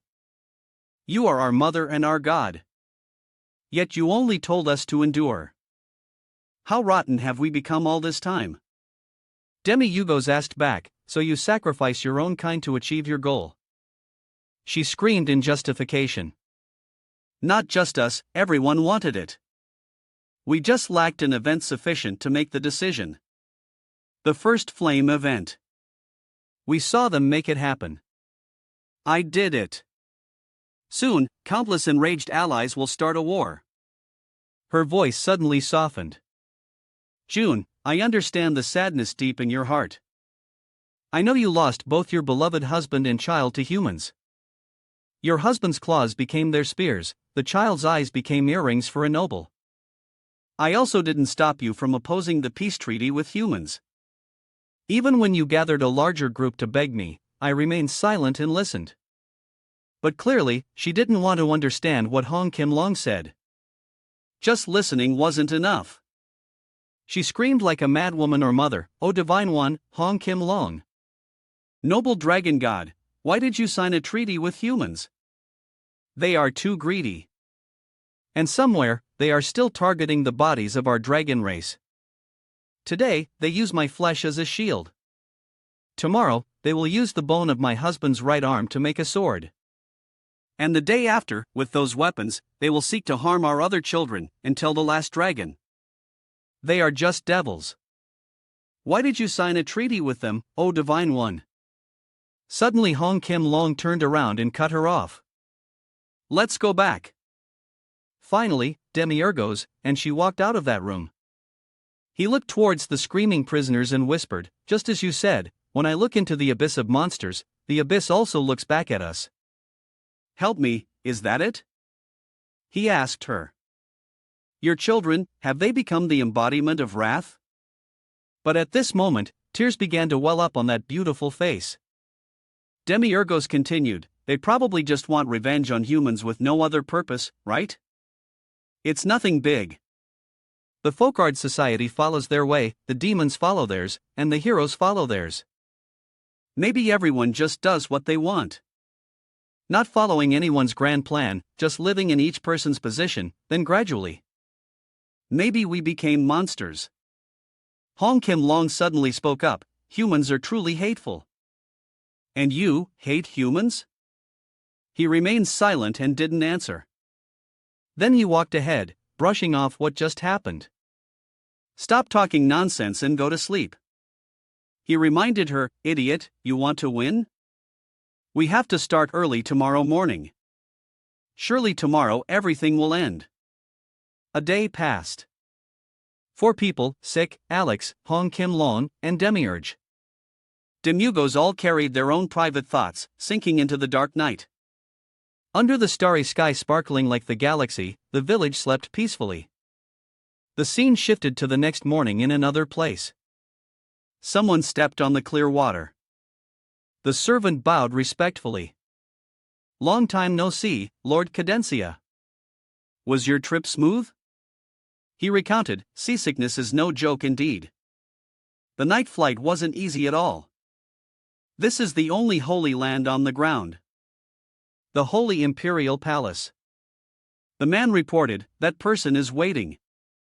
Please come in. A moment later, Cadencia bowed. May the Holy Imperial Palace prosper.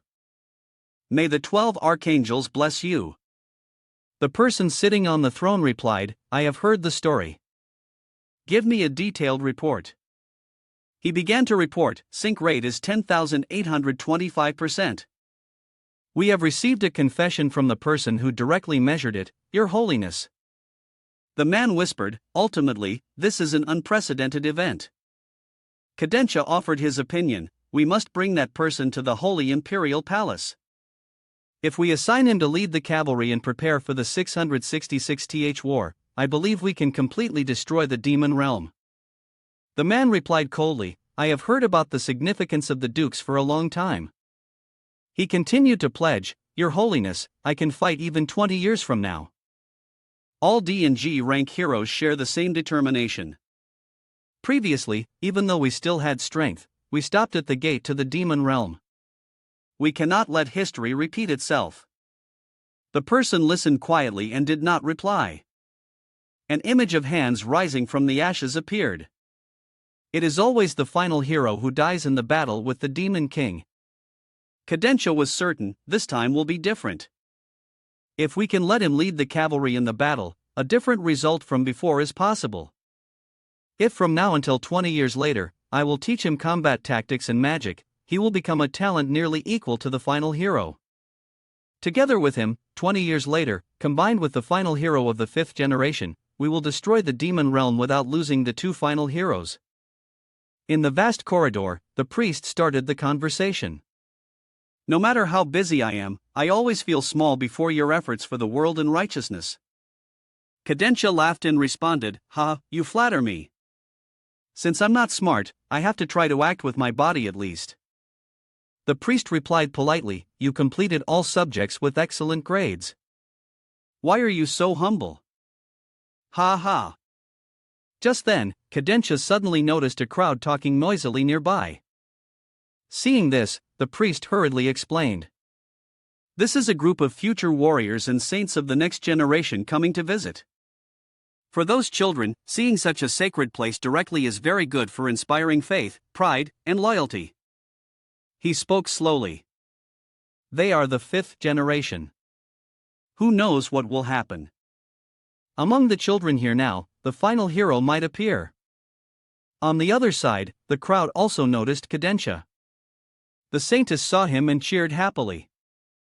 Oh my, Lord Cadencia of the Zodiac Knights.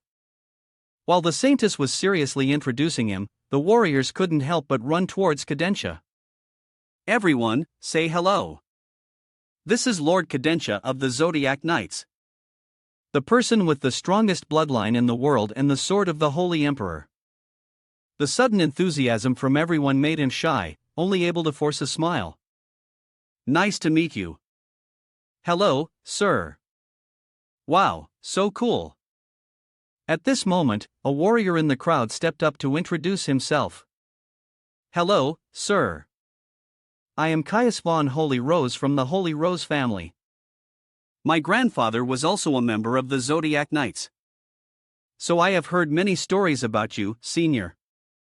As soon as he finished speaking, a girl rudely pushed Caius's hand away. Hello, sir. I am from the Holy Cypress family, the place that trained the first final female warrior. My name is Ilara von Holy Cypress. Cadencia smiled politely. Ah, hello. Nice to meet you. Then a blond boy shouted loudly, my mother said our family trained 3 final saints. Cadencia was sweating with confusion and could only reply, ah, really? That's wonderful. So all the warriors kept arguing non-stop. The final hero is even more amazing. Without a saintess, a hero alone can't do anything. Without our Holy Linden family, this world would have been destroyed by the 320th Great Demon King. Our ancestor was also a final hero. Cadencia was at a loss for how to handle the scene. Oh, everyone is wonderful. Suddenly a brown-haired person turned back and asked, hey, does your family have anything to be proud of? The two showed clear embarrassment on their faces. The others took this opportunity to mock them. The greatest family of this era is Lord Sidney von Holybic. All right, the Holybic family is here too. Oh hey, you know there's nothing. Why ask so cruelly? Jake's younger sister, Sidney von Holybic, laughed awkwardly and spoke up. Our family is nothing, huh? As soon as she finished speaking, mocking laughter rang out. Of course. Why did you ask? But Jake's younger brother, Redgen von Holybic, wasn't as patient and retorted immediately. My brother is a C-rank warrior. He achieved it this time. Sidney was surprised by her brother's action and called out, Redgen. Hearing that, the crowd immediately turned their heads to look but didn't stop mocking the two siblings. The laughter of the warriors grew even louder. We are talking about the final hero and saintess now. How dare C-ranks argue? That's amazing, right? In an F-rank family, a C-rank warrior is already excellent. Ha ha. They kept pushing. A white-haired girl mocked, I heard your brother worked as a nameless servant and bought the title with money, right? The brown-haired guy exclaimed immediately, wow, that's pathetic. The others joined in. People like that should be stripped of their warrior titles. Prestigious families like ours could get a bad reputation too. Don't worry. No one knows who that is anyway. At this moment, a girl with twin braids put her arm around Sidney and said, hey, don't tease them too much. After all, when the mood is low, just looking at Sidney and Regan makes it better immediately. Really good for changing emotions. Everything has its role. Someone cheered along. That's right. That's right, haha. Hearing that, the girl could only stammer, really? Then that's good. He smiled naturally and replied, of course I know. Didn't your brother say we are close friends? Sidney and Regan, right? Sidney replied politely, yes. Cadencia smiled and continued, Zek has boasted about you two to me countless times. I am a regular customer at his shop. Sidney blushed shyly. Ah, so you know him. I see. I'm really surprised that a great person like you calls my brother a friend. Regan said proudly, my brother is a business genius. He makes a lot of money and used that money to send me and my sister to the dormitory here. He's not just good at carrying heavy loads. He's good at washing dishes, driving carriages, there's nothing he can't do. Suddenly Cadencia knelt on one knee. It turned out his action was to talk to Regan more easily. You must admire your brother very much. He replied quickly, yes, he is the most wonderful person in the world. Kadensha didn't spare compliments for Zik.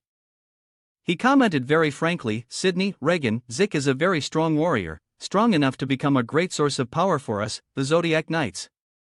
So always be proud of your brother. He narrowed his eyes. Who knows? Kadensha confidently asserted, shocking the others. He might become more famous than any family here. Seeing the situation was a bit tense, the saint stepped forward and said, Sir, could you send a wish to these children today? Kidshia stood up and spoke clearly. Heroes are not main characters. The true main characters are the people living in the world after the Zero Era. Warriors are merely supporting characters, a stepping stone for them. A thought suddenly crossed his mind, because Kidshia knew exactly what he was saying. But that is the noblest stepping stone in this world. He smiled brightly and reminded them, you must remember that. The young warriors were stunned, no one said a word. Kidshia scratched his head shyly. Did I make things too serious? Ha ha. All right, goodbye everyone. As he left, the priest said slowly, you've worked hard, thank you very much. He walked away quickly, wanting to leave. Ha, I feel a bit embarrassed. On the other side, the saintess told the warriors, like the words of Lord Kidshia of the Zodiac Knights, we cannot forget the spirit of sacrifice for the world. They listened and replied in unison, yes. The scene shifted to Zagro in a boat carrying demi-humans. And Hong Kim Long on the river. Demugos asked, you're good at rowing, huh? Zik smiled and replied, when I was 9, I used to work catching small fish. He felt a bit surprised, really? That's great. Being praised, Zik was very happy, you flatter me. However, he didn't speak, looking elsewhere. A while later, Demugos pondered. Thinking back, dragons are stronger than humans. So why didn't they take over the horse continent sooner? Hong Kim Long patiently explained to him, because the dragon race is different from the demon race. They are not greedy. They live leisurely in harmony with nature, enjoying a peaceful life. Demugos continued to wonder, then what is the boundary realm? Hong Kim Long continued to explain, the boundary realm is the area connecting the realm where dragons live and the horse continent. It is a type of magic gate. He didn't give up and asked, ultimately, it is a gate to the human world, right? Don't they want to take over the surface? Not only dragons, but dwarves also don't come up to the surface. Why? Wouldn't taking over the surface make them richer than digging for minerals underground? Hong Kim Long showed clear boredom. Hey, don't you think assuming war is better is weird? Zik couldn't help but laugh. Demugos kept a serious face and asked, what about the demon race? Why do they try to come to the surface? This time she couldn't help but shout, hey! Only the demon race knows that.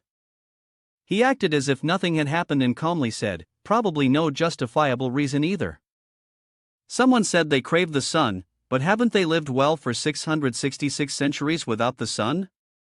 Dwarves underground, elves in the forest, dragons in the realm, humans on horse continent, and demons in the demon realm. Isn't that normal? Hong Kim Long questioned angrily, you should exercise a bit. Sitting and thinking too much with a stupid head like yours will make you crazy. Where is the weird part anyway, you lunatic? Demugos continued to voice his opinion. 666 centuries. How come in over 60,000 years the territories of each tribe haven't changed and remained the same, even if there were changes? It's a very long time, enough for everything to change, right? Zik, who was rowing, said, come to think of it, the human continent has been the same for 666 centuries. National borders remain the same. Occasionally there are wars for the throne, but I think there are no significant changes. Hong Kim Long agreed. Right, thinking carefully, mountains, rivers, and nature haven't changed much either. Demugos exclaimed in surprise. Really? Zik added, aren't those things inherently slow to change? she added. Anyway, over 60,000 years there should be changes, but I don't know either. Ham Kim Long suddenly realized. Is that so? Maybe that's proof that the balance of the world created by God is perfect, right? Zik smiled back. That's right, maybe that's the most accurate answer. Demugos silently thought about their words. Balance, perfect. Zik suddenly remembered something and asked, but Lord Demugos, where did Alex go? Ham Kim Long also realized. That's right. Where is your servant? Demi-Hugo calmly said, I killed him. Seeing the shocked expressions of the other two, he immediately reassured them, just kidding. He quickly explained, he left for personal matters. I intended to tell you when we return. Post a flyer in front of the shop to find a new butler. Ham Kim Long smiled suspiciously and asked, how could that guy leave you? Are you plotting something again? Demi-Hugo replied disdainfully, don't worry about other people's business. However, Suk spoke up, surprising him, I really hope he comes back. He scratched his head shyly, maybe because it was my first time forming a team. I assumed we would all be together forever. I guess only I thought that. Ha ha. Hong Kim Long's eyes widened, seemingly realizing something. The other two also looked in that direction. She slowly closed the book. Let's stop chatting here and start preparing. Hong Kim Long introduced slowly, we've arrived. This is the safe zone. The tomb of the ancient dragon, Jayata Canyon. Hong Kim Long began searching in her space. Zik, take this. Zik was confused being called suddenly. She took out a suit of armor and said, last time in the star shell, I saw some leftover titanium. So I tried refining it with some magic. Can't enter Dragon's Cave with normal clothes, right? Demi-Hugo stood by and thought, titanium? Hong Kim Long said firmly, it is very strong. Zik looked at his armor, stunned, thinking, space technology stuff. Suddenly, everything around Zik changed in an instant. He seemed to be teleported to a very modern space with skyscrapers close together. Zik kept wondering, where on earth is this? Suddenly a red light flashed in front of Zik. The armor appeared along with a series of strange numbers. Suddenly it emitted intense energy. Zik was also affected and kept screaming. Now he had returned to reality but was still stunned. Totally energy from another world. Hugo couldn't help but urge, put it on quickly. He hurriedly obeyed. Yes, sir. He put it on and turned around and show off the new armor. How is it? Even though the design is a bit strange, do you think it suits me? Hong Kim Long replied excitedly, it's really beautiful. Demi-Hugos replied unenthusiastically, acceptable. Zik was visibly happy. Wearing the armor now feels like I wouldn't be afraid even if a dragon came. Ha ha. Just as he finished speaking, the lake's surface began to change strangely. Something whipped its tail hard into the water, making their boat rock. A giant dragon gradually revealed itself clearly in front of the three of them. The black dragon spoke up to warn them, this is not a place you humans can set foot in. If you don't want to die, turn the boat around immediately. Demi-Hugos pointed at the black dragon, surprising everyone. He spoke slowly, Zik, move out. Zik shouted in surprise, huh? Demi-Hugos lay there calmly commanding, hero, defeat him. Zik's face was bloodless. Ha, you're kidding, right?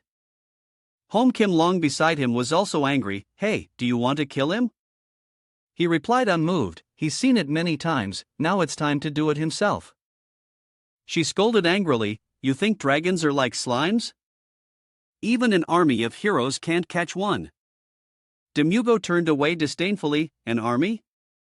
Truly idiots. Hong Kim Long didn't hesitate to scold back, you are the idiot. He smiled smugly, if you don't want Zik to do it, catch them yourself. She questioned again, don't you think me catching dragons is weird? Demugo started provoking, then let me catch it. That dragon is too weak. If I can't adjust my power properly, it's not my fault. Hong Kim Long was provoked by his biting words to the point of grinding her teeth. Zik saw no movement from them and shouted, "What are you doing? Get lost quickly." Hong Kim Long had to act herself. "Ark, I don't care Zik, take this." He quickly received the violent surge of power flowing straight into him. This terrible power. She looked at him tensely and continued, "All highest level buffs have been activated. With this state, you can destroy a small castle." Hong Kim Long added a reminder, "Zik, please don't kill that child." Zik smiled shyly. "That's a child. I'm easier to kill than him." The next second, he was grabbed by Demugos and thrown towards the dragon unexpectedly. He shouted with all his might, "Zik super buff, move out." Zik, unprepared mentally, screamed miserably in the air. He rushed straight towards September. Seeing Zik rushing towards him, Sep used all his strength to fight back. Die! His mouth released a powerful ice energy wind breath. Zik quickly took out his shield to block the attack. The shield helped him penetrate the black dragon's attack and fly straight to his face. The black dragon was attacked by surprise, losing teeth and screaming in pain. But the surprise was still waiting behind. He looked up and saw Zik drawing his sword to attack, Moonlight Strike, third form. He held the sword firmly, using all his strength to rush straight at the opponent, Demon King Piercer. But the black dragon whipped his tail out. Zik couldn't block in time and was hit, sent flying, and screaming in pain. Sep triumphantly challenged, "You think that kind of direct attack can hit me?" His shield also flew far away. The sword also flew in another direction. Just when it seemed he gave up, suddenly several hooks were thrown out. He quickly wrapped around Sep's horn. He looked back at his attacker. And it was none other than Zik, still fighting tenaciously. The black dragon's eyes showed clear anger. He immediately used all his strength to struggle free from the hook. The black dragon slammed Zik into the nearby cliffs. Even though it hurt, he refused to let go. Zik looked at his arm and lamented inwardly, "Ugh, my arm." His arm was now stained red. Despite being injured, Zik was determined to defeat September. Both Lord Demiyugos and Mr. Alex fought their hardest for everyone. I absolutely cannot give up either. Zik began rummaging for something. He thought, I dropped Akluan. I need something that can serve as a weapon. At this moment he found something and became overjoyed. There is something. But pulling it out, he realized he grabbed a skillet. Zik didn't know whether to laugh or cry. A pan, damn it. If only this was a knife. Just as he finished speaking, the pen in his hand suddenly began to deform. Soon it turned into a very sharp knife. Demi Hugo watching the scene couldn't help but be stunned. But before Zik could attack, he was dragged away by Sep again. This time he sent Zik flying through the air, making him scream. Then the black dragon sank into the water quickly. Zik high above was also pulled down at breakneck speed. Soon both dragon and human sank into the water. He was dragged down unable to offer any resistance. Zik struggled constantly, screaming inwardly in helplessness. No, can't breathe. Sep showed no mercy, diving faster and faster. Zik could only grit his teeth and endure, consciousness fading. When near the bottom, Sep suddenly changed direction, making Zik slam straight into a nearby cliff due to inertia. He flew high up again. His speed increased, showing no mercy to the opponent. Zik was tossed around by him. Despite injuries all over his body, he stubbornly resisted. Seeing Zik clinging like a leech, the black dragon gathered power to attack him. Die, Dragon Breath Fury. A powerful stream of energy poured straight onto him. Hong Kim Long and Demi Hugo below were very worried. She couldn't help but call out Zeke. However, a second later her eyes filled with surprise. It turned out the titanium armor created a solid defensive layer protecting Zeke. The armor emitted a string of strange numbers continuously. A second later, the bag on his back was discarded. The function on the back of the armor was also starting up quickly. In the blink of an eye, Zeke's back fired missiles towards September. Witnessing this scene, Sep panicked immediately. Before he could react, he took several missiles fired by Zeke, not stopping there. The armor continued to launch another attack. The Black Dragon had no chance to react. The armor attacked him powerfully, adding strong energy flows causing the water surface to ripple. Their boat nearly capsized. Hong Kim Long, witnessing Sep take the continuous attacks, was also astounded. The very next second he lost all strength and fell into the water. Hong Kim Long hurriedly looked up. However, but was still unconvinced and tried to struggle to fight on. The Black Dragon stood up again, aiming straight at Zeke. He was badly injured, but grit his teeth to fight. Zeke shouted with all his strength, "Luan!" Immediately a sword-emitting red light appeared quickly from under the water. But it pierced through the Black Dragon easily, making it scream in pain. The sharp sword flew up, quickly reaching Zeke's hand. He said slowly, once more, "Moonlight Strike, third form." Immediately the back of the armor fired missiles again. Holding the sword like a madman, he rushed at the opponent, super buff of everything, Demon King Piercer. Zeke stabbed the sword straight into the Black Dragon's body, accompanied by a continuous barrage of missiles. It gradually lost the ability to fight, then fell into the cliff beside it. Hong Kim Long, witnessing this scene, was astonished. It's impossible to separate those weapons and buffs from the hero's skills completely. Don't know why, but Zeke seems to have gotten much stronger, right? Demugo said with satisfaction, "Getting stronger is good. Heal him quickly. We still have to catch the next dragon." She looked at him thinking, with this guy, nothing matters except strength. Truly a demon king. Unknown time passed. The Black Dragon Zep, defeated, returned to human form. He slowly opened his eyes, hearing someone call, "Hey, awake yet?" Zep, tied up tight, cried out in panic. "Ah! What is happening?" Demi-Urgos smiled brightly. "What happened? You were defeated by our hero." But he still disbelieved and argued. "Lies. A dragon that can decide the prosperity and destruction of an empire lost to a mediocre guy? How is that possible?" He didn't say much, opening a potion bottle. Zep froze at the sight. Demi-Urgos threatened incessantly. "Answer my question or I'll stuff the fungal poison you guys like into your eyes." Zep began to panic. "How can you treat people?" "You don't have that," Demi-Urgos replied calmly. "I know everything you did. Using allies to attack humans with this? Why on earth did you do such things?" Zep screamed, "We will rebuild the kingdom on this blessed land ourselves. That enslave humans. And dragons will rule this world." Demi-Urgos looked at him sarcastically. "You just repeat those words like a parrot. You only established a small kingdom and want to rule the world. Is your brain the size of a bird's? All delusional maniacs." "Ha!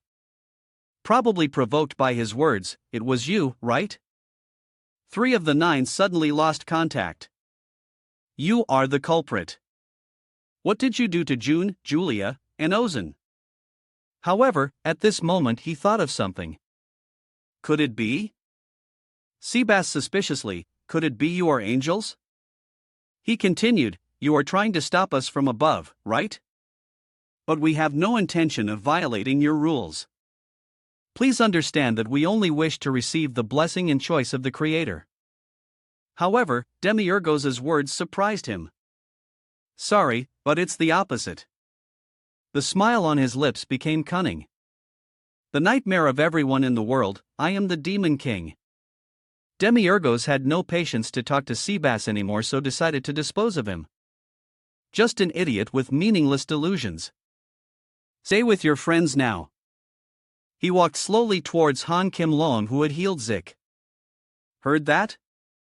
They all say the same thing. In conclusion, I solved an unprecedented event. When cruel dragons were trying to crawl to the surface, although not done well, I still have to receive 10 times the previous amount, dear customer. At this moment, hearing no sound, he was suspicious. Demiurgos looked at Han Kim Long, still silently focusing on healing Zik. He seemed to understand. Seeing Han Kim Long say nothing, he turned to leave and instructed, "Wake Zik up. We have to catch the remaining 8 and finish quickly." Han Kim Long replied briefly, and mhish. Unknown time passed. It was now late afternoon. Demiurgos watched the sky, seemingly thinking about something. Looking at the scene, he exclaimed, "Beautiful. This is called sunset, right?" Zik dragged his heavy feet and said, "Haha. Didn't expect Lord Demiurgos to have emotional moments like this." He carried Demiurgos on his back without complaint. The only person in the world not worried when arriving at a dragon's lair. "It's definitely only Lord Demiurgos?" He immediately asked back. "Is that so?" Jake proposed. "But can we rest for a day?" "Just a bit." Ah, Demiurge heard this and teased, "Magician, our hero is tired. Give him some buffs." Han Kim Long couldn't help scolding, "Hey crazy guy, walk on your own legs." But Demiurge lay there comfortably. "Want to bet how many will come next?" Han Kim Long replied coldly, 3. He immediately asked, "Any basis?" She thought and said, "Dragons are always like that. If one doesn't work, it will be 3. She was now unbearably tired. "Damn, I forgot this body is human, so I used all my mana on buffs and healing Zik." Demiurgos asked further, "So there are 12 of them?" She explained seriously, "The number 12 has many meanings. The number of archangels is 12, and a year has 12 months." Demiurgos said calmly, "All right, the magician bet 1 gold coin on 3. And Zik, how much do you bet?" Han Kim Long saw the unreasonableness and scolded. "What? When did I bet? Money?" Zik was bewildered. "Me?" After thinking for a while, Zik spoke his mind. "Then I place 2. Demiurgos boldly announced, "Zik bets 1 gold coin on 2. Zik resisted weakly, "Hey, I don't have that much money." He replied naturally, "I'll advance it for you, pay slowly." Han Kim Long scolded, "Are you a thug?" Zik finally obeyed. "Yes, what about the shop owner?" Demiurgos replied confidently, 7. He asked curiously, "Why?" Demiurgos slowly pointed to the sky. He spoke calmly about the dragons flying in the sky. "Aren't they there? Seems one is missing." Han Kim Long panicked, "I'm too tired to see clearly." A red dragon shouted, "How did you get here? Where did Seb go instead of guarding the gate?" Demiurgos just smirked, "You will meet soon, don't worry." He confidently ordered, "Zik, move out." But this time Zik hesitated. That Lord Demiurgos. His face changed color, full of fear. 7 is a bit too much for me. I will be torn apart without a trace. Demiurgos jumped down and said, "Indeed, a bit too much." Then he looked at the dragons and said, "Although a bit troublesome, I have to act." Demiurgos dismissed him, "Zik, because I don't want you to see me fighting, go far away." However, surprisingly Zik drew his sword and stood in front to protect him. "I always obey Lord Demiurgos, but this time I refuse, even if you are the master. Facing 7 dragons alone is too hard." He said firmly, "I, Zik, although only S rank, cannot help much but at least." Before he could finish, Demiurgos lifted his backpack strap. A next second, Zik was thrown far away. "Go down and guard the boat. I'll be down soon." Han Kim Long hurriedly opened a space portal. Damn it, without mana even a gate requires life force to open. Before leaving, she instructed, "I'll go find the last child. Don't overdo it, just enough." Demiurgos smiled gently. Don't worry, I didn't intend to be rough, just want to show them the difference in rank. He squinted. I feel a bit annoyed that someone dares to try what even my team failed at 606 times. Hong Kim Long shook her head in disgust before entering the space. Arrogant guy. Demiurgos smiled. Hong Kim, I'll follow soon. He looked up at the dragons and challenged, You waited long, huh? Let's get to work. But as soon as he finished speaking, he disappeared quickly. Whoosh! He approached the dragon. Demiurgos jumped and dashed in just 0.5 seconds, followed by a series of continuous attacks. Six eyes exploded. Demiurgos gently summoned his ultimate move, Void Chains. Without any effort, he destroyed them, and the next 0.5 seconds, for dragons were bound. Demiurgos smiled and snapped his fingers gently. A series of swords plunged straight into the dragons' bodies. 0.8 seconds later, their bodies were easily destroyed. A green dragon pleaded, I will quietly retreat with my kind, so please stop the slaughter. Demiurgos spoke with satisfaction, retreating immediately? Seems at least you know how to think. However, May vehemently opposed. No, you quickly return to the realm and bring the extremist to kill him.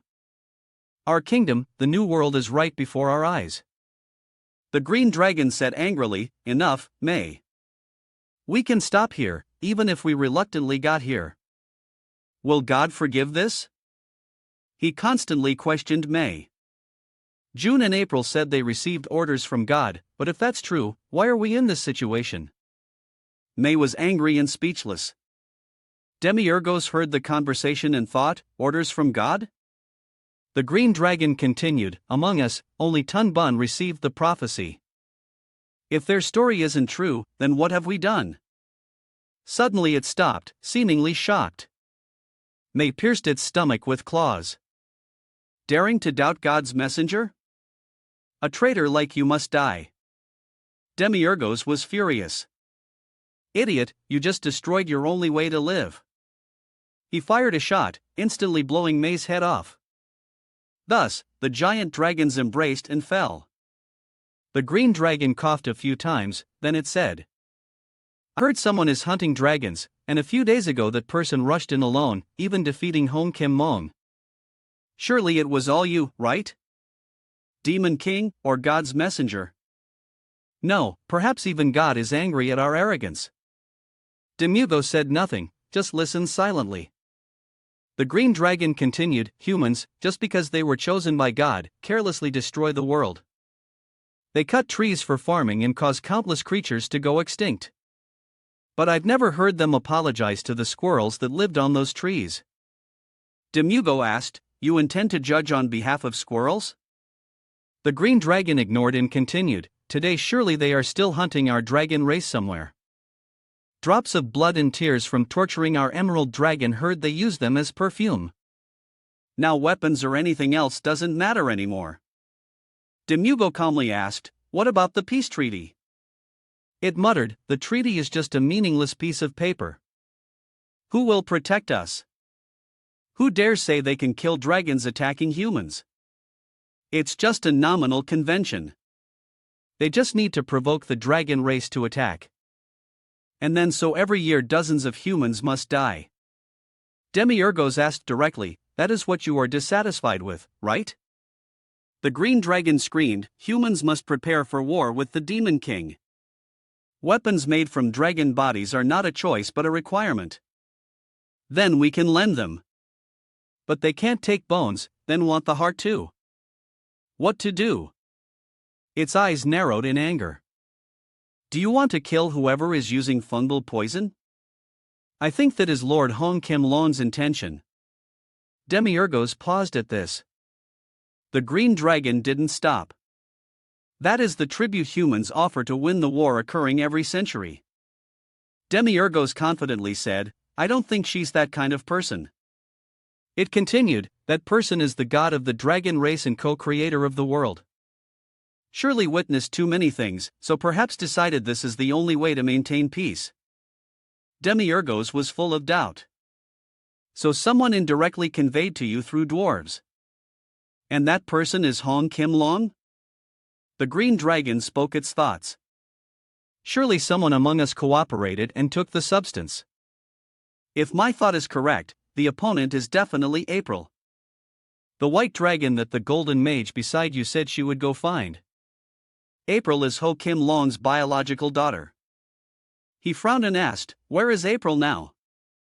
It immediately gave the answer, on the mountain peak. Demi-Hugo's turned to leave. Since you spoke, I will let you live. Leave this place quickly. However, before he could leave, the opponent said no. The green dragon said firmly, "We failed. We lost even Lord Ho Kim Long.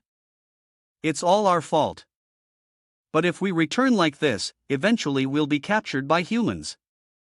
And my tears will just become perfume for those bastards." It asked him back, as an arrogant dragon, "Can I endure that?" Next second, its eyes emitted a blinding light. Streams of light spread out. The green dragon self-destructed, causing a massive explosion visible to Zig. He called out worriedly, "Lord Demi-Hugo's." The white dust covering Demuge gradually cleared. Now the bodies of the two dragons had completely turned to ash. After witnessing the dragon's self-destruct, Demiurge went to a place. He silently looked up at Hong Kim Long's figure. Demiurge slowly approached her side. April lay in Hong Kim Long's arms, saying her last words.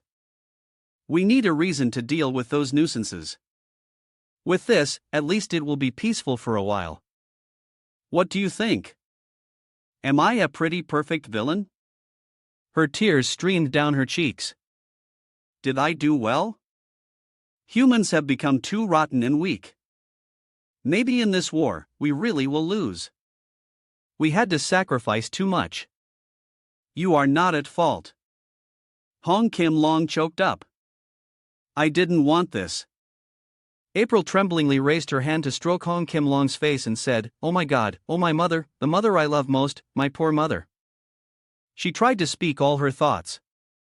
I understand everything. Carrying a huge cross and pretending to be strong, but actually, among us, you are the most heartbroken. April's voice grew weaker. I have a wish. Hope you find peace, even just once. The person I love most in this world, my golden life. Finally, she breathed her last. Thus, April was gone forever in the arms of her most beloved mother. Demi-Hugo asked gently, "Suicide?" Hong Kim Long nodded, "Correct." He asked again, "April, was she the one behind everything?"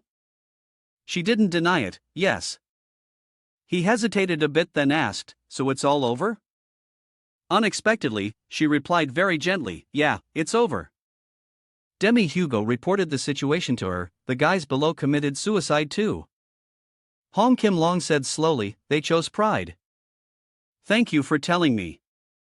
Demi-Hugo, like everyone else, said, "Just saying it is not enough." She nodded, "I know." Then he asked for her opinion, "How do you want to end this?" Hong Kim Long was silent for a while then answered, "Conclusion." In the end, everyone lived happily ever after. Demi-Hugo asked, "You think just letting go and respecting all the extremists will result in a happy ending?" She wasn't sure, maybe. Demi-Hugo remained silent.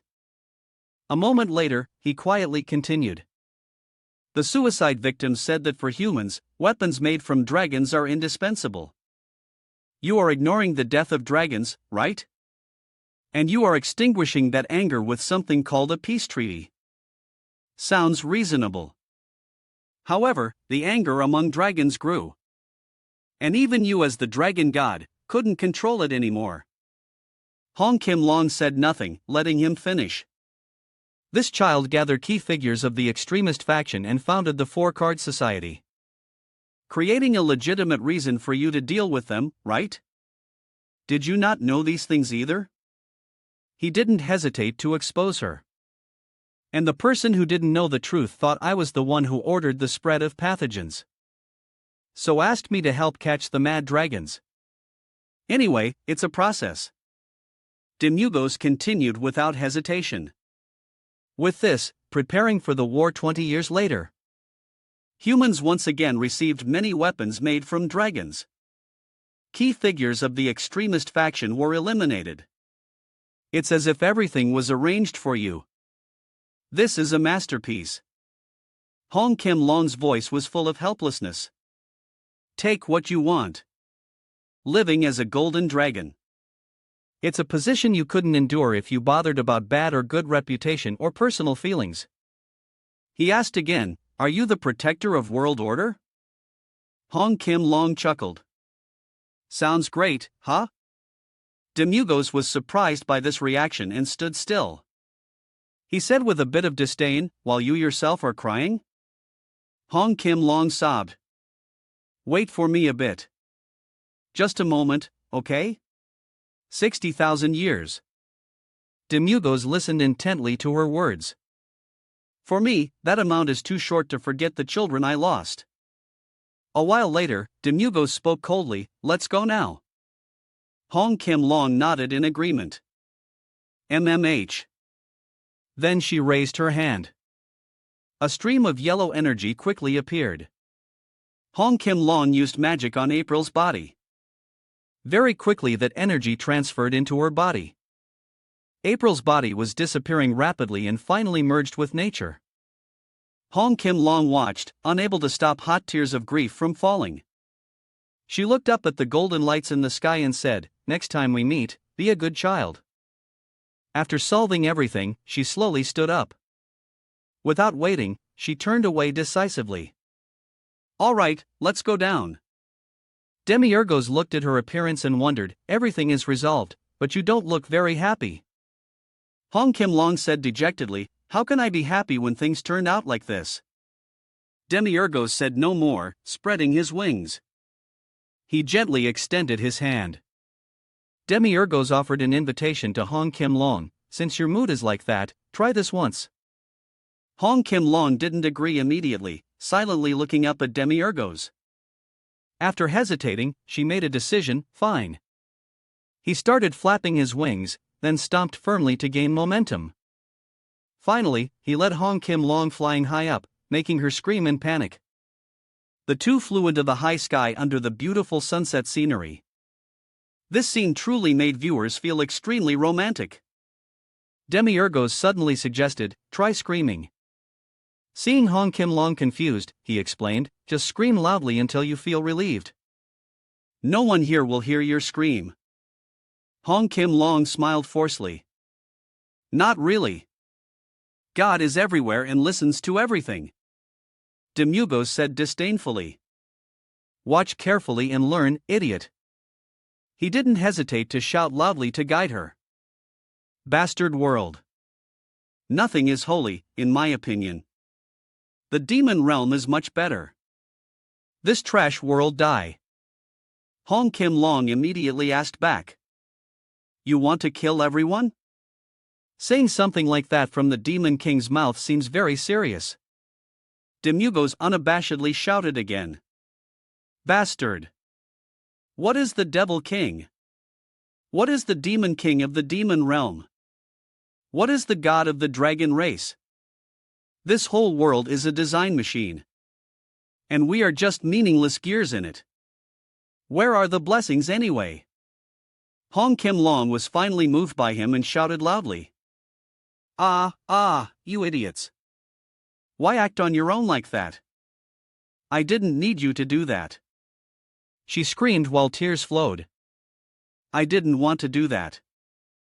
I just wanted to kill all humans so we could live happily together.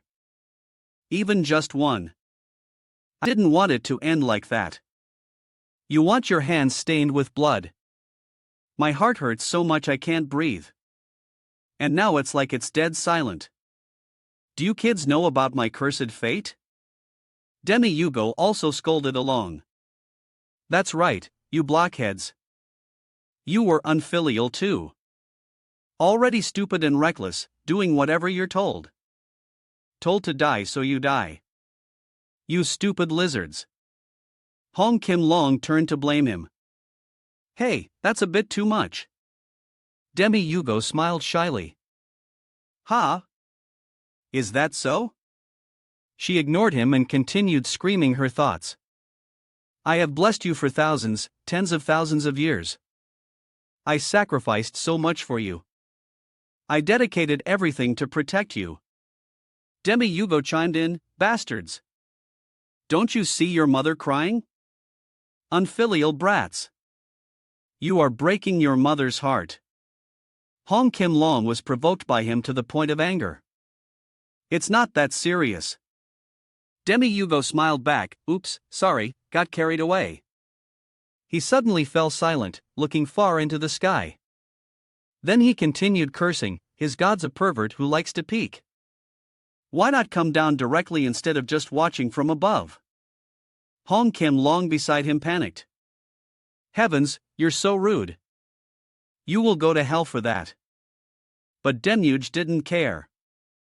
He continued scolding. My life is already in hell. I know, because I was born the king of hell. If you're angry, don't be silent and pretend to be serious. Come down and fight me. Hong Kim Long laughed. You want to fight me? Demi-Hugo said fearlessly. You mock me. If the Demon King hears, he will be very annoyed. She confidently asserted. The title Almighty didn't come from nowhere. Even God's angels can't defeat me. Demi-Hugo asked suspiciously. Angels and deities are just entities in old stories. Hong Kim Long corrected. Not those people. Ah, true, they are no different from non-existent since they never appear. He was bewildered by her answer. Demi-Hugo looked at her with concern. You don't look well. Hong Kim Long smiled. Seems like with the human body, this level is hard to endure. He scolded in frustration, then changed direction. Idiot. Demi-Hugo's flew down towards the ground while scolding, if you feel tired, just say it. Soon the two landed safely on the ground. She immediately let go of his hand, turning away without lingering. But unexpectedly, Hong Kim Long spoke, thank you. Demi-Hugo's was too surprised to hear clearly. What did you say? She patiently repeated, I said thank you, Demon King. However, the touching scene quickly turned cold due to Demi-Hugo's words, then pay with money. Hong Kim Long burst out laughing. Put. But I don't have a penny now. Demi-Hugo's blushed in embarrassment at the scene. Hong Kim Long didn't notice the abnormality, just quietly turned away. However, suddenly a question appeared in his mind, but why did Daria die? Time passed quickly. A few days later at the weapon shop, everyone's eyes were full of worry. Someone couldn't help but exclaim, oh my! Demi-Hugo sat there dazed, ignoring the gossip around. What? Looks so scary. His face looked silly. Now he only focused on thinking. A dragon faced a whole group of heroes. Probably could handle 1,000 dragons easily like eating rice. But why did we lose when fighting heroes? Demiurge constantly asked himself, is the power of the final hero that great? Jake was now trying to explain to customers, everyone, don't mind him. He looks like that, but is a very respectable person. I'm telling the truth. However, people still gossiped, probably brainwashed by happy, so scary. Suddenly at this moment, he noticed a noise behind him. Hong Kim Long walked slowly towards him. Demiurge asked somewhat reluctantly, you're leaving? She quickly replied, yeah, our joint business regarding the fungal poison is over.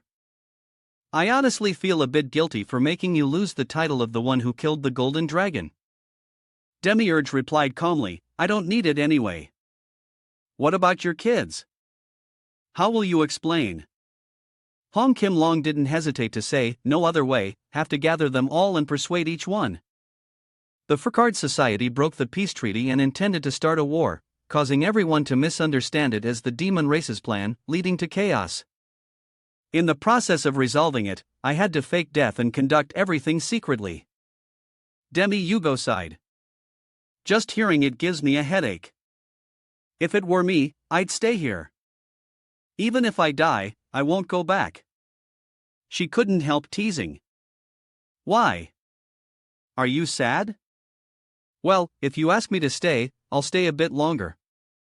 Demi Hugo got angry from embarrassment and scolded. Wow, so thick-skinned. A 60,000-year-old lady bullying an 80-year-old kid? Hong Kim Long mocked. Oh, 60,000 years. Do you have any proof I was born in the Chaos Era? Demi Hugo exclaimed in shock. Don't tell me you were born in the Silver Age? She laughed, neither denying nor confirming. Ho ho ho, there are things in this world better left unknown, kid. Then she opened a space portal. Before leaving, she said, die in every 100 years. Hong Kim Long looked at him with distant eyes. Maybe God loves you more than me.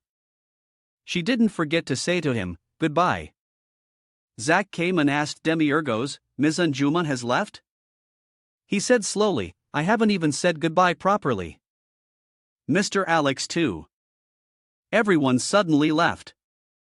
So Ms. Anjuma won't come back from now on? Demi-Ergos remained silent. After a while he said, who knows? She's a whimsical person. Blue sky, white clouds, golden sun at the demon weapon shop. A paper was presented in front of Demi-Ergos with a query, Lord Demi-Ergos, right? The paper read, urgent recruitment. Position, butler. Duties, assist master in cleaning, laundry, cooking, shop management, sales, promotion, security, armory management, night shift, and miscellaneous tasks. Condition, only recruit very, very strong people. Salary, agreed after negotiation. He silently looked at the person holding the paper, waiting for further words. With a bright smile, Scattle Ultra spoke up, I came here to apply for the butler position. Demi-Hugos frowned, not looking at him, and bluntly announced, Elf, rejected. This word surprised Scathell Ultra. Ha! The reason Demi-Hugos gave was simple.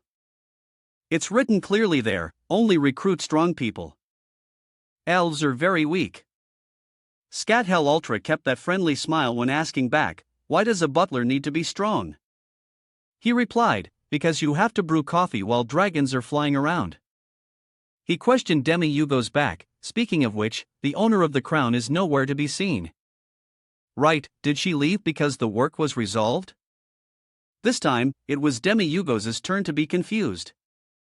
Owner of the crown? Scathell Ultra's eyes shone with a blue light as he explained vaguely, seems like you don't know yet. That person is called the Golden Dragon in this world. She will return soon, because the gravitational pull of karma is strong. Surely your presence here is the biggest proof, since you come from underground. Demi-Hugos wasn't outdone.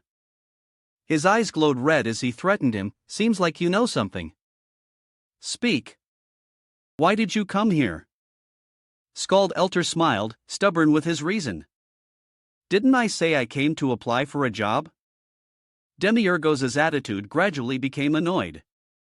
His patience lessened as he retorted, you think I believe that? He smiled with closed eyes and replied, yes, but right now that is true. He questioned, so that means you know my identity and Han Kim Long's, but can't say clearly how you know? And still want me to hire you? Scald Elter's face brightened a bit more as he agreed, exactly. Demi-Ergos glared at Scald Elter with a mix of threat and confusion as he continued, don't know if you are a lie, enemy, dragon, or high wizard either. You mean no matter what, you want me to hire you, right? He explained to him, accompanied by a very tempting promise about his ability, that's right. And my ability is very good, humph, right now. The fact that you can't know who I really am is proof of that. Oh well, I think my ability is enough to brew coffee while dragons fly around. Demi-Ergos raised an eyebrow, a bit interested. Interesting. What's your name? He replied. Call me Scattle Ultra. He pointed at Scattle Ultra's face, declaring clearly, all right. From this moment, you will be my butler. Whoever you are, but once hired, don't talk back. He replied with an equally high tone, threatening a new hire right on the first day. Demaru pouted, glaring at Scatoleltra with red eyes. If you don't like it, get out. You approached me for some purpose anyway, didn't you? Right now, I just find you interesting, so I'm keeping you. His eyes flashed a threatening glint as Scatoleltra replied, "Let me be clear. As long as I remain your butler, I will be absolutely loyal to this job. However, the day I quit this job is the moment those words no longer hold value." His words to Demugo's ears carried a heavily negative nuance.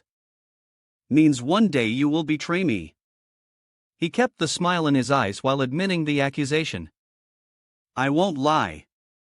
But this attitude in Demugo's eyes made him more arrested. Good, interesting. I like you. Salary is 3 gold coins. Start work from tomorrow. From today. Scatoleltra agreed excitedly. Yes, boss. He turned to the knight in house and instructed, Jake, receive the new butler. Seems he's a bit stupid, so teach him carefully from A to Z. Jake, hearing Demugo's mention of a new employee, couldn't help being excited. Ah, really? Scatoleltra smiled, starting a conversation friendly. You're Yorzek, right? Hello.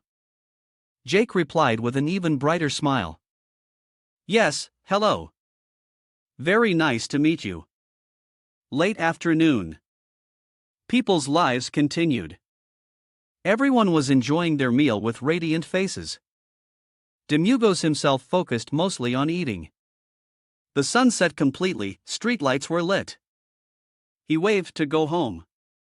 The food stall owner closed up early, slowly returning home, stopping at a lonely hut on the mountain and holding a huge weapon in hand. He began training, eyes closed tight, fully focused. In his mind, the boy recalled the movements of the monsters, from muscular sharks to weird humans, to fire salamanders. A move name muttered in his mouth, Moonlight Strike. He shouted clearly while swinging the sword. 8th form, Demon Kin Killer. The small boy trained passionately. Demiurge's rough but true declaration echoed in Zik's head as he trained. You being an F-rank warrior isn't due to others, but chosen by you, isn't it? Memories of his uselessness and helplessness were recalled. Ah, sorry for not being able to help. Indeed, D-rank missions are too hard for me, so I can't go with everyone. Doubting words from others directed at him, you know the way out? Yes, thanks. The adventure with Demiurge was recalled. Go down and guard the boat, I'll be back right away. Zik put more strength and determination into every blow. He thought while moving, although I can't be like Lord Demiurge, at least I can carry luggage by his side, at least not hinder mission completion. I must become stronger. Zik gritted his teeth, frowning, his eyes burning with spirit. Suddenly a voice spoke, an unexpected comment. An angry sword aura. A man in a cloak approached while speaking. Working all day, then training late at night. What a beautiful sight. Zeke started and turned around. He cried out in panic, Lord Cadentia. He smiled back, what brings you here? Cadentia offered no explanation, directly drawing his short sword to attack while speaking. Nothing big, I just want to challenge you. Show me your true strength. Zeke blocked with difficulty, a cry of pain escaping him.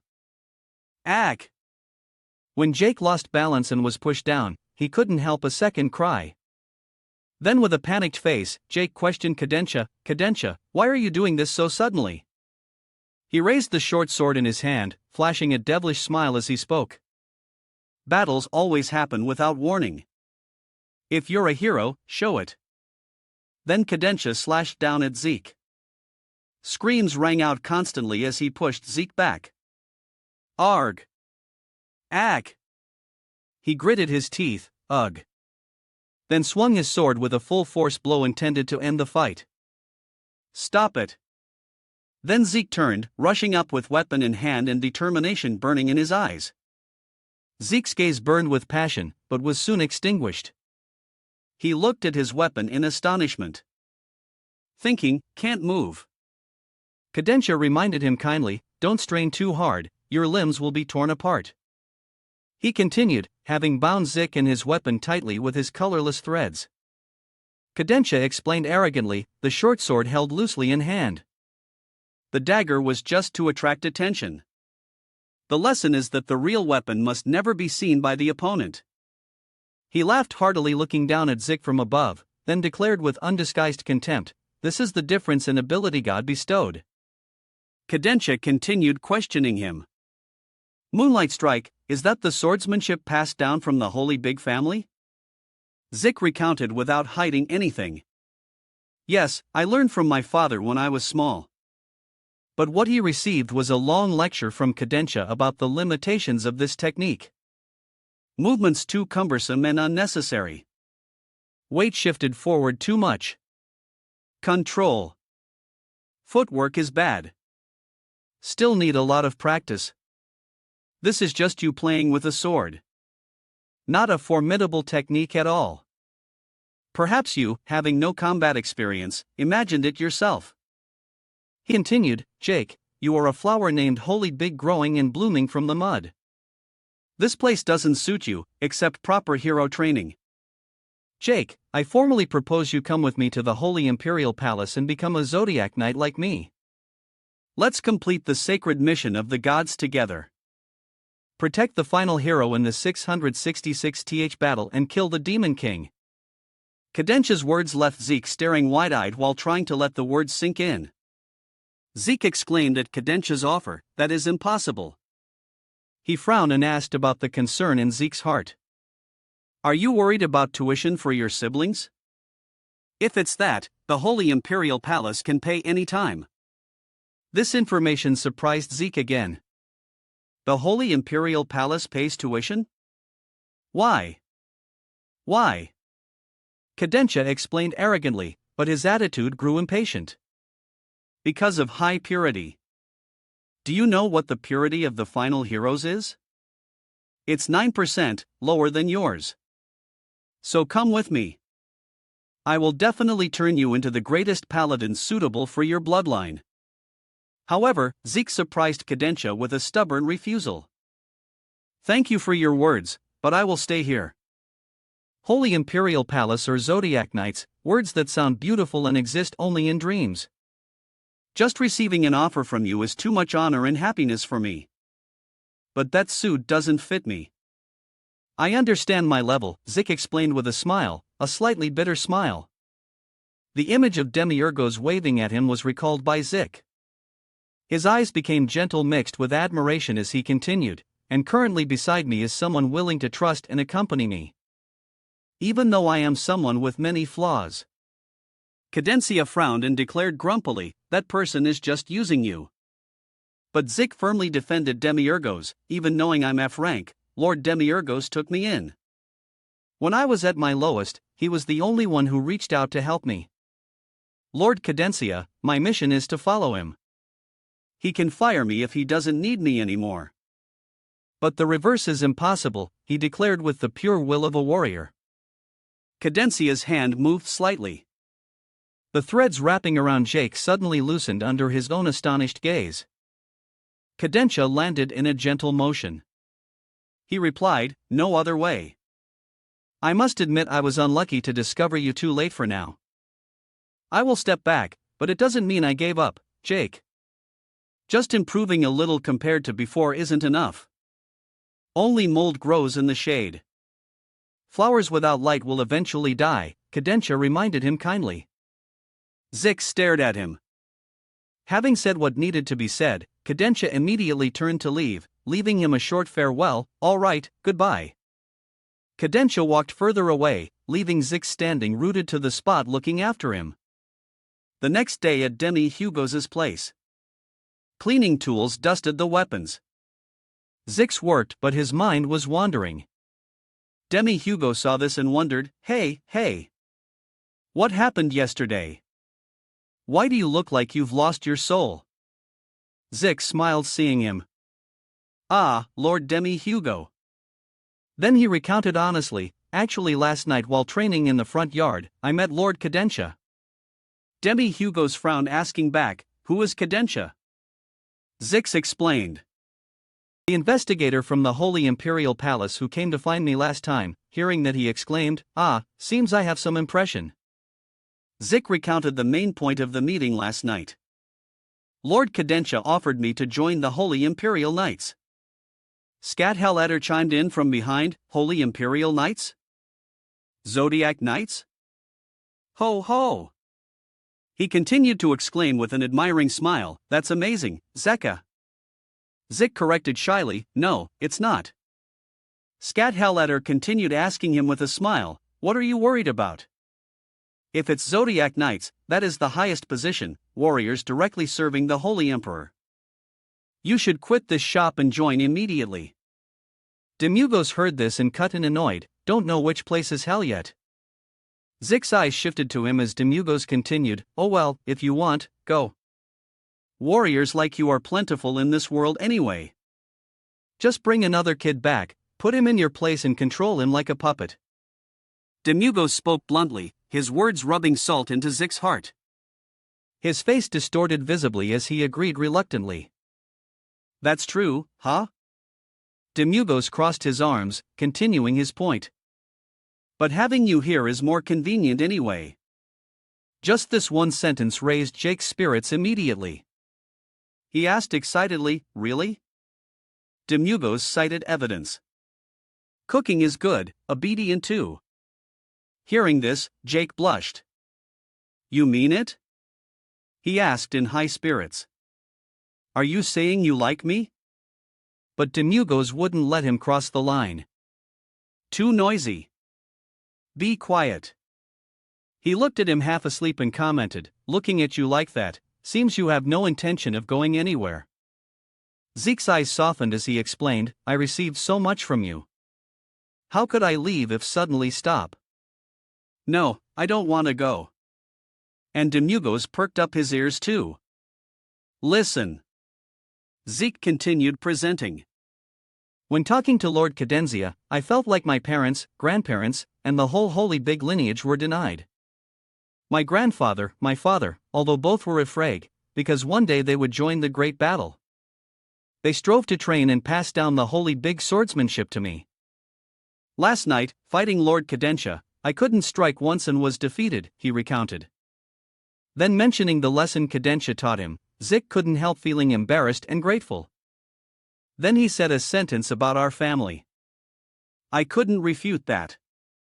Demi-Hugo's turn to leave, leaving an instruction, "Hey, close the shop." "Then let's go." Zik asked confusedly, "Where are we going?" He turned back explaining, "I have to see what's wrong with your family's swordsmanship." They went together to the empty lot where Zik usually trained and quickly took attack stances. He asked with lingering doubt, "Can I really do this?" Demi-Hugo asked back, "Who should be the one worrying here?" Scattle Eltra sat aside cheering enthusiastically. Then Zik spoke, gripping his sword tightly. He started attacking with his signature move, Moonlight Strike, 8th form, Demon King Killer. But Demi-Hugo dodged easily without needing to block. Even Scattle Eltra sitting aside had to pay attention. Zik attacked freely. 6th form, Piercing. Followed by the 1st form. Zik continued jumping high, shouting loudly while diving down with his killing move, Demon King Breaking Sword. But what he slashed was only the green grassy ground. Demiurge appeared behind him, Demon King aura overwhelming completely, making Zik's eyes widen in fear. He just gently chopped the back of his neck with his hand. Then Scat-El Ultra aside smiled and announced, "Stop. You realize what the problem is, right?" Demiurge spoke up, "Cannot be done. Your family's swordsmanship cannot be done. Even training for a lifetime won't work." His blunt comment made Zik drop his jaw. The boy smiled, accepting the feedback. Indeed, this wrong swordsmanship was passed down through generations. "What have I been doing until now?" Demiurge commented, "Your ancestors must have been very stubborn. That swordsmanship was created to deal with only one enemy, that is the Demon King." Demiurge continued, he pointed out its characteristics. This swordsmanship was built to deliver a decisive blow to the Demon King. Goblins or other trash were ignored from the start. Therefore, normal tests couldn't recognize it. Then turned to Scattle Ultra and asked, "Hey, butler, you know swordsmanship, right?" He replied happily, "Of course." Demi Hugo goes to Claire directly. "From now on you will be the swordsmanship teacher for Zik. Must teach every night, understand?" He agreed immediately without complaint. "Yes, I will follow orders." Zik suddenly spoke up, making Demi Hugo's glance over. Indeed, he was teary with emotion. Indeed, it wasn't useless. Demi Hugo observed Zik's relief. Then reminded him while walking, "It's useless elsewhere, from now on study hard from the butler." "Yes, sir." He observed carefully, his hand was actually trembling and sweating. Demi Hugo thought definitely, memories recalled. When he faced that swordsmanship and how close he was to death. Definitely if I hadn't worn the Demon King armor, his sword would have pierced through. The armor's weakness was pierced by the attack. He exclaimed with surprise observing the determined eyes of the man in front. Demi Hugo quickly returned home. Just stepping in, he was welcomed by 2 pairs of long legs and a greeting, "You're home, we were waiting for you." 2 identical girls spoke in unison, "Lean into our arms, surely you need comfort for your soul." He asked confusedly, face serious and slightly annoyed, "What game are you playing?" One continued, "So shy, really don't need comfort for the soul?" He said no more, turning away directly, "So stop talking nonsense and get lost, okay?" The 2 girls continued, "Then great, so I can give this to you comfortably." They held an envelope explaining, "Invitation to Alex's funeral tomorrow." Demi Lugos's face changed immediately, bearing undisguised surprise. The 2 girls grinned, asking him once more, "Now do you need comfort for your soul?" In another place, a girl was buried in paperwork. Hong Kim Long's face was tired as she reviewed the pile of files. She frowned. Demi Lugos's words echoed in her head, "This world is twisted." He spread his arms declaring, "Enjoy this life by dancing and singing like me. In this world, neither the Demon King nor the previous life will ever appear again." Right after was a Demi Lugos with an annoyed look, declaring firmly, "Rules and order," throwing them out randomly and forcing others to obey unconditionally, truly dictatorial. She rested her chin, smiling and mumbling, "You aren't just a puppeteer either, are you?" Someone ran in from outside panting, "Honorable Hong Kim Long, someone intruded the boundary and is looking for you." She immediately looked up asking, "Who?" The other replied with annoyance, "It's him, the one whose name is disrespectful just to mention." Her mouth gaped open, clearly excited. Then she immediately rushed out of her seat in a single motion, heading out the door making the boy scream in surprise, "Ah!" The door lit up welcoming her. Outside, a familiar figure was waiting for her. Hong Kim Long called his name, Demi Lugos. And Demi Lugos quickly turned to look at her with a smile, "You came." She excitedly grabbed his collar and interrogated, "Idiot! Why did you seek me out first today?" He smiled explaining, "I want to ask you to go somewhere with me." Her eyes widened, waiting for what came next. "Did you cause some stupid trouble again? Need me to clean up? Or is it a date invitation?" He looked at her, smiling wickedly as he replied, "Yeah, if hiding identity, sneaking into the demon realm and slaughtering bandits counts as a date, then yes." His words successfully made Hong Kim Long frown, asking back, "What?" On the other hand, in a dark place, voices were heard. It was Demi Lugos and Hong Kim Long exchanging words while moving. "Ha! The number 1 henchman died. Yeah. Other dukes think Alex killed Dryas, so I told him to hide temporarily." Then what? Then a basic question appeared in my head. He stared wide-eyed wondering, "What are the 7 dukes?"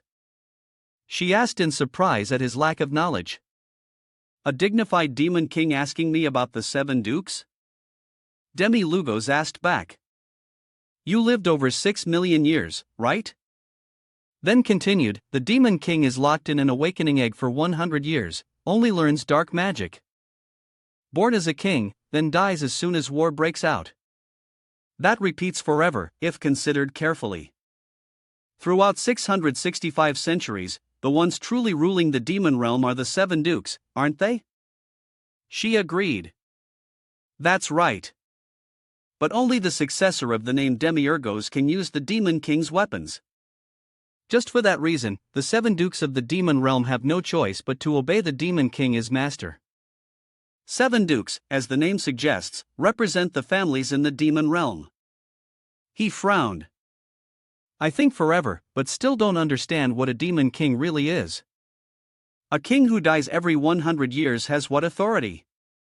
Hong Kim Long was curious, but why go to the demon realm? Demiurgos replied, there is someone I need to find. Who? He continued, Darius and Alex. I bet 1,000 gold coins they aren't dead. They continued flying down very fast. Soon they were surrounded by floating, burning rocks. This is the deep bottom of the world, city of 10,000 black towers, demon Pathitos. Hong Kim Long held her nose exclaiming, the sulfur smell is terrible. Missed the ground already. Demi Lugo sped up urging her, come here quickly. Hong Kim Long pouted scolding, hey you. How can you leave me alone in enemy territory like that? Go together. She chased after him hurriedly. Ultimately, where do you want to go? Demi Lugo replied, nearly there. Hong Kim Long gaped. In front of them was a space with blue light. She exclaimed, this is outside the demon realm. Land of Tham. Hong Kim Long refused this place momentarily. Cannot pass here. Demi Lugo's reply calmly, I know. We're here. Look down at your feet. Hong Kim Long looked down and couldn't help being surprised. Beneath her were blue cracks. He sneered triumphantly, explaining, this is the golden bottom of the demon race. Do you know why it's called that? Demi Lugo explained directly, it is the place where the morning star fell for the first time. They observed below for a moment. Hong Kim Long mentioned a name, Lucifer. He continued satisfied. Indeed, you know, she replied. Of course, he was the first. The first demiurge. Demiurges move with an urge. Let's go down. They landed quickly. She looked down at a green patch below and spoke again. This is the demon pot, Demiurge recounted. The first demon king took monsters from this demon pot to create the demon realm. Then for 100 years, he gathered yokai, dragon monsters, demons, and beastmen to invade the human world. However, the result was failure. He devastated half the human world, but finally, the demon king died at the hands of a hero. Han Kim Long agreed. That's right. The story continued, and 100 years later, the second demiurge once again challenged the human world. But he was defeated by humans with full preparation. This time, conversely, half the demon race was slaughtered. Han Kim Long added. Lucifer was an extremely talented angel loved by God. He had a thought, why can't I become God? She recounted, then continued. That sin finally became a great sin and caused him to be expelled. He couldn't help speaking in surprise. Although an old story, it happened 665 centuries ago. So, you lived in that era too, huh? Before Hong Kim Long's succinct admission, he continued wondering. Was there something between you and Lucifer? She refused to explain further. I will continue as if knowing nothing about this old story. But why did you come to this golden land? Demigo laughed, explaining, for dwarves it's 24, and for dragons like a Gaia at the canyon. This is the place demons dare not approach. Finishing his words, he jumped straight down before Hong Kim Long's astonished eyes. She shouted after him, damn it, where are you going? Is it a trap? But with no choice she followed him down. When down below, a strange space opened up welcoming them and Demigo spoke, it's here. He looked at the black object in the center of the area, explaining, the singularity of Angel Sanya. Hong Kim Long and Demigo slowly approached and she couldn't help exclaiming, this is my first time here. What is this that is maintained for over 665 centuries? Demi-Yugash explained briefly. Karma vortex, vortex of karma. Han Kim Long observed the object, then made a few comments. Karma is a picture of relationships formed between existence and the world. Like gravity forming where there is matter, or magnetic fields appearing around magnets, powerful existences will become the center, attracting everything to themselves. A huge energy is flowing, so strong that over the past 665 centuries it hasn't been disturbed. He replied, I don't understand anything, but sounds like you know many strange things. Even my demon race's matters you know very well. She explained with a faint smile, that's because I've been in this war for a long time. Demi-Yugash cut in, not just that. You know about the Silver Age too. That era was when demons didn't exist yet. Moreover, you know Golden Age technology too. Her eyes stared intently at the object. Han Kim Long's lips curled into a smile. She chose her words, then continued explaining. Dragons are creatures created in the Silver Age. And humans once lived here, in this demon realm. Demi Lugo was so shocked by this new information he had to ask back, humans lived here? Really? She cut off their conversation with a declaration, don't ask anymore. You just need to know one thing, the horse continent was created in the Chaos Era. Demiurge was stunned, what? So that means before that, the horse continent didn't exist? His innocent question made Hong Kim Long laugh. Why was a demon king like you born? Is this God's intention? He rubbed his chin, wondering why demons always lose to humans. Hong Kim Long gave the answer immediately, very clear, because demons are weaker than humans. Demi Lugo stared back, retorting, idiot, think about it. It's been 665 centuries. If losing once or twice, you try another way, but losing every time in the same way? Demons train a strong army, invade 3 countries on the ground, then at the last moment, the hero awakens and counterattacks successfully. The Demon King. The Demon King and the final hero both die, and the world returns to peace. This loop has repeated 665 times already. He continued, every word becoming more urgent. Hong Kim Lang just smiled, asking back, so what? You intend to run away? He corrected annoyedly, not run away. I'm just not stupid. From the start, the premise of the war has a problem. Why try to take the human world? She answered briefly, because want to occupy the ground. But Demugo immediately denied that, no need. I lived underground for over 60,000 years and adapted. With plants and animals in the demon realm, I can handle everything myself. His declaration made her unable to help teasing, oh, demons can maintain peace themselves? He continued defending his reasoning, the human world is not indispensable land for the demon race. Surely there is another reason we are forced to invade, and then just be defeated. If tactics change in the 80th year, suddenly invading on a large scale, what will happen? Blood will flow and human warriors think they can stop us. Those holy guys. Just pouring mana into their place leaves nothing but dust. Know that. Even after hearing a long string of Demiurge's words, Hong Kim Long remained stubborn. Cannot be.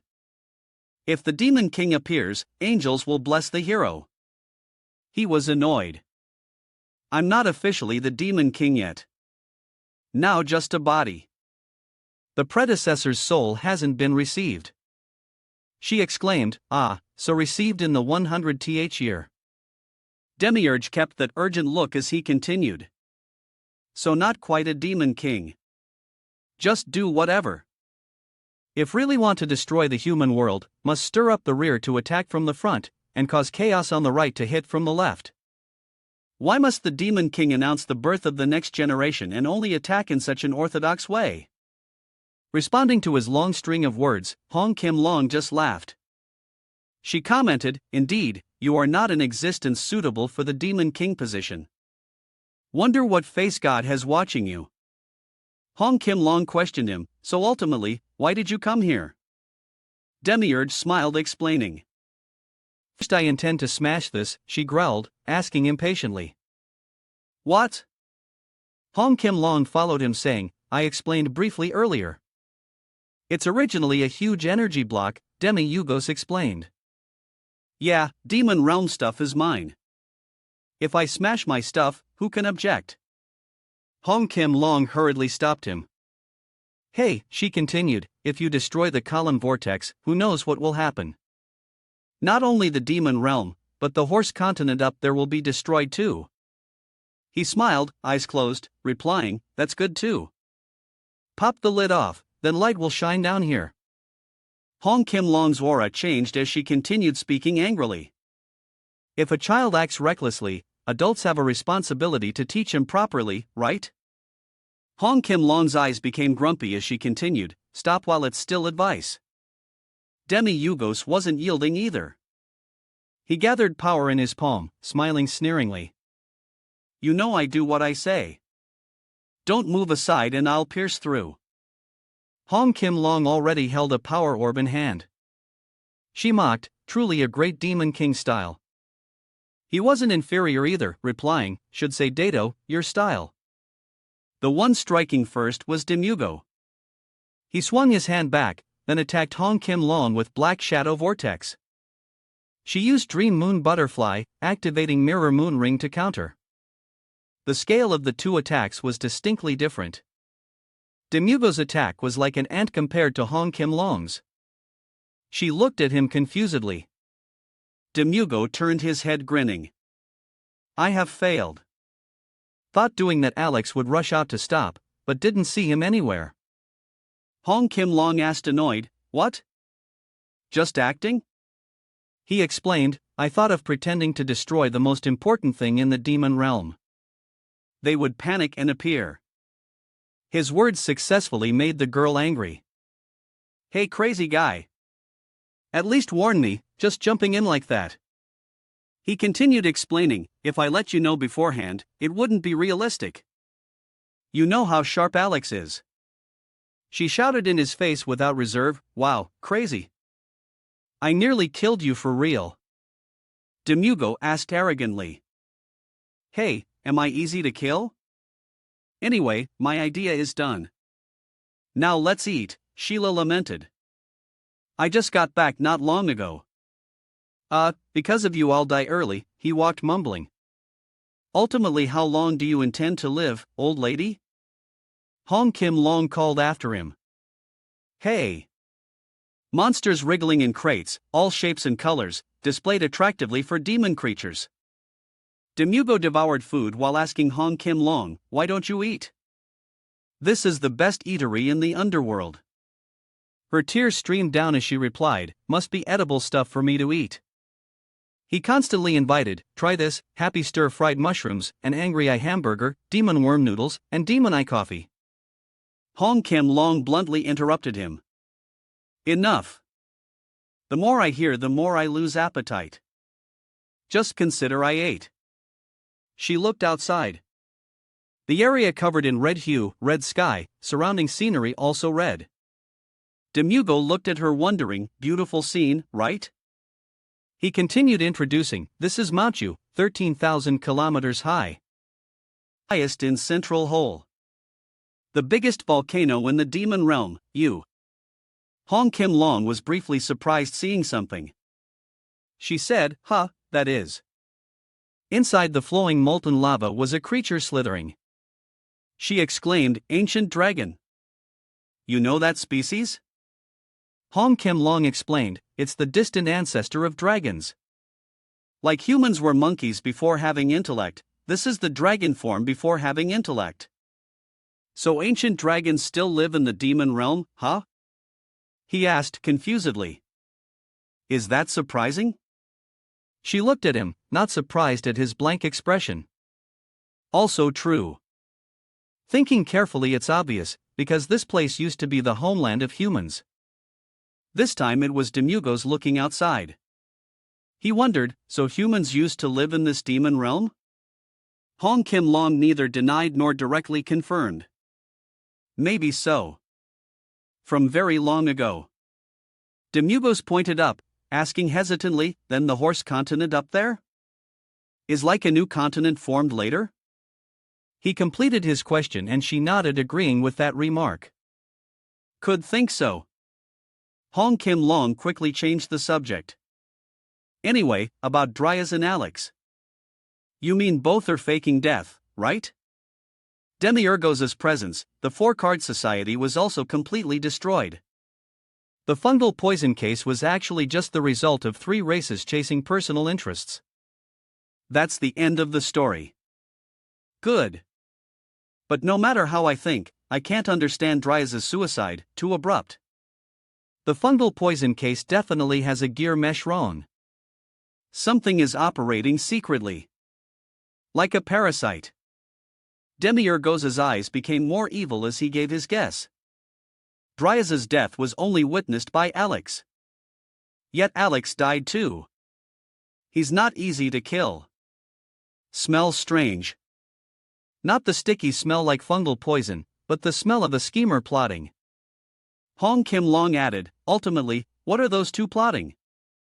Demiurgos smiled brightly. Before asking what they are plotting, must clarify who they are faking death for. Hong Kim Long asked urgently, who? You. She continued, surprised. To Dukes, deceiving the Demon King to act secretly. They intend to betray you. Impossible. If Demon Dukes plan to rebel, it means standing with humans. But you are in the human world already. Demugos sneered. Those sneaky brats. What the hell are they hiding from me? She offered a suggestion. There's only one way to return everything to before. That is, you return home, sit on the Demon King throne and accept your fate. Yeah, back immediately. So meaning all this trouble is because I ran away from home? She confirmed and he replied with another question. So it's all my fault? Ho Kim Long agreed right away. Exactly.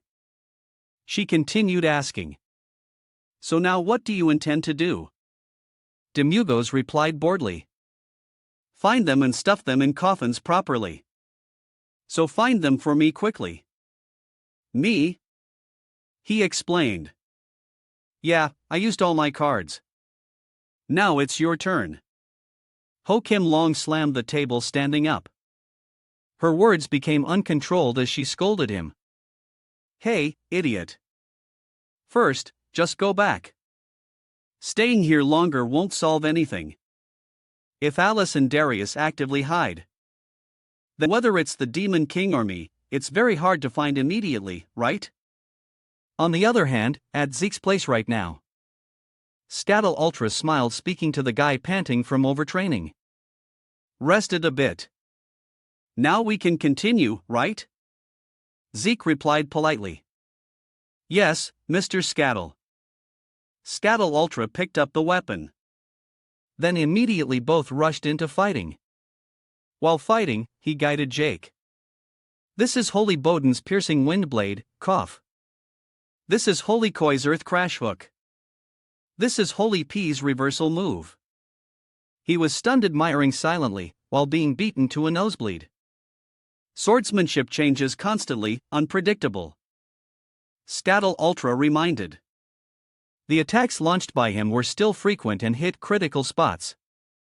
Wake up, open your eyes, and observe the small movements in my attacks. Scattle Ultra jumped high, unleashing a move named Holy Bunch's Twin Ring Sword. Zeke moved, stabbing to counter but missed.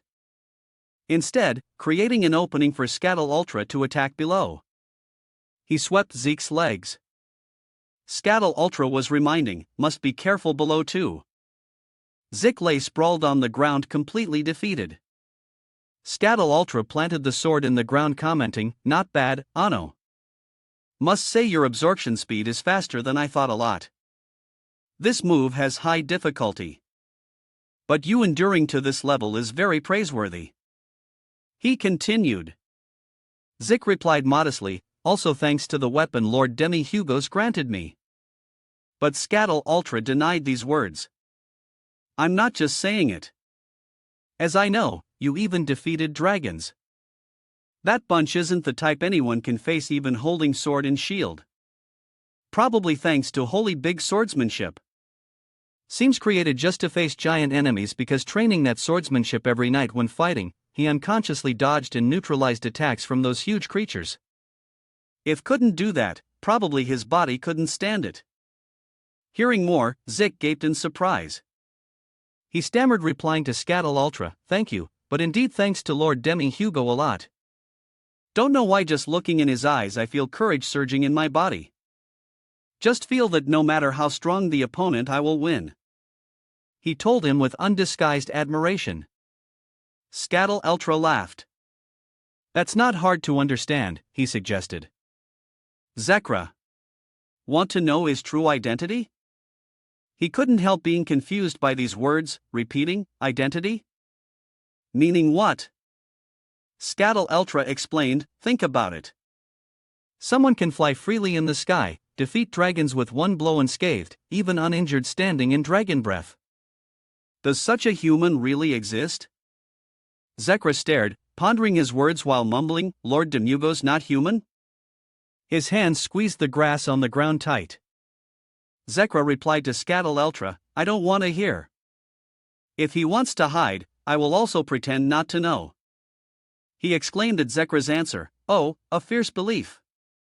Zekra smiled, continuing, "To me, a nobody, and my siblings, he is the one who granted a miracle to our whole big family, like a savior.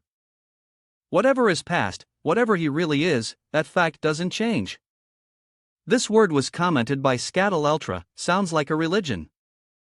He hurriedly explained to him, "I dare not say he is more than God, but unless God himself orders otherwise, I will never do anything to disappoint Lord Demiurgos."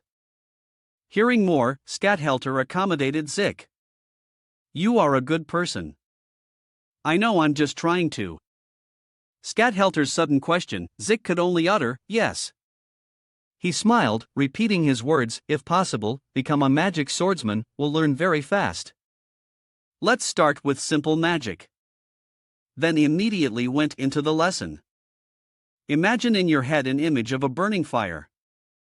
Clear. Then focus that image on fingertips. Zik did enthusiastically. Clear. Fireball. Next morning, outside York City, guards working as usual, guarding on the wall. Suddenly a black shadow appeared covering them. A giant weapon appeared unexpectedly, then struck straight down the city wall, breaking it into pieces. People panicked, running around screaming, "Arg! Run!" The peaceful scene immediately sank into chaos. A child stood frozen seeing the scene in front. Opposite were red-eyed giants brandishing weapons advancing on them inside. A man declared bitterly, "Honestly speaking, this is beyond my ability." He is Alexia's father, Canadini von Holyoke. The opposite person heard this, not surprised either, also understandable. You are an N-rank hero while that monster is a G-rank giant. This is your ex-city lord, Maldoniel. Other generals questioned the royal side urgently. Ultimately, what is the Holy Imperial Palace doing? Just recently dragons appeared, now giants. When such monsters appear, shouldn't they provide countermeasures? But this accusation was rebutted by the Pope. Surely this country has fallen into bad luck, Lord. Please offer sacrifice to the giants to appease their rage. The general retorted bitterly, "That bunch are female monsters only knowing destruction and killing. What use are things like that?" A hand raised stopping them. "Enough." Canadini presented with a serious expression, "I sent a telegraph to the Holy Imperial Palace. They will send troops here immediately. Meanwhile, I will lead troops to hold them back. By any means. Everyone disperse quickly." Finishing words, he turned to leave, ordering subordinates, "Assemble all troops, clear?" Someone hurriedly called him to stop. "Canadini." Canadini didn't give the other a chance to speak directly, presenting while entrusting a favor. "When active, a rank was my limit. Now I'm older, but anyway, I'm still a hero. Maldoniel, I ask you not as a lord, but as a former hero like you. If anything happens, please take care of my daughter, Alexia. Outside, people running and shouting, giants attack York City. If the city falls, next will be our village, run quickly. Scataleldra observed the chaotic scene, wondering, giants should be at the end of the world. Why suddenly attack Yorks? He turned inside, continuing to ask his friend specifically, Jake, don't you see anything strange?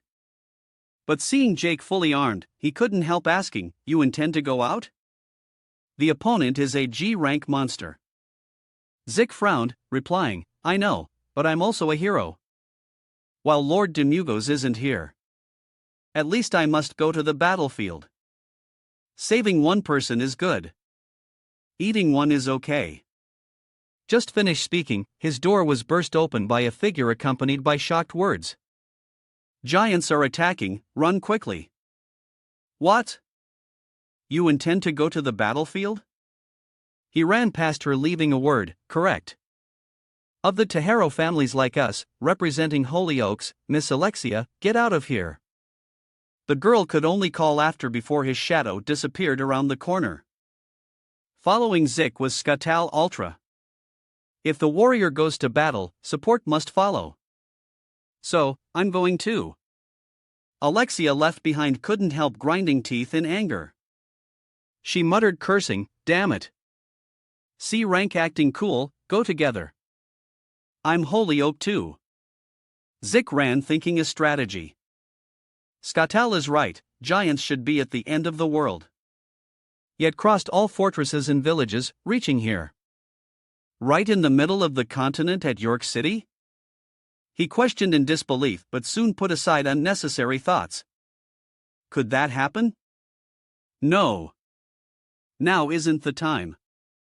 First, must focus on the battle. Enter the city quickly. Scataleldra accompanied him, speaking, Zik, go together. Giants always move in packs. They aren't like dragons. He couldn't help exclaiming, Mr. Skatal. Next, a voice from behind made Zik turn back. Hey, let me go too. Alexia ran after them. Don't act like only you are the main character. Focus on supporting me suitable for your rank. Zik could only cry out, Miss Alexia. The giants punched down hard, making the three scatter. Scataleldra spoke, I heard they are in the city, yet one separated from the pack. The girl named Alexia was busy gaping.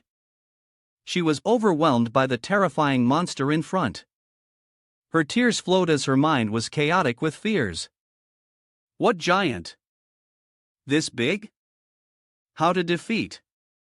She thought, damn, must run right now. But Zik rushed up directly to her own surprise. Zik headed for the giant. A stab hit his eye. The giant screamed in pain, stepping back. Zik landed. Scataleldra supported from afar with magic. Great fire cannon. The giant constantly lost health. It reached for Zik. When it grabbed him, Scataleldra couldn't help calling, Zik. But he didn't easily submit to this disgusting monster. Dozens of sword strikes were unleashed, slicing the monster into small pieces. Zik executed the move, Moonlight Strike, third form. With extremely determined eyes, he attacked, shouting loudly, Demon King Piercer. The giant, fatally stabbed, fell gradually. This side water still flowing gently, then the giant's huge body slammed into the water. Zik stood firm on two legs. He along with Scataleldra successfully defeated the giant. Zik reached out to her, then spoke with a smile, Ms. Alexia, are you okay? For a moment, Alexia's heart skipped a beat. She confusedly held his hand. Oh. The person observing above chuckled inwardly. Scataleldra thought, watching Zik, without any external factors activated up to D rank. If not faster, fear I'll have no place in the team. Alexia was standing talking to Zik when a voice came from afar. Jake, true Jake, help me. Both turned to look, discovering it was Grandma Zero. Zik spoke, Grandma Zero, what happened? My grandson just went to build York's wall, now giants attack the fortress. Please save him. You're heroes. Lines of tears ran down her cheeks. Zik, seeing this, was very panicked. He tried to encourage her. I'm also on the way to the fortress. Definitely will find him, so don't worry. Please evacuate temporarily. Scattle Ultras suddenly jumped out from somewhere, telling both, then move to the fortress quickly. Just soldiers there, fear not enough to resist. Yes, he turned back replying. But before the three could go, a voice from farmers attracted Scattle Ultra's attention. That giant isn't completely dead yet. Before it wakes up, everyone tie it tight. He smiled warmly, telling them, please help us handle giants in the city. I will return quickly with reinforcements, asking everyone to hold out until then. Receiving such a gentle request, everyone was a bit surprised, but quickly replied. Clear. Jack turned to Alexia standing beside. Senior Alexia, let's go quickly. Startled. She replied frantically. Okay. Her eyes glanced aside. She still didn't know what was happening. Just now, ultimately what happened? I just saw and froze in fear, couldn't run anymore. Then she turned to look at Jack suspiciously. Is this the idiot I know, Jack? The bottom ranker? Meanwhile, Zik was still panting, not recovered yet. She ground her teeth hard, then stomped away, shouting, damn it, stop complaining. I know too. Zik was scat-helter chase behind. Go together, Senior Alexia. The remaining people busily divided work, helping Scat-helter handle giants. Heard that? Everyone with strength follow me down quickly, tie that monster. Clear. Others go home, get all ropes or clothes usable to tie, bring here. Clear. A giant axe chopped straight down the citadel wall, so hard it cracked and rocks flew everywhere. That was the start of the giant's destruction of the fortress. Seeing people below running chaotically, mountains screaming non-stop. Oh look, they enjoyed it even more. Inside the kingdom, cavalry aimed bows at giants. All just waiting for a shoot command from commander. Thousands of arrows flew like rain. Piercing the giant's body, they just turned into small thorns, ineffective. Not just arrows, but many catapults attacked the giant, but continual shots distorted his shape. Shout for archers rang again. Reload. Clear. Everyone's voice sternly obeyed. However, an axe from nowhere appeared, piercing through the wall to the cavalry's surprise. It injured countless people, screams gradually appearing. Ah! One cavalryman was crushed by rock on leg. Hurts. My leg. He groaned. Another giant appeared with red eyes and a bright smiling mouth. He continued attacking the wall with his weapon. Crash. Screams rang out miserably. The earlier giant now started standing up too. It attacked the chaotic crowd. You all, run. Run fast. His clumsy foot aimed at the rubble. His mouth ceased not making sounds, coo coo coo. At another wall, thousands of ropes with arrows rushed towards the giant. Very small but dense, making him momentarily stuck. Cavalry seeing that shouted, pull. Catapults also started used again. Fire. Under fierce attack, it fell. People seeing that cheered, got one. In another development, many magicians were using raw materials, pouring their power towards the giant. He screamed in pain. Not long after, he fell like his comrade. Because uneasy, Bruo stay behind. He used move, monster splitting slashing towards the giant. But the guy suddenly woke up, widening angry eyes at him. He just needed to wave his hand. The force made Bruo fall straight towards the wall. Demerge, just stepping back into the kingdom, witnessed this. He asked surprised, what's this? Just back in chaotic already? Why are giants here? Han Kim Long also surprised by this unannounced appearance. Both stood amidst an unequal battle. Bruo barely stood up when Giant wanted to attack. Luckily, an attack from outside appeared timely, saving his life. The attack so strong the Giant's face distorted. That was none other than Zix. It fell to the ground, groaning, "Gurg." Alicia screamed, "Wow." She quickly ran to Baru, asking worriedly, "Father, are you okay? Why are you here? I told you to evacuate." He didn't answer his daughter's question, instead questioning her. Her eyes looked straight at father, saying firmly, "Go where? I'm a hero too. Must stay, fight with everyone." Before he could reply, a voice beside attracted him. "Wow! Got him!" Soldiers cheering as another giant defeated. "Got another one! Wow!" Zix stood on the giant. "Look!" A cavalryman pointed to the sky and said. They looked towards standing Baru. Lord Cadian and Lady Alicia. House Holyoke defeated a giant. Ho! They cheered in unison. Baru opened eyes wide, surprised. He encouraged the cavalry, "I'm here. Don't worry. Handle remaining giants until Holy Imperial Army arrives. We will protect our city. Clear." The whole army shouted. Only Alicia noticed Zix running from the giant. She frowned. "Jake, I said go together." "Alexia!" Gruel shouted. Dennis stood far looking. "Alexia, daughter, we're going." Still worried for daughter. Hong Kim Long suddenly spoke, "Reichrang 6 without my buff, indeed. Seems blood warrior awakened shrewly."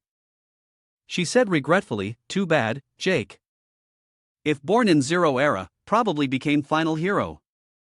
Zik ran fast, his hand pushed open door roughly. Feet continued running up, every step carried on disguised urgency, climbing high. Zik opened wide top door. He ran outside, heading closer to monsters. Then, not wasting a second, Zik jumped high, taking momentum to attack. He didn't hesitate, heading to two giants bearing fangs below.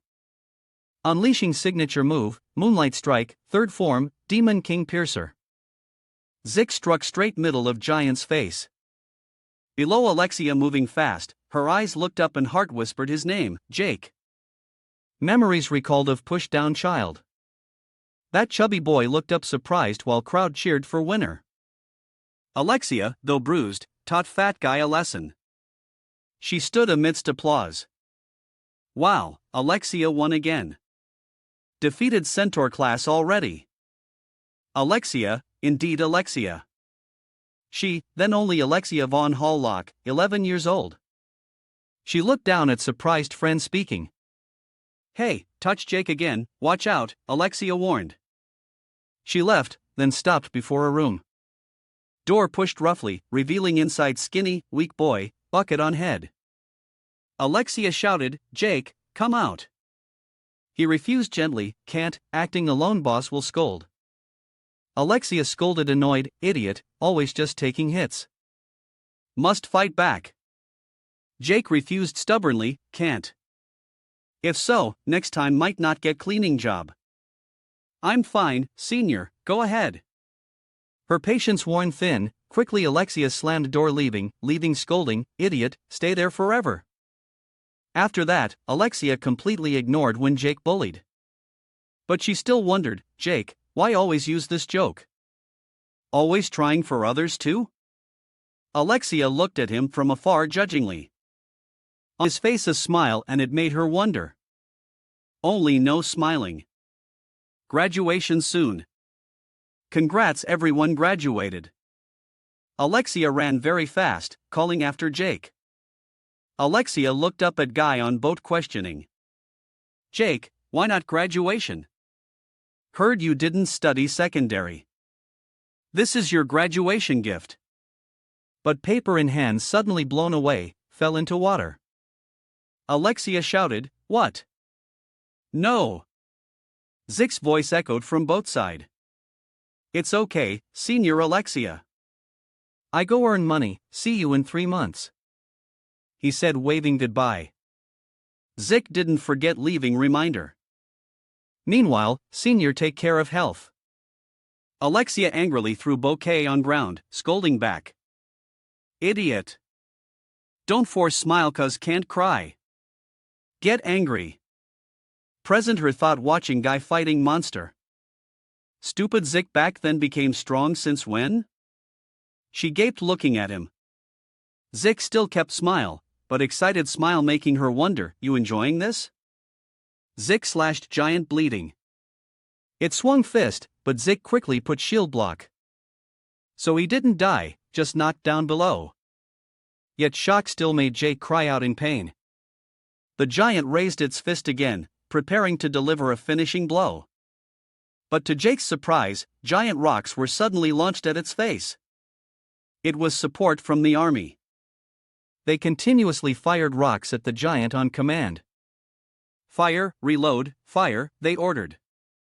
Meanwhile, Skartneltra was in a safe location and began to cast a spell. O Adranus, almighty protector of life. In your name, guardian of balance, I beseech thee for the power to tear apart the chaotic heart before me, O Great One. By the ancient covenant, please hear my call and descend with your great power. He continued the incantation and finished the spell with the words seal the enemy before me. A monstrous hand appeared from thin air. In another spot, a similar hand materialized. These hands wrapped around the giant, binding it tightly. Skartneltra continued, breath of the divine, light of the heavens, O horn of Eldrinus, pierce through that beam. Instantly, another hand holding a weapon appeared. The weapon extended. Piercing towards the giant, it was like a fish on a cutting board. Forced to endure this dissection, Skartalelter gave the signal Zik, now.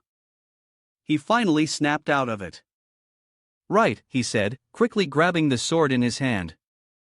Zik leaped up, preparing to unleash a finishing move on the giant. However, he was caught in its hand and cried out in pain. Alexia exclaimed Jake. She provided timely support, severing the hand that held Jake with a single sword strike. She urged him, useless idiot, don't stop. Keep moving forward. He immediately obeyed. Right. A single technique was enough to completely annihilate the creature. Skartalelter could only stand below, jaw agape. At that moment, many other giants were gathering in this direction. They wreaked havoc and screams echoed everywhere. Alexia was thrown so hard she crashed to the ground. Then, the same thing happened to Zik. Only Skartalelter remained standing in place and he began to cast a spell. Eldranas, annihilate them. However, he hadn't been casting for long before he too was sent flying. Crashing straight into the sturdy city wall, Zik struggled to push himself up. He looked up at the giants. Just then, they turned their attention to him. Their eyes were bloodshot and glowing, along with their sharp teeth. He remembered what Skartalelter had said before, they usually travel in packs, unlike dragons. I can handle one or two, but how can I possibly win against this many? He thought in despair. Look at those monsters. Brow shouted with all his might. As he attacked, he commanded, get off our land. Seeing this, Zik grew worried. Sir Cadentia. Before he could do anything, the man was caught. The grip was so painful that he screamed. But then he suddenly fell silent. The giant was about to put him in its mouth. Zik panicked. No, you can't. The entire kingdom was now in chaos. Once again, a timely attack saved the man's life. Zik stared, dumbfounded, still unsure of what was happening. It turned out to be the kingdom's air force, led by Cadentia advancing. Sir Cadentia. Zik said, overjoyed. The knights cheered. The royal capital's army is here. Reinforcements have arrived. We're saved. Cadentia ignored them, his gaze still sharp. He gave the order, fire. The soldiers were all fired up. Annihilation Hellfire. The destructive power of their attack was aimed straight at the giant. A few knights also joined in with their swords. They leaped down from the airships, landing on the giant's corpse. They thoroughly finished it off with a piercing strike. A sky-shaking explosion erupted, sending dust and smoke everywhere. Each giant was hit by a combined assault, including the Annihilation Hellfire. They couldn't fight back and could only scream in agony. Zik witnessed Kadensha's full-scale attack. So this is the power of the royal capital, he wondered to himself. Demi Lugos and the Golden Dragon were also watching from a distance. She sighed in relief. Well, it looks like it's over for now. An observation was made. Jack is definitely not C-class anymore. He's developing in a way that's too abnormal, I don't quite understand, she stammered. However, Demi Lugos just burst out laughing. How interesting. What is this feeling? My heart feels like it's on fire. Suddenly, he felt a sense of elation. He looked at Zik and exclaimed, I really want to try fighting him just once. The last giant was finally defeated. The knights cheered in celebration. It's finally cleaned up. Once they were certain no giants remained in the kingdom, the airships began to land. Kadensha stepped down. He ordered his knights, there might still be enemies on the other side of the mountain. Send a squadron to search thoroughly. The rest of you, assist with disposing of the giants' corpses. Yes, sir. The army complied. He heard Bru's footsteps approaching. Geordie hearken. Thank you for coming. He introduced himself, I am Cadian Holyoke. Until the royal capital sent reinforcements, our family did our best to hold them off. A massive giant attack that's rare. Everyone has worked hard, Kadensha encouraged. Then he looked in another direction where Jake was standing. He smiled and asked Bru, I heard that besides the Holyoke family, there's another family in Zorks. It seems they also participated in the battle, didn't they? How did it go? What were that warrior's achievements? This question took the man by surprise. He remembered the way he had appeared just moments ago. But then he replied, how can a C-class fight against a G-class? On the contrary, he was just in the way. That's a family that's already been wiped out. Don't pay them any mind. Furthermore, would you like to meet my daughter? Thanks to her, we were able to stop the giants in this battle. She's a born genius of a warrior, you know. I'm certain she will be a great asset to the royal capital. He bluntly dismissed it to talk about Alexia. However, he only replied flatly, is that so? Yes, this isn't just a father's opinion, but also the thoughts of a warrior like myself, Brua continued. Jake paid them no mind. He was currently amidst the rubble. Looking at the face on the ground that looked exactly like his own, he couldn't help but be stunned. While Kadensha was talking with Brua, Brua's subordinate arrived with a message. Sir Kadensha. This is a message from the Lord. He wishes to personally thank Sir Jody Agni at the victory celebration for defeating the giant.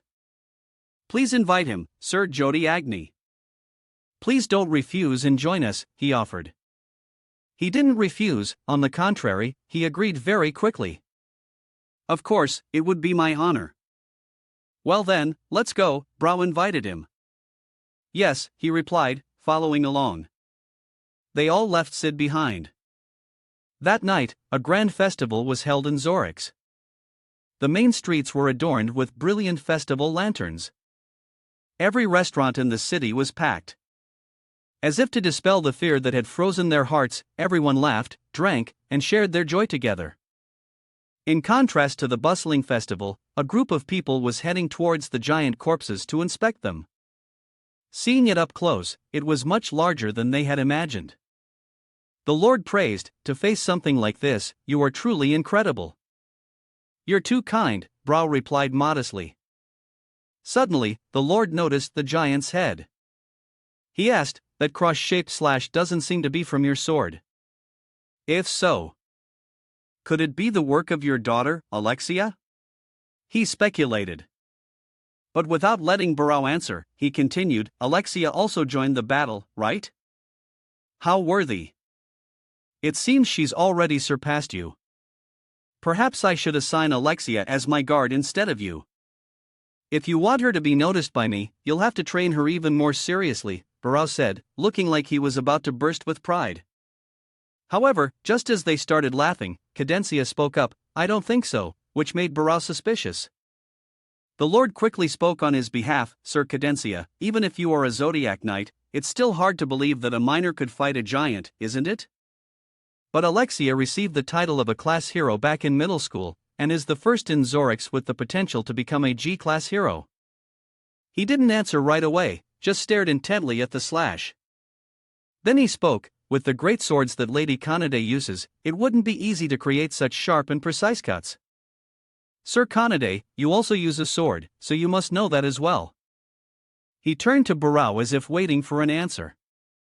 This statement surprised the Lord even more. So, besides the Holy Oak family, who else in Zorix could face a giant? As far as I know, there is still another family, Cadencia mentioned deliberately. Could it be you're talking about the Holy Big family, Sir Cadencia? It seems you don't understand. The Holy Bigs are only F-class. Forget giants, they can't even defeat a slime in the forest, the Lord said dismissively. Hearing this, he smiled. He began to speak, sometimes the gods play ironic jokes. He has quite a sense of humor, he joked lightly. At the festival, people were still happily discussing the story of defeating the hideous giants that day. That giant monster was so big that one swing of its club sent wind blowing the roofs off. Don't make things up. Weren't you hiding and trembling in the warehouse at that time? Come on, don't fight, let's have another drink. The golden dragon slammed her cup on the table. Already tipsy, she began to scold him. I told you to go get the 3 silver coins. All the heroes and soldiers who participated in killing the monsters get a reward. Why didn't you take it? Jake just smiled faintly and replied, there's no need. I'll just make what I can today. I think just stopping the giant was enough, he confessed. But Demi Lugo scolded him, you're an idiot. Aren't you the type to count every single silver coin? You were the one who took it down. You should be demanding 30 gold coins. I'm really fine, Zeke said, still refusing the offer. He looked directly at Demugos and said, if I stand out too much, it'll cause trouble for you. So Demugos, more importantly, I'm just really happy you came back. You disappeared so suddenly.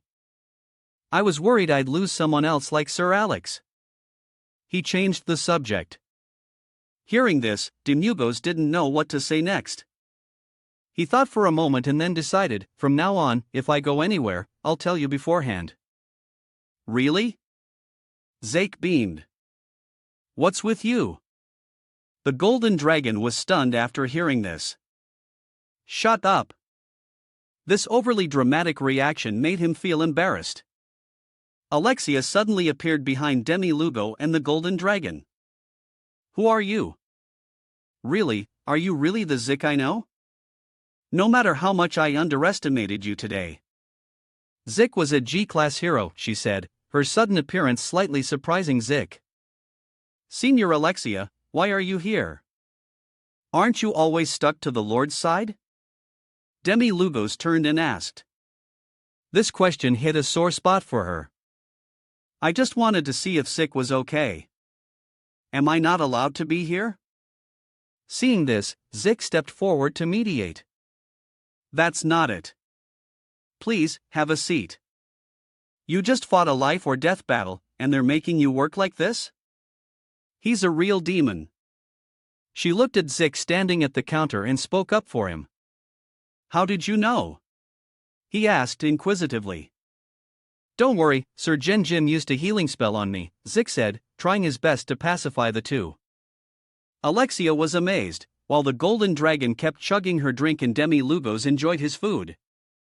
A healing spell? You even used a high-level holy spell like that? He replied, could you be less surprised? From the start, wearing equipment made from dragon scales, isn't it obvious we're not just some ordinary hero party? But that's sick. She emphasized what she wanted to say.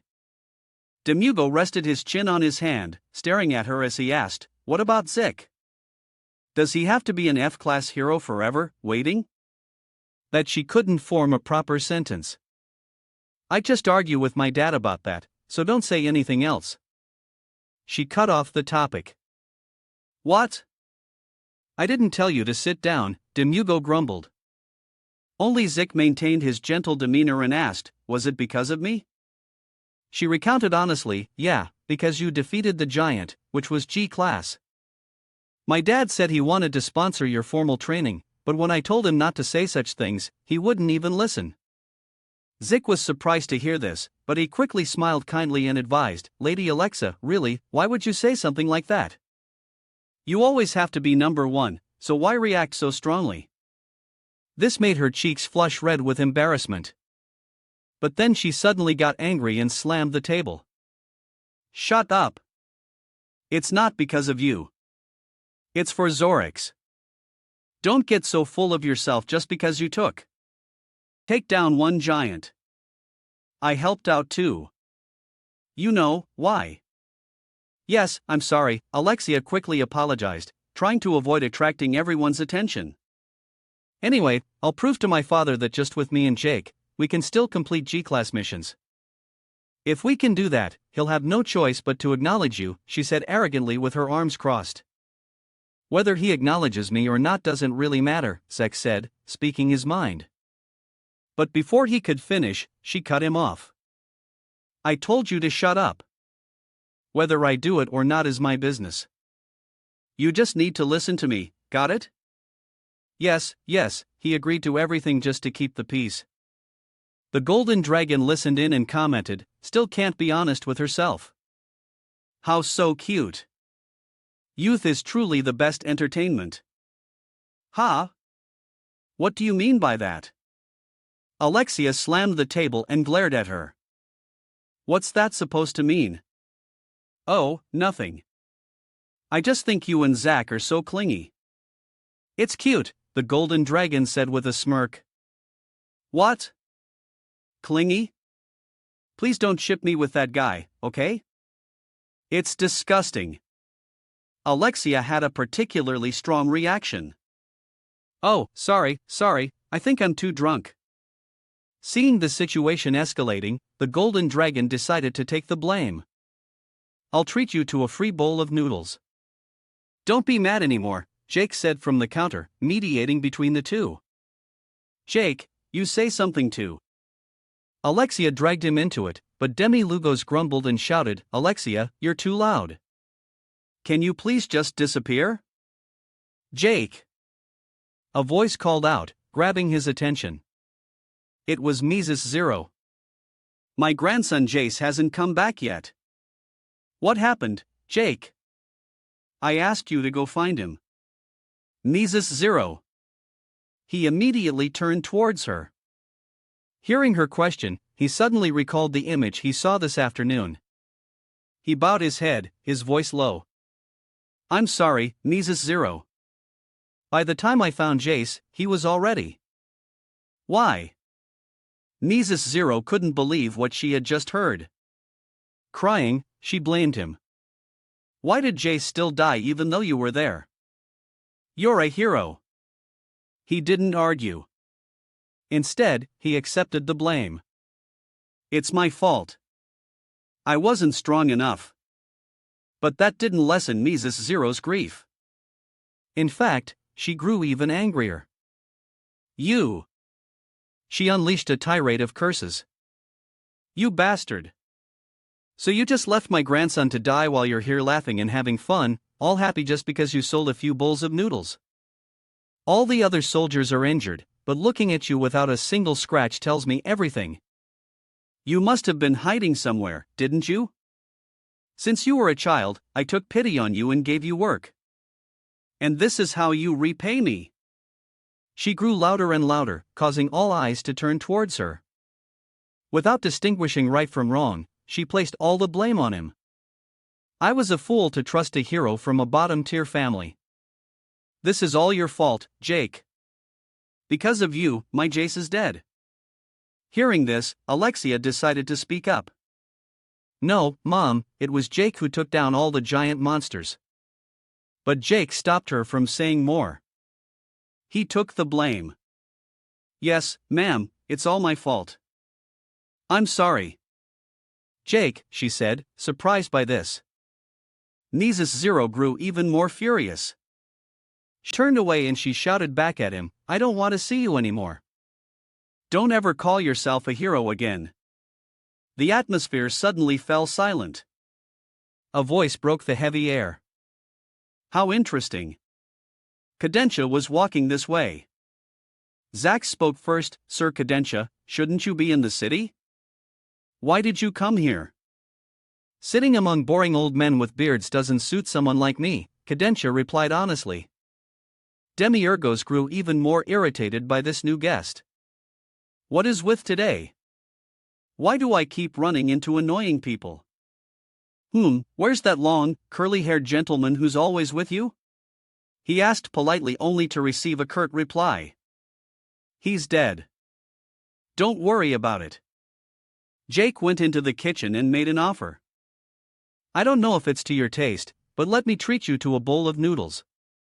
Cadentia didn't answer. Instead, he asked, Jake, are you satisfied? Excuse me?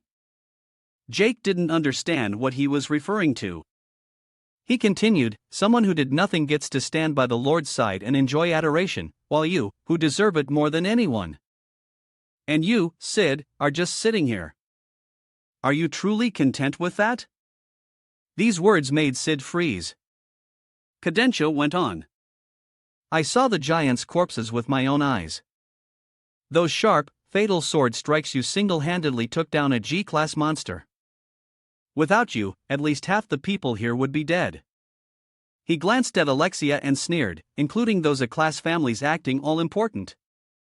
But Sid quickly explained, no, that's not true. Everyone helped me. Cadentia's voice dropped. So, you're fine with this? Cadentia refused to stop. I told the Lord it was your achievement, but he absolutely refused to accept it. After all, he's the lord of a city and there are A-class families. How could they accept the fact that they owe their lives to an F-class family? That's why they deliberately didn't invite you. If you were G-class, or even just D-class, the Lord would be scrambling to get on your good side right now. Even if your actual strength hadn't changed at all. Sid, that's how this world is. Strength is important, but sometimes, your background is even more. It's important. Can you really accept things this way? He asked, extending a hand towards Jake. Then he answered his own question, no, not at all. It's not okay in the slightest. Even though Cadentia had said everything he could, Zick remained firm in his decision. Thank you for your advice, sir. But my answer remains unchanged. This made Cadentia narrow his eyes. He made an offer, you should think it over carefully. There are many other heroes in this world. What Zick needs isn't just money, and I can give you that. Demi Lugos, who had been eating, finally spoke up, only if you reached E-class. Cadentia looked at him sharply. Strength is something that can't be hidden forever. There will come a time when you can no longer endure it, the Golden Dragon said as Cadentia left. The atmosphere returned to its usual lively state, but Cadentia was gone. Zick looked down, saying nothing. Demi Hugo suddenly asked, why are you a hero? Excuse me? Zick asked back. Then he replied, what do you mean by that, sir? I'm a member of the Holy Big Family. I heard you could just throw that name away. An F-class family not only gets no recognition, but is also looked down upon. And you can't even make a decent living. There's no honor or glory. Even when you achieve something, you're met with suspicion and hatred. Right, Demi Lugos said, while still savoring the delicious noodles. He continued chewing as he spoke. So why do you still want to do it? Just because your ancestors did? Is it the family's dream? Or is it just because you were born that way? The golden dragon sat quietly, just looking at Demi-Lugos. Zik answered honestly, I've never thought about it that deeply, so I'll just speak my mind for now. I believe everything in this world is made possible through the sacrifices of heroes. He looked up at the sky. The reason people can laugh and talk at ease under a clear night sky like this, isn't it all thanks to the sacrifices of countless heroes in the past? Even today, it's because everyone fought their hardest and won that we can sit here and be happy. He was still lost in his thoughts, oblivious to Alicia standing there watching him. Zik continued. Even if it's just a little, if my sacrifice can make this world a better place, wouldn't that be very meaningful? That's why, if there's something to protect behind me, I want to become a hero who never falls, no matter who the enemy is. Demi-Lugo immediately cut him off. Never fall, huh? One hit from the Demon King and you'd probably be sent flying. This made him rub the back of his neck in embarrassment. Is that so? He continued to voice his thoughts. Well, it's the kind of fantasy every hero has at least once. But if I were the last hero standing before the Demon King, I absolutely would not fall. Even if I died, I would get back up and keep fighting. But oh well, for a borderline C-class like me, that would surely never happen. But what if? Demi-Lugo asked, and Jake immediately looked at him. Demi-Lugo continued with a terrifyingly serious expression. If the Demon King appeared right in front of you, could you fight immediately without hesitation? Even knowing you can't win and will die alone for this mediocre world? This world that scorns you. Jake smiled faintly. And immediately replied, yes. Demi-Lugos looked up at him as Jake continued, I would fight without hesitation. His words surprised Demi-Lugos. I don't understand. What has this world ever done for you? And what about your siblings? Didn't you say they were important to you? He answered honestly, my siblings are heroes too. They would understand. In fact, they would be more proud of me than of a brother who only does odd jobs in the village. Because that is the most glorious death for a hero, Sig declared proudly. His words made Alexia, who was standing nearby, stare wide-eyed. And Emerge spoke up again, I really can't understand it, not even a little. He rested his chin on his hand and explained his thoughts, the ones from the bloodline families I've met before, no, all the people crowding outside are nothing like you. So if some trash like them were to appear as the final hero, if I were the Demon King, I'd slaughter them all without a second thought. All right, I admit it. All this time, the final hero I imagined was someone exactly like you. His words took on a harsh edge. Hearing this, Sieg could only gape in astonishment. Demi-Urgo's eyes bored into him as he continued thinking it over.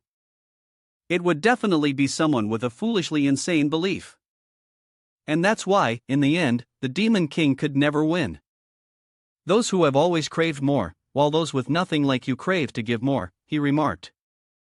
Then he concluded, everything you say just makes you harder to understand. It might be better if you left. Demiurge explained, if you want, you can follow him to the royal capital. I won't stop you.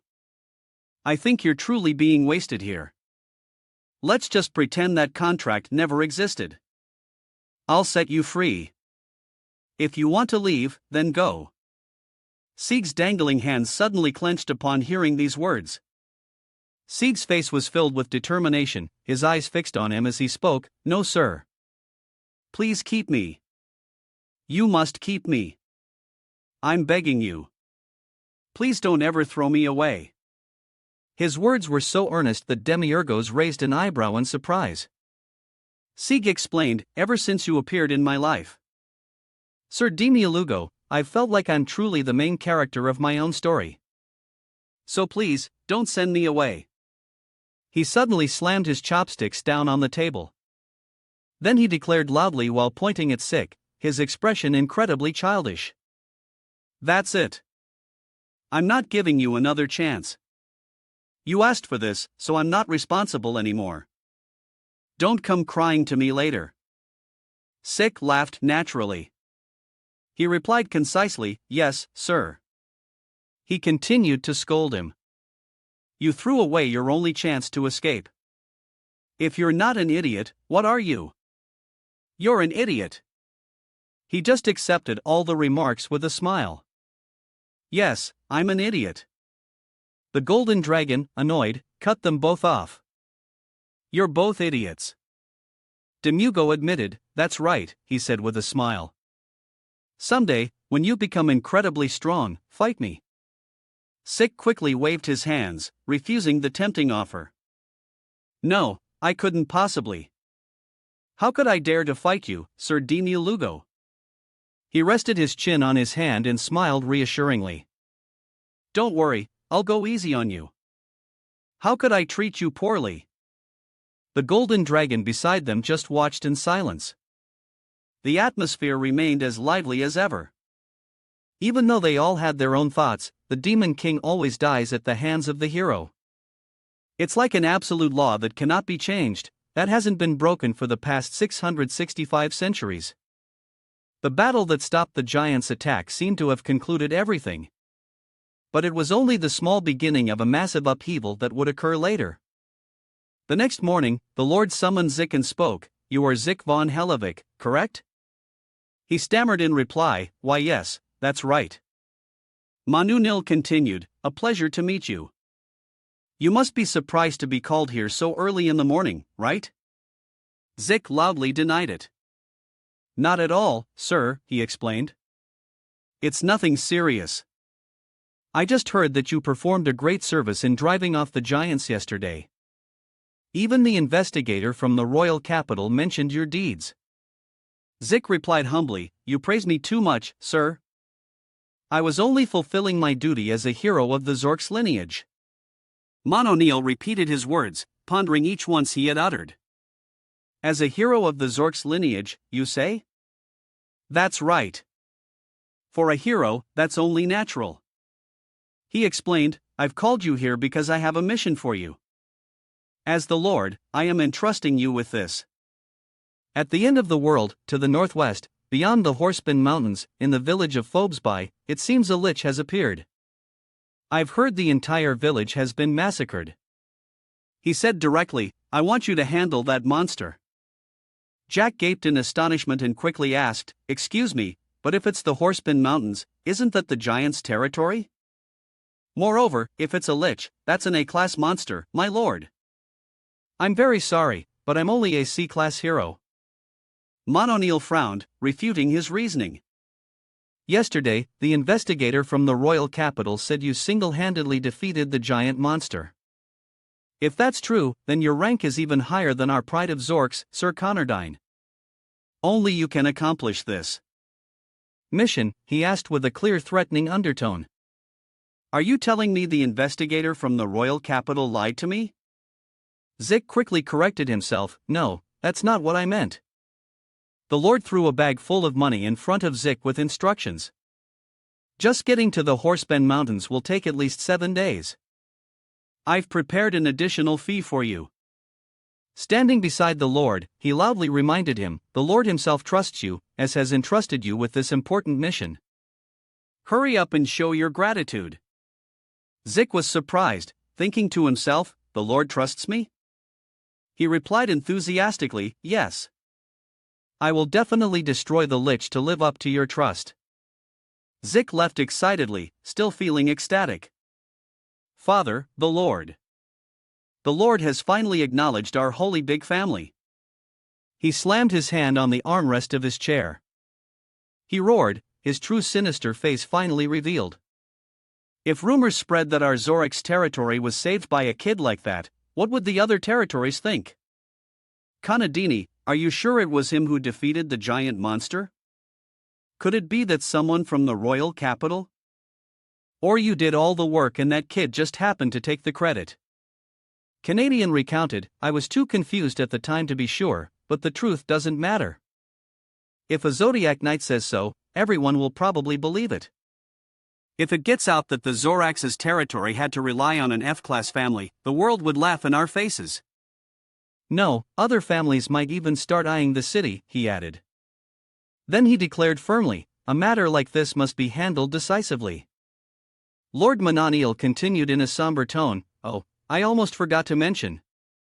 He smiled wickedly as he explained, the thing that appeared in Fulbesby isn't just a regular lich, but an archlich. If that kid is truly G-class, he'll survive somehow. If he actually manages to defeat it, granting him a temporary title and keeping him as a city knight wouldn't be so bad. Even so, I'll make sure his rank always stays low. Don't worry, that's what good friends are for. Right, he continued. Then he looked at Canadian and explained, right now, everyone thinks you and Alexia defeated the giant monster together. If we ignore an F-class family and say an F-class family destroyed the giants, your family's reputation would be ruined too, Mananiel muttered wickedly. And if he disappears for good, all the better. He's from a family no one cares about anyway. An unchanging world, isn't that what peace is? He asked again while Zik was wholeheartedly carrying out his mission for an F-class family. 5 gold coins is more than enough for funeral expenses, Mananiel added. Meanwhile, Zik and Demugos' group were on their way. Demugos rested his chin on his hand and pouted, he's a whole lord and he only gives 5 gold coins. What a cheapskate. The golden dragon reminded him, money isn't the issue. The fact that the Lord personally assigned the mission means he's been acknowledged to some extent. He disagreed, recognition should be shown with money. That kind of verbal-only recognition, he can keep it for himself.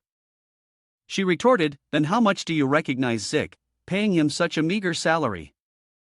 Demugos was speechless. Wow, you're so cold. How can you measure a person's heart with just money? Zik, however, was lost in his own euphoric thoughts. I can do it. I can definitely do it. The carriage rattled along the road. Demiurgos, lying with his chin in his hand, spoke up. Come to think of it, I heard Zik's younger siblings went to the royal capital. Jack replied cheerfully, yes, they're on a study trip. They're very excited to meet the Holy Emperor in person and see many interesting things. Then he asked, what are your siblings' names? He answered enthusiastically, my sister's name is Sign, and the youngest is Reg. Someone spoke up, you're asking pretty quickly, aren't you? Demiurgos retorted, their lives have nothing to do with me. Zik said happily, they both see you as a benefactor, Sir Demerge. They said they'll study hard to become outstanding heroes and help you, Sir Demerge. Demiurgos replied dismissively, the exploitation stops with you. What you do with the money you earn is your own accomplishment. Don't drag me into it. The golden dragon interjected, at least you still have some conscience. He replied nonchalantly, of course. Then he turned back to Jack. Someone sacrificed their whole life to raise them, so they ought to become even more outstanding heroes. Hearing this, he became a little thoughtful. Demugos also glanced over, observing him. Then Demugos asked curiously, Zik, what do you think a hero is? Zik was taken aback. Sir? He explained, heroes are those blessed by the gods who defeated the demon king in the war 665 centuries ago. Demugos cut in, don't give me that textbook answer. This surprised Zik a little. He then clarified what he wanted to ask, I'm asking about the title of hero that you, your ancestors, and your siblings are all risking your lives to pursue. Surely you have your own definition of a hero, right? What you really think? At this, Zik was extremely surprised. He looked up into the air, contemplating. Then he smiled. I think it's courage. The answer surprised Demugos. Zik's eyes lowered sadly as he explained, because the Demon King is terrifying. No, we don't even have to talk about the Demon King. This world is full of countless monsters and demons. There's no creature weaker than humans. Compared to them, humans are much weaker. But the moment a hero appears, hope is rekindled. He continued then asked, as long as the hero doesn't fall and continues to stand at the forefront, everyone will think the same, right? Someone replied, the hero hasn't fallen yet. So let's try a little harder. Zik's eyes were filled with determination. When 10 people, 100 people, 1,000 people join forces, I believe humans can overcome anything, even if the opponent is the Demon King. Demiurge spoke up, "Why are you being so long-winded? In short, if you're not afraid, there's no failure, right?" Zik looked a little embarrassed. "Well, that seems about right." Demiurge continued to press, "Then what's the point of dividing people into F class and D class? Furthermore, what's this whole pureblood thing about? In the end, as long as you have the will, anyone can be a hero, right? So, why are some people rich and powerful because of those rankings, while others are looked down upon to the point of misery?" He replied, "But the Demon King is still very strong. Willpower alone isn't enough. Since we have to confront and defeat the Demon King, don't we need to choose heroes with superior combat abilities?" Demi Lugo seemed puzzled. Combat ability, magical power, grades in elementary, middle, high school, university, is that still not enough? Academy, money, sponsors, pure bloodlines, so many things. Then he spoke softly, drawing everyone's attention. Actually, then he voiced his thoughts, "I used to think heroes were those who received a divine decree from the heavens, enveloped in light, an existence that anyone could immediately recognize as the chosen one." His eyes filled with sadness as he continued, "A destiny that could be recognized at first sight. So I was a little scared too. It's truly ridiculous." The Golden Dragon was reading a book, but her eyes were also on Demi Lugo. Zek spoke up to express his view, "If we go by what everyone says, then I have nothing. Education, money, sponsors, bloodline. I don't meet any of the criteria." Then he gave a self-deprecating laugh. "It seems I'm a complete and utter failure." Demiurge said nothing, only thinking to himself, "That's exactly why I chose you, kid." His eyes sharpened, then he continued his thought. "And as for me, who has been beheaded for tens of thousands of years, leading fools like you, I must be the greatest loser of all." The Golden Dragon beside him called out, "Hey Demiurgos." She was curious. "How did you meet that new servant?" He looked towards him, recalling the story. He answered the Golden Dragon, "I put up a recruitment poster, and he came to me, begging for the job." "I think that's how it was, right?" The corner of her mouth twitched. "As I thought." She then whispered in his ear, causing him some confusion. "Be careful of him." Demiurgos asked in surprise, "You know him?" She said quietly, "I have a suspicion, but I can't say it out loud." Hearing this, Demiurgos laughed loudly, then he replied cryptically, "Have you forgotten who I am to me? Everything in this world is just a game. There's nothing I need to be careful about." The Golden Dragon also replied perfunctorily, "As you wish, I've warned you." He continued to laugh. "Of course, don't worry, I'm being as careless as I possibly can." Scathell Ultra had realized something and gave a dangerous smile. The group continued to press forward quickly. As evening fell, they stopped to rest and cook. Everyone happily ate their bowls of noodles. Demuvos also kept a watch on the surroundings, after which everyone went to sleep. Now, only Scathell Ultra was still awake, standing on a large rock. His eyes lit up. Then he suddenly jumped down from the rock. He brought back an entire wild boar, making everyone joyful. In the morning, they continued on their journey, the sun now high in the sky. Then, as dusk fell, they stopped to rest as usual. At night, they all went to sleep. Early in the morning, they set out again. Then they stopped again to eat. At night, they went to sleep. In the morning, they continued on their way. They traveled down one road after another. They walked from morning until sunset, and then late into the night. The next morning, as they continued their journey as usual, Zik suddenly spoke up. "That's the Horsespin Mountain Range," he told everyone. "The other side is the land where giants live, so humans can't live there." Demi Lugos also looked in the direction Zik was pointing. Scattel pointed and said, "Look over there." He pointed towards a crack in the distant wall. "That's the wall of sin." Someone else spoke up, "I've read about it in textbooks." They explained about the wall.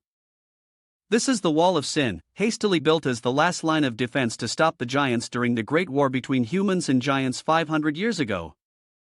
They say the bodies of the fallen heroes were piled higher than the wall itself. Zik smiled happily. "I never thought I'd get to see a monument to the hero's sacrifice with my own eyes." Scattel announced, "Now we just need to go around this mountain range for about 2 more days, and we'll reach Besby village."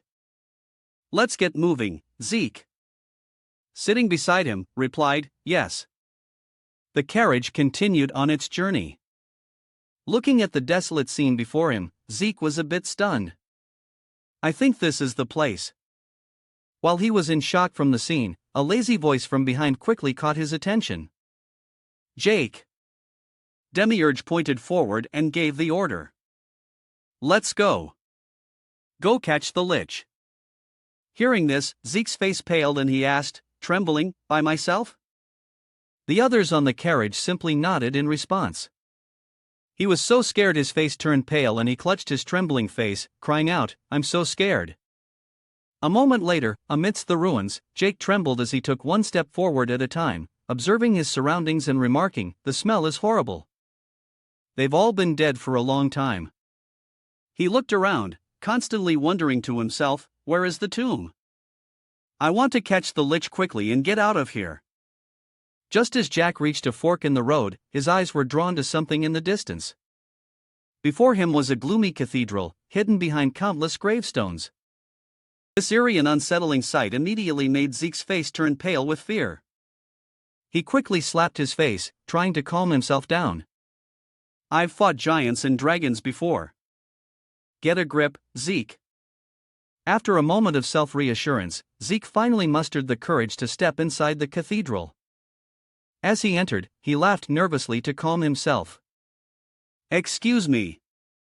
In his panicked state, he suddenly heard humming from within the cathedral. "5 silver coins in my hand, passerby, please lend a hand. Offer 7 silver coins, and heaven will be closer." As he turned his head, Zeke saw a strange man muttering to himself. "I'm just 7 coins short. If you want to pass this way, then give an offering. 7 silver coins." The person held out his hand and gave a bizarre smile. "If you don't want to, then let me personally push the boat that will take you to the other side." This bizarre act quickly made Zeke's jaw drop in shock.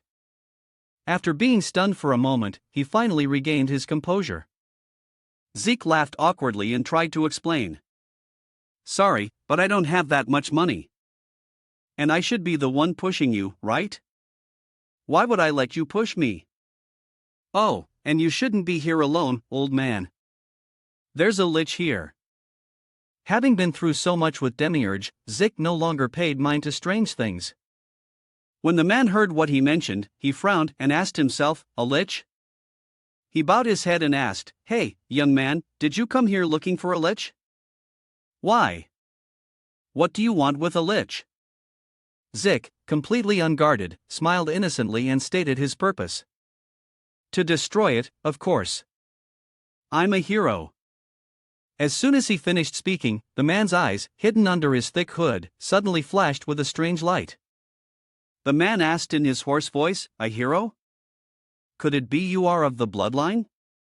Suddenly asked this, he laughed awkwardly and replied, "Yes, though not a very pure-blooded one." At that moment, the man's voice suddenly turned sinister, causing Zik to startle and tighten his grip on his weapon. "You've finally fallen into my trap." He looked unguardedly and continued, "Excuse me?"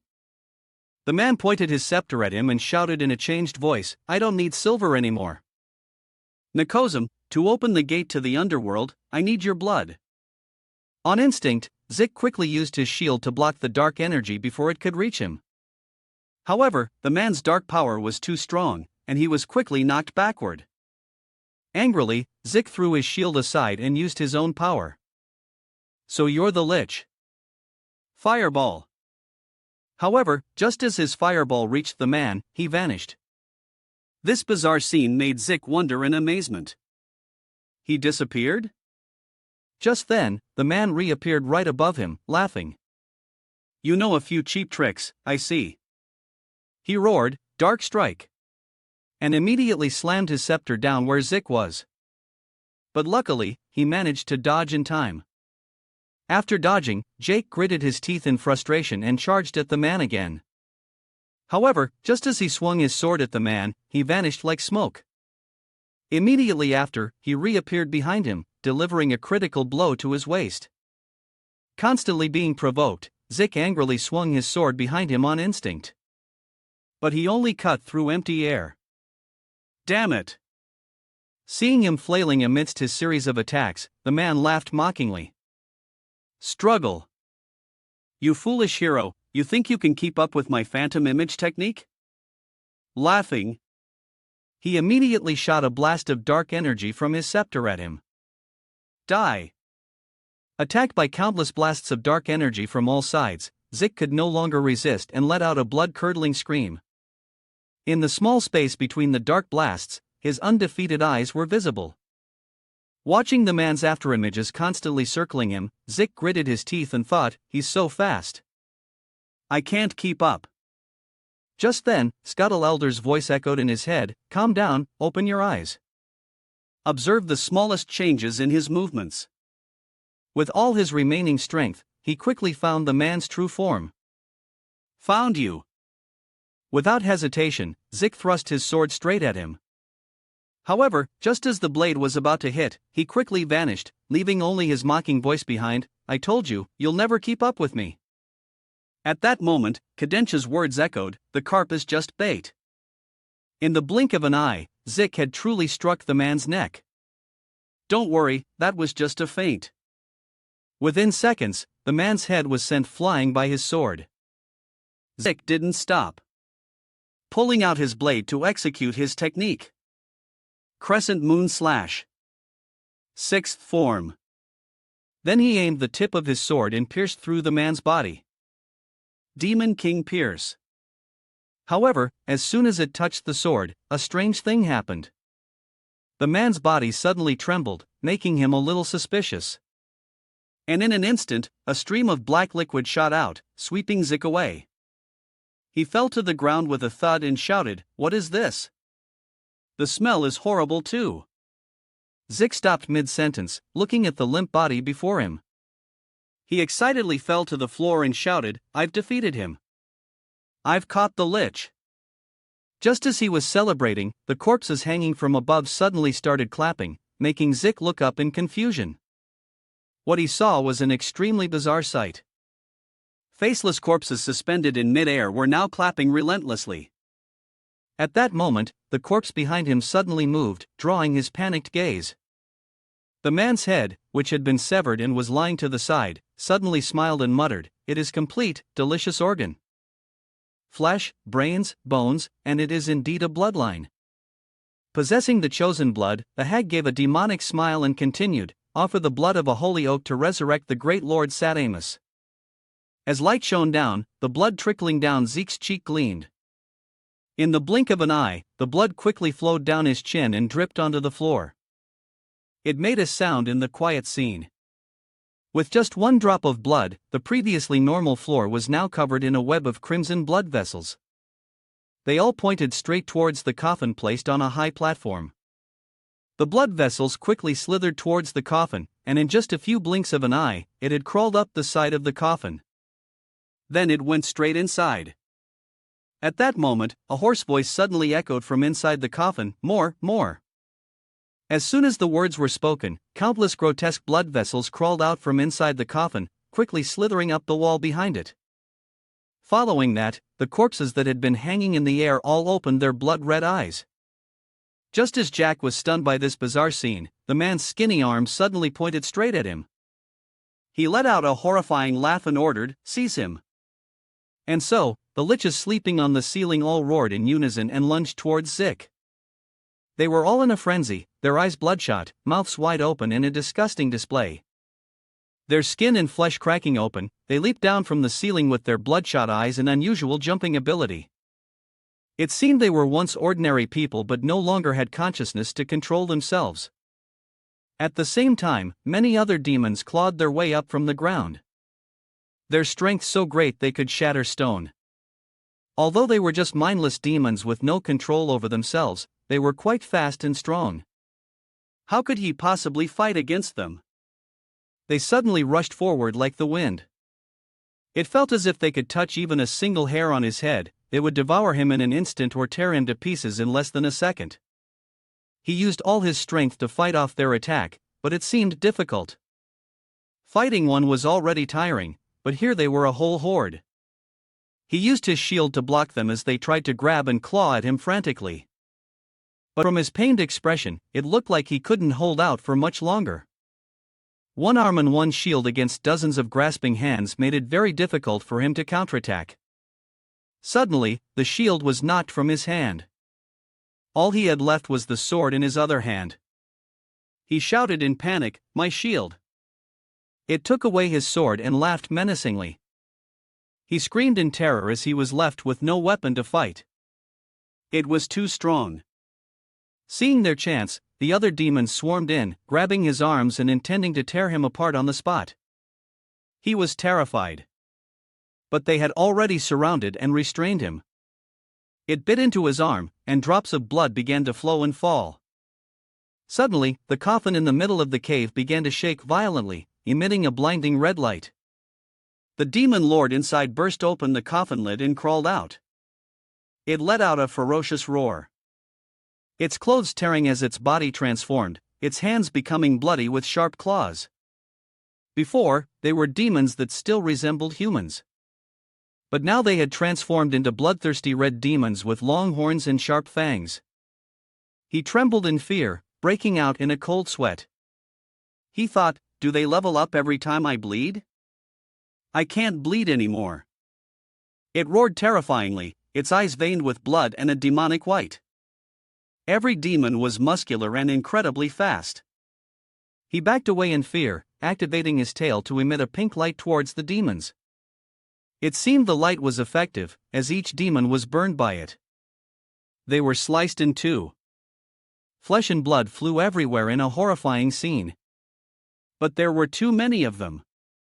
Noah was caught and couldn't escape right away. One by one, they swarmed and gnawed on Noah. He screamed desperately, hoping for someone powerful to appear and save him. He struggled with all his might to avoid being eaten, despite the pain. He still hoped someone would save him. Each drop of his blood that fell caused the blood vessel-like lines on the coffin to glow brighter. The coffin suddenly exploded and something shot out. Suddenly, something was emitted that caught his attention, and he glanced over.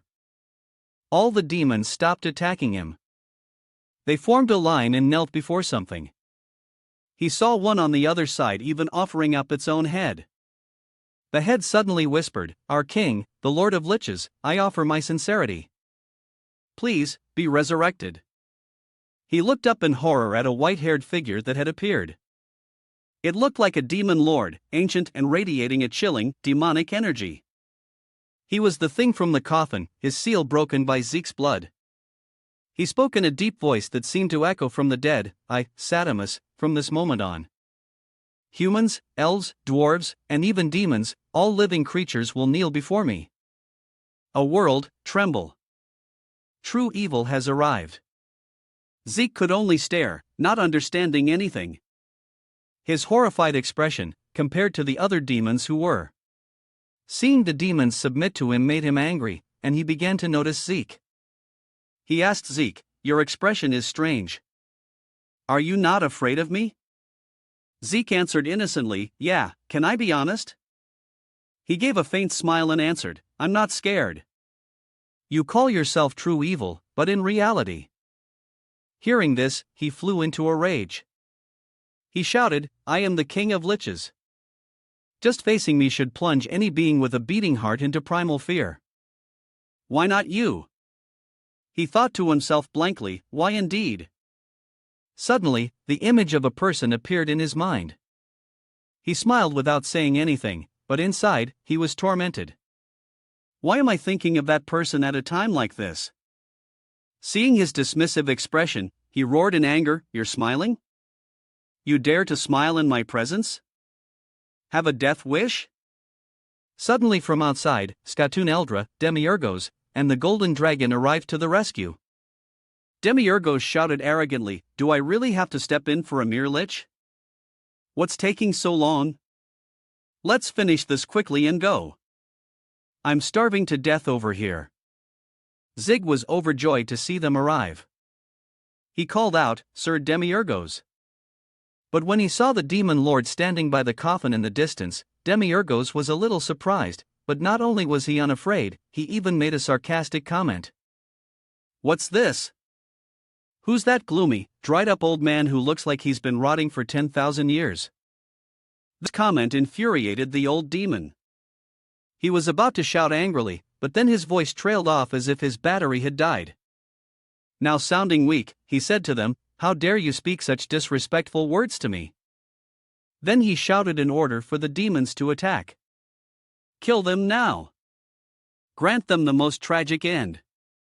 They just stood there without even a defensive stance, only Zik was on guard. Even as the demons were about to attack, the three of them remained calm, one even smiling and another yawning. With a single wave of his hand, the demons were instantly thrown dozens of meters away. Witnessing Demiurgos' power, Jake's jaw dropped. The old demon, seeing this new Demiurgos was no ordinary being, he asked him, "To defeat my magic-infused minions with a single hand, who are you?" Demiurgos retorted, "And who are you?" He shouted, "I am Satames, the strongest being who transcends the human realm, the demon realm, hell, and purgatory. If the Zodiac Knights hadn't sealed my heart, this world would have long been under my rule." He looked at him with contempt. "Rule the world? You? World.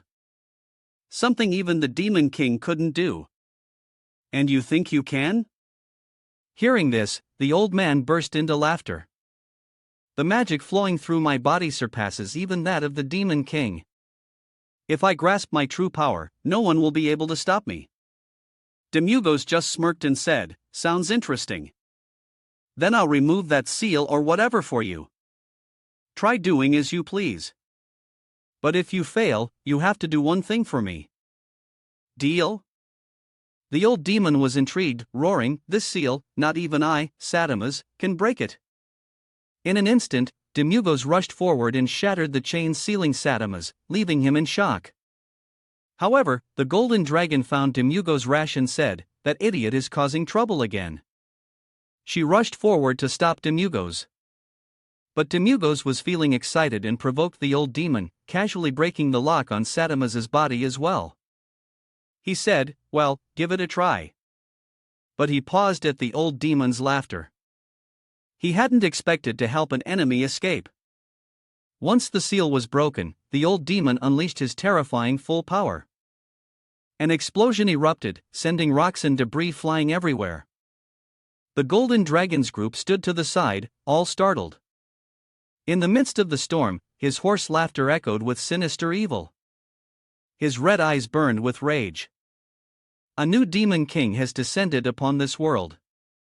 All breathing creatures kneel before me." Demiurgos maintained his arrogant attitude regardless of what he said. "I don't know how you did it, but thank you very much, ruler of death." The gloomy Satamas ordered, "You die, die." Demiurgos paid his words no mind. The atmosphere became strangely silent. He asked nonchalantly, "Hey, what are you doing?" Satamas stammered, trying to explain, "Huh? Why isn't this working?"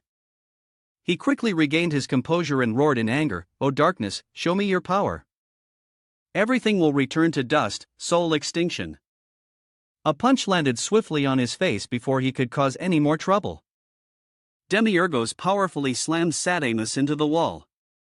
He clutched his face in pain. "I, the great Satamas." He suddenly froze, his red eyes revealing terror. Demiurgos charged forward aggressively, initiating the attack. The punch closed in on him, much to his shock. Satamas had been thinking this for 1,000 years, but only now did he realize this fact. The Golden Dragon, Ultra, and Zik stood to the side, just smiling wryly because they knew that getting hit by that would hurt even if you were already dead. He smiled and asked, "All right now?" Sadamus meekly replied, "Yes." He ventured to ask, Who are you exactly?" He replied flatly, "You don't need to know. Just call me Sir Demiurgos." He waved his hand, "Come on." Sadamus, beaten to a pulp, still didn't understand what he meant. The magic manuscript, every clause is clearly laid out. Contract. Party A, Demiurgos. Party B, Sadamus. 1. Party B shall become a member of Party A's party. 2. Party B shall absolutely obey all commands of Party A. 3. The party relationship shall last indefinitely until Party A wishes to terminate it. And only Party A has the right to void the contract. Part 4, Glory and spoils from adventures will be distributed by Party A to Party B at a time and amount desired by Party A. 5. Party B is not permitted to raise any objections to the above terms. He stammered, What is this?" Demiurgos said cheerfully, "I told you, didn't I? If you couldn't rule the world after being unsealed, you had to follow one condition I set. Anyway, I need someone to work at the noodle shop." He stared intently at the contract with his one good eye. Sadamus couldn't help but say, "This contract seems extremely unfair." "I know," he replied, unsurprised. The carriage rattled along the dirt road, carrying Demiurgos' group. Sadamus turned to look at his relaxed expression, then he turned back, lost in thought. He then looked up, his deep eyes filled with contemplation. The carriage sped through the forest. He spoke up involuntarily, "I am Sadamus, a great mage. 1,000 years ago, during the 655th Great War, I fought alongside the final night against the Demon King. I was one such mage." Zik immediately responded, "You were a comrade of the final hero in that battle." His voice was filled with an indescribable emotion. "That's right." Zik hesitated slightly as if wanting to say something, but holding back. But how it was as if he was reliving that bloody battle. "In the final battle, I was cursed. Struck by the lazy demon's evil aura, my flesh began to slowly rot." Sadamus recounted in a calm voice as if his emotions had been numbed. "After the Great War ended, the last knight also passed away in that party. I was the only one unlucky enough to survive." Tears he couldn't hold back streamed down his cheeks as he smiled bitterly. "At that time, I thought it was a blessing. After the war, he alone had to endure endless pain every day. People would celebrate me as a hero who survived the apocalypse, but when night fell, the pain from the curse would take over my body." His trembling hand reached for the demonic magic. "A demon duke's curse is something no one can break. In agony, I gradually became a monster and finally touched forbidden magic." Zek gasped in horror. "Dark magic," Sadamus calmly admitted. "Yes, I made a pact with the darkness and gained eternal life." He added, "But then the royal capital discovered the truth. And one night, Zodiac and I launched a surprise attack and sealed me in an ancient tomb in a small village in these deep mountains.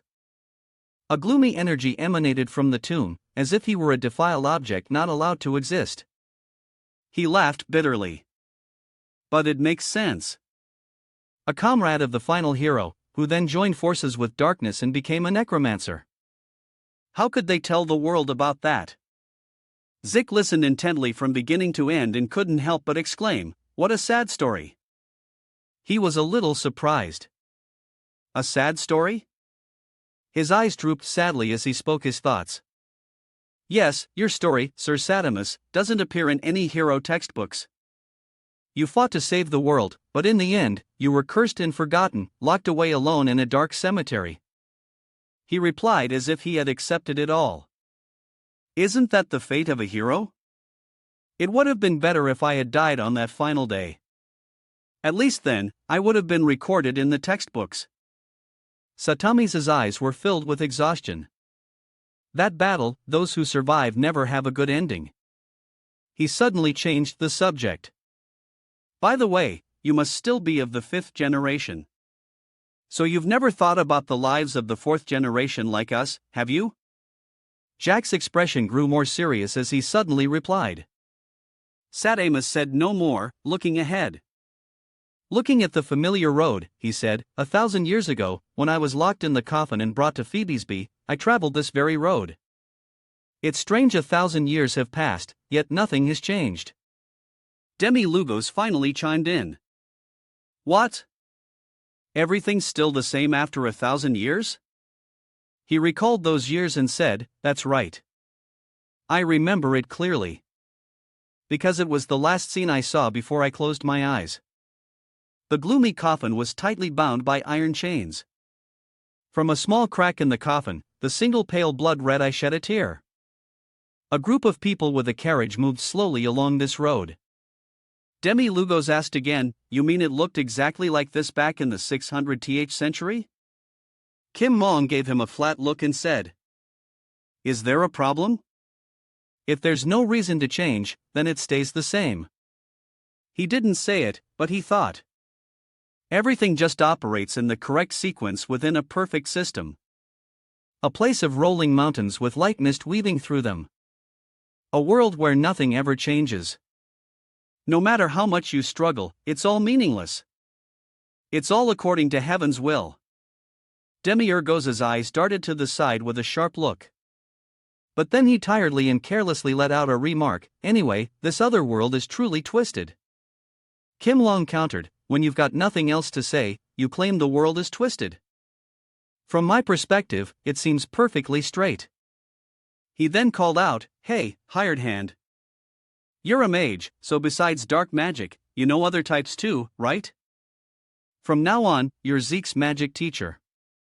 He reminded him casually, Jake, study properly, because sooner or later, you'll have to fight me. Then he gave another order, hurry back to Zorax. I'm starting to miss that forest. Night fell. Used bowls and chopsticks lay scattered next to a crackling fire. A deformed zombie appeared, leading a horde of aggressive zombies to confront Jake. Quickly, a monster roared. Zik swung his sword down hard, but they were unfazed. Afterward, they became even more excited and roared. Suddenly, a ball of light shot down from the sky. The light hit the monsters, and they screamed in pain. Sadamus instructed from behind, when fighting the undead, physical attacks are useless. You must purify them with holy flame. Under the bright moonlight, he tilted his head back and instructed, awaken the sacred fire within you. Jake, believe in the presence of the divine. Feel that infinite infinity, that endless source of energy. He decided, I'll try again. The other three watched intently as they battled the undead. Demugos suddenly asked, how's Zik? As a human, is he okay? Or is he too ordinary to even evaluate? Alter praised cheerfully, he's excellent. Demugos asked again, really? He replied seriously, yes. At 23 years old, if things go well, he could fully blossom in about another 20 years. He raised an eyebrow and asked. And after he blossoms, Eldras said enthusiastically, High D class. He smiled as he said, High D class will no longer be a distant dream. Demi-Yugos turned his head to look at him, then said flatly, High D class, not bad at all. El Tora also drew his sword and advanced. Well then, I should go teach Six swordsmanship. The golden dragon looked at Demi-Yugos and asked, but aren't you going back to headquarters? Your family is in trouble. He replied bluntly, forget it. It's probably just another scheme anyway. I plan to just let those 7 die off one by one. She spoke, her eyes flat and emotionless. Hypothetically, if there were no demon king, how would the demon tribe act? Demi-Yugos was a little confused. The golden dragon added, the war is supposed to happen in 20 years. The demon world has to attack the human world, but if there's no demon king, who will face the hero? He replied, without a demon king, they probably wouldn't attack the human world. Then Demiurge said, the energy source called demonic spiritual energy takes 80 years to create. It's thanks to that power that they can destroy the surface world. But now that the core weapon is gone, what will they fight with? The golden dragon suddenly understood. So, there's a possibility the Great War in 20 years won't happen. It's very possible, she replied. I see. She smiled cheerfully. That's how you brought Alex and Daryl back, isn't it? If you go back and say you'll continue being the Demon King, they'll automatically return, because their reason for existing would be gone too. Demiurge also smiled and continued, so I just need to pretend to go back, right? Her eyes now showed more emotion. Don't just pretend, actually go back, you parasite. He retorted, is it because my existence here has disrupted the order, including the Great War? She replied, for now, yes. Demiurge closed his eyes in acceptance. All right, I'll go back. The golden dragon was so surprised she cried out, really? But he added, if I die. Her enthusiasm deflated, and she clicked her tongue in annoyance. Under another sky, a castle was shrouded in gloom. A figure in a heavy cloak stood silently in the desolate room, looking at an empty coffin. Suddenly, a faint groan from behind caught his attention. His hand clenched a piece of fabric, veins popping as he said in a cold voice, another new sacrifice has offered itself, and stepped into the masterless coffin. That hand gripped a grotesque, crazed head and said, O spirit of the dead, awaken and seize this new vessel, devour this new soul. From the ground, pale hands emerged like tree roots. The aggressive undead rose up, swarming and surrounding the cloaked figure. Suddenly, a blinding light from behind the door made the head's eyes dart over. A sharp slash cut him in two. Light flashed wildly in the demonic room. It rushed forward, causing the undead to panic, unable to react in time. A clean slice cut them in two. Then, like a boomerang, it returned to the cloaked figure and a large hand caught the sword. A casual yet provocative voice rang out, seeing the holy sword in Terry's flyby, I knew you had already arrived. It's been a while, Sir Orden. The cloaked figure slowly pulled down his hood. Orden returned to his natural demeanor and greeted him, my friend. This is Orden Pan Hollywicks of the Zodiac Knights, lineage of the Holy Fruit. He cheerfully rushed over to put an arm around his shoulder. What's with the Sir Orden? Don't be so formal between friends, just call me Orden. The other man awkwardly tried to push Orden away. We are comrades, not friends. By the way, Cadentia added, that was fast. I thought you just got here. But he replied, it wasn't me. He scratched his head and explained, someone else got here first. Cadentia rested his chin on his hand and said, according to the records, the one sealed here was Sadamus. He recounted what he knew. The great mage who fought alongside the final heroes party 1,000 years ago. Even so, he willingly made a pact with the darkness and became the Lich King. His eyes shone brightly. Not just an ordinary lich. If it wasn't someone at our level, a Zodiac Knight, no one could have defeated him. For someone to have dealt with him before we even arrived is strange. Cadenzia added, lately all sorts of unusual things have been happening. Dragons that signed a peace treaty keep appearing, and a few days ago, giants attacked an entire city. Orden was a bit surprised. Giants attacked a city? He glanced over and replied, an investigation showed they fled their own mountain range in a great hurry. He asked again, fled from what? He replied flatly, it's unclear. I came to the Horseby range precisely to investigate that. Cadenzia's eyes were ice cold. Lately, things that exceed my understanding have been happening continuously, among them. He remembered Jake's awkward expression. Is them. Orden suddenly became excited. Them? You mean that guy's group? He cheerfully tapped Cadenzia's shoulder. I heard you're obsessed with some kid lately. The whole holy temple is buzzing about it. Just how impressive is this kid to catch the eye of a psycho who only cares about the gods, huh? He replied helplessly, I think his abilities have surpassed G-class. A generous estimate would put him at the high end of D-class. And he's only 17. he exclaimed again. What? Then we have to bring him to the holy temple immediately. Why are you keeping him so hidden? Trying to have him all to yourself? Kadensha's gaze was bone-chillingly cold. He refused. He said seriously, but he will come eventually, because the gods never use their tools carelessly. Then he started to leave, leaving only a few words behind. Enough chit-chat. Let's move out. Investigating the strange phenomenon with the giants won't be easy. Orden unexpectedly came over and put an arm around his shoulder. He laughed sociably at Kadensha's helplessness and said, "What's there for the two of us to be afraid of? This is the first time we've been on the same team since we were rookies, isn't it? I'm so excited." He replied with some disgust, "That time was a miserable failure. We've never been on the same team since. Why did the Holy Temple send you here despite my objections?" Orden walked out of the castle with his arm around him, still speaking cheerfully. "I'll take that to mean you're happy." He looked slightly confused. The two walked off cheerfully. "Hey, the Holy Temple even gave you a private airship. How come I didn't get one?" Kadensha said, unsurprised, "Of course.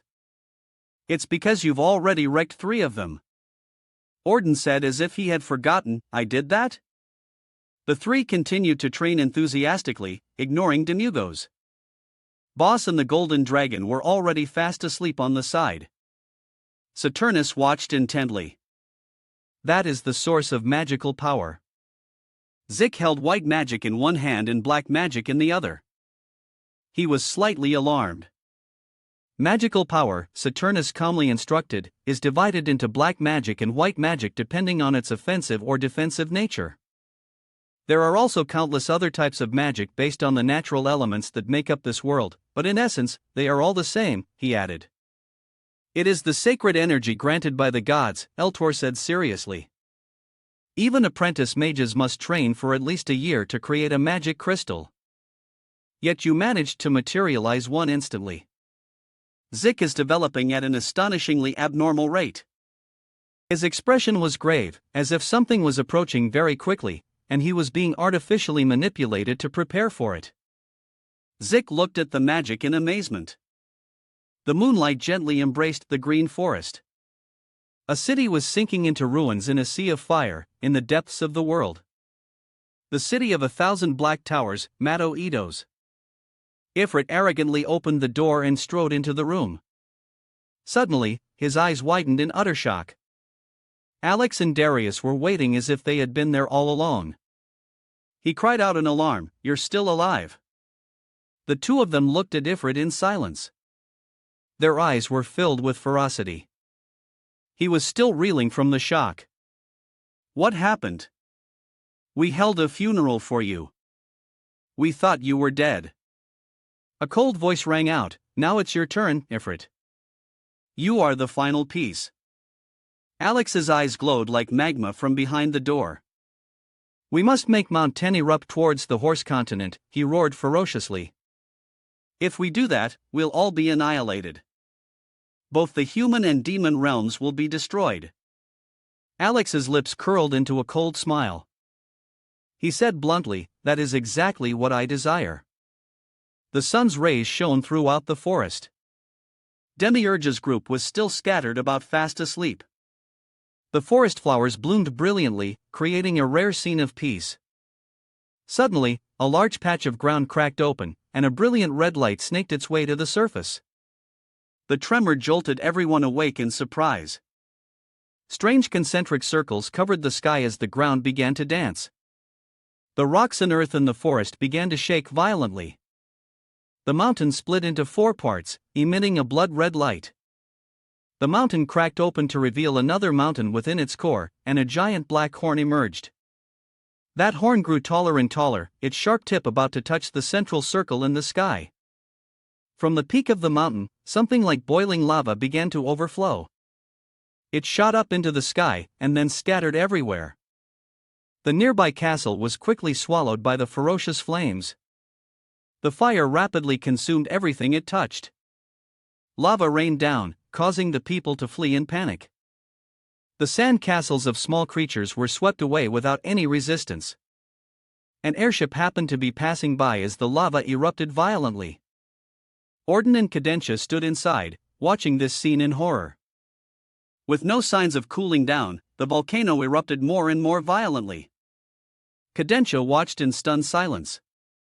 On the mountain peak, the cracks looked like a starfish, and a small, bright circle of lava resembled an eye.